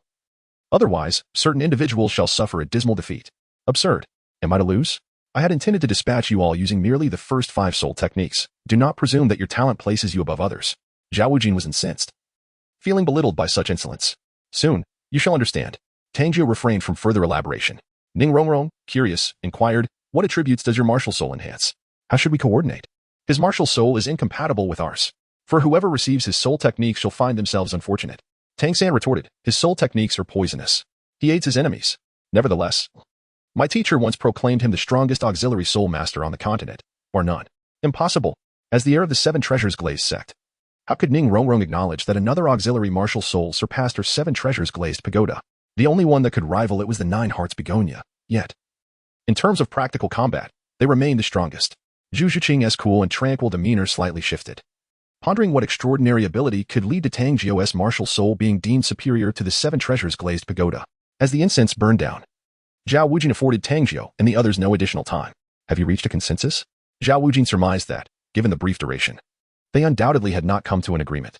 "Tang Jiu Dao, is there even a need for discussion? We shall advance with unwavering momentum." "Such audacity. Let us commence." Xiao Wu snorted, casually reigniting an incense stick. Ning Rongrong, with her ethereal grace, spun delicately in place, radiant hues blossoming around her, converging in her right hand to manifest a resplendent 7-colored pagoda. She appeared almost celestial, with 2 yellow soul rings swirling about her. The 7 treasures are renowned. The first is strength. 3 beams of colorful light burst forth, enveloping Tang San, Xiao Wu, and Zhu Zhiqing. "Tang Jiu, my support effect amplifies strength by 30%. She was determined to engage in a contest of prowess with Tang Jiu, thus refraining from bestowing the amplification effect upon him. Fortunate for her, lest it have drained her soul power in an instant. Xiao Wu's expression shifted to one of astonishment. "Good heavens. We have a member of the 7 Treasure Glazed Tile School among us. This recruitment has proven exceedingly fruitful. The 7 treasures are famous. The second is speed." Again, 3 beams of light emanated from the 7 Treasure Glazed Tile pagoda, bestowing the same 30% increase in speed upon Xiao Wu and her companions. "What say you, Tang Jiu? The amplification effect of my soul skill can augment with the increase of soul rings." Ning Rongrong cast a proud glance toward Tang Jiu and declared, "Now, it is your turn to take action. It is not yet the time. However, I shall activate my martial soul first." Tang Jiu immediately activated his soul ring martial spirit, with the bullet ant martial spirit simultaneously manifesting. The additional soul rings of his martial spirit finally revealed themselves on his body. The first soul ring was purple, and the second was black. A gasp of astonishment escaped the crowd. They had presumed that Tang Jiu had accumulated 3 soul rings for his second martial spirit to absorb a 10,000-year soul ring. However, they were taken aback by the terrifying configuration of soul rings for Tang Jiu's second martial spirit. Following this, Tang San, Xiao Wu, and Zhu Zhiqing all activated their martial spirits, each boasting optimal soul ring configurations. Yet, their 2 yellow soul rings were utterly overshadowed by Tang Jiu's 1 purple and 1 black soul ring. "Humph, soul rings do not equate to ability. I shall see how your martial spirit can claim the title of the strongest support." Ning Rongrong retorted. "Tang Jiu, you astonish me. I had not intended to activate my martial spirit directly." Faced with the black soul ring, Xiao Wu did not dare to be complacent, promptly summoning his martial spirit. The powerful Diamond Bear. A surge of soul power erupted, causing Tang San and the others to instinctively retreat, while only Tang Jiu remained unaffected. For he had faced title Douluo before. What further pressed down on Tang San and the others was the sight of Xiao Wujin's released soul rings, 7 in total. 2 yellow, 2 purple, and 3 black. Xiao Wujin, a rank 76 powerful attack-type soul master, with the martial spirit of the powerful diamond bear, with a forceful stamp. The ground trembled beneath him, exuding immense pressure. Yet at that moment, Tang Jiu's calm voice resonated. Not anymore. As he spoke, his soul ring martial spirit enveloped Xiao Wujin, causing his momentum to falter, and his soul power was diminished by 1 level. Most alarmingly, his 6th black soul ring vanished. At that moment, Xiao Wujin was left completely dumbfounded. His 6th soul ring had disappeared along with its corresponding soul skill. The reason my martial spirit is deemed the strongest support is that when encountering me, you lose a soul ring. With a single punch, the soul ring vanished. It was indeed the 6th soul ring. Even Zhu Shiqing, with her typically aloof demeanor, couldn't help but exclaim, this was utterly unfathomable. Your martial spirit is indeed more fearsome than mine. Ning Rongrong had to concede, despite the prowess of her 7 treasures glazed tower. It could not grant an ally an additional soul ring or skill, whereas Tang Jiu could directly deprive an opponent of one. This was truly terrifying. The most critical aspect was that the soul ring lost was not the weakest yellow one, but rather, the higher the capability of his opponent, the more advanced the soul ring they lost. Such an ability became increasingly formidable in the later stages. What a monstrous martial spirit. Thus, the first one to deal with is you. Xiao Wujin was profoundly shocked but resolved to eliminate Tang Jiu first, for he posed a significant constraint. Xiao Wujin bent his legs, forcefully stomping the ground, and with a thunderous sound, the earth trembled. As he surged forth like an arrow loosed from about towards Tang Jiu. In battles, eliminating the greatest threat among support types was a consensus. Ning Rongrong felt a tinge of disappointment when she realized Xiao Wujin chose Tang Jiu over her. Xiao Wujin glanced sideways, noticing that Tang San, Xiao Wu, and Zhu Shiqing showed no intention of intervening. Did they find themselves unable to keep up, and thus give up? Little did he know that Tang Jiu was far too arrogant. The three were merely curious to see just how extraordinary Tang Jiu's capacity to absorb a 10,000-year soul ring truly was and had no desire to assist. Xiao Wujin locked his gaze on Tang Jiu and unleashed a punch. Then I shall defeat you first. Xiao Wujin struck with a seemingly casual punch. Even without employing a soul skill, just a modicum of soul power rendered it immensely powerful, as he was a practitioner of strength. I shall prevent you from activating your powerful attack-type martial spirit. Xiao Wujin was exceedingly displeased. How dare he act so arrogantly before him? In the blink of an eye, Xiao Wujin had closed the distance to Tang Jiu, just as Xiao Wujin's fist was about to collide with Tang Jiu's chest. Tang Jiu's right hand suddenly formed a fist and struck out directly. Xiao Wujin's expression shifted dramatically, for Tang Jiu's punch was unexpectedly fierce, emitting a whistling sound. Bang! The two fists met with a resounding thud, unleashing a muffled roar, as the shockwaves rippled through the air, causing the ground beneath them to cave in and shatter, creating spiderweb-like cracks over 2 meters in diameter. In that moment of collision, Tang Jiu remained utterly still, while Xiao Wujin felt an overwhelming force surge forth. His fist throbbed with pain, his arm tingled, and his body was sent flying backward for 5 or 6 meters, crashing through the wooden structure behind him. Crack! With a thunderous crash, the supporting beams of the building splintered, collapsing in a cacophony. Xiao Wujin stumbled out of the wreckage, utterly bewildered. Had he truly lost in strength to a mere child? He had exerted all his might to force Tang Jiu to reveal another martial spirit. Although he hadn't utilized any soul skills, how could his rank 76 powerful attack-type strength be bested in sheer basic power by Tang Jiu? How could this be? Xiao Wujin stared blankly at his own fist, struggling to believe it. You are not a pure power-type soul master, are you? Yet I am a pure power type. Tang Jiu stated coolly. Pure power. Everyone was momentarily stunned. The advantages of pure power-type soul masters were evident, yet their shortcomings were equally apparent. They often struggled to land a hit. Indeed, Xiao Wujin was not a pure power type. Among his 7 soul skills, 3 possessed control and pursuit capabilities, the 3rd soul skill, gravity enhancement, the 4th soul skill, target tracking, and the 5th soul skill, gravity compression. These 3 soul skills were functional in nature, hence his soul rings did not significantly augment his strength. Conversely, Tang Jiu's 3 soul rings all enhanced his power and explosiveness, especially after consuming a copious amount of herbs from Dugubo and undergoing the refinement of the ice and fire yin-yang well, rendering his physical prowess extraordinarily formidable. Attack! Tang San would not afford Xiao Wujin a moment to react. With a single command, the blue silver grass in his hand rapidly grew, resembling a blue serpent lunging towards Xiao Wujin. Tang San's decisive move jolted Xiao Wu and the other 2 girls from their astonishment, finally reminding them that they were in an examination. Xiao Wu and Zhu Shiqing immediately surged towards Xiao Wujia, seeking an opportunity to strike. Xiao Wujia brushed off the wood shavings and dust from his attire, his expression turning exceedingly grim. Initially intending to feign superiority, he found himself unexpectedly sent flying by a single punch, leaving him in a thoroughly disheveled state. It seemed he had to take this matter more seriously. Soul power surged throughout Xiao Wujia's body, enhancing his physique to a more formidable stature. With a sweeping motion of his hand, he forcefully tore apart the blue-silver grass that had ensnared him. For him, severing the blue-silver grass, which even Dai Mubai had struggled to break, was a trivial task. At that moment, Xiao Wu propelled herself forward like a dart shot from a bow, rapidly targeting Xiao Wujie. Although he perceived her impending attack, he merely crossed his arms, exuding an air of nonchalance. He harbored doubts that another monster akin to Tang San could exist. Xiao Wu felt a surge of indignation. How dare he underestimate me? Observing Xiao Wujie's complete disregard, she circled behind him and executed a perfect rabbit leap, delivering a fierce kick to his back. However, Xiao Wujie remained unyielding, grinning as he remarked, "Is that truly an attack? Did you forget to eat?" Fuming, Xiao Wu gritted her teeth and retorted, "Then allow me to demonstrate my first soul skill, waist bow." The yellow soul ring around her shimmered as she performed a forward somersault, arching her body into the shape of a bow before abruptly straightening, her feet striking forcefully against Xiao Wujie's chest. This time, he could no longer maintain his stance. The force of her kick bent his body backward. Not bad, but not enough.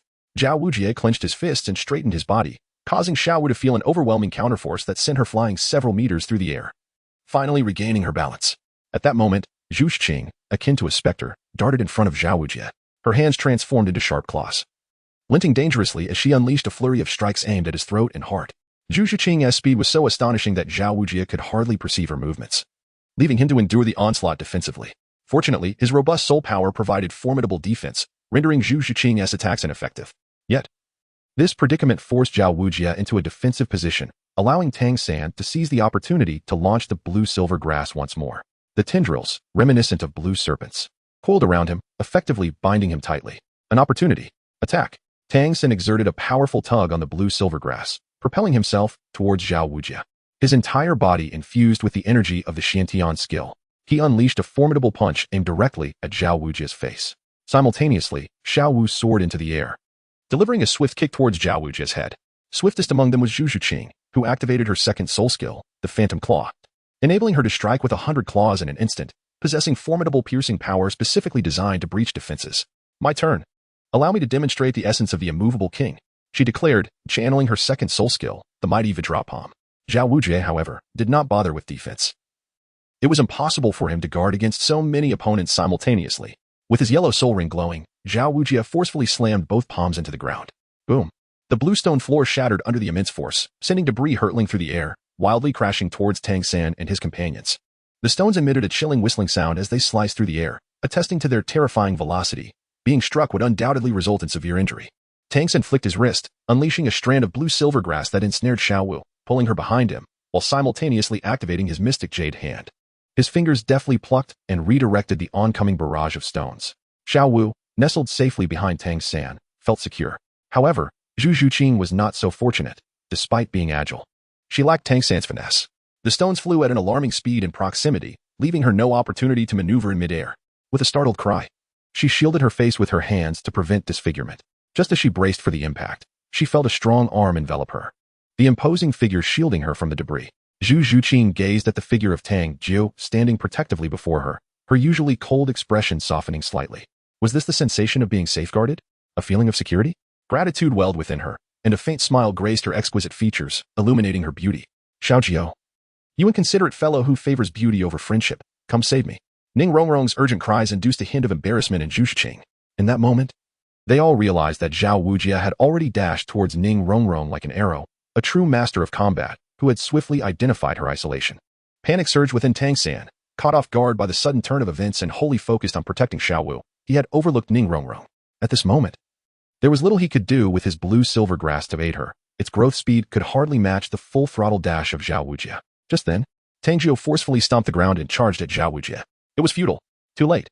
Xiao Wujie opted to attack Ning Rongrong, rendering her unable to unleash her spirit abilities as he struck first. First spirit ability, Speed, Evil Ring. At that instant, a brilliant purple light enveloped Xiao Wujie, causing his speed to plummet by 10%, while Tang Jiu's velocity surged. As Xiao Wujie's attack was poised to land on Ning Rongrong, Tang Jiu finally arrived, delivering a powerful punch towards Xiao Wujie. Xiao Wujie had no choice but to abandon Ning Rongrong, countering Tang Jiu's blow. The impact resonated with a thunderous crash, both combatants staggering back several meters, shattering the ground beneath them. Xiao Wujie stared in astonishment at Tang Jiu. "Is this the ability of your spirit ring? The Speed Evil Ring? Indeed. It can siphon your speed for my use." "That is my spirit ability," Tang Jiu replied nonchalantly. "This is utterly monstrous. Given the characteristics of your spirit, you can not only drain speed, but as your spirit rings multiply, you should also be able to extract strength, spirit power, defense, and physical attributes. The most terrifying aspect is that during the 7th Spirit Ring's manifestation, your spirit may undergo a qualitative leap. Ning Rongrong was utterly flabbergasted. Tang Jiu's spirit not only restricted opponents but also replenished his own abilities, far surpassing the 7 treasure glazed Tao Pagoda. Furthermore, the 7th Spirit ability's manifestation would possess overwhelmingly tyrannical capabilities. Merely contemplating it was daunting. This truly was a monster. Xiaojiu had already been astounded by the innate abilities of the Spirit Rings, but he was even more taken aback by the unreasonable spirit abilities they conferred. I must have qualified, right? Tang Jiu shrugged, glancing at Xiaojiu, who was reluctant to continue fighting. He realized that if this continued, Xiaojiu would be unable to confront Tang San, and if Tang San remained unscathed, Tang Hao might not arrive. He had been scheming to persuade Tang Hao to accompany him in conquering the Blue Lightning Tyrant Dragon sect and reclaiming his rightful spirit bones. Qualified? Not by a long shot. Step aside. I will assess you separately later. Xiaojiu huffed. With Tang Jiu present, he felt restrained in his movements. He feared that striking too hard might injure Ning Rongrong and the others, yet striking too lightly might leave him vulnerable to Tang Jiu's counterattack. It was wiser to conduct assessments separately. Moreover, the purpose of the assessment was to remind these youngsters that there are always greater talents beyond their own, and they should not become arrogant merely because they consider themselves geniuses. It was customary for Shrek to administer a thorough beating to such little monsters at the start of the semester. Tang Jiu waved his hand, retracting his soul ring and martial spirit, then turned to Zhu Zhuqing and cautioned, "Be careful." Zhu Zhuqing nodded in response, a hint of emotion flickering in her beautiful eyes. It seems someone is overly concerned. Why not show me the same care? Ning Rongrong giggled. Zhu Zhuqing's expression became slightly awkward, while Tang Jiu chuckled. You are a ranged fighter, and she is a melee combatant. That is all there is to it, so do not overthink it. Oh, Ning Rongrong elongated her tone, winking at Zhu Zhuqing. At that moment, Xiao Wujing's 6th soul ring, which had been suppressed, finally regained its brilliance, and he felt rejuvenated with vigor. With a powerful clash of fists, a crisp sound resonated, sending a shiver through everyone present. Ning Rongrong also curbed her playful spirit, preparing for battle. Entwine. Tang San flicked his wrist, and the blue silver grass surged wildly towards Xiaojiu. Meanwhile, Xiao Wu and Zhu Zhuqing coordinated seamlessly, launching a fierce assault under the support of Ning Rongrong. However, a mere minute later, Xiaojiu activated his first soul skill, the unmoving king body. His physique expanded significantly once more, and with a powerful strike of his fist against the ground. All the meticulous teamwork of Tang San and his companions proved futile in the face of overwhelming strength. The ferocious soul power shattered the restraints of the blue-silver grass, sending Xiao Wu and the others flying. Tang San used the blue-silver grass to ensure Xiao Wu landed safely, while he himself crashed heavily to the ground, left dazed and disoriented. As Zhu Zhuqing was sent tumbling through the air, Daimubai and Tang Jiu swiftly moved to catch her. Due to her twin instincts, Zhu Zhuqing instinctively grasped Tang Jiu's arm, allowing him to secure her. Daimubai's expression stiffened slightly, yet Zhu Zhuqing paid him no heed. The competition among the nobility of the Star Luo Empire was fierce, and with her future uncertain and her life even threatened, she had hurriedly fled her family to seek refuge with Daimubai. To her dismay, he seemed to indulge in revelry, treating their engagement as mere scrap paper, leaving her utterly disappointed. Without Tang Jiu, it seems you are indeed incapable. Xiaojiu scoffed, shaking his head, the joints of his neck cracking audibly. Xiao Wu, infuriated, stomped her foot, ready to charge forward once more, but Tang Jiu immediately positioned himself in her path. He understood that if Xiao Wu proceeded, she would undoubtedly employ her alluring soul skill, risking backlash, which would incite Tang San's fury on her behalf. However, he was unwilling to confront a Xiaojiu compromised by poison and weakened in state. I shall take this on, Tang Jiu declared resolutely. Xiaojiu glanced at Tang Jiu with a snort, stating, I have utilized 2 soul skills against them. For you, I shall employ 5. Should you compel me to use a 6th, you will pass the assessment. Tang Jiu shook his head and replied, No. I demand that you unleash all your soul abilities and engage me in a full-scale battle. If I emerge victorious, we shall both remain at Shrek Academy. What? Xiaojiu was taken aback, incredulous as he exclaimed, You, a soul master at level 36, dare to challenge me, a soul sage at level 76. And you expect me to give up my all? Are you out of your mind? You need not exert your full strength, Tang Jiu retorted. But do ensure that you do not suffer too harshly in the process. Tang Jiu let out a snort, activating his martial spirit. The ice fire bullet and enveloped him, and 3 resplendent soul rings appeared, shimmering in purple and black. Come on, I am eager to see who will suffer more. Xiaojiu beckoned with his hand. This is what you have brought upon yourself. First soul skill, Frenzy. Second soul skill, Blood Ignition. Third soul skill, Dragon's Fury. Soul bone skill, Berserk.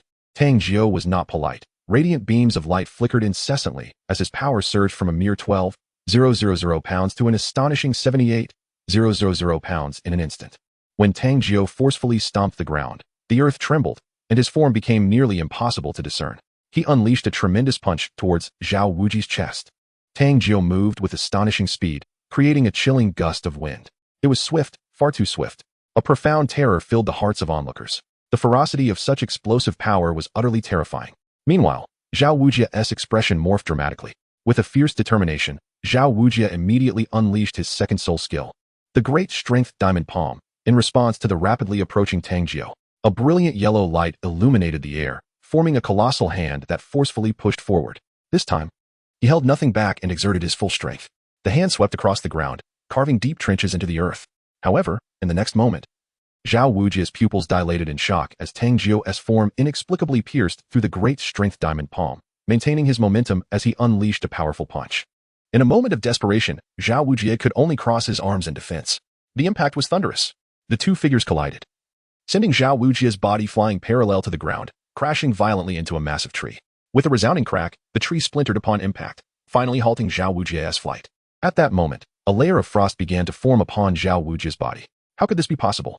Tang Jiu had sent the soul skill-wielding teacher Xiao flying with a single punch. Tang San and the others were utterly astonished. They had just experienced the terrifying power of Xiao Wujin firsthand. With a single soul skill, he had effortlessly crushed them. Yet now, it was Xiao Wujin who found himself overwhelmed. How vast was the disparity between them and Tang Jiu? Is this all you are capable of, Great Earth Bear? Tang Jiu scoffed disdainfully. Great Earth Bear.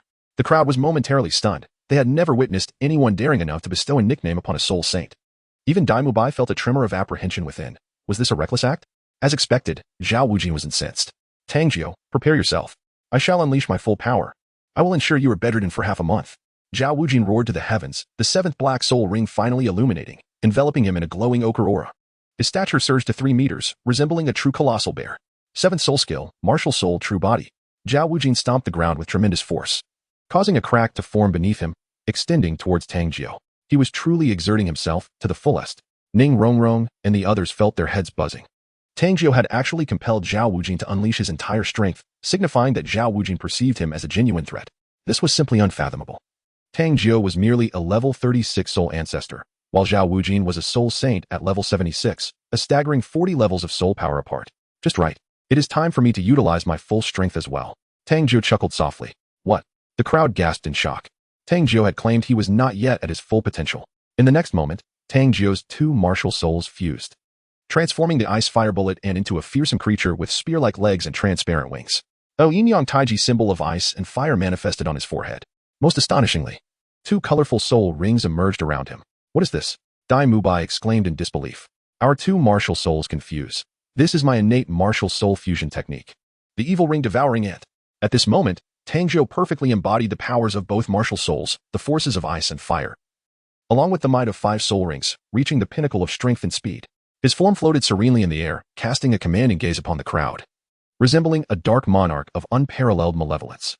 At this moment, Zhu Zhuqing and the others fell silent, unable to articulate the astonishment swelling within them. An ice fire bullet ant could be deemed the strongest beast martial soul.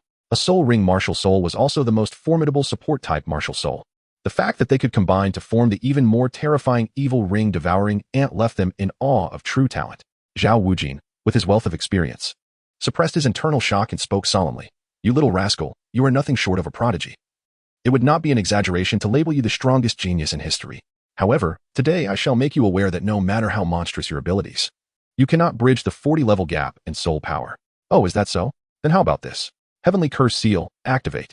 The celestial curse marking that enveloped Tang Jiu transformed his hair into a mesmerizing blend of red and blue. His wings and insect-like legs fused into dark bat-like appendages, with one bat wing adorned by a blue curse and the other by a red one. If just moments ago Tang Jiu embodied the essence of a dark sovereign, he now resembled a deity of darkness. As his bat wings unfurled, he commanded dominion over all living beings. Yet, there was more to come. Dai Mubai inwardly lamented. Is this still a human? How much power have you concealed? Xiao Wu blinked, instinctively gripped by an inexplicable dread. After all, she was a soul beast of 100,000 years. What could this signify? The elegant Zhu Zhuqing was equally astonished, covering her mouth in disbelief, her beautiful eyes wide with incredulity. What now? The Great Earth Bear? Tang Jiu chuckled softly. He had previously fought against foes 30 levels above him and had recently raided Dugo Bo's herb garden. Coupled with the refinement from the ice and fire yin-yang eye, he felt confident in challenging a soul sage. What sort of monstrous being has Flender set me against? Xiao Wujia silently cursed, questioning whether he had been ensnared in a trap. Nevertheless, faced with such an aberration, a fierce battle intent surged within Xiao Wujia. He wasted no time with a flourish. His third thousand-year soul ring gleamed with purple light as he intoned, third soul skill, gravity enhancement. This skill augmented the gravity within a designated area, hampering the enemy's movements. He regarded Tang Jiu as a genuine adversary, determined to first curtail his speed. With wings and the ability to fly, he would undoubtedly be swift. Although Xiaojiu's strength was formidable, his vulnerability lay in speed. Encountering a speedster posed considerable trouble. Thus, he devoted all three of his soul skills to restricting pursuit capabilities. After casting the gravity zone upon Tang Jiu, Xiaojiu surged forward, his power amplifying in the manifestation of his martial soul, his speed doubling from before. Second soul skill. Great strength diamond palm. In the true form of his martial soul, the potency of all his skills surged, and this time. The great strength diamond palm manifested not in earthy hues, but in a resplendent golden radiance, the patterns on his palm distinctly visible, solidified in substance. Dodge. Tang Jiu stood silently in the void, showing no intention of evasion. The anxious Ning Rongrong and others gasped in astonishment. Evade? That was out of the question. Behold my unparalleled defense. Tang Jiu neither dodged nor retaliated. Rather, he enveloped his body with his bat wings and braced himself to endure the impending strike. At the sound of Zhu Zhuqing's startled cry, the dazzling golden King Kong palm struck Tang Jiu with resounding force. The brilliance erupted, creating a thunderous roar. As the blinding light faded, Tang Jiu's bat wings unfurled, revealing him completely unscathed. In that moment, Tang Jiu launched forward, delivering a powerful punch aimed at Xiaojiu's abdomen. Xiaojiu reacted with remarkable speed, preparing to block with a swift motion, but at that instant, Tang Jiu let out a cold snort, invoking Ice Seal. The blue talisman glowed, instantly encasing Xiaojiu in ice. This is bad. The boy can genuinely harness the power of ice elements. Xiaojiu was taken aback, hastily employing his soul power to shatter the ice, but this delay cost him the crucial opportunity to defend himself. He felt excruciating pain in his abdomen, followed by a disorienting dizziness. Boom. Xiaojiu was sent flying by another punch, crashing heavily into the ground. 78 Xiaojiu. Let me show you what explosive output truly means. Once again, the onlookers were left in shock as even the teacher in his martial spirit form was sent flying. Tang San's gaze was grave. Xiaojiu's defenses were formidable. The most exquisite aspect lay in his adept utilization of skills. Although that ice-sealing technique lacked significant power, it effectively delayed teacher Zhao's defense, ultimately leading to his failure. Xiaojiu lifted his body from the ground, shaking his head. He could sense that in his martial soul true form, he was stronger than Tang Jiu, yet he was still sent flying by a single punch, which left him quite displeased. You little rascal have quite a few tricks up your sleeve. However, this time I shall not be fooled again. Let me demonstrate just how vast our strength disparity truly is. Xiaojiu clasped his hands together and squeezed forcefully. His fifth soul ring, a black 10,000-year soul, suddenly illuminated. Fifth soul skill, gravitational compression. In an instant, the space surrounding Tang Jiu was violently constricted, the sunlight filtering and became distorted. The enhancement of gravity, combined with the gravitational compression, resulted in a power that could indeed be compounded. It felt as though a mountain was pressing down upon him. Tang Jiu sensed his body being compressed, as if it were shrinking in size. Yet, under the extraordinary control of the heavenly curse seal's enhanced physical capabilities, Tang Jiu still managed to reveal a broad smile. This move is ineffective against me. My body's endurance is beyond your wildest imagination. Tang Jiu spread his arms wide, allowing the pressure to envelop him. His body emitted a cacophony of cracking bones, yet his countenance remained serene and unperturbed. Was he even human? Dai Mubai twitched at the corners of his mouth. In his pursuit of physical refinement, he too had endured teacher Zhao's formidable techniques. However, the sensation of compressed bones and muscles often left him feeling more dead than alive. How could this be? Xiaojiu's full strength was unleashed, yet here stood Tang Jiu, smiling, facing the onslaught with calmness, devoid of any expression of pain. I have tempered my body amidst the most extreme fires and ice, and on several occasions, the soul rings I absorbed teetered on the brink of explosion. This pressure you exert, to me, is mere child's play. Tang Jiu disdainfully remarked that without the threat of life and death, even the greatest suffering merely serves as a form of tempering. Xiaojiu's lips twitched in response. Recognizing him as a true prodigy, knowing full well that he could not absorb the soul rings, he still attempted to do so, recklessly courting danger. Time and again, one could only speculate how many limits Tang Jiu had surpassed. Even with the enhancement of gravity and the compression from two soul techniques, he had sustained no harm whatsoever. This filled Xiaojiu with immense frustration. Big Earth Bear, you have strayed from your path. Many of your skills appear to be of little value. You lack understanding of what it means to be a true assault-type soul master. Allow me to enlighten you. The Haoyan sect would never squander precious soul techniques on control abilities. It is only through the most ferocious output that one can claim to be a true assault type. Teach me. Xiaojiu's nostrils flared with indignation. He was the teacher, the vice president of Shrek Academy, while Tang Jiu was merely a student. With a thunderous roar, Xiaojiu's sixth soul ring finally illuminated, unleashing his sixth soul technique, the mighty diamond roar. With this battle cry, both his strength and defense were doubled. and his form surged to 4 meters, transforming him into a true beast of a man.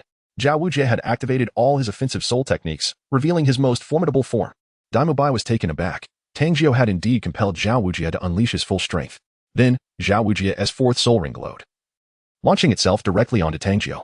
The fourth soul technique, target tracking. This technique was particularly unique. Once it locked onto an enemy, it could close the distance within 100 meters through leaps, giving Xiaojiu's next attack an almost teleportation-like effect, rendering evasion impossible. Another useless skill. Tang Jiu scoffed, finding it even more redundant than the 2 gravity techniques. Having studied under the master for so long, Tang Jiu's perspective was quite elevated. An assault-type soul master should never delve into control-type techniques, yet Xiaojiu had learned 3 useless skills? Such arrogance. Xiaojiu could hardly contain his fury at Tang Jiu's disdain for what he considered a divine technique. With a forceful stomp, his body leaped as if teleporting, soaring above Tang Jiu's head. In that moment, Xiaojiu's soul power radiated with the intensity of a Vajra, and with both palms raised, he struck down towards Tang Jiu. Open. Tang Jiu forcefully stomped the ground, launching a dual fist assault towards Xiaojiu. With a thunderous crash, their fists collided, unleashing a terrifying force that rippled outward, creating a gaping pit with a diameter of 10 meters. Meanwhile, Tang Jiu found himself embedded in the earth, his body nearly buried. The recoil sent Xiaojiu flying several meters, carving a deep furrow into the ground. How does it feel, you little brat? Xiaojiu coldly scoffed as he rose. Not much at all. Had you not squandered 3 soul skills on tracking control, your previous punch would have left me severely injured and spitting blood. Alas, without the enhancement of those 3 soul rings, your level 76 attack power is merely on par with mine. How utterly tragic. Tang Jiu soared into the sky, gazing down at Xiaojiu with a composed demeanor. This exemplified the greatest flaw of soul masters who emerge from unconventional backgrounds. Their soul skills are absorbed impulsively, rather than with intention and strategy. How audacious. Is he attempting to instruct Teacher Xiao? At that moment, Oscar, who had remained silent until now, finally spoke up. No. Xiaojiu is right. Once the path is determined, one must not indiscriminately add soul skills. For instance, allowing Ning Rongrong to absorb a skill that enhances her attack power, or permitting Zhu Zhuqing to acquire a skill that boosts her strength, would be a waste of abilities. For a close combat soul master, if the soul skills do not amplify their offensive capabilities, it is undoubtedly a misstep. Similarly, for a healing soul master, pursuing offensive power instead of enhancing their healing abilities would lead to a lack of identity, ultimately preventing them from reaching their pinnacle. Tang San had been instructed countless times by the master that the blue-silver grass could only enhance control, ensuring that control was prioritized while simultaneously augmenting other attributes. However, increasing attack power was the domain of the Haotian hammer martial soul. Are you both here to lecture me? You little brat. Do you think you were right? Xiaojiu was extremely displeased. Let me show you what true explosive output looks like. Tang Jiufeng's bat wings gently stirred, and from the folded joints emerged jet black claws, reminiscent of those on a bat's wing, evoking an unsettling sensation. I could hardly beat you to a pulp. You are even weaker than I am. Are you certain you can inflict any harm upon me? I am the immovable king. Xiaojiu scoffed disdainfully, his entire soul power surging once more, devoted entirely to defense. Resembling a golden-skinned arhat, with a powerful flick of his bat-like wings, Tang Jiufeng transformed into a fleeting shadow. His wings extended, revealing jet-black claws that glimmered with a chilling radiance, piercing towards the golden form of Xiaojiu. With a resounding thrust, the immense force combined with unparalleled speed converged at a singular point, effortlessly puncturing Xiaojiu's immovable Vajra body. Transfixed, Xiaojiu's form was enveloped by the frigid power emanating from the claws, rendering him a mere icy statue. Now this is what one calls true output. Tang Jiu's bat-like wings lifted Xiaojiu, and he spoke coldly. At this moment, an eerie silence enveloped the surroundings. Xiaojiu, come forth. Zhao Lao actually lost. Oscar trembled all over, casting a grateful glance at Dai Mubai, pondering whether he would have met the same fate had he sold sausages to Tang Jiu and his companions. Dai Mubai also felt a wave of trepidation. Had Tang Jiu unleashed his martial spirit yesterday, he might have truly faced a fatal blow. Tang San clenched his fist in secret. As a wielder of twin martial spirits, he believed that once he began to cultivate his hammer spirit, he would surely catch up with Xiaojiu. Can my blue-silver grass and hammer spirit merge to create a meteor hammer? A fiery determination ignited within him as he contemplated the development of his own martial spirit fusion technique. Ning Rongrong's azure eyes sparkled with admiration, envisioning the delightful chaos she could cause by bringing Tang Jiu to the 7-treasure glazed tile school. It would undoubtedly be a thrilling escapade. You have won. Xiaojiu's expression turned grave as he withdrew Tang Jiu's claw from his own body, landing gracefully after a leap. Although Tang Jiu's strike had pierced his defenses, he had not sustained severe injuries. The blow, however, was a substantial psychological setback. He had been bested by a mere student. Oscar, hand me a few recovery sausages. Xiaojiu called out. After accepting 5 recovery sausages from Oscar, he devoured them all in one swift motion before turning to leave. His pride had taken a significant hit, and he needed a moment of solitude. Teacher Xiao, have we passed the assessment? Why did you leave without a word? If not, Tang Jiu could continue battling you. Ning Rongrong teased, her laughter ringing out as she watched Xiao Wu stumble, her joy reminiscent of a mischievous sprite. Tang Jiu, have you taken something? You're astonishingly powerful.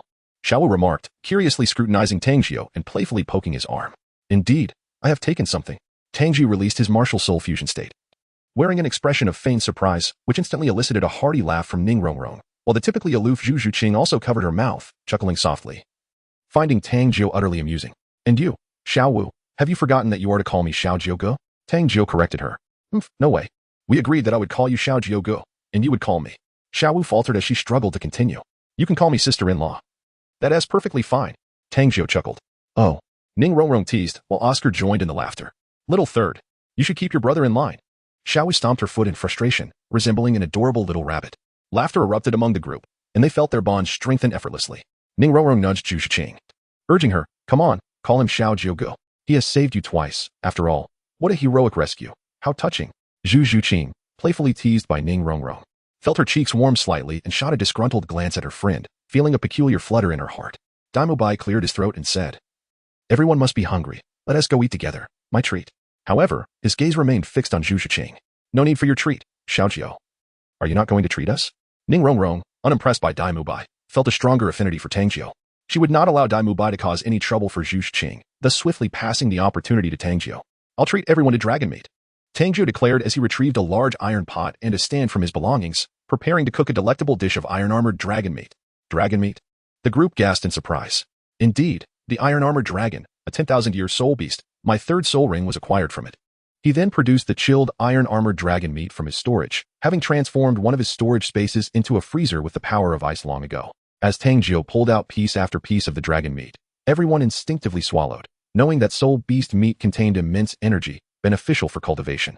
Though acquiring 10,000-year soul beast meat was exceedingly rare, the iron pot simmered contentedly as Tang Jiu added various spices, elegantly sprinkling in a generous amount of salt. An hour later, the savory aroma of cooked meat wafted through the air. Tang Jiu retrieved a bowl and chopsticks, ladling a generous piece of tender pork rib in a rich, savory broth before presenting it to Zhu Zhuqing. Thank you, Zhu Zhuqing exclaimed, somewhat taken aback. Not expecting Tang Jiu to serve her first. Prioritizing romance over friendship, Ning Rongrong huffed.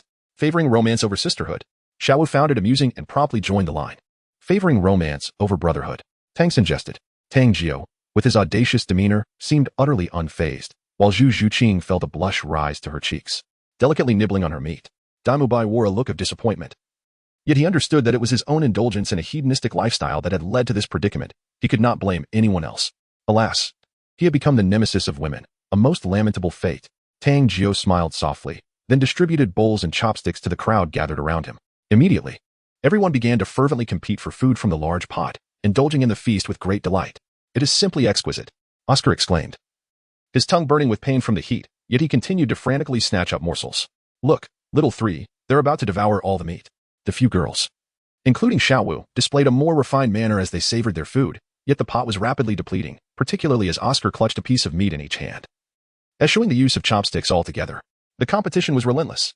Tang San swiftly ensnared the remaining morsels of meat with his blue-silver grass, reserving them for Xiao Wu. This is for you. Tang Jiu extended a large rib he had just fished out to Zhu Zhuqing's bowl. This is also for you. Oscar, emulating Tang Jiu, attempted to place half-eaten meat into Ning Rongrong's bowl, even casting what he believed to be a charming wink. However, this only served to disgust Ning Rongrong, who promptly delivered a kick that sent Oscar flying. Get lost, you lecherous old man.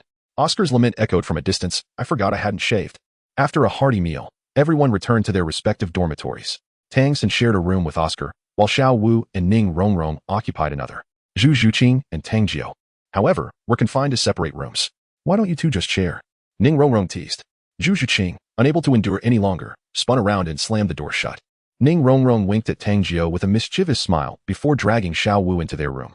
As the night deepened, Xiao Wu reflected upon the events in his room, pondering whether it was Tang Jiu's exceptional talent or a flaw in his own cultivation path that led to his defeat. Despite being a renowned immovable king and a level 76 soul saint, he had succumbed to Tang Jiu. Initially, he merely sought to stretch his limbs and assert his authority among the youngsters, but unexpectedly, he had been bested instead. Tang Jiu was destined to become an extraordinarily gifted title Douluo. Yet, his arrogance might lead to his downfall. Should he collaborate with Flender under the guise of enhancing practical lessons to teach this young man a lesson? A mischievous grin crept across Xiao Wuji's face as he thought. I believe this is for his own good, and these children must endure more rigorous practical lessons. Although Xiao Wuji's intentions were veiled in benevolence, it was evident he harbored a personal vendetta, which was one of the perks of being a practical instructor. He smiled broadly, preparing to retire for the night. However, just as Xiao Wuji lay down, an abrupt voice erupted in his ear, chilling him to the bone and freezing the smile on his face. Xiao Wuji, come out. Xiao Hao, I'm here to thank you. Xiao Wuji jolted awake. Who goes there? His expression turned wary as he approached the window, observing the uncanny stillness around him. Both teachers and students had succumbed to slumber. His countenance became grave, having many enemies prior to arriving at Shrek. The sudden voice that had only disturbed him indicated the presence of a formidable opponent, despite being a level 76 soul saint with heightened sensitivity. He had yet to detect any aura from this individual, suggesting their strength matched his own. With a swift motion, Xiao Wuji leaped through the windows, hastening away from Shrek Academy. It seemed he was rushing to confront a reckoning. Tang Jiu gazed at the receding figure of Xiao Wuji, unable to suppress a wicked grin. Soon, Xiao Wuji arrived at a nearby grove, brimming with pin-up rage, eager to find someone to teach a lesson. Come out. I wish to see who possesses the audacity to provoke me at such an inopportune moment. As 7 soul rings materialized around him, his imposing presence surged forth as he bellowed, You are most unfortunate to confront me while I am in such a foul mood. With a crash, a shadow descended from the trees, cloaked in black, obscuring its form and visage, slowly approaching Xiao Wuji. Who are you? I have many enemies, far too many to recall. State your name, for I shall not strike at nameless foes. Xiao Wuji's fury erupted, his voice wild and unrestrained. You have harmed my son. The cloaked figure spoke calmly. I have harmed many. How am I to know which one is your son? Xiao Wuji scoffed disdainfully. Not only did you harm my son, but you also expect my gratitude, the cloaked man replied with a hint of amusement. I have come specifically to thank you. Are you a parent of a student? Xiao Wuji was momentarily taken aback. Had he known the identity of this individual, he would have refrained from further folly. Alas, there was no turning back. Upon realizing the man was a parent from the academy, Xiao Wuji assumed the authoritative posture of a combat instructor and began to admonish him. A jade must be carved to become a gem. Parents like you are too reluctant to discipline your children. Rest assured, I shall intensify the practical training henceforth. You are far too impatient. Oh, is that so? Then I must sincerely thank you. The cloaked figure advanced step by step, with each stride revealing a soul ring that encircled him. Yellow, yellow, purple, purple, black, black, black, black. As the 8th soul ring descended, Xiao Wuji's expression transformed dramatically, his pupils constricting in shock. It was not over yet. The finals. Ominous red soul ring descended from above, overshadowing all light. Hiss. Xiao Wuji gasped in shock. 9 soul rings, an ultimate Douluo. Most terrifying of all was that the 9th soul ring was a rare red, 100,000-year soul ring. Panic surged within him. Was this individual here to express gratitude? Why did it feel as though something was amiss? Did he truly not harbor animosity against me? Was it necessary to invoke soul rings to instill fear? When a massive hammer materialized in the man's hand, Xiao Wuji finally recognized the gravity of the situation. This was certainly not a gesture of gratitude. Cold sweat beaded on his forehead as he hastily bowed, speaking with utmost respect. I beg your pardon, esteemed elder. Please refrain from jesting with this mere junior. The man replied coolly, I too shall impart a lesson, so you may properly thank me. Xiao Wuji's heart sank. Esteemed elder, you are an ultimate Douluo, while I am but a humble soul caller. How can you bear to oppress one so beneath you? I do not oppress you. I am educating you. You ought to be grateful. With that, the man unleashed a punch. Boom, boom, boom. The anguished cries echoed, a symphony of despair that chilled the heart. Flender, upon arrival, gasped in horror, covering his eyes with his hands, unable to witness such brutality. In the distance, Tang Jiu nearly burst into laughter. Tang Hao's gratitude was indeed exceedingly genuine, bringing Xiao Wuji to tears. Tang Hao did not employ the Haotian hammer at all. He fought barehanded, without even utilizing his soul skills, yet he utterly decimated Xiao Wuji, who had activated his martial soul true form, leaving him in a pitiful state. Tang Hao was indeed quite mischievous, as he targeted only the face when striking. Xiao Wuji was soon beaten to a point where even Flender could hardly recognize him. Your Majesty, that is enough, truly enough. Xiao Wuji pleaded pitifully for mercy, fearing that if the assault continued, he would be confined to his bed for several days. Tang Hao let out a light scoff, saying, Isn't it unnecessary for me to express my gratitude later? Truly, it is not. Xiao Wuji is on the verge of tears. Your appreciation is more than he can bear. Understand that my intention is not to punish you, but to assist you. I aim to enlighten you on what it truly means to be a powerful assault-type soul master, to reveal the essence of strength. Do your flashy soul skills hold any real value? What is the point of catching up if you cannot surpass me? Given the effort I invest in your instruction, should you not be grateful to me? Tang Hao delivered another punch. Thank you, Your Majesty. I am immensely grateful. Xiao Wuji was on the verge of tears. He had thought his misfortunes during the day were enough, only to realize that the night would prove even more calamitous. I am Tang Hao, the father of Tang San. Did you just experience what it means to be a formidable assault-type soul master? There is no need for flamboyance. It is solely about offense, pure offense. Tang Hao stood with his hands clasped behind his back. Hiss. At last, Xiao Wu comprehended the sympathetic gaze of Tang Jiu, and respectfully replied, I am grateful for your majesty's guidance. I have gleaned invaluable insights. No wonder Tang Jiu is so formidable. It turns out he is the son of your majesty. Xiao Wu offered a timely compliment, fully aware that he dared not elicit further expressions of gratitude from Tang Hao. He is not my biological son, nor have I diligently taught him. All his prowess is self-made. Tang Hao replied nonchalantly. Xiao Wu was momentarily taken aback, his astonishment at Tang Jiu's strength only deepening. Very well, I must take my leave now. In the future, please take good care of Tang San. I shall remember your kindness and will surely express my gratitude later. Tang Hao turned around. Xiao Wu's lips curled in disdain. There was truly no need for your gratitude. Your thanks are toxic. Whoosh. Just as Xiao Wu was momentarily stunned, a hammer came hurtling through the air, aimed directly at Tang Hao's head. Xiao Wu was taken aback. How dare anyone provoke Tang Hao? Boom. Tang Hao struck effortlessly, flattening the incoming hammer. Immediately thereafter, he sensed a force pressing down upon him, as the sixth soul ring quietly vanished, causing his soul power to forcibly diminish by one level. A figure darted towards him with astonishing speed, delivering a punch aimed squarely at Tang Hao's head. Humph.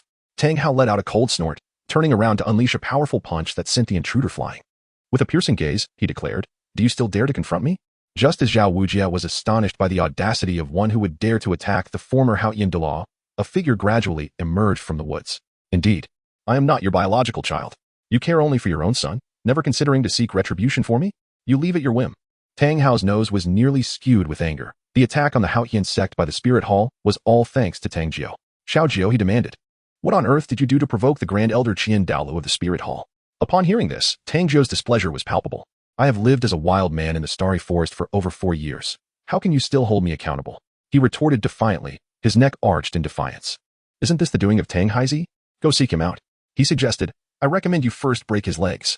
Flender wore a peculiar expression, as if he could hardly fathom that Tang Jiu was, in fact, Tang Haizi himself. Tang Hao, too, was amused, snorting in response, as you wish. Prepare to obliterate the Blue Lightning Tyrant Dragon sect.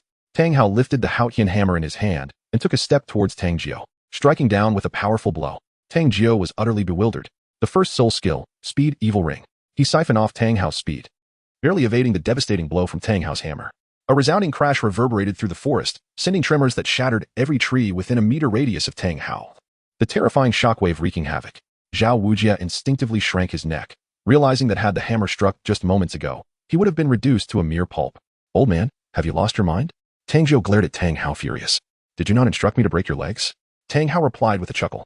I meant for you to break Tang Haizi's legs. And Tang Haizi is you. Tang Hao retorted, exasperated. What? Tang Ji was taken aback, and then furiously exclaimed. That scoundrel has given me such an unpleasant name? Just wait until I crush him. Tang Hao's expression darkened. The scoundrel you speak of is none other than myself. You may strike me now. Tang Jiu rubbed his nose, feeling utterly helpless. Pray tell, how did you offend Yuntao 4 years ago? What calamity have you brought upon yourself? Tang Hao, wielding a hammer, stood ready to enforce familial discipline at the slightest provocation. Tang Jiu felt quite distressed. His family's disciplinary methods were rather extreme, resorting to the use of a hammer. Father, it is not I who has offended the Spirit Hall. Rather, there is a young lady from the Spirit Hall who insists on becoming my child bride. She cannot fall asleep at night unless I recount stories to her. Fabricate. Continue to fabricate. Tang Hao let out a soft grunt, and the black soul rings on his body began to glow. The Haotian hammer expanded threefold. With a strike, Tang Jiu felt certain that evasion would be futile. That old man is indeed quite cunning. Tang Jiu could only yield beneath the weight of authority and candidly recounted. 4 years ago, I hunted a millennia-old soul beast. However, I encountered members of the Wuhuan temple who sought to seize it from me. In response, I ruthlessly eliminated 5 of their guards and abducted the girl they were protecting. Tang Hao coldly snorted. Who is that girl? Tang Jiu lightly coughed and declared.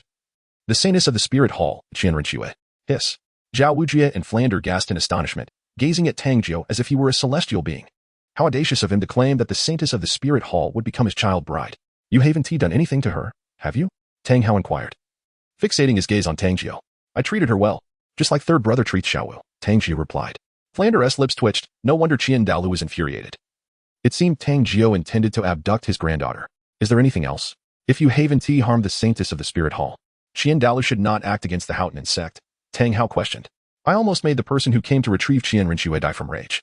Tang Jiu hastily clarified. But it's not my fault. He was the one who attempted to kill me first. Who is he? Oh, just an old fellow known as Old Chrysanthemum. Old chrysanthemum. Chrysanthemum. Tang Hao suddenly jolted in shock, exclaiming, Chrysanthemum Douluo, Yuguan. Flender and Xiao Wujia's pupils constricted in disbelief. Tang Jiu was courting disaster. Chrysanthemum Douluo pursued you, and you managed to infuriate him to the point of spitting blood? If I don't give you a proper lesson, will you ever tell me the truth? Tang Hao raised the Haotian hammer in his hand, incredulous at the absurdity of the tale. It's true. He was after me. And in the end, I had no choice but to lure him into the forbidden zone of the starred Do Great Forest, where a silly and adorable giant ape just hammered him without a care for my presence. I was just as bewildered. Tang Jiu wore an expression of innocence, refusing to admit any affiliation with the Titan giant ape, even if it meant facing dire consequences. Is this truly permissible? Flender exchanged a glance with Xiao Wuji, both feeling that Tang Jiu's luck was nothing short of extraordinary. Tang Hao naturally harbored doubts regarding Tang Jiu's ability to command the Titan giant ape. He swiftly envisioned the entire scenario, Zhu Douluo and Tang Jiu intruding upon the domain of the Titan giant ape, which, in a turn of events, pursued the formidable Zhu Douluo while neglecting Tang Jiu entirely. Consequently, Zhu Douluo found himself grievously battered, and Yuntao could not afford to dampen Zhu Douluo's spirit, thus escalating the conflict. Little Jiu refrained from causing further trouble for the sect. Tang Hao cast a fierce glare at Tang Jiu and addressed Flender, stating, from now on, you must keep a close watch on this lad. If he proves disobedient, punish him severely. If all else fails, resort to a tag-team approach. Upon hearing this, Xiao Wu grinned at Tang Jiu, relishing the prospect immensely. Tang Jiu's anger was palpable, and he felt a deep sense of betrayal, realizing he was not his father's biological son. When your own son was injured during an examination, you took your wrath out on Xiao Wuji. Yet I found myself bullied without a word of defense from you. Instead, you allowed Flender to bear the brunt of it. How unfair. Father, my precious 10,000-year spirit bone has been stolen, and I implore you to retrieve it for me. Tang Jiu swiftly changed the subject. The mention of a 10,000-year spirit bone drew gasps of shock from the three of them. Was this boy truly a harbinger of fortune? The 10,000-year spirit bone is a treasure second only to the 100,000-year spirit ring. Particularly, Flender understood that Tang Jiu possessed another 1,000-year spirit bone. Such extraordinary luck seemed almost unfathomable. Who dares to pilfer from my Haotian clan? Tang Hao's gaze was icy and fierce. Tang Jiu was truly eager to remind them. That belongs to me, mine, not to the Haotian sect. However, this was not the time to dwell on such matters. Securing the soul bone was the priority. Blue Lightning Tyrant Dragon Sect. Tang Jiu urged, we shall invade their sect and seize the soul bone. Who dares to obstruct me, you shall crush them. Your teacher is from the Blue Lightning Tyrant Dragon Sect. Flender could no longer restrain himself and interjected. If you hadn't mentioned it, I might have forgotten. We should bring the teacher along to lend me support. Tang Jiu replied. Flender rolled his eyes, exclaiming, your comprehension skills could earn a perfect score of 0. What I meant was, you ought to consider your teacher's reputation and avoid any conflict with the Blue Lightning Tyrant Dragon Sect. Do you understand? Tang Hao sighed and remarked. It is not that I am unwilling to assist you in reclaiming your soul bone, but the current predicament of the Haotian sect is precarious. If I were to cause further turmoil at the Blue Electric Tyrannosaurus Rex sect, the three sects would inevitably fall into disarray, and the Spirit Hall might seize the opportunity to annihilate the Haotian sect. I hope you can consider the greater situation. Are you truly willing to sacrifice my soul bone for the sake of the greater good? Tang Jiu raised an eyebrow and scoffed. How foolish of me to have cared for you for 6 long years, preparing meals for you at every turn. Tang Hao was seized by a violent fit of coughing, his frustration boiling over as he expressed a fervent desire to strike down Tang Jiu. The meal was prepared by your third brother, he exclaimed. Indeed, that is my third brother. Can you truly justify this? Of course I can, for he is my own son. Tang Hao was nearly driven to the brink of exasperation. Do not speak nonsense. You are my son, and we are all part of the Haotian sect. I cannot sacrifice the sect's well-being for my personal interests. I have already wronged the sect enough. If you choose not to go, do you think I will be powerless? Old man, even without you, I can still lay waste to the Blue Electric Tyrant Dragon sect. With a mere gesture, I could summon 2 tidal Douluos. Tang Jiu retorted defiantly. Such bravado. I shall await the outcome. Tang Hao waved his hand dismissively and turned to leave. Do not regret your decision. Tang Jiu observed Tang Hao's retreating figure, unable to suppress his disappointment as he uttered a parting remark. Turning to Flender, he inquired, Great Owl, would you care to join me in forming a team to visit the Blue Electric Tyrannosaurus sect? I shall bring along Master and seek 2 tidal Douluos. What do you say? Tempting, is it not? Find a tidal Douluo to bolster our ranks. Then by all means, go seek one. Flender retorted, displaying his astuteness. After all, if Tang Hao, driven by the interests of his sect, was unwilling to assist his own son, why should he partake in such an endeavor? Furthermore, where would one even find 2 tidal Douluos? It surely seemed like a perilous venture. Despite Tang Jiu's persistent coaxing, Flender remained unmoved, ultimately supporting the limping Xiao Wuji as they made their way back to the academy. Tang Jiu felt a surge of anger and, in a rather unsporting manner, decided to ensnare Flender. He bellowed at the two, Big Bear, Flender has long known that my father is Tang Hao and harbors a grudge against me. He is scheming to trap you. Flender, inwardly cursing his misfortune, felt as if he had been struck squarely in the face, his head colliding with a tree. Leaving his glasses askew. Flender, I want to let this go. Xiao Wu's nose crinkled in indignation. It turned out Flender had deceived him. He had always considered himself fortunate, so how could he have encountered such misfortune today? It appeared he had been betrayed by a teammate. Tang Jiu, you were truly toxic. Flender had never encountered such a petty individual. He turned, shaking his neck, and remarked, Xiao Wu, have you been knocked senseless? How dare you strike at me? Come. It has been ages since I last sparred with you. The forest echoed with blood-curdling cries. 5 minutes later, Xiao Wu was unceremoniously dragged out of the thicket by Flender.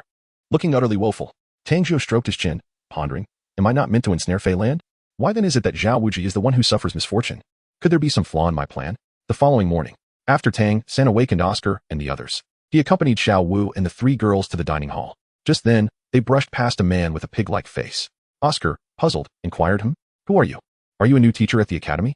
The man covered his face with his hand and hurried away, wishing to remain unrecognized. In an attempt to catch Ning Rongrong's attention, Oscar immediately mocked, look at that person, his face is as swollen as a pig's head. Doesn't he resemble Teacher Zhao? Haha, it's too amusing. I've long wished to see him beaten into such a state. Indeed, it really does look similar. Did a pig crash into a tree?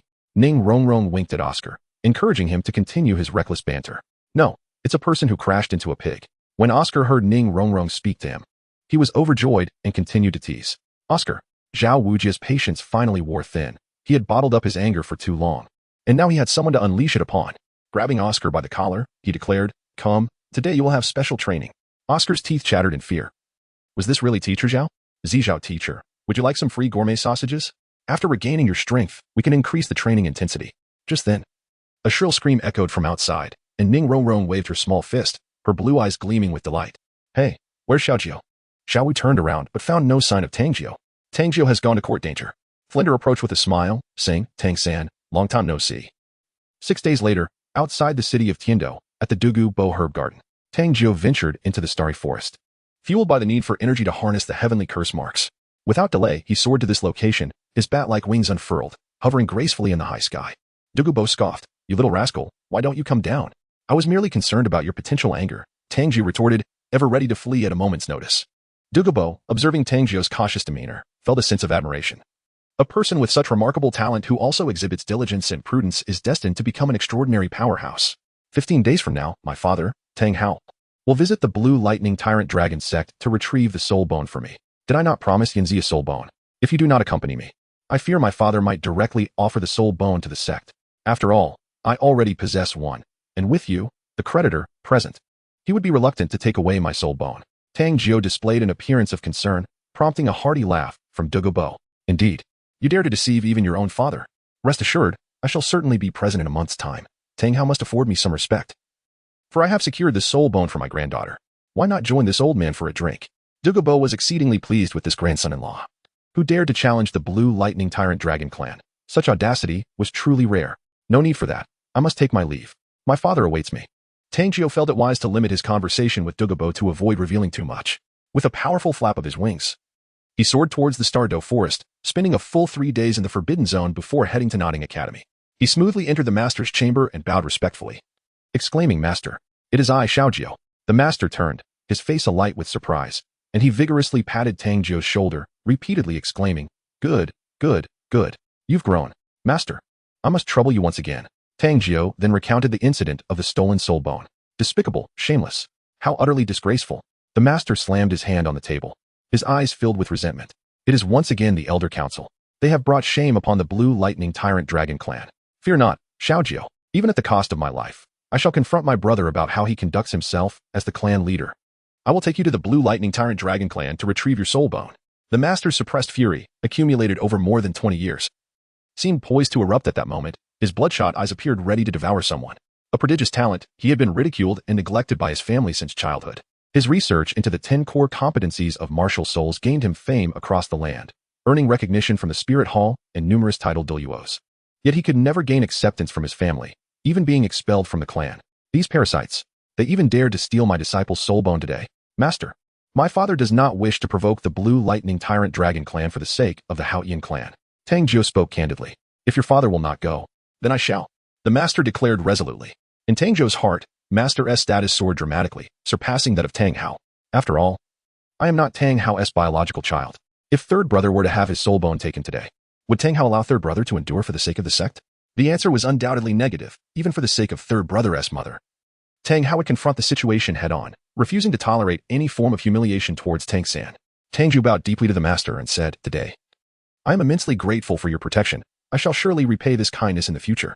In truth, there is no need for you to worry excessively. Although my father cannot attend, I have managed to enlist the aid of the poisoned Dueling Bo, even if we cannot retrieve the soul bone.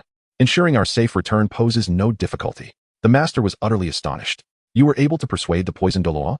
He is notoriously reclusive and has little regard for even the spirit hall. Anyone who offends him faces dire consequences without exception. I had already held you in high esteem. Yet it appears you surpass my expectations even further." Without even gathering his belongings, the master urged Tang Jiu to lead him hastily to the Blue Lightning Tyrant Dragon sect. Tang Jiu soared through the skies with his master, yet he chose not to follow the path indicated by his mentor. Instead, he meandered through dense forests and towering mountains, taking a considerable detour as he leisurely made his way to the Blue Lightning Tyrant Dragon sect. His master, filled with curiosity, observed that Tang Jiu frequently scattered a peculiar powder during their flight, which emanated a captivating fragrance. After a fortnight, they finally arrived at the Blue Lightning Tyrant Dragon sect. In the southeastern region of the Heavendo Empire, within the Thunder Mountain Range, the landscape is characterized by towering peaks and dense forests, perpetually illuminated by flashes of lightning. Atop the principal peak of this mountain range lies the majestic Blue Lightning Tyrant Dragon sect, its grandeur dominating the summit. Upon his first encounter with the so-called sect, Tang Jiu was profoundly astonished. The master gazed at the place he once called home, his face etched with an ineffable nostalgia. With a heart full of trepidation, he led Tang Jiu along the mountain path at a brisk pace. Upon reaching the mountainside, a grand gate loomed before them, towering at 20 meters. Who goes there? At the foot of the gate, two young men clad in elegant garments stood guard.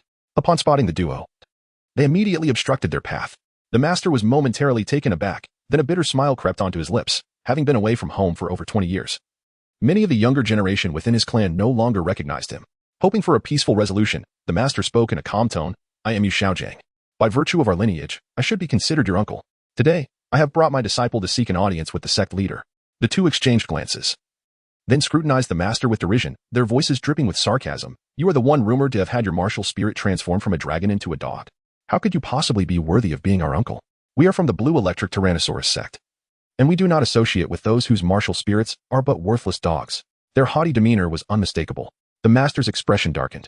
Initially filled with fervor at the thought of returning to his family sect, he was reluctant to let any discord arise between Tang Jiu and the sect.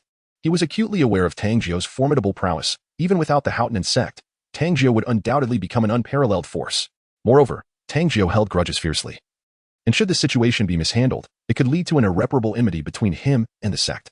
However, it was disheartening to realize that even his own kin would treat him with such scathing mockery. The master, seething with indignation, enunciated each word carefully. "Very well. If I am unworthy of being your uncle, then please convey this message. Yu Xiaojiang requests an audience with your esteemed sect leader. Do you think you are worthy of seeing the sect leader? Are you here to beg for alms?" The youths retorted. "Yesterday, the poisoned Dueling visited, and the sect leader had no time for a waste like you. Now be gone. If outsiders see you, what face would our family have left?" The master trembled with rage, pointing an accusatory finger at them, his voice choked with disbelief. Even a stranger visiting the sect would not suffer such humiliation. This was his own sect, his own family. In that moment, his heart felt as cold as iron. Meanwhile, a glint of cold light flickered in Tang Jiu's eyes as he swiftly struck each of the young men across the face. The sound of slaps echoed, and blood trickled from their lips as they were sent reeling backward, crashing heavily against the gate, producing a resounding thud. "Who dares to cause chaos at the Blue Electric Tyrannosaurus sect?" They bellowed in fury, manifesting their martial spirits. The Blue Electric Tyrannosaurus spirit enveloped them, their soul rings shining with 2 yellow and 1 purple. As their bodies partially transformed into that of dragons, they unleashed their combined martial techniques and charged toward Tang Jiu, who awaited them with unwavering resolve. Tang Jiu's eyes gleamed with a fierce light as he stomped his feet on the ground, causing the stone-paved steps to shatter with a resounding crack. Like a flash of lightning, Tang Jiu charged towards the two individuals. "Xiaojiu, show some mercy." At that moment, 2 figures swiftly descended from the mountain. It was Yu Tianheng and Duge Yan. Tang Jiu cast a fleeting glance, entirely disregarding the situation. With a single punch and kick, he struck forcefully beneath the ribs of the 2 guards. The sound of impact echoed as their bodies crumpled into a U-shape, blood spouting from their mouths as they were sent flying. It was only at this moment that Yu Tianheng arrived, and upon assessing the scene, he gasped in horror. Both guards had suffered a complete fracture of their ribs.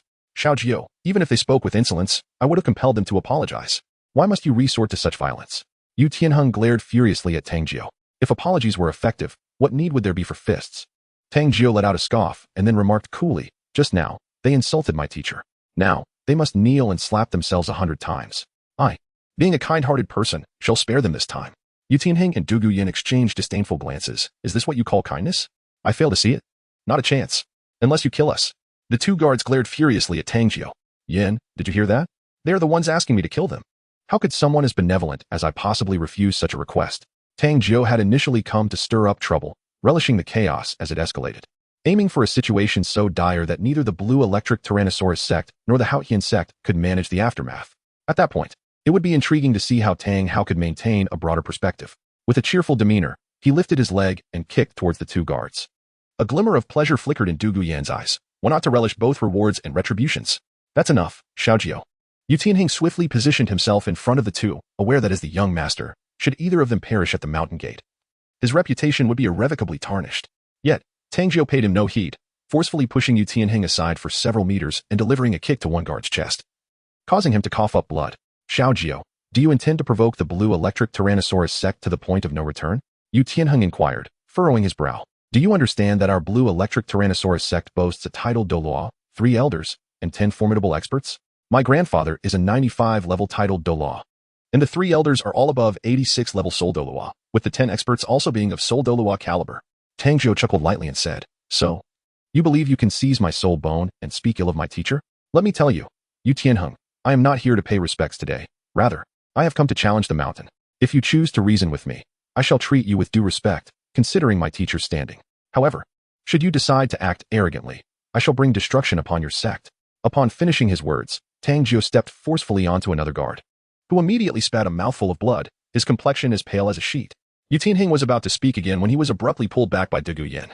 She was well aware of her grandfather's intentions for bringing her here. He had mentioned that Tang Jiu's father, Tang Hao, would also be arriving, with 2 titled Dueluos present.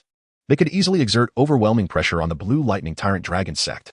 The most crucial aspect was that Tang Jiu was in the right. They had only 2 choices, to apologize or to face death. Tang Jiu cast a chilling glance at the 2 guards, his gaze fierce and commanding. The guards, realizing that Yu Tianheng was silent, ultimately gritted their teeth and knelt before the master, saying, Yes, we are sorry, we were wrong, uncle. The master's eyes glistened with moisture. This was his disciple, willing to stand up for him. Apart from Bai Bai Dong, Flender, and Lu Erlong, this was the 4th person in the world who genuinely cared for him. However, the master's gaze towards the 2 guards grew even colder, and he calmly replied, I am not your uncle, nor am I a member of the Blue Lightning Tyrant Dragon sect. I am merely Tang Jiu's teacher. Tang Jiu's lips curled into a faint smile. This was precisely the effect he desired. Otherwise, how could he bring himself to strike ruthlessly against the Blue Lightning Tyrant Dragon sect? Let the blows rain down, 100 times. Tang Jiu supervised 2 guards as they turned his face into a swollen mess before he finally rose to ascend the mountain. Xiaojiu, please do not act too rashly. I assure you, everything is under my control. I have faith in my brother and father. They are reasonable men. Teacher, rest assured, I excel at reasoning. If you seek a soul bone, procure it yourself. Tang Jiu and his companions swiftly ascended to the summit, where Du Yin noticed Tang Jiu's enthrallment with the magnificent architecture and nudged him with her elbow. Xiaojiu, are you not awestruck by this grand palace? It is the result of over 1,000 years of accumulation. Not at all, he replied. I merely think it would be quite exhilarating to demolish it. The master twitched at the corners of his mouth and led the group into the grand hall. Xiaogang, a sprightly old man's pupils suddenly constricted as he stood from his seat. Father, the master knelt before the elder with a thud, tears already glistening in his eyes. The old man before him was none other than his father, true dragon Douluo Yuanjin. Is it appropriate to call you father? You are no longer a member of the Blue Electric Tyrannosaurus clan. Having been expelled from the family, what claim to fatherhood remains? At this moment, the elder sitting beside Yuanjin spoke with a cold, disdainful tone. Yuanjin sighed softly and then replied, Xiaogang, what brings you here? The master bowed 3 times solemnly to his father, but when he rose, his gaze became frigid. No longer directed at his father, but rather at the clan leader of the Blue Electric Tyrannosaurus, Yu Xiaofeng, who was also Yu Tianheng's father. Clan leader Yu. I have come to seek justice from your esteemed clan. Justice? Yu Xiaofeng furrowed his brow. What justice could my brother possibly need? My disciple, Tang Jiu, killed an iron-armored dragon a few months ago, saving Yu Tianlei's team. Yet, Yu Tianlei and Yu Tianxin repaid his kindness with malice, seizing the 10,000-year soul bone while my disciple was absorbing the spirit ring. Today, I am here to reclaim that soul bone from your clan, the master declared emphatically, glaring coldly at his brother. Nonsense. We would steal your disciple's soul bone. Your disciple saved members of our Blue Electric Tyrannosaurus clan? How absurd. Before the clan leader could respond, the third elder sneered. What? Are you afraid to admit your actions? Does the blue electric Tyrannosaurus clan still have any semblance of dignity? Fortunately, I have a witness. Yu Tianhing, please speak. Tang Jiu smirked. Yu Tianhing promptly interjected. The facts are as my uncle master has stated. Thankfully, Tang Jiu intervened. Otherwise, we would have perished there, while Yu Tianlei and Yu Tianxin were the ones who attempted to seize his soul bone. Tianhing, you are of the blue electric Tyrannosaurus clan. How could you side against your own? The third elder huffed disapprovingly. Clan leader Yu, I am here for the same reason. My granddaughter was present that day. Do you intend to monopolize the benefits? Dugubo scoffed. Once Dugubo spoke, no one dared to question the master's assertions any longer.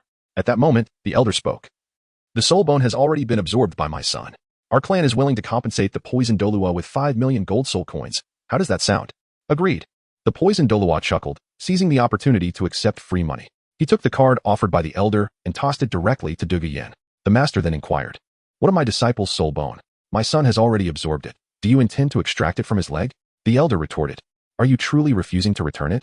Clan leader Yu, has the blue electric Tyrannosaurus clan really become a band of thieves? The master glared at his brother, his eyes ablaze with fury. The moment the poisoned Douluo spoke, you promptly agreed to 5 million gold soul coins, yet when it comes to your own, you wish to renege.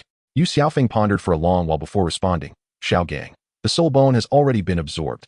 Extracting it would cripple your brother Yu Chun. I propose that you be reinstated into the family and consider the soul bone as your contribution to the clan. Tang Jiu's pupils constricted as he thought to himself. Yu Shenhang's father is indeed quite the strategist. Tang Jiu remained silent, his expression unchanged as he gazed at the master, eager to discern how the master, who yearned to return to his family and obtain anything from them, would choose. The master's eyes struggled for a moment before he resolutely declared, I refuse. Xiao Gang. Yu Xiaofeng's face contorted with rage as he shouted, this is your best opportunity to reunite with your family. The soul bone does not belong to me. It belongs to my disciple. I, Yu Xiao Gang, will not use my disciple as possessions to further my own interests. I implore you, Master Yu, return the soul bone. The master's words were firm and deliberate. Yu Xiaofeng's countenance darkened as he turned to the Grand Elder, saying, Grand Elder, the soul bone was refined by your son. What do you propose we do now? The Grand Elder scoffed. The soul bone is inherently ownerless. It belongs to whoever seizes it. There is no logic in discussing its return. However, I pride myself on being reasonable. The soul bone resides within my son's body. If you possess the capability to take it, it shall be yours, and the blue electric Tyrannosaurus clan shall raise no objections. With that, the Grand Elder rapped the table and called out. Yu Chun, a middle-aged man, emerged from behind the Grand Elder, casting a disdainful glance at the master. With each step he took, a soul ring materialized around him. Yellow, yellow, purple, purple, black, black, black. Yu Chin, a formidable 74th level assault type soul master. If you desire the soul bone, come and claim it yourself. Yu Chin regarded the master with arrogance, a mocking smile gracing his lips. You're being excessively tyrannical. The master's face paled with indignation as he turned to Master Yu, asking, is this how the true Dragon Dueling clan treats the weak? The master's father furrowed his brow slightly, yet for the sake of clan unity, he averted his gaze, opting not to intervene. As the clan leader, Yu Xiaofeng could not voice his dissent. After a prolonged silence, he remarked, Xiao Gang, given the circumstances, further discussion is futile. This is the only solution. Defeat Yu Chun, seize the soul bone, or abandon the endeavor entirely. Very well. A splendid blue electric Tyrannosaurus clan. The master's face turned ashen with fury. He knew that he and Tang Jiu could not possibly contend with Yu Chun. We shall depart. The master intended to take Tang Jiu away, but Tang Jiu shook his head, proclaiming confidently, I accept this proposition. Xiaojiu, he is a soul saint. The master exclaimed in alarm. I have defeated the unmoving King Xiao Wu, who appears to be around level 76, Tang Jiu asserted with confidence. The master was taken aback, clearly astonished that Tang Jiu had triumphed over Xiao Wu, yet he shook his head, cautioning, I am aware of Xiao Wu. Among his 7 soul skills, 3 are ineffective. His strength is significantly diminished. You are facing a blue electric Tyrannosaurus soul master, whose martial spirit is of the highest caliber, surpassing that of Xiao Wu. His soul rings are near their limits, and each soul skill enhances his attack. Most importantly, he possesses a 10,000-year soul bone. Master, I believe in my ability to win. In Tang Jiu's eyes surged a fierce battle intent. Noticing that the master seemed inclined to dissuade him, Tang Jiu whispered reassuringly, do not worry. If I find myself unable to contend, I shall retreat to the poisoned Douluo. At that moment, I shall let him strike down this scoundrel with a single blow. Having allayed the master's concerns, Tang Jiu then approached Yu Chin step by step. His bullet ant martial soul enveloped him, and 3 resplendent soul rings materialized, purple and black. The members of the Blue Lightning Tyrant Dragon sect collectively gasped in astonishment, utterly stunned. The first ring, 1,000 years, the second, 10,000 years. How could this be possible? Even the true Dragon Dueling was taken aback, feeling a slight unease stir within him, as if something was amiss. Yu Chun was initially taken aback, but quickly sneered. Just 3 rings, a soul master of merely over 30 levels. Even with 2 10,000-year soul rings. I could easily crush him. Yu Chen's confidence roused the onlookers from their astonishment, and they collectively agreed. Indeed, regardless of innate talent, the disparity in strength is evident. Is that so? Do you truly believe this is the end? Tang Jiu spoke, beginning to merge his martial soul, and the evil ring Shurtian and emerged. The resplendent eyes sent fire ring patterns, the sharp ant legs like spears, coupled with translucent wings, displayed its terrifying power once again. What is this? The crowd, who had just revealed smiles, was once again struck with astonishment, collectively casting their gazes towards the true dragon Douluo, hoping that the strongest member of their clan could offer some guidance. The true dragon Douluo's hair and beard trembled slightly, unable to suppress the shock within. He exclaimed in horror, "Is this a martial soul fusion technique? You possess a dual martial soul. Is this your trump card? A dual martial soul capable of producing a martial soul fusion technique. Good heavens, how monstrous." The blue electric Tyrannosaurus clan was in an uproar. The legendary dual martial soul had become mere embellishment, and even more terrifying was the martial soul fusion technique. Their hearts were filled with envy and jealousy. How unfair the heavens are. A trump card? No. This is merely the beginning. The poisoned Douluo was quite pleased with their reactions, shaking his head with an air of profound mystery. What? Does he still have hidden strength? The true dragon Douluo felt a pang in his heart. At that moment, Tang Jiu shouted, "Heaven's curse seal, activate." An even more sinister and otherworldly power emanated as Tang Jiu's wings and ant legs fused into bat wings. The curse seal dividing into red and blue colors, crawling over the bat wings, his hair transformed into a blend of red and blue, standing in the void, overlooking all beings. Such malevolent power. The true dragon Douluo could no longer contain himself, his body suddenly leaping up, his gaze fixed intently on Tang Jiu. The unease within him swelling from a trickle to a torrent. Meanwhile, the others seemed to have fallen under Medusa's gaze, completely petrified. The first ring of a millennium. The second ring of 10,000 years, dual martial souls, martial soul fusion technique, all these coveted talents were merely the beginnings. The bloodline form that Tang Jiu ultimately displayed crushed their once proud talents to dust. The most formidable prodigy in history, in everyone's heart. There was but one word to describe him. Master stood proudly, casting a triumphant gaze towards the crowd. Be shocked, be envious. This is my disciple Yu Xiaojiu, stronger by 1,000-fold. Yu Chun took a deep breath, suppressing the shock within, and shouted loudly, "No matter how monstrous you are, you cannot fight above your level against me. Unfortunately, I can also fly." Martial soul, true body.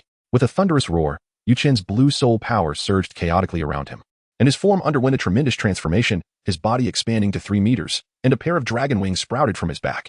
His hands completely morphed into dragon claws.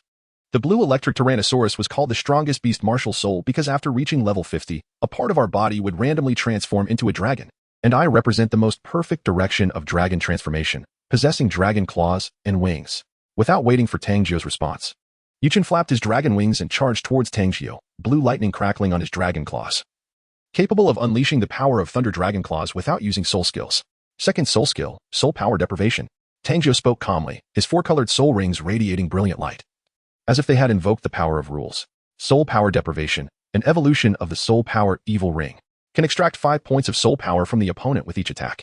However, unlike the first soul skill speed deprivation, soul power deprivation cannot be stacked during its cooldown period. Thus it cannot continuously extract soul power like the speed evil ring. Yet it has a significant advantage, a short cooldown period. A mere 10 seconds. This was the first time Tang Jiu felt that a brief duration was a blessing. In contrast, the cooldown period for the speed evil ring lasts an entire month. This means the second soul skill, soul power deprivation, can be freely utilized in the martial soul fusion state. In his battle against Xiaojiu, Tang Jiu had not employed any soul skills, relying solely on his true strength. However, in his confrontation with Yu Chun, it was a matter of life and death. Boom. The two clashed in midair. Tang Jiu intentionally used his bat wings to defend in order to gauge Yu Chen's attack power, but the formidable bat wings were unexpectedly torn apart by a single claw. As the dragon claw enveloped in lightning struck heavily against Tang Jiu struck Yu Chen with a powerful punch. However, this time, Tang Jiu suffered a significant setback. Yu Chen, equipped with an exceptional configuration of 7 soul rings, all of which were formidable attack type enhancements, along with a supreme beast martial soul and a dragon form physique, exhibited an extraordinary synergy with the 10,000-year ironclad dragon soul bone augmentation. His prowess was undoubtedly superior to Xiaojiu's, and he was now comparable to Lu Erlong. While Xiaojiu was unable to breach Tang Jiu's defenses, the might of the strongest beast martial soul, the blue lightning Tyrannosaurus Rex, was more than capable of doing so. Haha, young one, our blue lightning Tyrannosaurus Rex is specifically designed for battling beyond our level. To think you would attempt to surpass me is utterly laughable. With the activation of his 4th soul skill, Blue Lightning Dragon's Fury, a magnificent purple soul ring radiated brilliance. Under the influence of this soul skill, Yuchen transformed entirely into a blue lightning Tyrannosaurus Rex, his power and speed soaring to new heights as he unleashed his dragon wings upon Tang Jiu. If you cannot defeat me in one blow, then you have already lost. Allow me to demonstrate the art of combat, infinite icebound flow. Tang Jiu's wings quivered, and with a commanding voice, he declared, Icebound. In an instant, the approaching blue electric Tyrannosaurus was transformed into a magnificent ice sculpture. By the time Yuchen registered the situation and summoned his strength to shatter the icy encasement, the delay of 0.1 seconds resulting from Tang Jiu's interruption had already occurred. How naive to think that such a rudimentary soul skill could challenge me. As the ice shattered, the blue electric Tyrannosaurus continued its serpentine assault. Icebound. Tang Jiu unleashed the skill of Frozen Lock, an attack that was inescapable. Yuchen's body momentarily faltered for 0.1 seconds.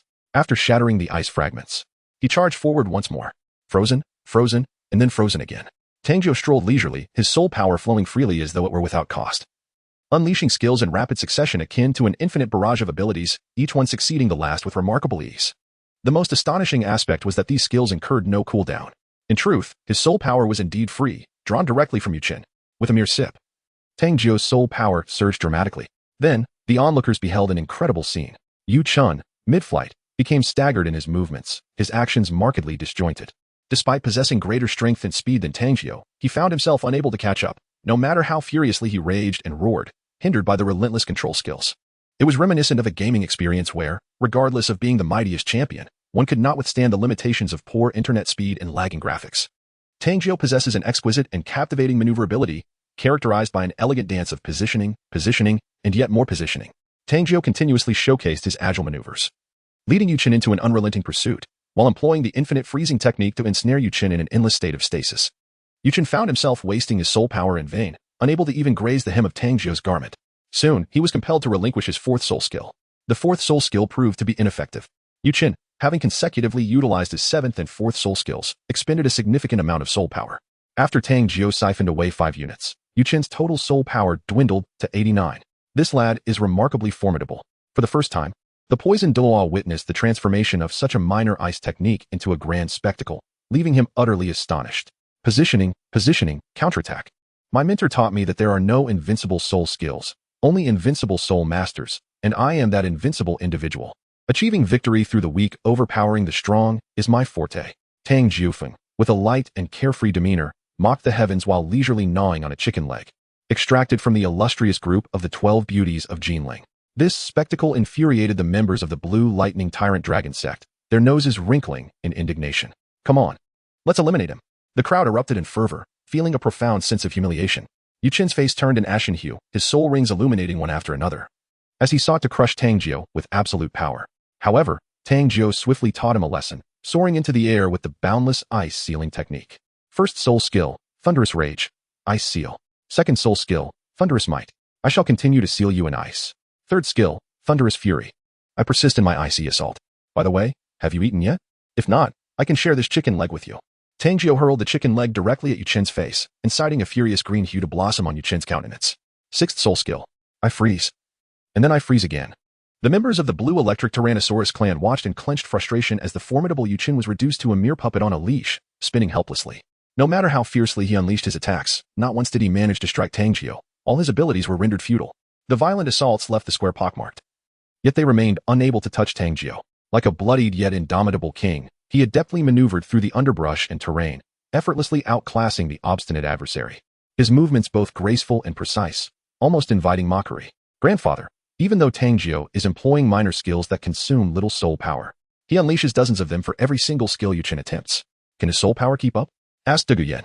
Yen, I would have forgotten if you hadn't mentioned it. Come, let me siphon some soul power. Tang Jiu exclaimed, swiftly darting to Dugubo's side and placing a hand on his shoulder. Dugubo offered no resistance, dismissing the light touch as inconsequential. Yet in the next instant, his pupils constricted in shock as he felt 5 units of his soul power abruptly drained away. Meanwhile, the fluctuations of Tang Jiu's soul power surged violently. This little brat possesses such an ability. Dugubo gasped, finally grasping Tang Jiu's strategy. Yuchen's attacks were overwhelmingly potent. Just 2 or 3 soul skills could easily annihilate Tang Jiu, and his defenses were equally formidable. However, Tang Jiu chose not to confront him head-on. After gauging the strength of his opponent's attacks and defenses, he discerned that they were beyond his capability to counter, thus opting to wear down Yuchen's soul power instead. What was most alarming was Tang Jiu's ability to extract soul power. Yet what impressed Dugubo the most was Tang Jiu's decision to siphon from his own reserves rather than Yu Qin's. Such prudence was extraordinary. Tang Jiu would never grant Yu Qin the opportunity to launch an attack against him. Yu Qin's soul power was rapidly depleting amidst the continuous release of soul skills. This is bad, Yu Qin. He intends to exhaust your soul power. The Grand Elder finally discerned the anomaly and promptly issued a warning. Shameless. There are still outside instructions. The master rebuked angrily. Upon receiving the alert, Yu Qin suddenly regained his senses, halting his assault. His soul power had dwindled to a mere 17. And he inwardly breathed a sigh of relief. Dong Gu Yin furrowed her brow in sympathy for Tang Jiu, yet Dong Gu Bo remained composed. Convinced that Tang Jiu would surely find a way. Then, with a hearty laugh, Tang Jiu exclaimed, Yu Qin, your son Yu Tianlei is no more, slain by my hand. His body lies within my storage soul guide. Would you care to see it? What? Yu Qin's eyes instantly turned blood red. If you doubt my words, you may inquire of Dong Gu Yin and Yu Tianheng. Was your son not met with a tragic end? A foolish son begets a cowardly father, truly a pair of worthless beings. Come, kill me. Tang Jiu beckoned to Yu Qin with a casual gesture. Tianheng, is he telling the truth? Has Tianlei indeed been slain by him? Yes, cousin Tianlei was indeed killed by Tang Jiu. Ah, you bastard. I will end your life. Yu Qin, consumed by rage, charged at Tang Jiu, disregarding everything as he unleashed every available soul skill. Now that's more like it. Tang Jiu erupted into hearty laughter, raising his hand to unleash the boundless power of his freezing skill, continuing to display his agile maneuvers. Victory seemed assured. Qin'er, do not act impulsively. The Grand Elder rose quickly to offer his caution. However, at that moment, Yu Qin was beyond reason, consumed by the blood feud that demanded vengeance. And the mockery he had endured from Tang Jiu only fueled his rage. The amalgamation of old grievances and new enmity had utterly stripped him of his sanity, leaving only an overwhelming desire for slaughter. After a fierce barrage of soul techniques, Yu Qin suddenly found his soul power depleted. Without the sustenance of his soul energy, his martial soul's true form was forcibly retracted, and his dragon-like physique reverted to its normal state, resulting in a significant decrease in both his defensive and offensive capabilities. This was dire. The weakened Yu Qin gasped in shock as Tang Jiu, who had been showcasing his nimble movements, decisively turned back. With a powerful flap of his bat-like wings, he first employed a freezing skill to hinder Yu Qin's speed, followed by a lightning-fast claw that pierced through Yu Qin's shoulder blade, lifting him high into the air. Without uttering a word, Tang Jiu wielded a bat-like wing, sharp as a blade, effortlessly severing Yu Qin's legs under the infusion of soul power. With a clink, a resplendent soul bone detached from the severed limbs and fell to the ground. Tang Jiu casually retrieved it, laughing heartily. A quick grab, and the soul bone is mine. The Blue Lightning Tyrant Dragon Sect is nothing extraordinary. At that moment, the faces of the Blue Lightning Tyrant Dragon Sect members turned ashen. They had lost. How could they have lost? A soul sage of level 74 was defeated by a soul master barely in his 30s, and the soul bone was snatched away. Was it Yu Qin's incompetence or Tang Jiu's terrifying prowess that led to this unexpected victory? Du Guyan covered her red lips, her eyes wide with disbelief. The esteemed Qin Ming, whom she revered, was merely in his 60s. In her eyes, he was the most formidable young man aside from her grandfather. Yet, here was Tang Jiu, younger by 3 or 4 years, triumphing over the soul sage of the Blue Lightning Tyrant Dragon Sect with such ease. Despite the evident disparity in strength, how could he effortlessly dominate his opponent? It is not the soul skill that is invincible, but rather the soul master. What a testament to the invincibility of theory, as espoused by Yu Xiaojiang. Poison Douluo was thoroughly impressed. Since Tang Jiu had countered his soul skill, he had begun to regard the master with newfound respect. Today had once again proven the significance of theory. Soul skills are never invincible. Invincibility lies with the wielder. A mere eye-sealing skill, in Tang Jiu's hands, became akin to divine technique. To overcome the strong with the weak is the ultimate victory. Dugubo felt a profound awakening, gaining a deeper understanding of soul skill utilization, and he unexpectedly sensed a significant enhancement in his own strength. Damn it, released Qin'er. The Grand Elder, furious, could scarcely contain his rage. Having just heard the dreadful news of his grandson, he was now forced to witness his son being crippled and robbed of his soul bone. Were it not for the fact that his son's life still hung in Tang Jiu's grasp, he would have charged in to eliminate Tang Jiu without hesitation. Poison Douluo, seeing Tang Jiu with the soul bone in hand, could hardly contain his delight. This son-in-law was truly remarkable. Soon, the soul bone would belong to his precious granddaughter. Thus, he inquired, Sect Master Yu, what is your intention? Soul bones left by Tang Jiu. I can assure you that the sect will not interfere in his personal disputes with the Grand Elder, Yu Xiaofeng replied languidly. Poison Douluo scoffed. It seems the Blue Lightning Tyrant Dragon Sect is about to lose all sense of shame. The unfortunate cannot be stopped, even if they try. Tang Jiu coldly gazed at the members of the Blue Electric Tyrannosaurus Rex sect, an overwhelming intent to kill surging within him. Yu Tianheng, unable to believe his ears, turned to his father and said, Father, did you not just promise? If Tang Jiu wins, he should be allowed to take the soul bone. Tianheng, he has trespassed into our sect to seize the soul bone. If we allow him to take it so easily, Our blue electric Tyrannosaurus Rex sect will become the laughingstock of the world. Yu Xiaofeng shot a disapproving glare at his son, lamenting how a man of integrity could ever lead the sect. Master's face turned pale as he perceived his brother's unfamiliar demeanor, exclaiming in anger. You have previously seized the soul bone, forcing us to battle as soul respect against soul sage. Now that we have finally triumphed, you wish to go back on your word. Is this what the blue electric Tyrannosaurus Rex sect stands for? Xiao Gang, do you still not understand? As the sect leader, one must prioritize the interests of the sect. Yu Xiaofeng gently shook his head.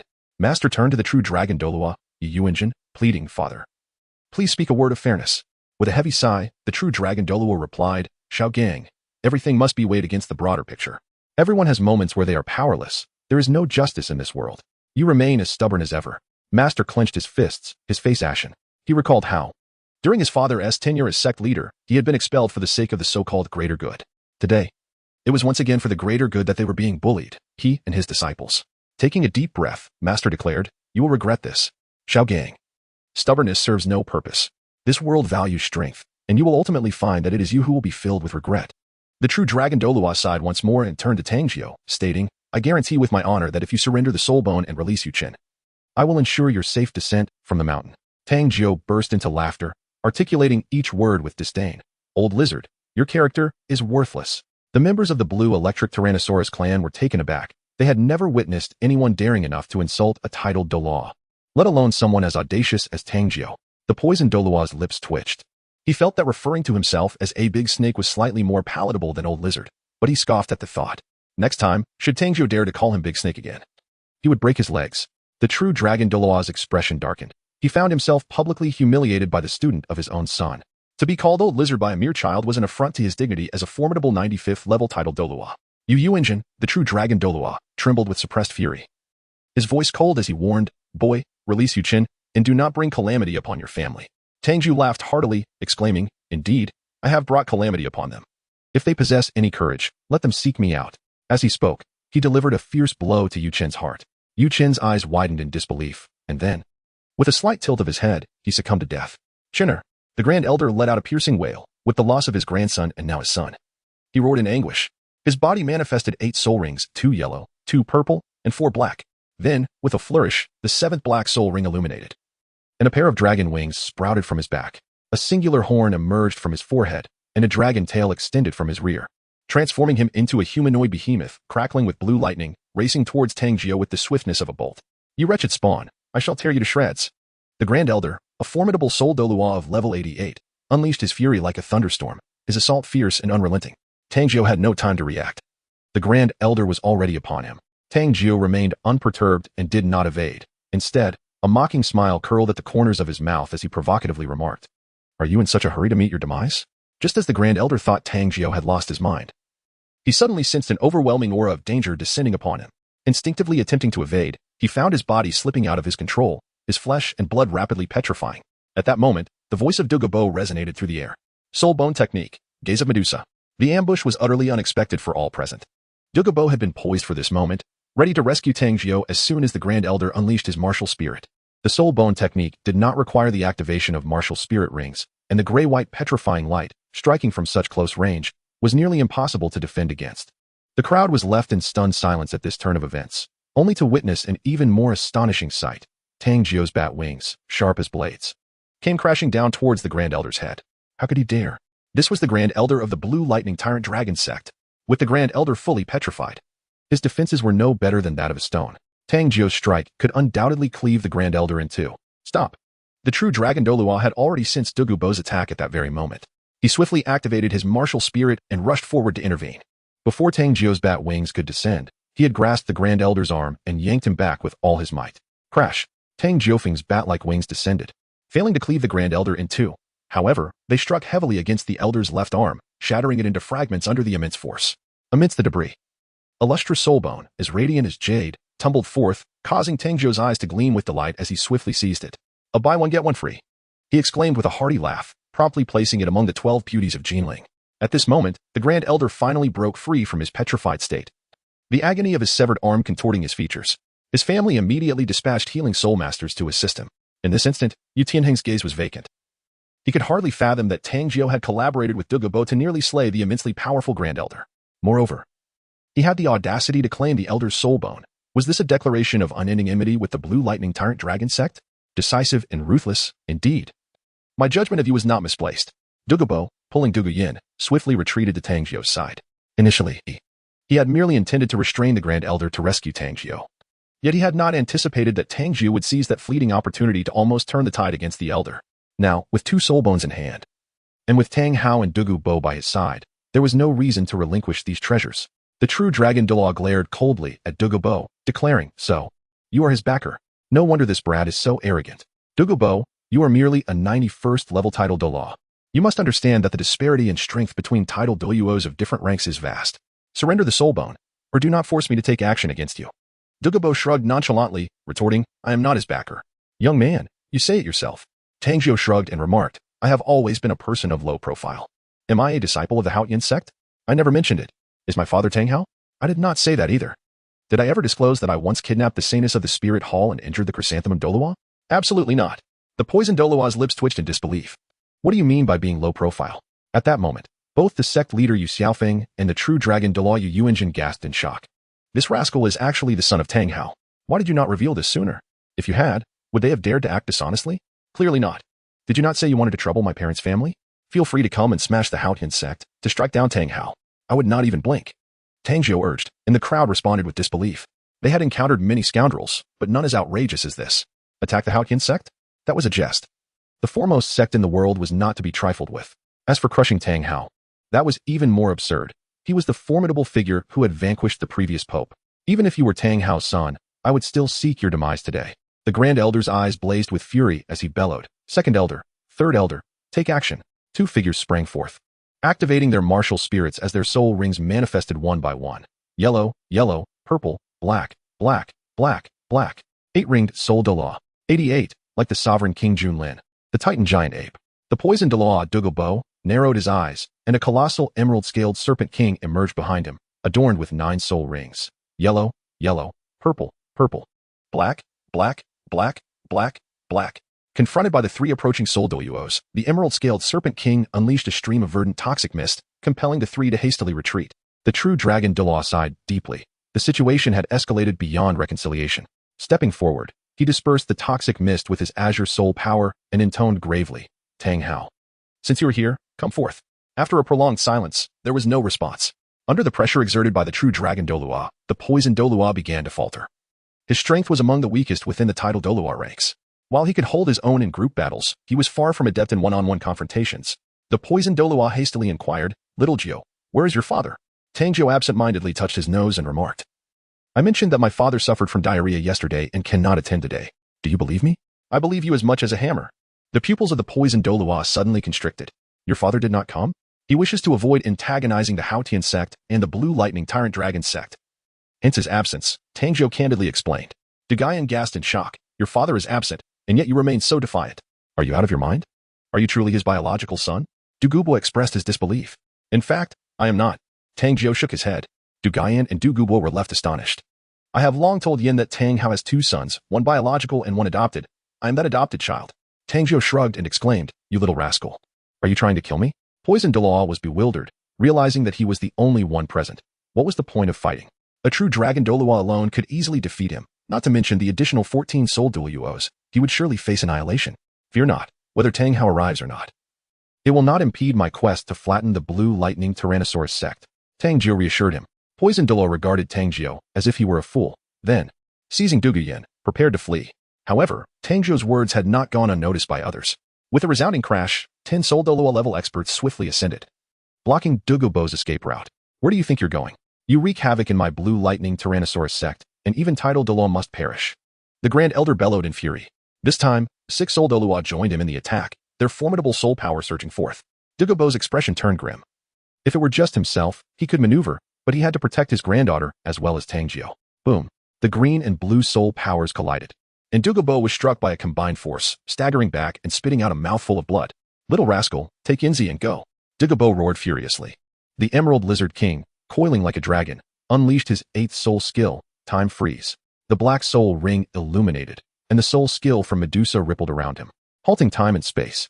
The surrounding soul Douluos suddenly lost control of their bodies, as if frozen in place. For 2 seconds, time itself seemed to stand still. Dugubo cast a final glance at Duguyen before urging her towards Tang Jiu, his eyes filled with reluctance. Yet he knew, today was his last. What an overbearing soul skill. The true dragon Douluo, standing at a distance, was the first to break free from the restraints with his overwhelming soul power. His thunderous claws struck Dugubo's chest. "Grandfather!" Duguyen cried out, helplessly watching as Dugubo coughed up a large mouthful of blood, his body crashing heavily to the ground. The black ring around the true dragon Douluo flickered, and a coiling electric dragon appeared behind him, lunging at Dugubo. No. Duguyen struggled violently in Tang Jiu's embrace, desperate to shield her grandfather from the impending fatal blow. "Go, hurry." Dugubo fixed an anguished, hopeful gaze upon Tang Jiu, entirely disregarding the oncoming soul attack. He understood he could not escape. He could only hope Tang Jiu would take his granddaughter away. "Oh, great serpent. You have moved me to the brink of tears." Tang Jiu was slightly touched. This old poison master, though cold-hearted, still harbored warmth within. At this moment, he wished for her escape, making her feel that Dugubo was kinder than Tang Hao. "Fear not, for I have brought my little brother along today. Allow me to showcase my true strength. Come forth, Xiaoming." Roar. Tang Jiuyang let out a long, resonant howl, enough to infuriate Dugubo. "Why are you yelling like a ghost if you're not taking Yinzi with you?" But at that moment, the earth trembled violently, and a colossal shadow leapt from the mountainside, descending like a towering peak, crashing down onto the square. The impact created a 10-meter-deep pit, sending shards of bluestone flying as the crowd staggered backward in shock. Before Tang Jiuyang stood a titanic soul beast, its claws effortlessly shattering the soul skill unleashed by the true dragon Douluo. With its magnificent arms pounding against its chest, it bared its teeth and unleashed a thunderous roar that reverberated through the air, causing agonizing pain to the eardrums of all who heard. The spectators gazed in astonishment at the guardian beast before them, the Titan Great Ape. Its sudden arrival was nothing short of explosive. As if a king had descended upon them. How could the Titan Great Ape be here? How had it strayed from the Stardow Forest? Questions filled the minds of the crowd, their hearts gripped by fear, for this was the ruler of the Stardow Forest, its power unfathomable. Amidst the collective astonishment, Tang Jiuyang struck his chest with his right hand and pointed defiantly at the Titan Great Ape. The crowd was taken aback. Was he courting death? How dare he provoke the mighty creature? Just as they anticipated the Titan Great Ape to crush him with a single blow, it too pounded its chest with its right hand and pointed back at Tang Jiuyang. In an astonishing turn of events, both man and beast extended their fists, meeting in a momentous clash. At that instant, the crowd was left utterly bewildered. What was happening? The Titan Great Ape erupted into a fit of joyous laughter, seizing Tang Jiuyang and Duguyen and hoisting them onto its shoulders. Duguyen clutched Tang Jiuyang's arm tightly, her heart racing with fear that the Titan Great Ape might devour them whole. At this moment, Tang Jiu cast a piercing gaze towards the blue electric Tyrannosaurus clan and declared, "My backing is not Tang Hao, but rather my brothers who have fought alongside me through thick and thin, the Titan Giant Ape." The Titan Giant Ape had been by Tang Jiu's side for 4 years. Although it could not speak, its intelligence had developed rapidly, allowing it to fully comprehend Tang Jiu's words. Upon hearing Tang Jiu refer to it as his brother, it joyfully pounded its chest and roared enthusiastically. "Xiaoming, let me crush them." Tang Jiu pointed forward, and without hesitation, the Titan Giant Ape unleashed a powerful punch towards the true dragon Douluo. What? He can truly control the Titan Giant Ape? The poison Douluo was struck with astonishment, suddenly recalling Tang Jiu's words about how he had made the chrysanthemum Douluo flee in disarray. Now he believed it. With the activation of his sixth soul skill, True Dragon's Resistance, the black soul ring of the true dragon Douluo illuminated, conjuring the image of a true dragon around him, endowing him with the strength of a dragon in an instant. He could not retreat. If he did, the others would face certain death from the Titan Giant Ape's onslaught. No one else could withstand the Titan Giant Ape's assault head-on. With a thunderous collision, the mightiest beast martial soul title Douluo, at level 95, clashed with the unparalleled force of the Titan Giant Ape. A sound akin to a thunderclap erupted as the battle commenced. The Titan Giant Ape, with unmatched strength, sent the true dragon Douluo flying with a single punch, causing his body to crash into the grand hall, creating a massive human-shaped hole. The Titan Giant Ape slammed its fists into the ground, unleashing a torrent of brutal soul power that sent the surrounding soul Douluos sprawling back several meters. The might of a king was unmistakable. In that one strike, the members of the Blue Lightning Tyrant Dragon clan turned pale. "Awaken your martial souls. The entire clan shall confront the enemy," roared the clan leader, Yu Xiaofeng, his face ashen with fury. All the sect members who arrived upon hearing the news immediately activated their martial souls. This place was not solely inhabited by the Blue Lightning Tyrant Dragon clan, similar to the 4 major single-attribute families of the Haotian clan. The Blue Lightning Tyrant Dragon had also recruited numerous exceptional soul masters, controllers, healers, supporters. These soul masters numbered in the hundreds. In an instant, the square was aglow with a kaleidoscope of colors as various extraordinary martial souls were unleashed, setting the stage for a grand-scale battle. Soul rings illuminated, and various supportive enhancement soul skills enveloped the main fighting title Douluos and soul Douluos, with boosts to defense, speed, strength, and soul power. The true dragon Dueling surged forth from the hall, gritting his teeth and declaring, Tang Jiu, if you dare to bring the Titan giant ape, we shall see how we can slay this beast. We have thousands of masters at our disposal. Old lizard, do you still dare to kill us? Aren't you afraid of your own tongue getting caught in the wind? Let me show you what true teamwork is. Xiaoming. Play them a tune, East Wind Breaks. Let them understand what it means to be the invincible duo roaming the Star Doe forest. Tang Jiu let out a hearty laugh, pointing his finger and proclaiming, Gravity Domain. The Titan giant ape joyfully thumped its chest and immediately activated its domain, gravity. Everyone around felt an overwhelming heaviness in their bodies. With a commanding shout, Tang Jiu exclaimed, Freeze. As his voice resonated, the Great Elder's form was immediately encased in ice. The combination of the gravitational field and the freezing effect proved to be an overwhelmingly formidable constraint. Just as the Great Elder shattered the ice, he experienced the terrifying potency of Tang Jiu's infinite freezing technique. His movements were hindered to a greater extent than his son Yuqin, as he was ensnared by the interference of the gravitational field. At that moment, the Titan giant ape inhaled deeply, harnessing its ability to manipulate gravity to compress the air, subsequently unleashing a torrent of earthy energy towards the immobilized Great Elder. This was the Titan's skill, Titan's Celestial Rupture. This ability would later be absorbed by Tang San as a soul bone skill, akin to a soul skill version of a super air cannon. Boom. The energy blast struck the Great Elder with tremendous force. The potency of this soul skill, executed by Tang San, was comparable to the 9th soul skill of a title Douluo, and it was even more formidable coming from the Titan giant ape itself. The Great Elder could not withstand even a fraction of a second against the overwhelming pressure and was crushed to death, his body propelled by the violent energy to a distant mountain peak. However, in the moment of his demise, a glimmering soul bone fell from his body, revealing itself to be a torso bone. Freeze. Tang Jiu swiftly encased the soul bone in ice before darting forward to seize it. Tang Jiu, you are utterly intolerable. The true dragon Douluo's eyes blazed with fury. Their family's third strongest member had been ruthlessly slain, and 2 precious soul bones belonging to the Grand Elder had been snatched away. With a disdainful curl of his lip, Tang Jiu continued to collaborate with the Titan Great Ape, once again encasing another soul Douluo in ice. As the infinite ice sealing flow took effect, the Titan Great Ape readied its skill, Titan's Celestial Rupture.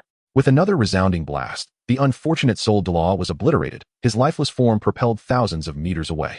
Tang Jiu could not help but hum, I shall see you off, 1,000 miles away, and you should perish. The Titan Great Ape relished listening to Tang Jiu's songs, laughing heartily, treating the distant soul attacks as mere tickles. With its resilient hide and formidable defenses, it paid little heed to them. Instead, it focused intently on obliterating Tang Jiu's icy foes, each time glancing around to see how far they flew after being struck, curious if they traveled 1,000 miles. However, after a few resounding blasts, its soul power could no longer sustain such expenditure. The combination of gravitational fields and relentless special moves proved taxing, as it preferred to pummel its adversaries with its fists. Let us enter a mode of revelry. Tang Jiu sang loudly, who was playing a tune on the pipa, strumming the melody of Dongfengpa. Tang Jiu sang and danced while provocatively gesturing at the true dragon Douluo. However, he advised the Titan giant ape not to waste time with the true dragon Douluo, but rather to join him in a revelrous mode, targeting the easier opponents. The first unfortunate victim was Yu Tianqing. Tang Jiu, with a sudden freeze, immobilized his opponent instantly. The Titan giant ape, with a casual swipe, sent him crashing away, as if returning him to the forge for rebirth. Du Guyan was momentarily taken aback. She had never witnessed such a bizarre individual before. However, Tang Jiu, not content with merely jumping, pulled Du Guyan into the fray alongside him. Hey, we are still in battle. Initially, she resisted, but after a few spirited leaps, she discovered it was truly delightful. With a snap of his fingers, sects were obliterated, and in a graceful dance, they played with their adversaries. Amidst a fierce clash involving the 3 most formidable sects on the continent, she found herself effortlessly dancing, observing the colossal beasts beneath them wreaking havoc upon their foes, while the titled Douluo could only watch in disbelief. This was an exquisite pleasure. As a noble, dancing was her forte, yet after years of practice, she had never experienced a moment so unforgettable. Du Guyan felt as though she had reached the pinnacle of her life, her garments fluttering, her smile radiant. The poisoned Douluo's lips twitched. He beheld a genius teetering on the brink of self-destruction and a true free spirit, unrestrained and heedless. Yet, he found it rather endearing. Tang Jiu was undoubtedly of the same ilk. I am mad, I am wild, I am furious, I am joyous, all for my own delight. This battle would undoubtedly be etched into the annals of Douluo Continent's history. The Titan giant ape was not genuinely engaged in combat. Rather, it sought amusement, casually trampling some hapless insects along the way. The Titan giant ape was utterly exhilarated. Indeed, only with little Jiu could one find such enjoyment, unlike the great Ming, who merely lounged in the lake all day. Beast, come face me. The true dragon Douluo, with blood-red eyes, pursued the Titan giant ape for a duel. We shall not fight you. I want you to witness the consequences of your own actions. Great lizard, open your eyes and behold the fate that befalls those who offend me. Tang Jiu made a provocative gesture towards the true dragon Douluo. In response, the Titan giant ape gave him the middle finger and then, with a single slap, dispatched the second elder's youngest son. Observing the true dragon Douluo's fury, the Titan giant ape erupted into a raucous laughter. Ah, I shall kill you. The true dragon Douluo watched helplessly as one after another fell before him, his madness reaching a crescendo. Yet, no matter how fiercely he charged, he could not breach the Titan giant ape's defenses. And he was further infuriated by the thought of Tang Jiu's impending demise. Tang Jiu gazed at the infuriated true dragon Douluo and immediately began to mockingly sing. I am Ankila, usually obedient, but the condition is you must never touch my doll. I am Ankila, I make you eat dirt. I am the formidable daddy Joe you cannot provoke. I am Ankila, I shall send you home in an instant. You will witness your disciples transform into mere muggles. As Tang Jiu sang, the Titan great ape smacked down the eldest son of the second elder, who happened to be Yu Tianxin's father. Come, Xiaoming, greet them. After all, I have called you by this name for 4 years. Tang Jiu chuckled. The Titan great ape grinned and, with a rather clumsy pronunciation, managed to imitate a phrase learned over 4 years. I am your unassailable father. Upon uttering this, the Titan great ape beamed with childlike joy, displaying a wide grin, as if eagerly awaiting praise from true dragon Douluo. At that moment, true dragon Douluo's pupils constricted sharply. His throat felt sweet, and with a sudden cough, he spat out a mouthful of blood. Meanwhile, Dueling was already left utterly dumbfounded. Tang Jiu is truly a troublesome character. Brother 90, someone is attacking me. The poisoned Douluo gaped in astonishment. He knew Tang Jiu was mischievous. Yet he never anticipated he would be this audacious, provoking the Titan giant ape with such a vexing remark after 4 years. However, witnessing the true dragon Douluo spitting blood from fury was quite satisfying. Father, please calm down. We must proceed with caution. 100,000-year soul beast attacks at the soul Douluo level can barely breach our defenses. Nonetheless, we can exhaust its soul power. Once it is depleted, it will be at our mercy. As the sect leader, Yu Xiaofeng did not engage in battle, but rather directed the fight with composure. After the true dragon Douluo had spat blood in anger, he accepted the grim reality of their sect being gravely weakened and recognized that urgency would yield no results. Thus, he assumed the role of a rescuer, saving anyone in peril, although he couldn't guarantee every rescue would be successful. His actions forced the Titan giant ape into a direct confrontation, continuously depleting its strength. The battle had now entered a stalemate phase. Thanks to Tang Jiu and the Titan giant ape's coordination, they had caught their opponents off guard. Now, having mastered the Titan giant ape's skills, they effectively evaded its attacks. Over 100 auxiliary control soul masters revealed their might, entangling the Titan giant ape with vines and roots, while continuously releasing various enhancement soul skills. They delayed the Titan giant ape's movements, rescuing those trapped by ice and gravitational fields. Through their proficient teamwork, casualties diminished. Dueling, filled with anxiety, urged Xiaojiu. Perhaps we should withdraw. If this continues, something disastrous will surely occur. No matter how powerful the Titan giant ape is, it cannot contend with the entire blue electric Tyrannosaurus sect. But I am still here. Tang Jiu replied confidently. Dueling facepalmed, retorting, if it weren't for the Titan giant ape's protection, you'd be crushed to pieces. Exasperated, she continued, no matter how formidable you are, your soul power will eventually run out. And then you won't be able to escape. I have vowed to flatten the blue electric Tyrannosaurus sect. I cannot leave until I fulfill that promise. My pride is at stake. Tang Jiu remained unfazed, continuing to coordinate with the Titan giant ape in the hunt for foes. Dueling, anxious, stomped her feet but found herself powerless. She dared not leave the Titan giant ape's shoulder, as descending would mean being overwhelmed by a barrage of soul skills. Suddenly, Tang Jiu bellowed, finish him. Dueling turned back, nearly losing her breath. At last, Tang Jiu seized the opportunity and ensnared the second elder, who had lost his sons and grandsons. Without hesitation, the Titan giant ape, under Tang Jiu's command, summoned its remaining soul power to unleash its ultimate move, Titan Skybreak. A yellowish energy orb struck the second elder, sending him flying 1,000 miles away. With the second elder's demise, 2 lustrous soul bones fell, seemingly one from the arm and the other from the leg. What a pity. If only we could seize them. Now, the Titan giant ape, lacking soul power, could not risk its life to claim the soul bones and could only watch helplessly as they were taken away. Why are you concerned about the soul bones? You should be worried about your own life. Dueling snapped, clearly hearing the Titan giant ape's rapid heartbeat, indicating it had been drained of soul power. This is bad. Counterattack. The true dragon Douluo recognized the Titan giant ape's desperation in launching its ultimate move, while the gravitational field around them continued to shrink. The true dragon Douluo charged forward once more, his black soul rings glowing. 8th soul skill, 3 dragons push mountain. Blue soul power coalesced into faint dragon silhouettes. And behind the true dragon Douluo, there were 3 manifestations. Compared to the 6th soul skill, the potency of this 8th soul skill was doubled. Embodying the strength of 3 dragons, The Titan giant ape roared, low on soul power and needing to protect Tang Jiu. It chose not to expend any more soul energy, but instead swung its massive fists down. Boom. The true dragon Douluo spat out another mouthful of blood, his body being driven into the ground like a stake, leaving only his head above. The members of the blue electric Tyrannosaurus sect looked on in disbelief. With sheer physical power, the Titan giant ape nearly obliterated the true dragon Douluo in a single blow, truly terrifying. Collective attack, commanded sect leader Yu. Those in the blue electric Tyrannosaurus sect possessing ranged energy attack soul skills sprang into action, unleashing a flurry of diverse soul skills from all directions towards the Titan giant ape.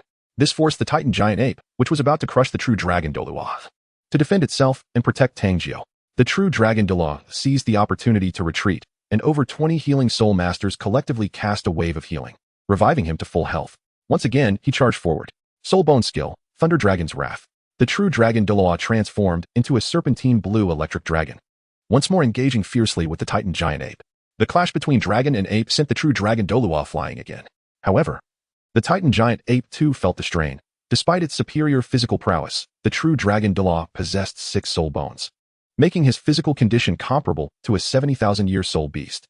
After a grueling battle, the Titan giant ape had nearly exhausted its soul power, and its stamina began to wane. While the true dragon Douluo continued to replenish his energy from the rear, his soul power consistently at full capacity, bolstered by auxiliary soul masters. After several more collisions, the Titan giant ape sensed an impending crisis, panting heavily. Tang Jiu, it's time to send you on your way. This time, the true dragon Douluo was unlike before. All his soul bones radiated a brilliant light, and his 9 soul rings spun wildly. Every sect possesses its own secret techniques. The Xiaojiu sect has the supreme mysterious hammer. The 7 treasure glaze tile sect employs the heart multi-use, and our blue electric Tyrannosaurus sect has its own secret technique, True Dragon Crown. As the true dragon Douluo Yu engine proclaimed, the soul bone in his head emanated dazzling light, resembling a dragon crown. This ancient true dragon's soul bone harbored tremendous power, and as the crown's brilliance radiated, the true dragon Douluo's 9th soul ring transformed from a strange black to a red-black hue. This was a soul ring of 99,999 years. The master was astonished, recalling legends from his clan that spoke of 9 true dragon crowns, formed from the soul bones of 9 dragons. These crowns were unmatched in strength and could elevate soul rings to their utmost limits. At this moment, the true dragon Douluo's aura was overwhelmingly powerful. The red-black soul ring blazed brightly, and the blue electric Tyrannosaurus martial soul behind him morphed into a true Eastern divine dragon, rather than a Western dragon of malice. 9th soul skill, Divine Dragon Annihilation. The terrifying dragon, with scales and claws glistening, coiled downward, its tail swinging fiercely towards the Titan giant ape. For the first time, a grave expression appeared in the Titan giant ape's eyes. This tail reminded it of the tail of the sky blue bull python. Unyielding, the Titan giant ape roared, pounding its chest with its fists, bracing itself against the divine dragon's furious strike. Boom. This time, it was the Titan giant ape that was sent flying. Under the true dragon Daw's secret technique and the terrifying power approaching a 100,000-year soul ring, the Titan giant ape, now utterly exhausted, finally succumbed. Perish. The divine dragon twisted in midair, its jaws snapping towards the Titan giant ape. Xiaojiu, are you satisfied now? You refused to leave when given the chance, and now you've brought doom upon us. Dugu Yan's complexion turned ashen. At that moment, the Titan great ape was left in a disheveled state, collapsing onto the ground. It shook its head, ensnared in a daze, clearly unable to withstand the terrifying blow. Yin, who told you that my brother is but one? Can you conjure another 100,000 soul beasts? Dugu Yin held no belief in such a notion. The dazed Titan great ape raised a middle finger at the divine dragon in the sky, letting out a displeased roar. Translated, it meant, brother, someone is attacking me. One person restrains one sect. Eliminate that beast, put an end to him. Killing soul beasts yields soul bones. As the Titan great ape sustained injuries, the scales of victory finally tipped. The members of the Blue Lightning Tyrant Dragon sect erupted into fervent cheers, each one hoping that the true dragon Douluo would slay the Titan great ape and acquire the continent's supreme treasure, the 100,000-year soul ring and soul bone.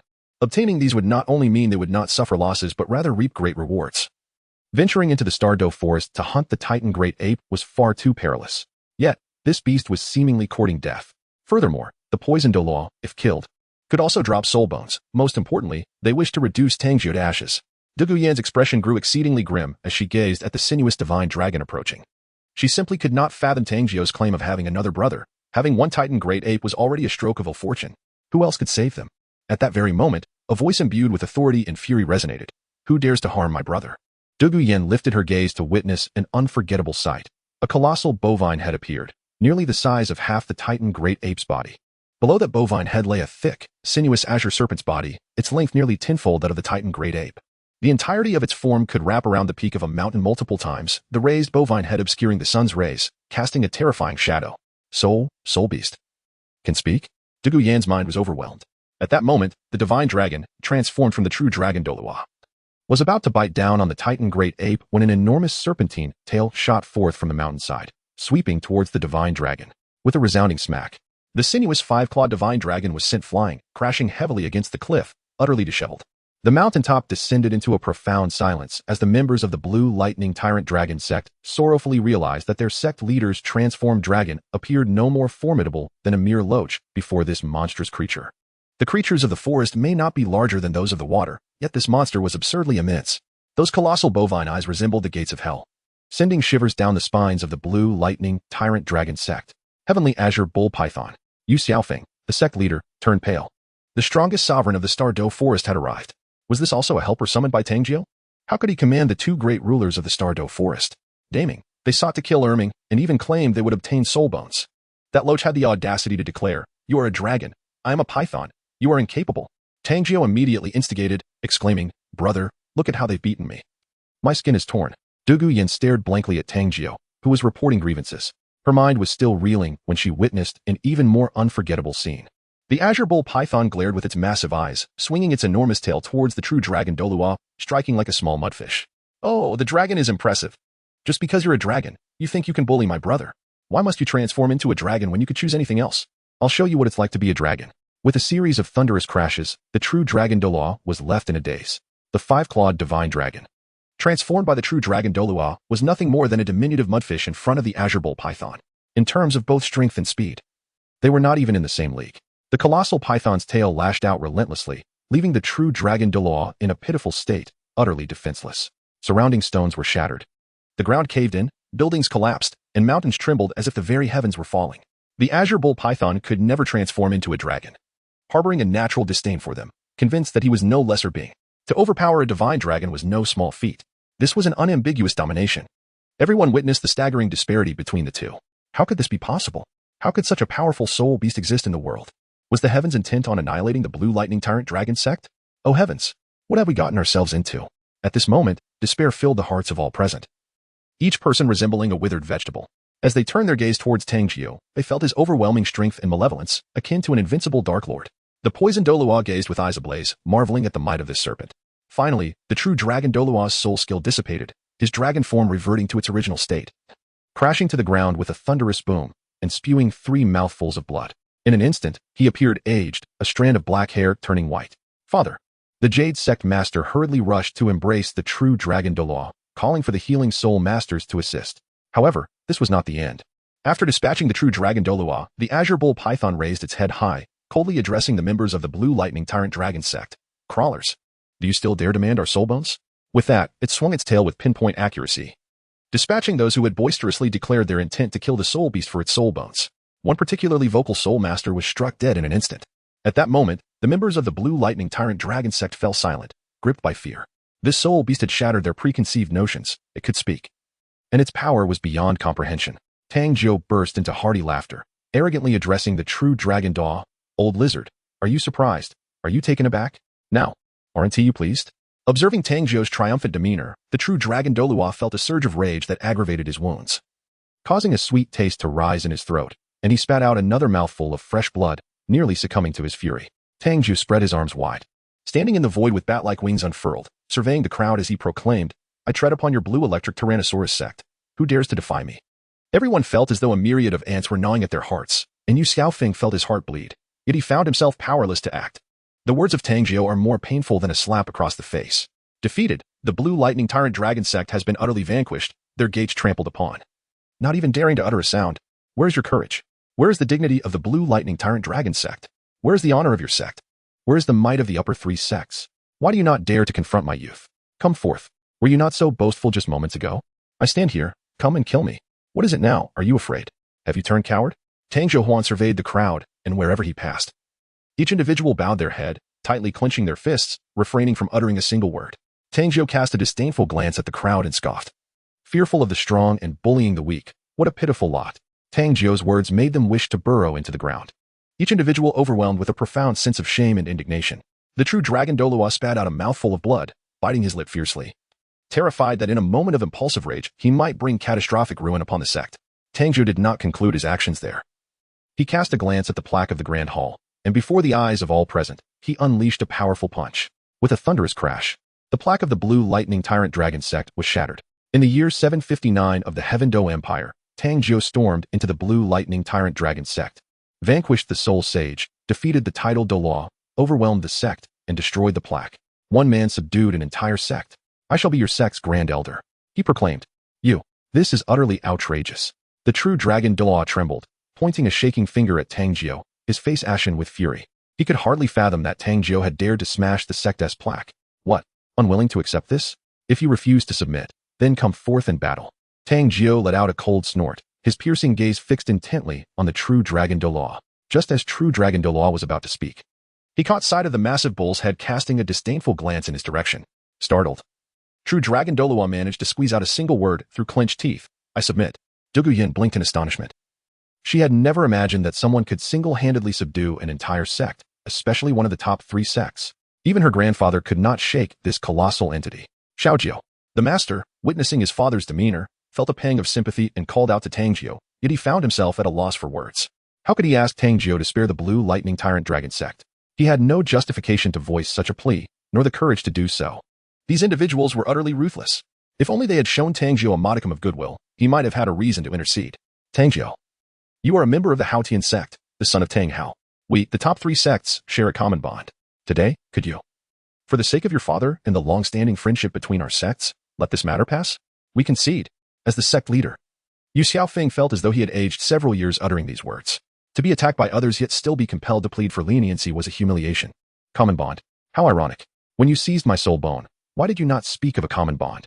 When you forced me to battle Soul Saint, why was there no mention of our shared ties? Tang Jiu wore a face of disdain. After finishing her words, Yu Xiaofeng felt so humiliated and indignant that she dared not meet Tang Jiu's gaze. Yu Tianheng, steeling himself, spoke up. Xiaojiu, you have vented your anger today and obtained the soul bone. For the sake of your second uncle, let us put an end to this matter. Tang Jiu cast a glance at his master, observing the profound turmoil within him, yet he stubbornly pressed his lips together, refraining from uttering a single word.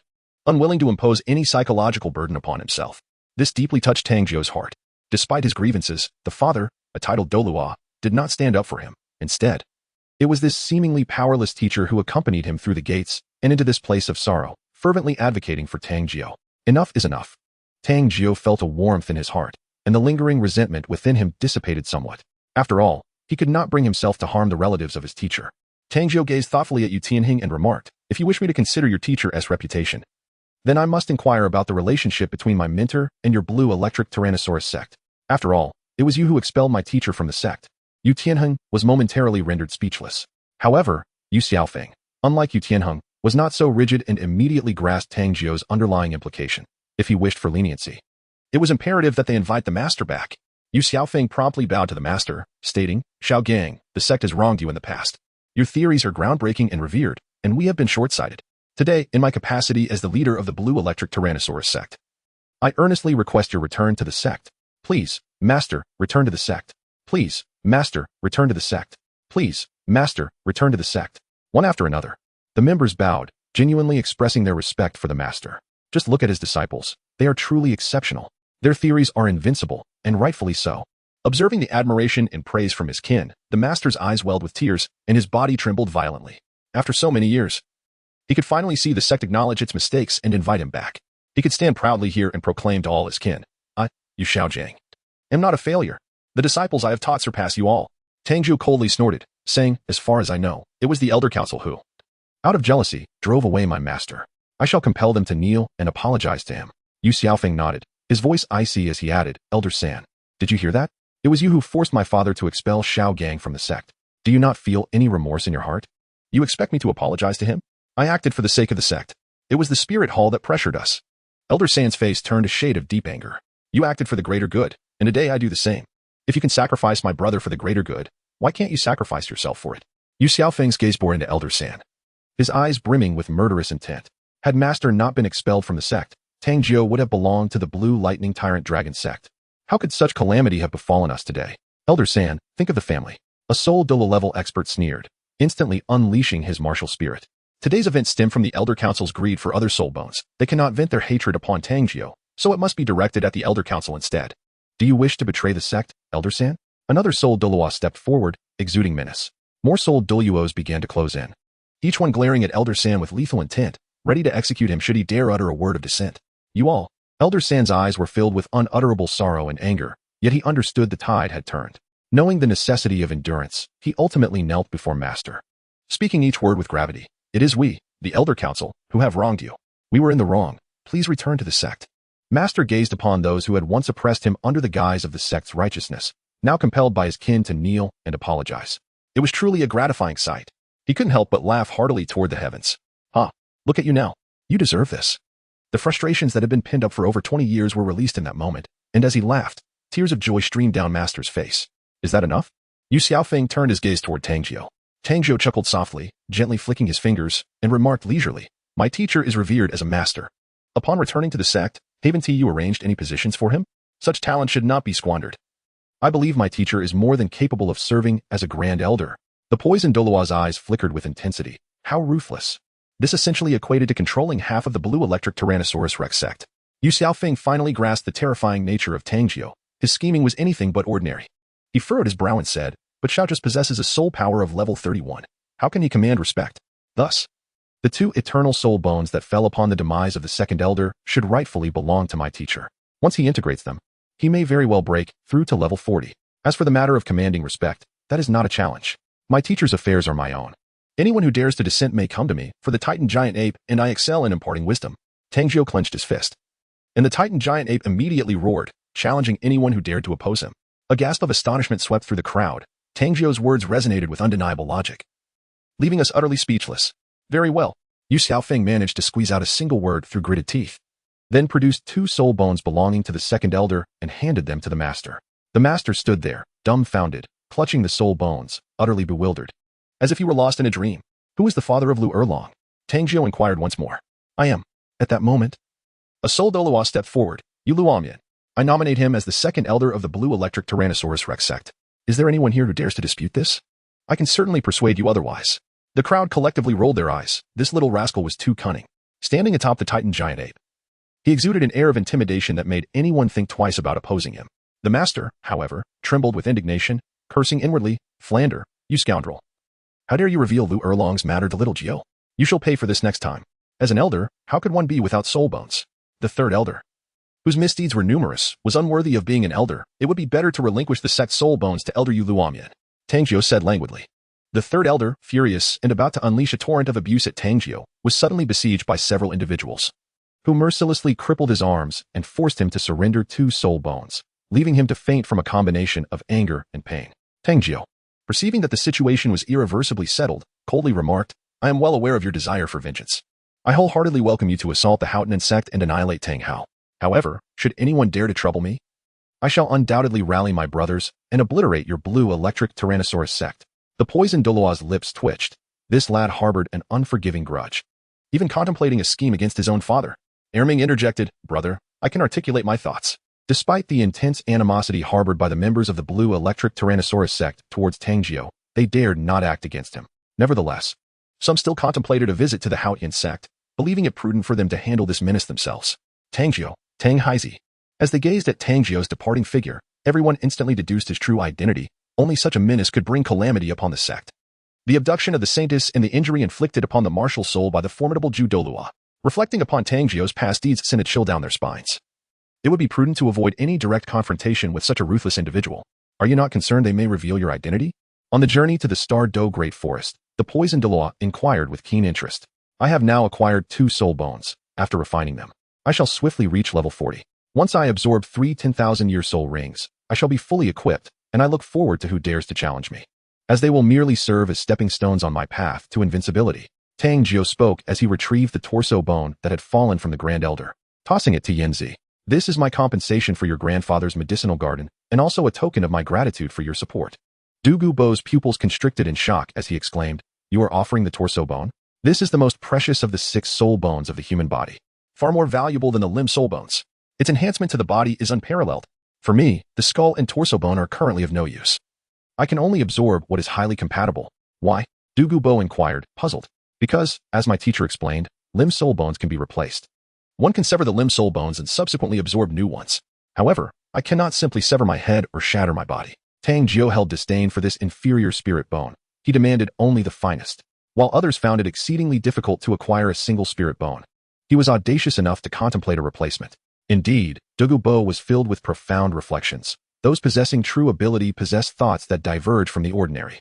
It is the foolish who pursue the spirit bones of soul beasts. To slay humans for their spirit bones is the true path. Tang Jiu smiled. Dugubo inhaled sharply, realizing the wisdom in the young man's words. The probability of obtaining a spirit bone from a soul beast is a mere 1 in 10,000, while the likelihood of acquiring one from a tidal Douluo is 100%. Was this lad contemplating that anyone who dared to trouble him would meet their demise instead? Dugubo grew increasingly impressed with Tang Jiu. His son-in-law was indeed exceptionally talented. However, this time the trickster had ensnared himself in his own web. He needed to seize the opportunity to deliver a firm reprimand while he still could, for in 10 years, he might find himself unable to do so. Big Snake. Why do I sense an insidious glint in your gaze? Tang Jiu felt that the emerald green pupils of Dugubo seemed to intentionally or unintentionally linger on his legs, as if intent on breaking them. What a menace. Dugubo's lips twitched. This lad certainly had the gall to speak out. He yearned to shatter Tang Jiu's legs at that very moment, yet the presence of the Titan giant ape and the azure bull python nearby restrained him. If a confrontation were to occur, it must be on his own territory. He couldn't allow this brat to summon aid. Duguyin toyed with the soul bone, her eyes narrowing into slits as she giggled, exclaiming that Tang Jiu should not forget her when fortune smiles upon him. Dugubo watched with a smile, noting the delightful camaraderie between the couple. Upon reaching the outskirts of the Stardoe forest, the group prepared to part ways. The Titan giant ape, however, let out a disgruntled roar. Damning, I absolutely must transform this time. The human world is far too entertaining. The azure bull python, filled with ire, yearned to swat this troublesome creature with its tail. Yet, upon observing the injuries sustained by the Titan giant ape, it refrained from taking action. With a fierce growl, the azure bull python spoke in human tongue. You can't even speak properly. What use is there in transforming? The Titan giant ape, indignant, retorted with a haughty roar. Who says I can't? Following that, it attempted to articulate in clumsy human language, declaring, I am your formidable father. What? The azure bull python's eyes widened in disbelief, rendered momentarily speechless. Meanwhile, the Titan giant ape basked in its triumph, exclaiming, how about that? My human language is quite impressive. Isn't it? Clear enunciation, correct grammar. Absolutely flawless. Tang Jiu, a formidable spirit beast, hastily lifted Duguyin from the shoulder of the Titan giant ape, while Dugubo's lips twitched, prompting him to take flight. Are you certain this is human language? Inquired the Tianqing Neo python, each word laced with palpable anger. The Titan giant ape, oblivious to the python's ire, boasted, human language, without a doubt. Suddenly, a tremendous tail swung, striking the Titan giant ape with such force that it sent the creature tumbling. The Tianqing Neo python was genuinely enraged. Are you not my formidable father? Are you attempting to incite chaos? Witness my wrath. Without reservation, the python unleashed a barrage of strikes. You insist on adhering to the beastly way, yet you feign ignorance? I shall teach you to follow little Geo down a dark path, to forego human speech. The Titan giant ape howled in distress, clutching its rear as it fled in a frenzy, indignantly shouting, I am speaking human language. You are utterly unreasonable. I shall inform Sister Xiao Wu of your bullying. You've even learned to whine like a child. You are straying further from your bestial nature. The Tianqing Neo python's nostrils flared with indignation. This foolish creature had thoroughly lost its way. Thus, the python embarked on a more profound lesson in ideological education, one that could only be described as earth-shattering. The forest echoed with the Titan giant ape's more anguished cries. I cannot endure this. I am on the verge of dying from laughter. Duguyin clutched her stomach, pounding against the great tree, utterly amused by the antics of the Titan giant ape. Dugubo's lips twitched. This rascal Tang Jiu was incorrigibly mischievous. Once Duguyin regained her composure, Dugubo suggested, you two should refine your soul bones. I shall provide protection. Without hesitation, Duguyin began to refine the trunk bone, while Tang Jiu produced 2 soul bones, one from the iron-armored dragon's shattered leg, and the other from the arm bone dropped by the elder. Upon refining the leg bone, Tang Jiu's foundational strength surged from 12,000 gene to 13,000 gene, granting him a new soul skill, Dragon's Roar, which instantaneously augmented his physical power, defense, and speed by 30. This skill was remarkably suited to Tang Jiu.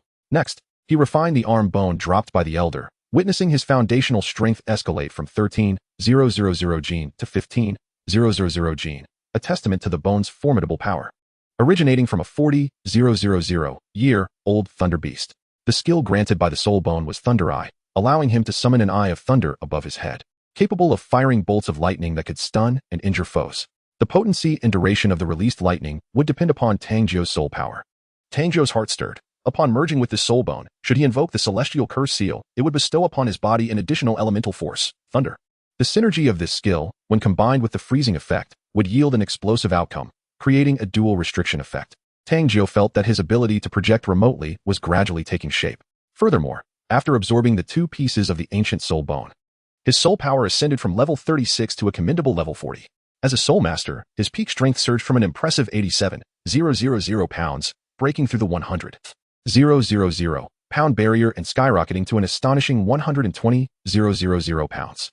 He could now wield the Sea God Trident without any difficulty. Tang Jiu believed that he could now confront and decisively defeat the soul sage Yuchen of the Blue Electric Tyrant Dragon Sect. As Tang Jiu opened his eyes, he found Dugu Yin had already completed her refinement and was gazing at him with curiosity. Tang Jiu inquired, "What is your soul bone skill?" "A secret," Dugu Yin replied with a tone of pride. "Xiaojiu, let us return for now. I hope you come to Tiando City soon. I have a grand gift for you," Dugubo remarked with a playful smile. First, he would break Tang Jiu's legs and then marry his granddaughter to him, an impeccable plan. Before departing, Dugu Yin leaned closer to Tang Jiu's ear and said, "Your soul bone is impressive. Sister will remember this favor. Rest assured.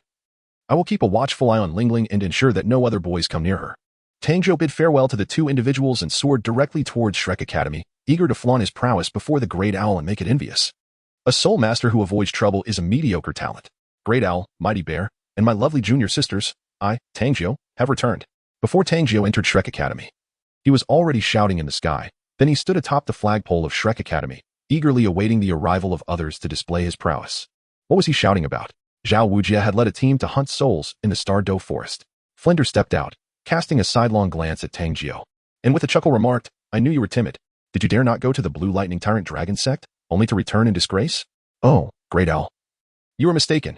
I triumphed over the Blue Lightning Tyrant Dragon Sect. Not only did I reclaim my soul bone, but I also seized 4 pieces of Millennium Soul Bones." "Keep boasting. Your father couldn't even accomplish that." Flender scoffed disdainfully. "If my father couldn't, it is merely due to his lack of capability. Allow me to show you." Tang Jiu released the martial soul fusion technique, extending a finger as a blue thunder vortex materialized above him. Soul bone skill. Thunder Eye. Crack. A bolt of lightning descended from the vortex. Flender, perplexed by the situation, was caught off guard and struck by the thunder, instantly blackening his face. His hair frizzing into a disheveled mess, and his glasses shattering with a resounding snap. The soul bone skill. Flander's gaze became vacant. Tang Jiu had neither activated his martial soul nor released any spirit rings, which unequivocally indicated it was a soul bone skill. Moreover, the ability to harness thunder was most likely derived from the Blue Lightning Tyrant Dragon Sect. Have you truly acquired 4 soul bones? In that moment, Flender paid no heed to the thunder's impact or how much his appearance was worth in gold soul coins. He instead beamed with pride as he patted Tang Jiu's shoulder. "Little Jiu, as a member of our Shrek Academy, shouldn't you consider supporting us a bit? How about I grant you the title of honorary student? Or perhaps an honorary teacher? No, let's make it honorary principal." Tang Jiu chuckled and said, "That probably won't do. I've already fused 1 soul bone. Isn't there still 3 left?" Flender rubbed his hands together eagerly. "1. I gave away." Tang Jiu coughed lightly. Flender nearly choked, then, feeling a mix of incredulity and frustration, exclaimed, "Who did you give it to? I must retrieve it. If you're too shy to ask, I will. This is a precious asset of our Shrek Academy." To Dugu Yin, the granddaughter of the poisoned Douluo, Tang Jiu waved dismissively. Flender's expression darkened as he forced a laugh, thinking that if he went to confront her, he would surely be transformed from a great owl into a lifeless one. But there are still 2 left, right? I also gave 1 away. I have too many soul bones. I can only utilize 1 and discard another. It troubles me, Tang Jiu remarked nonchalantly. At that moment, Flender felt an overwhelming impulse to strike Tang Jiu. Really? Was this even human speech? This was undoubtedly a display of arrogance. Flender's eyes reddened as he demanded, "And who did you give the other 1 to this time?" "My teacher." "Oh, it's Xiao Gang. I'll go ask him. If he refuses, humph." Flender rubbed his hands together with a sinister smile. "Is it too much to ask for just 1 of the 2? Go ahead. My teacher has just been promoted to the Grand Elder of the Blue Lightning Tyrant Dragon Sect. And doesn't he have many experts under him, only about 7 or 8 at the Soul Douluo level. It shouldn't take a second to deal with you." "Xiao Gang. The Grand Elder?" Flender's eyes widened in disbelief. This world had become utterly absurd. Even the mice were serving as bridesmaids for cats. Tang Jiu lamented. "Last time when the Lord of Notting City was slain, you refrained from intervening, allowing all the rewards to be claimed by my father. Now, I have ventured forth. Yet you again abstain. Dugu Yin accompanied me and received a fragment of a soul bone. My teacher participated and obtained 2 fragments. I truly feel sorrow for you. For you have squandered a fortune. What? Are you truly this wasteful? This is genuinely heartbreaking. How formidable could Du Gu Bo's granddaughter be? At most, she would be a soul master, merely acquiring 1 fragment of a soul bone. Even the esteemed master, despite his lackluster combat prowess, managed to secure 2 fragments. I reckon if Flanders were to join, he would surely claim at least 3. This is not merely a loss of a fortune. Shrek's current funds are insufficient even for a few thousand gold soul coins. 100 million. 100 million. The golden mountain in Flanders' mind, capable of burying a person, vanished in an instant, leaving him in profound anguish. Upon witnessing the scene, Tang Jiu consoled, "Seeing you in such distress, I must share some unfortunate news. The soul bone of Duguyin is a torso bone, undoubtedly originating from a dragon-type soul beast over 50,000 years old. If placed in an auction house, what do you think it would fetch? The most precious torso bone, and from a dragon of such ancient lineage. Oh, my finances." Flender, driven nearly to madness by Tang Jiu's words, lamented the opportunity of sudden wealth that lay before him, yet he failed to seize it. The most exasperating part was, "Why did you have to tell me? How cruel." Flender clutched the flagpole, filled with regret, pounding his chest in sorrow for his past choices. Li Yusong, wielding the dragon pattern staff, winced at the thought and remarked, "From now on, let us refrain from acknowledging our acquaintance with Flender. He brings disgrace upon us." The others nodded in agreement, having never encountered a soul saint so obsessed with wealth. "Little Jiu, I have made a decision. Next time, no matter what, I shall accompany you." Flender, in deep reflection, finally gleaned a crucial lesson. To attain riches, one must embrace the madness alongside Tang Jiu. "Are you not afraid I might provoke a tidal Douluo next time?" Tang Jiu replied with a smile. "Not at all. If trouble arises, I shall bear it for you." Flender, no longer hesitating, was determined not to miss the next opportunity. Moreover, if this lad had any sense, he would avoid provoking a tidal Douluo. Encountering a soul Douluo would surely lead to a swift defeat, and escape would be impossible. "I have a feeling Flender is in for a major misfortune." Li Yusong, the dragon pattern staff soul master, remarked lazily. Xiao Xian, the candy bean soul master, and Lu Qibin, the star Luo chess soul master, nodded in unison. Astonished that the shrewd Flender could be so easily deceived, he was indeed bewitched by the allure of the soul bone. Li Yusong cast an appreciative glance at Tang Jiu. Recognizing his promising potential, Tang Jiu felt a sense of delight within. Next time, he mused, he wondered who would return to trouble him, but for now, he would let Fei Lan bear the brunt. Upon learning that Xiaojiu had already led the team to the Stardow Forest, Tang Jiu wasted no time and soared directly towards it. It was indeed time for him to absorb the 3rd spirit ring for his martial spirit. And this time he desired the effect of armor piercing. In the small town outside the Stardow Forest, at the inn, Tang San and his companions were indulging in a sumptuous feast when they were suddenly disturbed. The culprits were from Songhue Academy, who, buoyed by their status as a prestigious advanced soul master institution, displayed an arrogant demeanor. These soul masters brazenly shoved the students from the intermediate soul master academy. And the male students, overwhelmed by their surging hormones upon noticing the beauty of Xiao Wu and the other girls, even contemplated overturning their table, seeking to humiliate Tang San and his friends in a bid to showcase their own prowess. Tang San and his companions exhibited no signs of fear. As Flender once stated, "A soul master who shuns conflict is but a mediocrity." Xiao Wu, with her combative nature, and Ning Rongrong, who often sought trouble, swiftly dispatched an aggressor with a series of kicks, sending him flying. The leading instructor from Songhue Academy was taken aback by their audacity, his expression darkening as he bellowed from his lofty position. "Which academy do you belong to?" "You are not worthy to know," came the disdainful reply from Dai Mubai. "I am the director of Songhue Academy, Yujiqiu," he proclaimed, adjusting his expensive spectacles with a demeanor that suggested his name would instill fear. Dai Mubai gazed blankly at his comrades, inquiring, "Have you heard of Songhue Academy?" "Never heard of it," Xiao Wu replied earnestly, shaking her head. The others followed suit, for they indeed had no prior knowledge. Ning Rongrong blinked and remarked, "With no reputation, he still boasts about his academy. How desperate he must be for recognition." Her words sparked laughter among the group. Yujiqiu was genuinely infuriated. After his initial registration, he had anticipated a wave of admiration, only to be ridiculed by a handful of youngsters today. "Humph, a bunch of arrogant brats. I shall discipline you on behalf of your instructor." Xiangui, embody. "Don't pretend to be superior. Such pretensions invite calamity." Dai Mubai scoffed. "Whether I am worthy or not will be revealed through trial," Yujiqiu asserted, promptly unleashing his martial spirit to intimidate. The emerald glow of the Xiangui enveloped him, intricate green patterns adorning his visage, as 5 soul rings emerged, white, yellow, yellow, purple.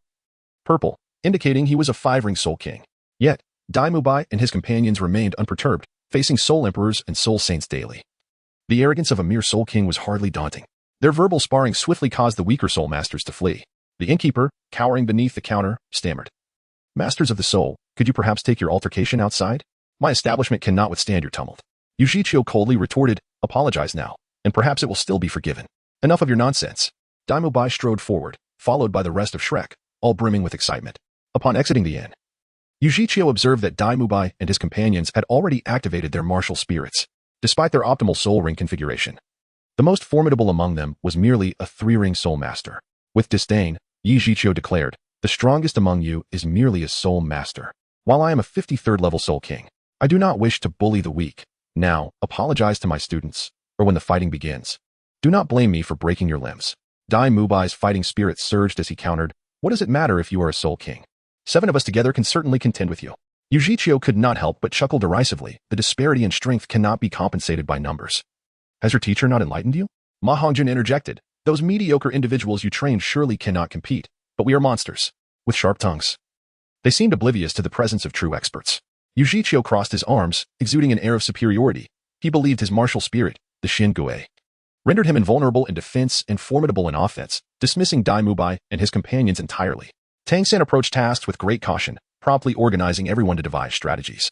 For he understood that one must never underestimate any adversary. Tang San arranged. He possesses formidable soul power and robust defense. However, the tortoise-type martial soul exhibits feeble offensive capabilities. Therefore, we must adopt an aggressive strategy to uncover his vulnerabilities or deplete his soul power. Tang San promptly devised a strategy, leveraging speed to distract the enemy while seeking their vulnerabilities for attack. Should this prove ineffective, he would resort to a full frontal assault, relying on attrition. After all, they had Oscar, a food-type soul master, on their side. As for me, Ning Rongrong realized with dismay that she had been marginalized by the group due to her petite and temperamental nature. Her recent displays of a spoiled demeanor had rendered her an outsider, preventing her from integrating with the team. Tang San constantly recalled Master S teachings, reminding himself that one should not place absolute trust in life as companions. He finally said to Ning Rongrong, feel free to act as you wish.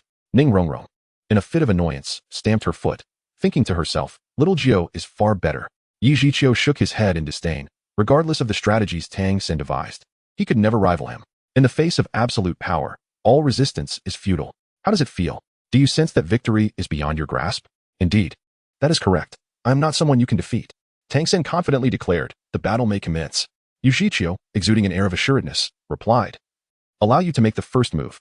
This display of bravado instantly ignited a cheer among the students of Tsanghui Academy, with even a few charming young ladies exclaiming, though the teacher may not possess conventional beauty, his confidence is undeniably captivating.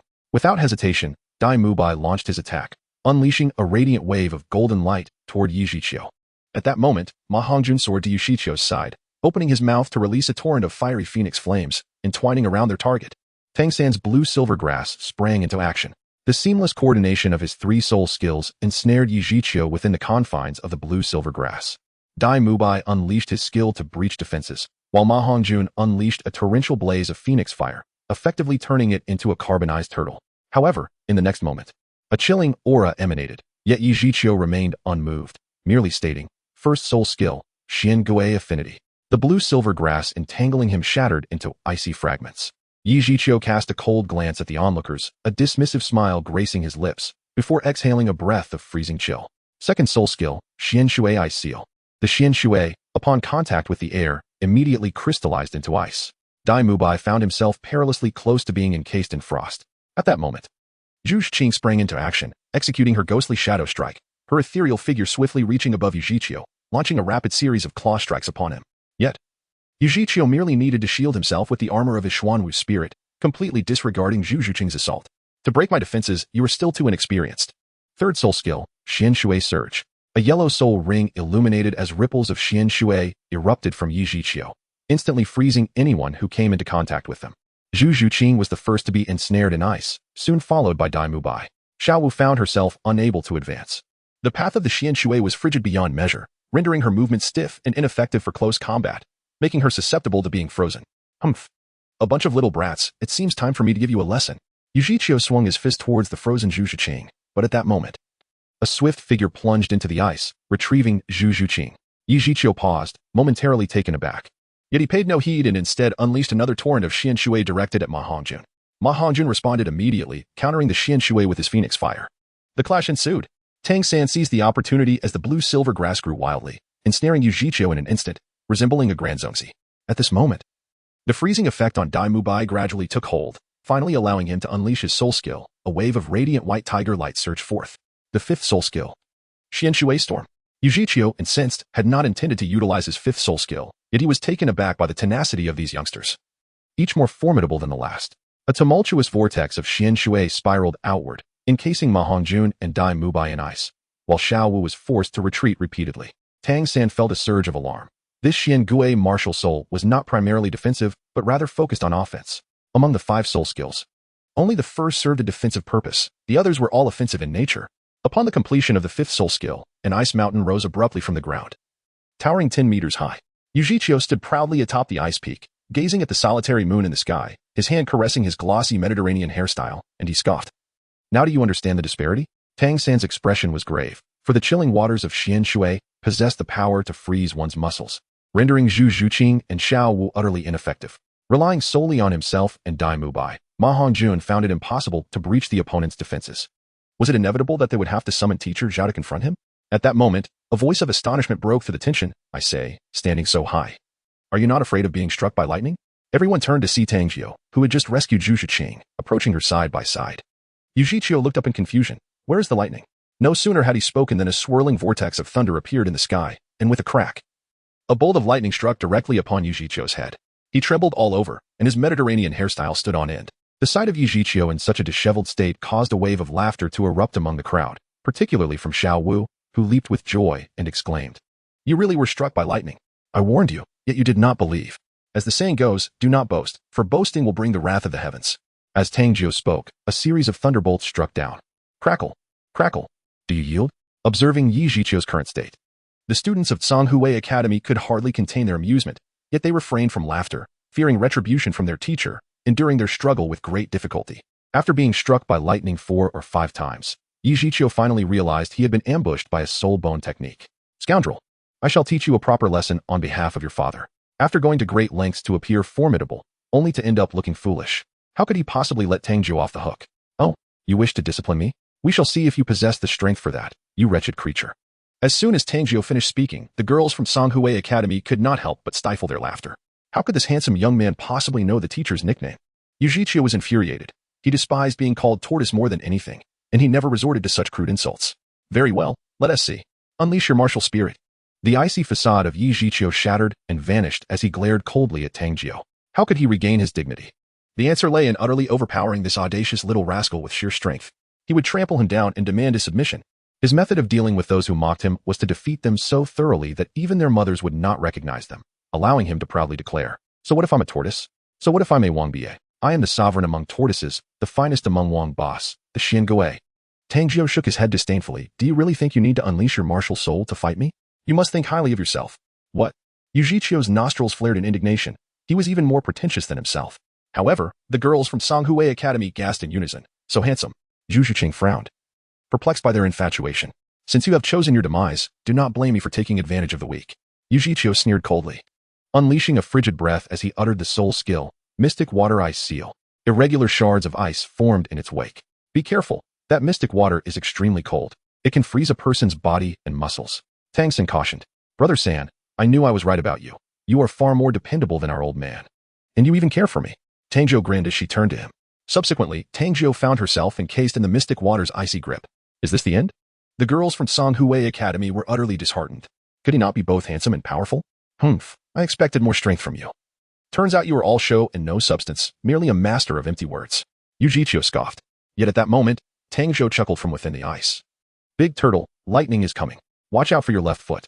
With a crackle, a bolt of lightning struck Xiaojiu's left foot, sending shockwaves through his body, leaving him tingling all over. Here it comes, right foot. Tang Jiu warned. This time, Xiaojiu learned his lesson and promptly lifted his right foot, causing the lightning to strike the ground and create a crater. All right, left foot, right foot, go, go, go. If not for the fear that Xiaojiu would not understand the English lyrics to the rabbit dance, Tang Jiu would have almost sung, left, right, go. Nevertheless, it must be said, Xiaojiu, despite being electrocuted, danced quite well, bouncing and hopping with a comical flair while clad in a vibrant green shell. This is the first time I've seen such a large green-shelled turtle performing this dance. It's simply a sight to behold. Tang Jiu laughed heartily. At that moment, everyone began to realize that Tang Jiu was playfully mocking Xiaojiu, while Zhu Zhuqing stifled a giggle, casting a sideways glance at Tang Jiu, who was truly incorrigible. However, Ning Rongrong was thoroughly amused, her eyes gleaming with delight. Xiaojiu, belatedly realizing the situation, wore a darker expression, his rage boiling over as he roared and punched the ice, shattering it. This time, he intended to show Tang Jiu the terror of a soul king. He summoned all his soul power, determined that this strike would redeem his honor. The students of Tang Hao Academy were taken aback as they witnessed Tang Jiu not retreating, but confronting the teacher head-on, and they began to jeer in derision. How foolish. To challenge a soul king in strength. That boy appeared no older than 13, with a soul power at most around level 23. Even if the teacher was not a strong attack type, he could break the boy's bones with sheer physical strength. Moreover, the teacher had activated his martial soul. This boy was surely doomed. Amidst the scornful jeers from Tang Hao Academy, Tang Jiu simply extended a single finger. What did Xiaojiu intend to do? Did he think to block the Soul King's full-force strike with just one finger? Damubai was stunned. How confident could one be? Is this the fierce one you all speak of, who boldly challenged Teacher Zhao? Ma Hongjuan's eyes widened in disbelief. At that moment, an unbelievable scene unfolded before them. Yujichio's furious punch was astonishingly halted by a slender finger, rendering him powerless. Time seemed to freeze at that instant, leaving only profound astonishment in its wake. Those who had mocked Tang Jiu felt a burning shame on their faces. They finally understood what true terror was. How was this possible? Yujichio's eyes widened in horror. He could hardly believe it was real. What kind of strength and formidable physique would it take to achieve such a feat? If my strength is second, then no one in this continent dares claim to be first. Tang Jiu spoke softly, then flicked his fingers gently. Boom. Yujichio was propelled like a launched rocket, soaring backward for several dozen meters, carving a deep trench into the ground before crashing heavily against a large tree, finally ceasing his flight. The members of Tang Hao Academy rubbed their eyes in disbelief, utterly unable to comprehend the events that had just transpired. Was this still human? To possess such might without activating a martial spirit, what immense strength must this entail? Zhu Zhuqing covered her crimson lips, her heart racing with astonishment. How could Tang Jiu's power have surged to such an extent in merely a little over 10 days? Brother, from now on, you are truly my dear brother. Ma Hongjun gazed in awe, thinking that with such a formidable elder brother to rely on, who would dare compete with him for women? Release little Jiu. And I would not fear him. Tang San's lips twitched slightly, pondering the bewildering growth of his younger brother's strength. One must wonder if their father had inadvertently brought home a humanoid soul beast. Meanwhile, Xiao Wu, puffing up in indignation, stuck out her tongue at Tang Jiu, declaring, "What is so impressive? In terms of strength, my Ermine could crush you with a single blow. Humph, do you yield or not?" Tang Jiu stood with his hands behind his back, casting a languid glance at Yujichio, who had just risen to his feet. Yujichio felt as if the bones in his hand were on the verge of shattering, cursing inwardly. Was this truly a human? He, the Soul King, had been sent flying with but a mere flick. How could he ever face others again after this? Refusing to accept defeat, he proclaimed that his strongest attribute was defense. He could not believe that anyone could breach his protection. Yujichio activated his first soul skill, the arcane tortoise manifestation. The verdant shell upon him grew increasingly formidable as he opened his mouth to expel a stream of arcane water that coiled around his form, crystallizing into layers of azure ice. The ice thickened progressively until it culminated in a suit of icy armor, enveloping the lush green shell. Only then did Yujichio beckon to Tang Jiu with a playful gesture, saying, "Come, strike me." Tang Jiu was momentarily taken aback by such an eccentric request. Should he acquiesce or not? To seek vengeance, one should turn to Flender. It was the first time he had heard someone ask another to strike them. Ning Rongrong's azure eyes sparkled with curiosity as she energetically waved her hand at Tang Jiu, urging him, "Give him a good thrashing." Tang Jiu winked at Ning Rongrong, exclaiming, "No problem. Soul Bone Technique. Frenzy. Soul Bone Technique. Dragon Roar." Two resplendent beams of light emanated from Tang Jiu's legs, causing his foundational strength to surge from 15,000 pounds to an astonishing 25,000 pounds. His speed also experienced a significant enhancement. Soul Bones. 2 soul bones. The students of Tang Hao Academy gasped in disbelief. Their institution had only a couple of instructors possessing soul bones, yet here was a student endowed with 2. No, not merely 2, but 3. Look above his head. Someone pointed out, and the crowd suddenly recalled the thunder vortex swirling above Tang Jiu. Goodness, a single individual with 3 soul bones. If they were aware that Tang Jiu had even gifted away 3 soul bones, their hearts would undoubtedly be unable to bear the shock. Even if you possess soul bones, what does it matter? My defense is invincible at this level. Yujichio shouted confidently, hunching his back and adopting a defensive stance reminiscent of the mystic turtle. Tang Jiu finally made his move. As his feet struck the ground, a resounding thud echoed, creating a deep crater beneath him. In an instant, Tang Jiu surged forth like a bolt of lightning, his speed so astonishing that it stirred up a tempest around him, causing the hair of the surrounding girls to flutter wildly. Whoosh! Tang Jiu's fingers, resembling a sword, pierced through the icy armor with ease, subsequently breaching the verdant shell of the turtle. In the incredulous gaze of Yujichio, the fingers penetrated his body. Yujichio did not fly back, as Tang Jiu's assault was too concentrated, akin to an arrow striking glass. If the velocity is sufficiently swift and the force sufficiently potent, the glass would yield only a small puncture rather than shatter into fragments. Tang Jiu's strike produced a devastating effect, penetrating through defenses with remarkable precision. With such mastery over power and control of his own body, he has reached an extraordinary level. Most astonishing is how his fingers can withstand such a ferocious impact. Only Tang San comprehends the sheer terror embodied in Tang Jiu's blow. This truly is a monster. The opponent is a Xian Gui spirit master. Without even summoning his spirit, he can dispatch foes with a mere fingertip. This level of strength surely surpasses that of teacher Zhao. Ma Hongjun swallowed hard, while Zhu Zhuqing's beautiful eyes sparkled with astonishment. The adversaries they had struggled against moments ago were utterly vanquished before Tang Jiu. The atmosphere in Songhui Academy was one of stunned silence. As this spectacle transcended their wildest comprehension, Tang Jiu withdrew his fingers from Yu Zhiqiu's ribcage, calmly inquiring, "Do you yield this time?" Yu Zhiqiu knelt weakly upon the ground, his entire being seemingly drained of vitality. Suddenly, he shouted, "Your soul power surpasses mine, doesn't it? It must be so. You are a soul emperor." Little Jiu is not a soul emperor. He is merely a soul master of level 36. Ning Rongrong declared proudly. "Impossible, absolutely impossible. Your rank is inferior to mine. You cannot breach my defenses, especially without summoning your martial spirit." Yi Zhiqiu roared in protest. "In truth, you are all mistaken. I am neither a soul emperor nor a soul master. I am a soul scholar of level 40. As Tang Jiu spoke, he directly summoned his martial soul, revealing the resplendent ice and fire bullet ant. Subsequently, 3 soul rings slowly rose. Purple, black, black. How is this even possible? Yu Zhiqiu gasped in astonishment, the dazzling soul rings blinding his eyes. He murmured, 1,000 years, 10,000 years, 10,000 years. He truly is not human. The students of Songhui Academy stood in a daze as Tang Jiu's soul rings shattered their understanding of the world. Meanwhile, the Shrek team was equally stunned. Oscar widened his eyes and exclaimed, "I remember just over 10 days ago, he was only at level 36. How did he suddenly reach level 40? This is utterly demoralizing. He must have absorbed a soul bone to level up." Tang San explained. "I want a soul bone too." Oscar cried out in despair, feeling the arduousness of his own training. Tang Jiu looked down at Yu Zhiqiu and said, "One must remain humble. Do you understand?" Yu Zhiqiu's expression darkened, thinking to himself, "How can you utter such words with a straight face? Where is your humility? Of course, if I possess such formidable strength, maintaining a low profile would be an impossibility. And I too find it quite distressing." Tang Jiu chuckled as he beckoned everyone to depart. Yu Zhiqiu twitched his lips, pondering, is this even a sensible statement? Naturally. If you seek vengeance, feel free to find me at Shrek Academy. I am Tang Jiu. If you cannot locate me, you may also approach Flender. For my matters are his concerns as well. Yi Zhiqiu's heart skipped a beat as he suddenly recalled a bounty mission from the Spirit Hall, Tang Haizi, Ant Spirit. With a first ring of a millennium and a second ring of 10 millennia, Tang Haizi, also known as Tang Jiu. A flicker of vengeful hatred flashed in Yu Zhiqiu's eyes. "You may revel in your arrogance, but I shall return and report you to the Spirit Hall." Tang Jiu sensed the chilling gaze behind him, a subtle smile playing on his lips as he awaited the inevitable report to the Spirit Hall. He pondered when the Spirit Hall's personnel might arrive. Lost in thought, he found himself surrounded by several young women. "Hello, handsome. I am Lu Jia, the belle of Songhui Academy. Might I request your assistance in soul hunting?" "No, I am the true belle." The girls from Songhui Academy gazed at Tang Jiu with admiration, eager to forge a connection with him. Zhu Zhuqing's expression darkened, and she coldly interjected, "Stand aside."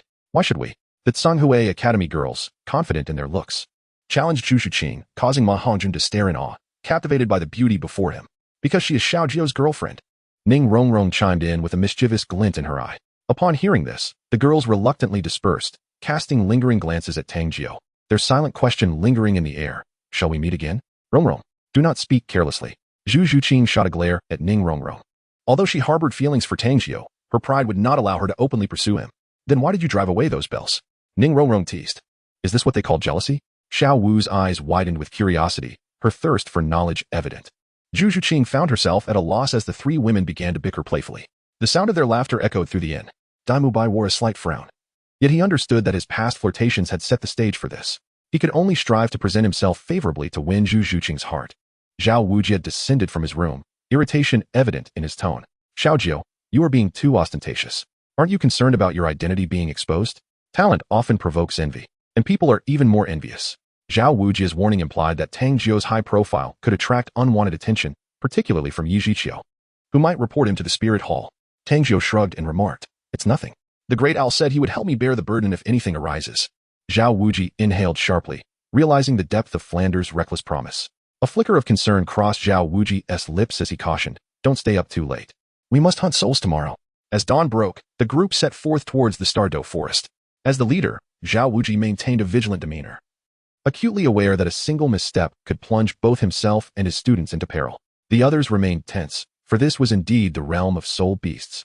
Yet, only Xiao Wu and Tang Jiu reveled in utter contentment, for this was their true sanctuary. Tang Jiu noticed that Ning Rongrong appeared somewhat downcast among the group, so he inquired about her troubles.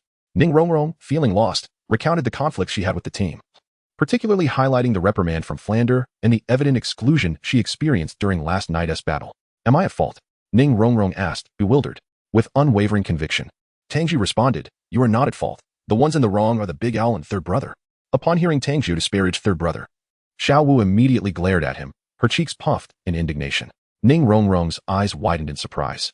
Everyone had been telling her she was wrong for days, and she felt deeply aggrieved. Tang Jiu's words provided her with immense comfort.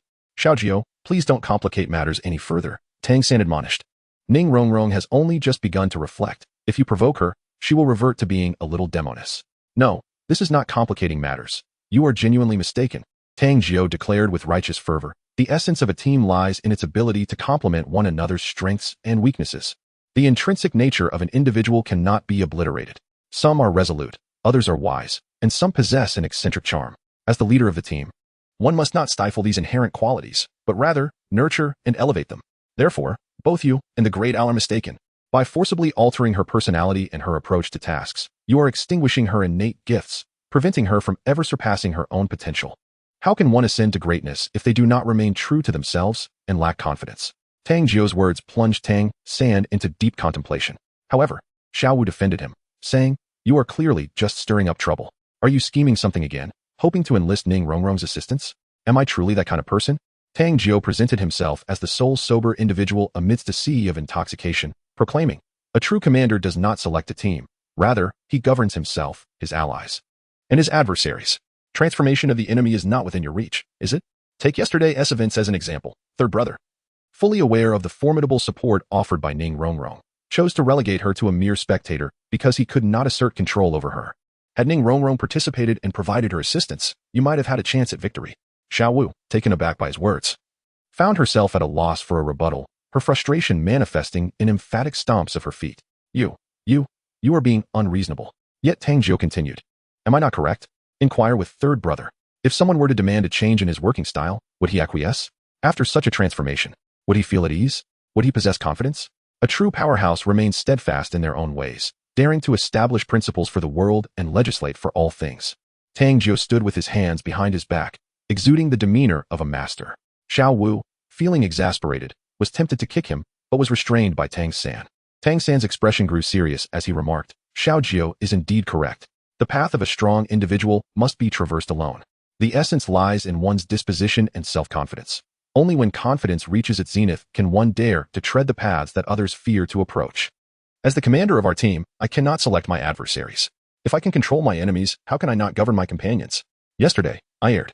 Had I allowed Ning Rongrong to participate in battle and effectively utilize the auxiliary powers of the 7 treasure glazed Tao Pagoda, we might have triumphed over the Soul King. Ning Rongrong was taken aback. Does this mean she can still embrace her mischievous nature rather than conform to that of a demure lady? Thank you, Xiaojiu. How shall you be repaid? Perhaps we could pay a visit to the 7 treasure glazed Tile sect. I have heard your family possesses considerable wealth. With the 2 titled Douluos of your sect idly resting, why not enlist their aid for a grand venture? Coincidentally, I have a rival who has come seeking trouble. If you could arrange for the 2 titled Douluos to ambush him, we could split the soul bones that fall as spoils. Tang Jiu was immensely excited as he expressed his collaborative intentions to Ning Rongrong. He was resolute in his determination to ensure that Ning Rongrong did not transform into a demure lady, for how could they continue their mischief together in the future? Tang San, Zhujiqing, what, pray tell, is the truth behind Tang Jiu's words? Such audacity. In a bid to gain entry to the 7 treasure glazed tile school, you shamelessly support Ning Rongrong, insisting she is blameless. Does your conscience not ache? Yet, Ning Rongrong remains unfazed by the injustices she has endured. With even a solitary supporter, she feels justified. I am but a little demoness of the 7 treasure glazed tile school. Why should I heed the words of a soul sage when I disregard those of a titled Douluo? Indeed, it is Tang Jiu who stands by me. Fear not. During the holiday, I shall take you back and introduce you to my grandfather's sword and grandfather bone. By then, I shall implore them to accompany me. By the way, who is your adversary? A withered chrysanthemum. Tang Jiu chuckled, eagerly anticipating Yujiqiu to relay his message to the spirit hall. He awaited the arrival of the old chrysanthemum for retribution. At that moment, with a sword Douluo and a bone Douluo by his side, along with Tang Hao, he declared that they would crush the old chrysanthemum to smithereens, or he would forsake his surname and adopt the old one instead. As Tang Jiu tirelessly discussed with Ning Rongrong the audacious plan to plunder the treasury of the 7 treasure glazed tile school, they both expressed a sense of regret for not having met sooner. One was motivated by the allure of wealth, while the other sought mere amusement. Yet both found the idea splendid. Xiao Wu and the others could only twitch their lips, realizing that their efforts over the past 10 days had been in vain. As Ning Rongrong had led Tang Jiu astray once more. I am leading a raid on my own home. I ask you, are you afraid? They all chose to ignore Tang Jiu, who was indeed a relentless source of chaos. Dai Mubai, with his martial spirit activated, swung his tiger claws to clear the path for the group, who followed closely behind. Along the way, they encountered several soul beasts aged in the hundreds and tens of years. Although Dai Mubai initially intended to slay them, he was halted by Xiao Wu. They pose no threat to us. Let us refrain from unnecessary slaughter. If all soul masters engage in indiscriminate killing, will there be any soul beasts left in this forest in the future? The group unanimously agreed. After an hour of travel, Xiao Wu suddenly raised his hand, signaling for silence. Something stirred. In an instant, Zhu Zhuqing leapt onto a large tree, crouching low like a wild and instinctive spirit cat. After a moment of reconnaissance, she reported, "It is a flying snake, its head adorned with a fleshy crown as red as blood, and its tail is fan-shaped." Xiao Wu's eyes brightened. A phoenix-tailed coxcomb snake. Little Ao is in luck. I wonder if the age is suitable. Subsequently, Tang San, based on Zhu Zhuqing's description, deduced that it was a millennium-old phoenix-tailed coxcomb snake, measuring 7 meters in length, perfect for Oscar. It seemed their fortune was indeed favorable. Having just set out, they had already encountered a valuable soul beast. Xiao Wu cheerfully declared, "How to hunt it shall be left to you. It will also serve as a test of your training results." Tang San nodded and thoughtfully remarked, "The phoenix-tailed chicken-crowned snake is non-venomous. However, it possesses remarkable speed and relies solely on its ability to constrict and suffocate its prey. Due to its swiftness, we must restrict its movement. The stout fellow will provide ranged attacks, while Boss Dai will block its escape route, and I shall take charge of controlling it." Tang San was formulating a battle plan. Yet Xiao Wu noticed that Tang Jiu was solely preoccupied with discussing grand schemes of plunder with Ning Rongrong, utterly indifferent to the pursuit of soul beasts. Displeased, Xiao Wu, who relished sparring with Tang Jiu, huffed, "Xiaojiu, everyone is engaged in serious discussions, and what are you doing?" Tang Jiu shrugged and said, "Isn't it merely hunting a soul beast? If I were to join the fray, you would merely be spectators. Brother Jiu, I acknowledge your prowess. Yet your claims are rather outrageous. Can one truly capture without slaying? That serpent possesses an astonishing speed and remarkable agility." Ma Hongjun expressed his disbelief. Oscar and Dai Mubai shared similar sentiments. Tang Jiu's swiftness stemmed from explosive strength, but within the forest, it was evident that he lacked the agility of the phoenix-tailed coxcomb snake. Pursuing it would be futile, let alone hunting it down. Zhu Zhuqing's eyes glimmered as she observed the wildly darting phoenix-tailed coxcomb snake. Licking her lips, she remarked, "I am eager to witness how you intend to hunt a soul beast. Very well, when the phoenix-tailed coxcomb snake approaches, I shall let you witness." Tang Jiu reclined leisurely against a tree. "Is this truly your method of hunting soul beasts?" The onlookers were taken aback, noticing Tang Jiu's apparent reluctance to rise. "Is this sufficient?" Tang Jiu directly activated his soul ring martial spirit, revealing 2 soul rings, one purple and one black. As the phoenix-tailed chicken-crowned snake darted overhead like a fleeting azure shadow, Tang Jiu chuckled, "It is time to witness a miracle. Descend before me." With a swift motion, he seized the phoenix-tailed chicken-crowned snake. Like a gust of wind, it soared above the crowd. Everyone blinked in astonishment, turning their gaze back to Tang Jiu, questioning his inaction. What now? The snake has escaped. Amidst their confusion, Tang Jiu casually flicked his wrist, and his soul ring martial spirit shot forth, encircling the phoenix-tailed chicken-crowned snake. A thunderous boom echoed in the distance, causing the crowd to gasp in awe. There they beheld the phoenix-tailed chicken-crowned snake crashing heavily to the ground, its desperate shrieks resonating as it struggled to flee. Yet, its crawling speed was astonishingly slower than that of an earthworm, as if burdened by an immense weight. The onlookers noted that while the snake bore no injuries, its eyes reflected sheer despair. What could possibly be happening? Xiao Wu was equally astonished. "My second martial spirit is a soul ring. When it binds to a soul master, it diminishes one soul ring. When it envelopes a soul beast, it restricts the beast's cultivation. The limit of this restriction corresponds to the maximum I can absorb. Presently, I can effortlessly absorb soul rings over 20,000 years old without lifting a finger, capable of crushing soul beasts below that age with ease." Tang Jiu languidly remarked. This left everyone speechless. Indeed, Tang San had long been aware that what was once a limitation had now transformed into an overwhelming force. And the stimuli he received were entirely different. Tang Jiu raised his hand, retracting his soul ring and summoning the phoenix-tailed coxcomb snake with a swift motion. With a flick of his wrist, he cast the soul ring once more, and with a resounding thud, the creature was pinned to the ground. This cycle repeated several times, leaving the phoenix-tailed coxcomb snake in despair. It lay there, utterly defeated, casting a mournful glance at Tang Jiu, as if to say, "Are you unwell? You offer me hope only to plunge me into despair." Zhu Zhuqing and the others shared this sentiment, while Tang Jiu chuckled, "I am merely demonstrating my soul ring's ability. It locks onto the target, rendering evasion impossible. What do you think? Quite impressive, isn't it?" The corners of their mouths twitched. This was indeed an outrageous display. They felt disheartened, watching Tang Jiu flaunt his prowess. The arduous pursuit of souls, meticulously strategized, seemed trivial in his hands, resolved with a mere gesture. Without so much as a move, a wave of irritation surged within them, a desire to strike Tang Jiu down. Xiao Wu stamped his foot, nearly extinguishing the phoenix-tailed coxcomb snake's life. Tang Jiu retracted his martial soul and urged Oscar to hasten his actions. Just as Oscar poised his dagger above the creature's crown, a commanding voice rang out, "Stop! The phoenix-tailed coxcomb snake is not to be killed." As Tang Jiu and the others turned their gaze, they beheld the approach of two women, one elderly and one youthful. The elder, vibrant and spirited, leaned upon a serpent-headed cane, her 6 soul rings pulsating rhythmically around her. It was none other than the serpent matriarch. Beside her stood a strikingly beautiful young girl, adorned in a gown of fishtail and serpent scales. Her slender figure accentuated by blue hair and purple lips, exuding a bewitching allure that captivated Ma Hongjun's attention completely. This enchanting maiden was none other than Meng Yiran, the granddaughter of the serpent matriarch. Upon observing the soul rings of their visitors, Dai Mubai and the others felt a wave of relief wash over them. They had initially anticipated the arrival of formidable opponents, yet upon closer inspection, they discerned that the strength of the elder was merely that of a soul emperor. Inferior to their teacher, Xiao Wu. Xiao Wu's gaze swept over the elder's cane, and an understanding dawned upon him regarding her identity. Causing a weight to settle in his heart, he inquired, "What brings you here?" As he spoke, he summoned his 7 soul rings to assert dominance, causing the serpent matriarch's expression to sharpen. With a tone markedly more respectful than before, she addressed him, "Greetings, esteemed soul sage. Might you allow this child to claim the phoenix-tailed coxcomb serpent?" She gestured with her eyes toward Meng Yiran, clad in her mesmerizing attire. "Why should we yield it to you?" Tang Jiu interjected dismissively. The serpent matriarch, taken aback by Tang Jiu's audacity to speak directly to her, bypassing Xiao Wu, felt her countenance darken. She replied coolly, "That phoenix-tailed coxcomb serpent was encountered by us first, pursued relentlessly to this very spot. You may observe the serpent's abdomen. Are there not 3 distinct wounds upon it? You have seized our quarry." Tang Jiu glanced over and indeed found it to be true. The snake lady suggested, "This phoenix-tailed coxcomb snake soul ring is exceptionally suited for my granddaughter. I hope you can grant it to me, so we may avoid conflict and maintain harmony." Meanwhile, Meng Yiran, with an air of arrogance, retorted, "We were the ones who first injured it. Otherwise, how could you possibly defeat the phoenix-tailed coxcomb snake in such a short span of time?" This phoenix-tailed coxcomb snake was remarkably swift, and even the 3 of them together could not manage to capture it. Meng Yiran believed that Tang Jiu and their group's success in subduing the snake was solely due to their prior injury inflicted upon it. Ma Hongjun scoffed, "What nonsense. My brother Jiu could resolve this with merely a flick of his finger. It has nothing to do with whether it was injured or not." Upon hearing this, both Meng Yiran and the snake lady were amused to the point of exasperation. "A mere flick of your finger? Do you think this is Play-Doh?"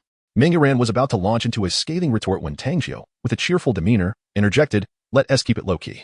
I truly can subdue this snake with just a flick of my finger. It's really not worth overthinking. That's not the crux of the matter."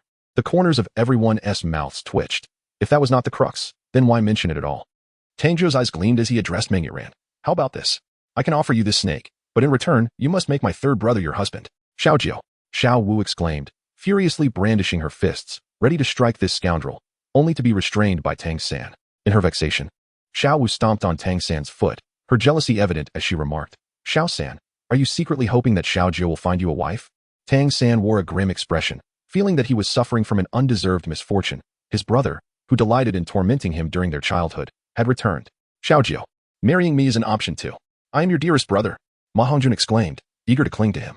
Meng Yiran, upon witnessing Tang San's handsome visage, felt a flicker of delight within her. Captivating a young boy with her beauty was indeed an effortless feat, however. Her expression soured at the sight of the portly Ma Hongjun. "Why not marry him?" Tang Jiu suggested, pointing at the brother clinging to his leg. "Seeking death?" Meng Yiran retorted, her temper flaring as she prepared to strike, only to be restrained by the snake lady, who, with a displeased countenance, remarked, "It seems you are unwilling to grant me, your wife, even an ounce of courtesy." Tang Jiu chuckled, saying, "What is face worth? It is the strength of one's fist that truly matters." A glimmer of murderous intent flashed in the serpent woman's eyes as she thought to herself, "When I confront the old man later, let it not be that I encounter you again. Should that happen, I shall deal with you." However, at this moment, she understood that she could not act forcefully and could only swallow her indignation, stating, "Then let us abide by the rules of the spirit master world. Whoever emerges victorious shall claim the phoenix-tailed coxcomb snake as their own." Tang Jiu nonchalantly addressed Meng Yiran, "You may choose anyone here, aside from the 2 assistants. No need to deliberate. It is you." Meng Yiran widened her almond-shaped eyes in disbelief, thinking, "What a mischievous little rascal." "Are you certain?" Tang Jiu's lips curved into an enigmatic smile, amused by the girl's vengeful spirit. "Absolutely." A chill flickered in Meng Yiran's gaze as 2 soul rings one yellow and the other also yellow, materialized around her. Pointing her serpent staff at Tang Jiu, she declared, "Awaken your martial soul." "To awaken my martial soul is to torment you. Brace yourself. This will become the nightmare of your existence." Tang Jiu merely gestured playfully, pondering whether it was truly appropriate to bully a girl. Tang Jiu pondered, "How delightful. But let it not be said that my sister lacks mercy." The first soul skill. Serpent Blade. Meng Yuran flashed a charming smile as the first soul ring around her glimmered, manifesting several serpent blades of condensed soul power that lunged towards Tang Jiu. In that moment, Ning Rongrong activated the Seven Treasures glazed tower, and two beams of yellow light illuminated the scene. The Seven Treasures are renowned, first for strength, second for speed. Just as Meng Yuran was about to scold her adversary for being shameless, she suddenly felt the two beams envelop her, resulting in a 30 surge in both her speed and power. Was this a misdirected assistance? Such audacious tactics. Yet, she failed to notice the triumphant smirk that graced Ning Rongrong's lips. With a crack of thunder, Meng Yuran unleashed several serpent blades towards Tang Jiu, who, unperturbed, merely snapped his fingers. Soul Bone Technique. Thunder Eye. A flickering blue light appeared as a vortex of thunder manifested above Tang Jiu's head, sending a bolt of lightning crashing down upon Meng Yuran. Zzz. She let out a muffled groan, her body jolted by the electric shock, disrupting her soul power. The serpent blades she had just conjured dissipated into nothingness due to her unstable energy. Ning Rongrong chuckled, "I've aided you. If you still lose, it merely reflects your inadequacy. Be swift, or you might find yourself struck by lightning." Dai Mubai and the others grimaced at her words, truly a little demoness. Furious, Meng Yuran gritted her teeth, incensed by the contemptuous assistance. Yet, Tang Jiu's lightning attacks were relentless and rapid. Zzz. Another bolt pursued her. Due to her martial spirit, the serpent staff. Her physique was as supple and fragile as a serpentess. No matter how she attempted to evade, she could not escape the onslaught of Tang Jiu's lightning. Each strike left her gasping, her body growing increasingly rigid, and finally, with the fifth bolt, she collapsed to the ground, arcs of electricity still dancing around her. The pride that once adorned her face was utterly vanquished by the electric fury. Like a slumbering beauty, she lay weakly upon the earth. The serpent matriarch, filled with concern, rushed to embrace her granddaughter. Humph. The matriarch struck her serpent staff heavily against the ground, casting a cold glare at Tang Jiu. "Young friend, was your strike not overly harsh? To come and seize our spirit beast and not leave it dead is already a generous gesture. I detest those who wield their power to intimidate." Tang Jiu chuckled coldly, observing the martial soul hall and the blue lightning tyrant dragon sect, both of which seemed to believe that the resources of this world were exclusively theirs. Particularly this serpent lady, whose strength was lacking yet whose arrogance was considerable. Were it not for Xiao Wujin's presence, Tang Jiu was certain that this old fellow would not hesitate to disregard his dignity and seize the phoenix tail, chicken crown snake. Nevertheless, Tang Jiu extended considerable favor to Meng Yuran, the enchanting serpent maiden. "My dear, how about you serve as my maid for a month, and in return, I shall assist you in hunting the most suitable spirit beast for you." "You wish." Meng Yuran glared fiercely at Tang Jiu, her eyes filled with a fierce desire to devour him. Tang Jiu suddenly shouted, "Be careful of the lightning." "Ah!" Meng Yuran instinctively dodged, breaking free from the embrace of the snake woman. However, the paralysis effect still lingered in her body, and with a thud, she fell to the ground again. Instantly filled with shame and anger, for Tang Jiu had not unleashed any lightning. He was merely trying to frighten her. Laughter erupted around them, with Ning Rongrong laughing the loudest. "You, scoundrel!" Meng Yuran's eyes reddened with fury. How could someone so proud as she be so foolishly toyed with? Yet, she found herself utterly powerless against Tang Jiu. The snake woman's face turned ashen as she clutched her granddaughter and retreated into the forest, casting a fierce glare at Tang Jiu. "You little rascal, do not let this old woman encounter you again. Otherwise, humph." Seeing the snake woman retreat, Xiao Wujin let out a sigh of relief. "Xiaojiu, you are quite the rascal. No girl would appreciate this." Ning Rongrong's eyes sparkled with excitement. "Xiaojiu is indeed my kindred spirit. Look at how you've made that girl nearly cry. Simply too amusing." Xiao Wujin could not help but chuckle. This Xiaojiu was truly a handful. However, he spoke earnestly. "That snake woman is known as the Heavenly Fragrant Snake, and accompanying her is undoubtedly the Dragon Duke Ming Shu. The Dragon Duke is a soul Douluo, and they are referred to as the legendary dragon and snake couple. One wields the dragon staff while the other possesses the snake staff, and together they can unleash a fusion skill, their combined strength rivaling that of a tidal Douluo. We must not let our guard down. Let us absorb the soul ring and leave swiftly." The others gasped in astonishment, realizing the seemingly unassuming snake woman was indeed formidable.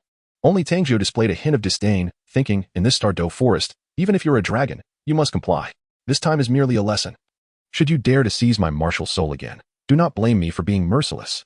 Oscar began to absorb the soul ring of the phoenix-tailed coxcomb snake, and the 1,000-year soul ring suited him perfectly, enabling him to absorb it swiftly, completing the process in half an hour.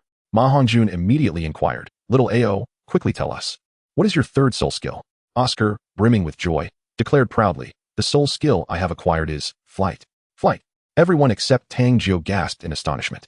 Flight was an exceedingly rare and useful soul skill, perfectly countering close combat fighters. Without some form of ranged attack, one would be utterly helpless. Daimubai patted Oscar on the shoulder and urged, quickly tell us the specific capabilities. Oscar beamed with pride and replied, my third soul skill, rapid flight mushroom sausage. Allows me to fly for 1 minute after consumption. Upon hearing this, Ma Hongjun scoffed, that is far too brief, just 1 minute? In the face of a wider river or valley, one might not even make it across. Oscar raised his chin defiantly. But what if I fly at the speed of the phoenix-tailed coxcomb snake for that minute? What? Everyone was taken aback. If the flight speed matched that of the phoenix-tailed coxcomb snake, then this soul skill would indeed be terrifying. Oscar continued to boast, with my current soul power, I can fly at least 3,000 meters in that minute. Ning Rongrong was utterly astonished, realizing Oscar was quite remarkable. She could not help but feel a tinge of disappointment. It was one thing to be outshone by Tang Jiu, but now, even Oscar surpassed her. Tang Jiu noticed something amiss with Ning Rongrong. He gently patted her shoulder and said, do not doubt yourself. Oscar's martial soul is simply not in the same league as your 7-treasure glazed tile. You far surpass him. Really? Ning Rongrong gazed at Tang Jiu with hopeful blue eyes. Little Jiu, you are perhaps overstating things. Xiaojiu huffed in discontent. Our Shrek teachers unanimously believe that Oscar's sausage martial soul is the strongest auxiliary martial soul, one that can truly rival the 7-treasure glazed tile. The others nodded in agreement, save for Tang San, who remained unconvinced. Tang Jiu resolutely proclaimed, my teacher once said that percentage-based enhancements in soul skills are the most terrifying, for they transcend levels. Consider this. When assisting a title Dueluo, Ning Rongrong can instantly augment the power of a title Dueluo by 30. What does an enhancement of 30 signify? It signifies absolute domination. What can Oscar possibly achieve? Tang Jiu is not merely speaking in jest. Take himself as an example. His peak strength reaches an astonishing 120,000 pounds, and with a single enhancement from Ning Rongrong, his power surges to an impressive 150,000 pounds. This disparity of 30,000 pounds is sufficient to determine the outcome of a battle. Only those with formidable strength can truly appreciate the terrifying augmentation provided by the 7 treasures glazed pagoda. Tang Jiu believes that with Ning Rongrong's support, he would dare to confront a soul Dueluo head-on. Thus, the 7 treasures glazed sect is rightfully esteemed as the foremost auxiliary, a claim grounded in undeniable truth. Ning Rongrong suddenly comprehends. Upon reaching the level of a soul Dueluo, flight becomes attainable, rendering Oscar's flying mushroom sausage utterly ineffective. Little Jiu, you are so wonderful to me. Upon returning, I shall promptly take you to my family's treasury. Tang Jiu smiled and nodded, eagerly awaiting those words. Xiao Wuji's lips twitched. This fellow Tang Jiu was even more shameless than Fran. Let us prepare to return, he urged. Xiao Wuji genuinely wished to hasten their departure. For Tang Jiu had offended Shipa, and he feared the formidable couple, the dragon and the serpent, might soon seek trouble. However, just as they were about to leave, the ground began to tremble violently. Boom, boom. A flicker of joy flashed in Xiao Wu's eyes, yet it was overshadowed by an overwhelming sense of dread. With the earth trembling with increasing ferocity, the surrounding soul beasts fled in panic, while Dai Mubai and the others were engulfed by an unsettling feeling. Teacher Xiao, what is happening? Xiao Wuji summoned his martial spirit, his expression grave. A powerful soul beast approaches.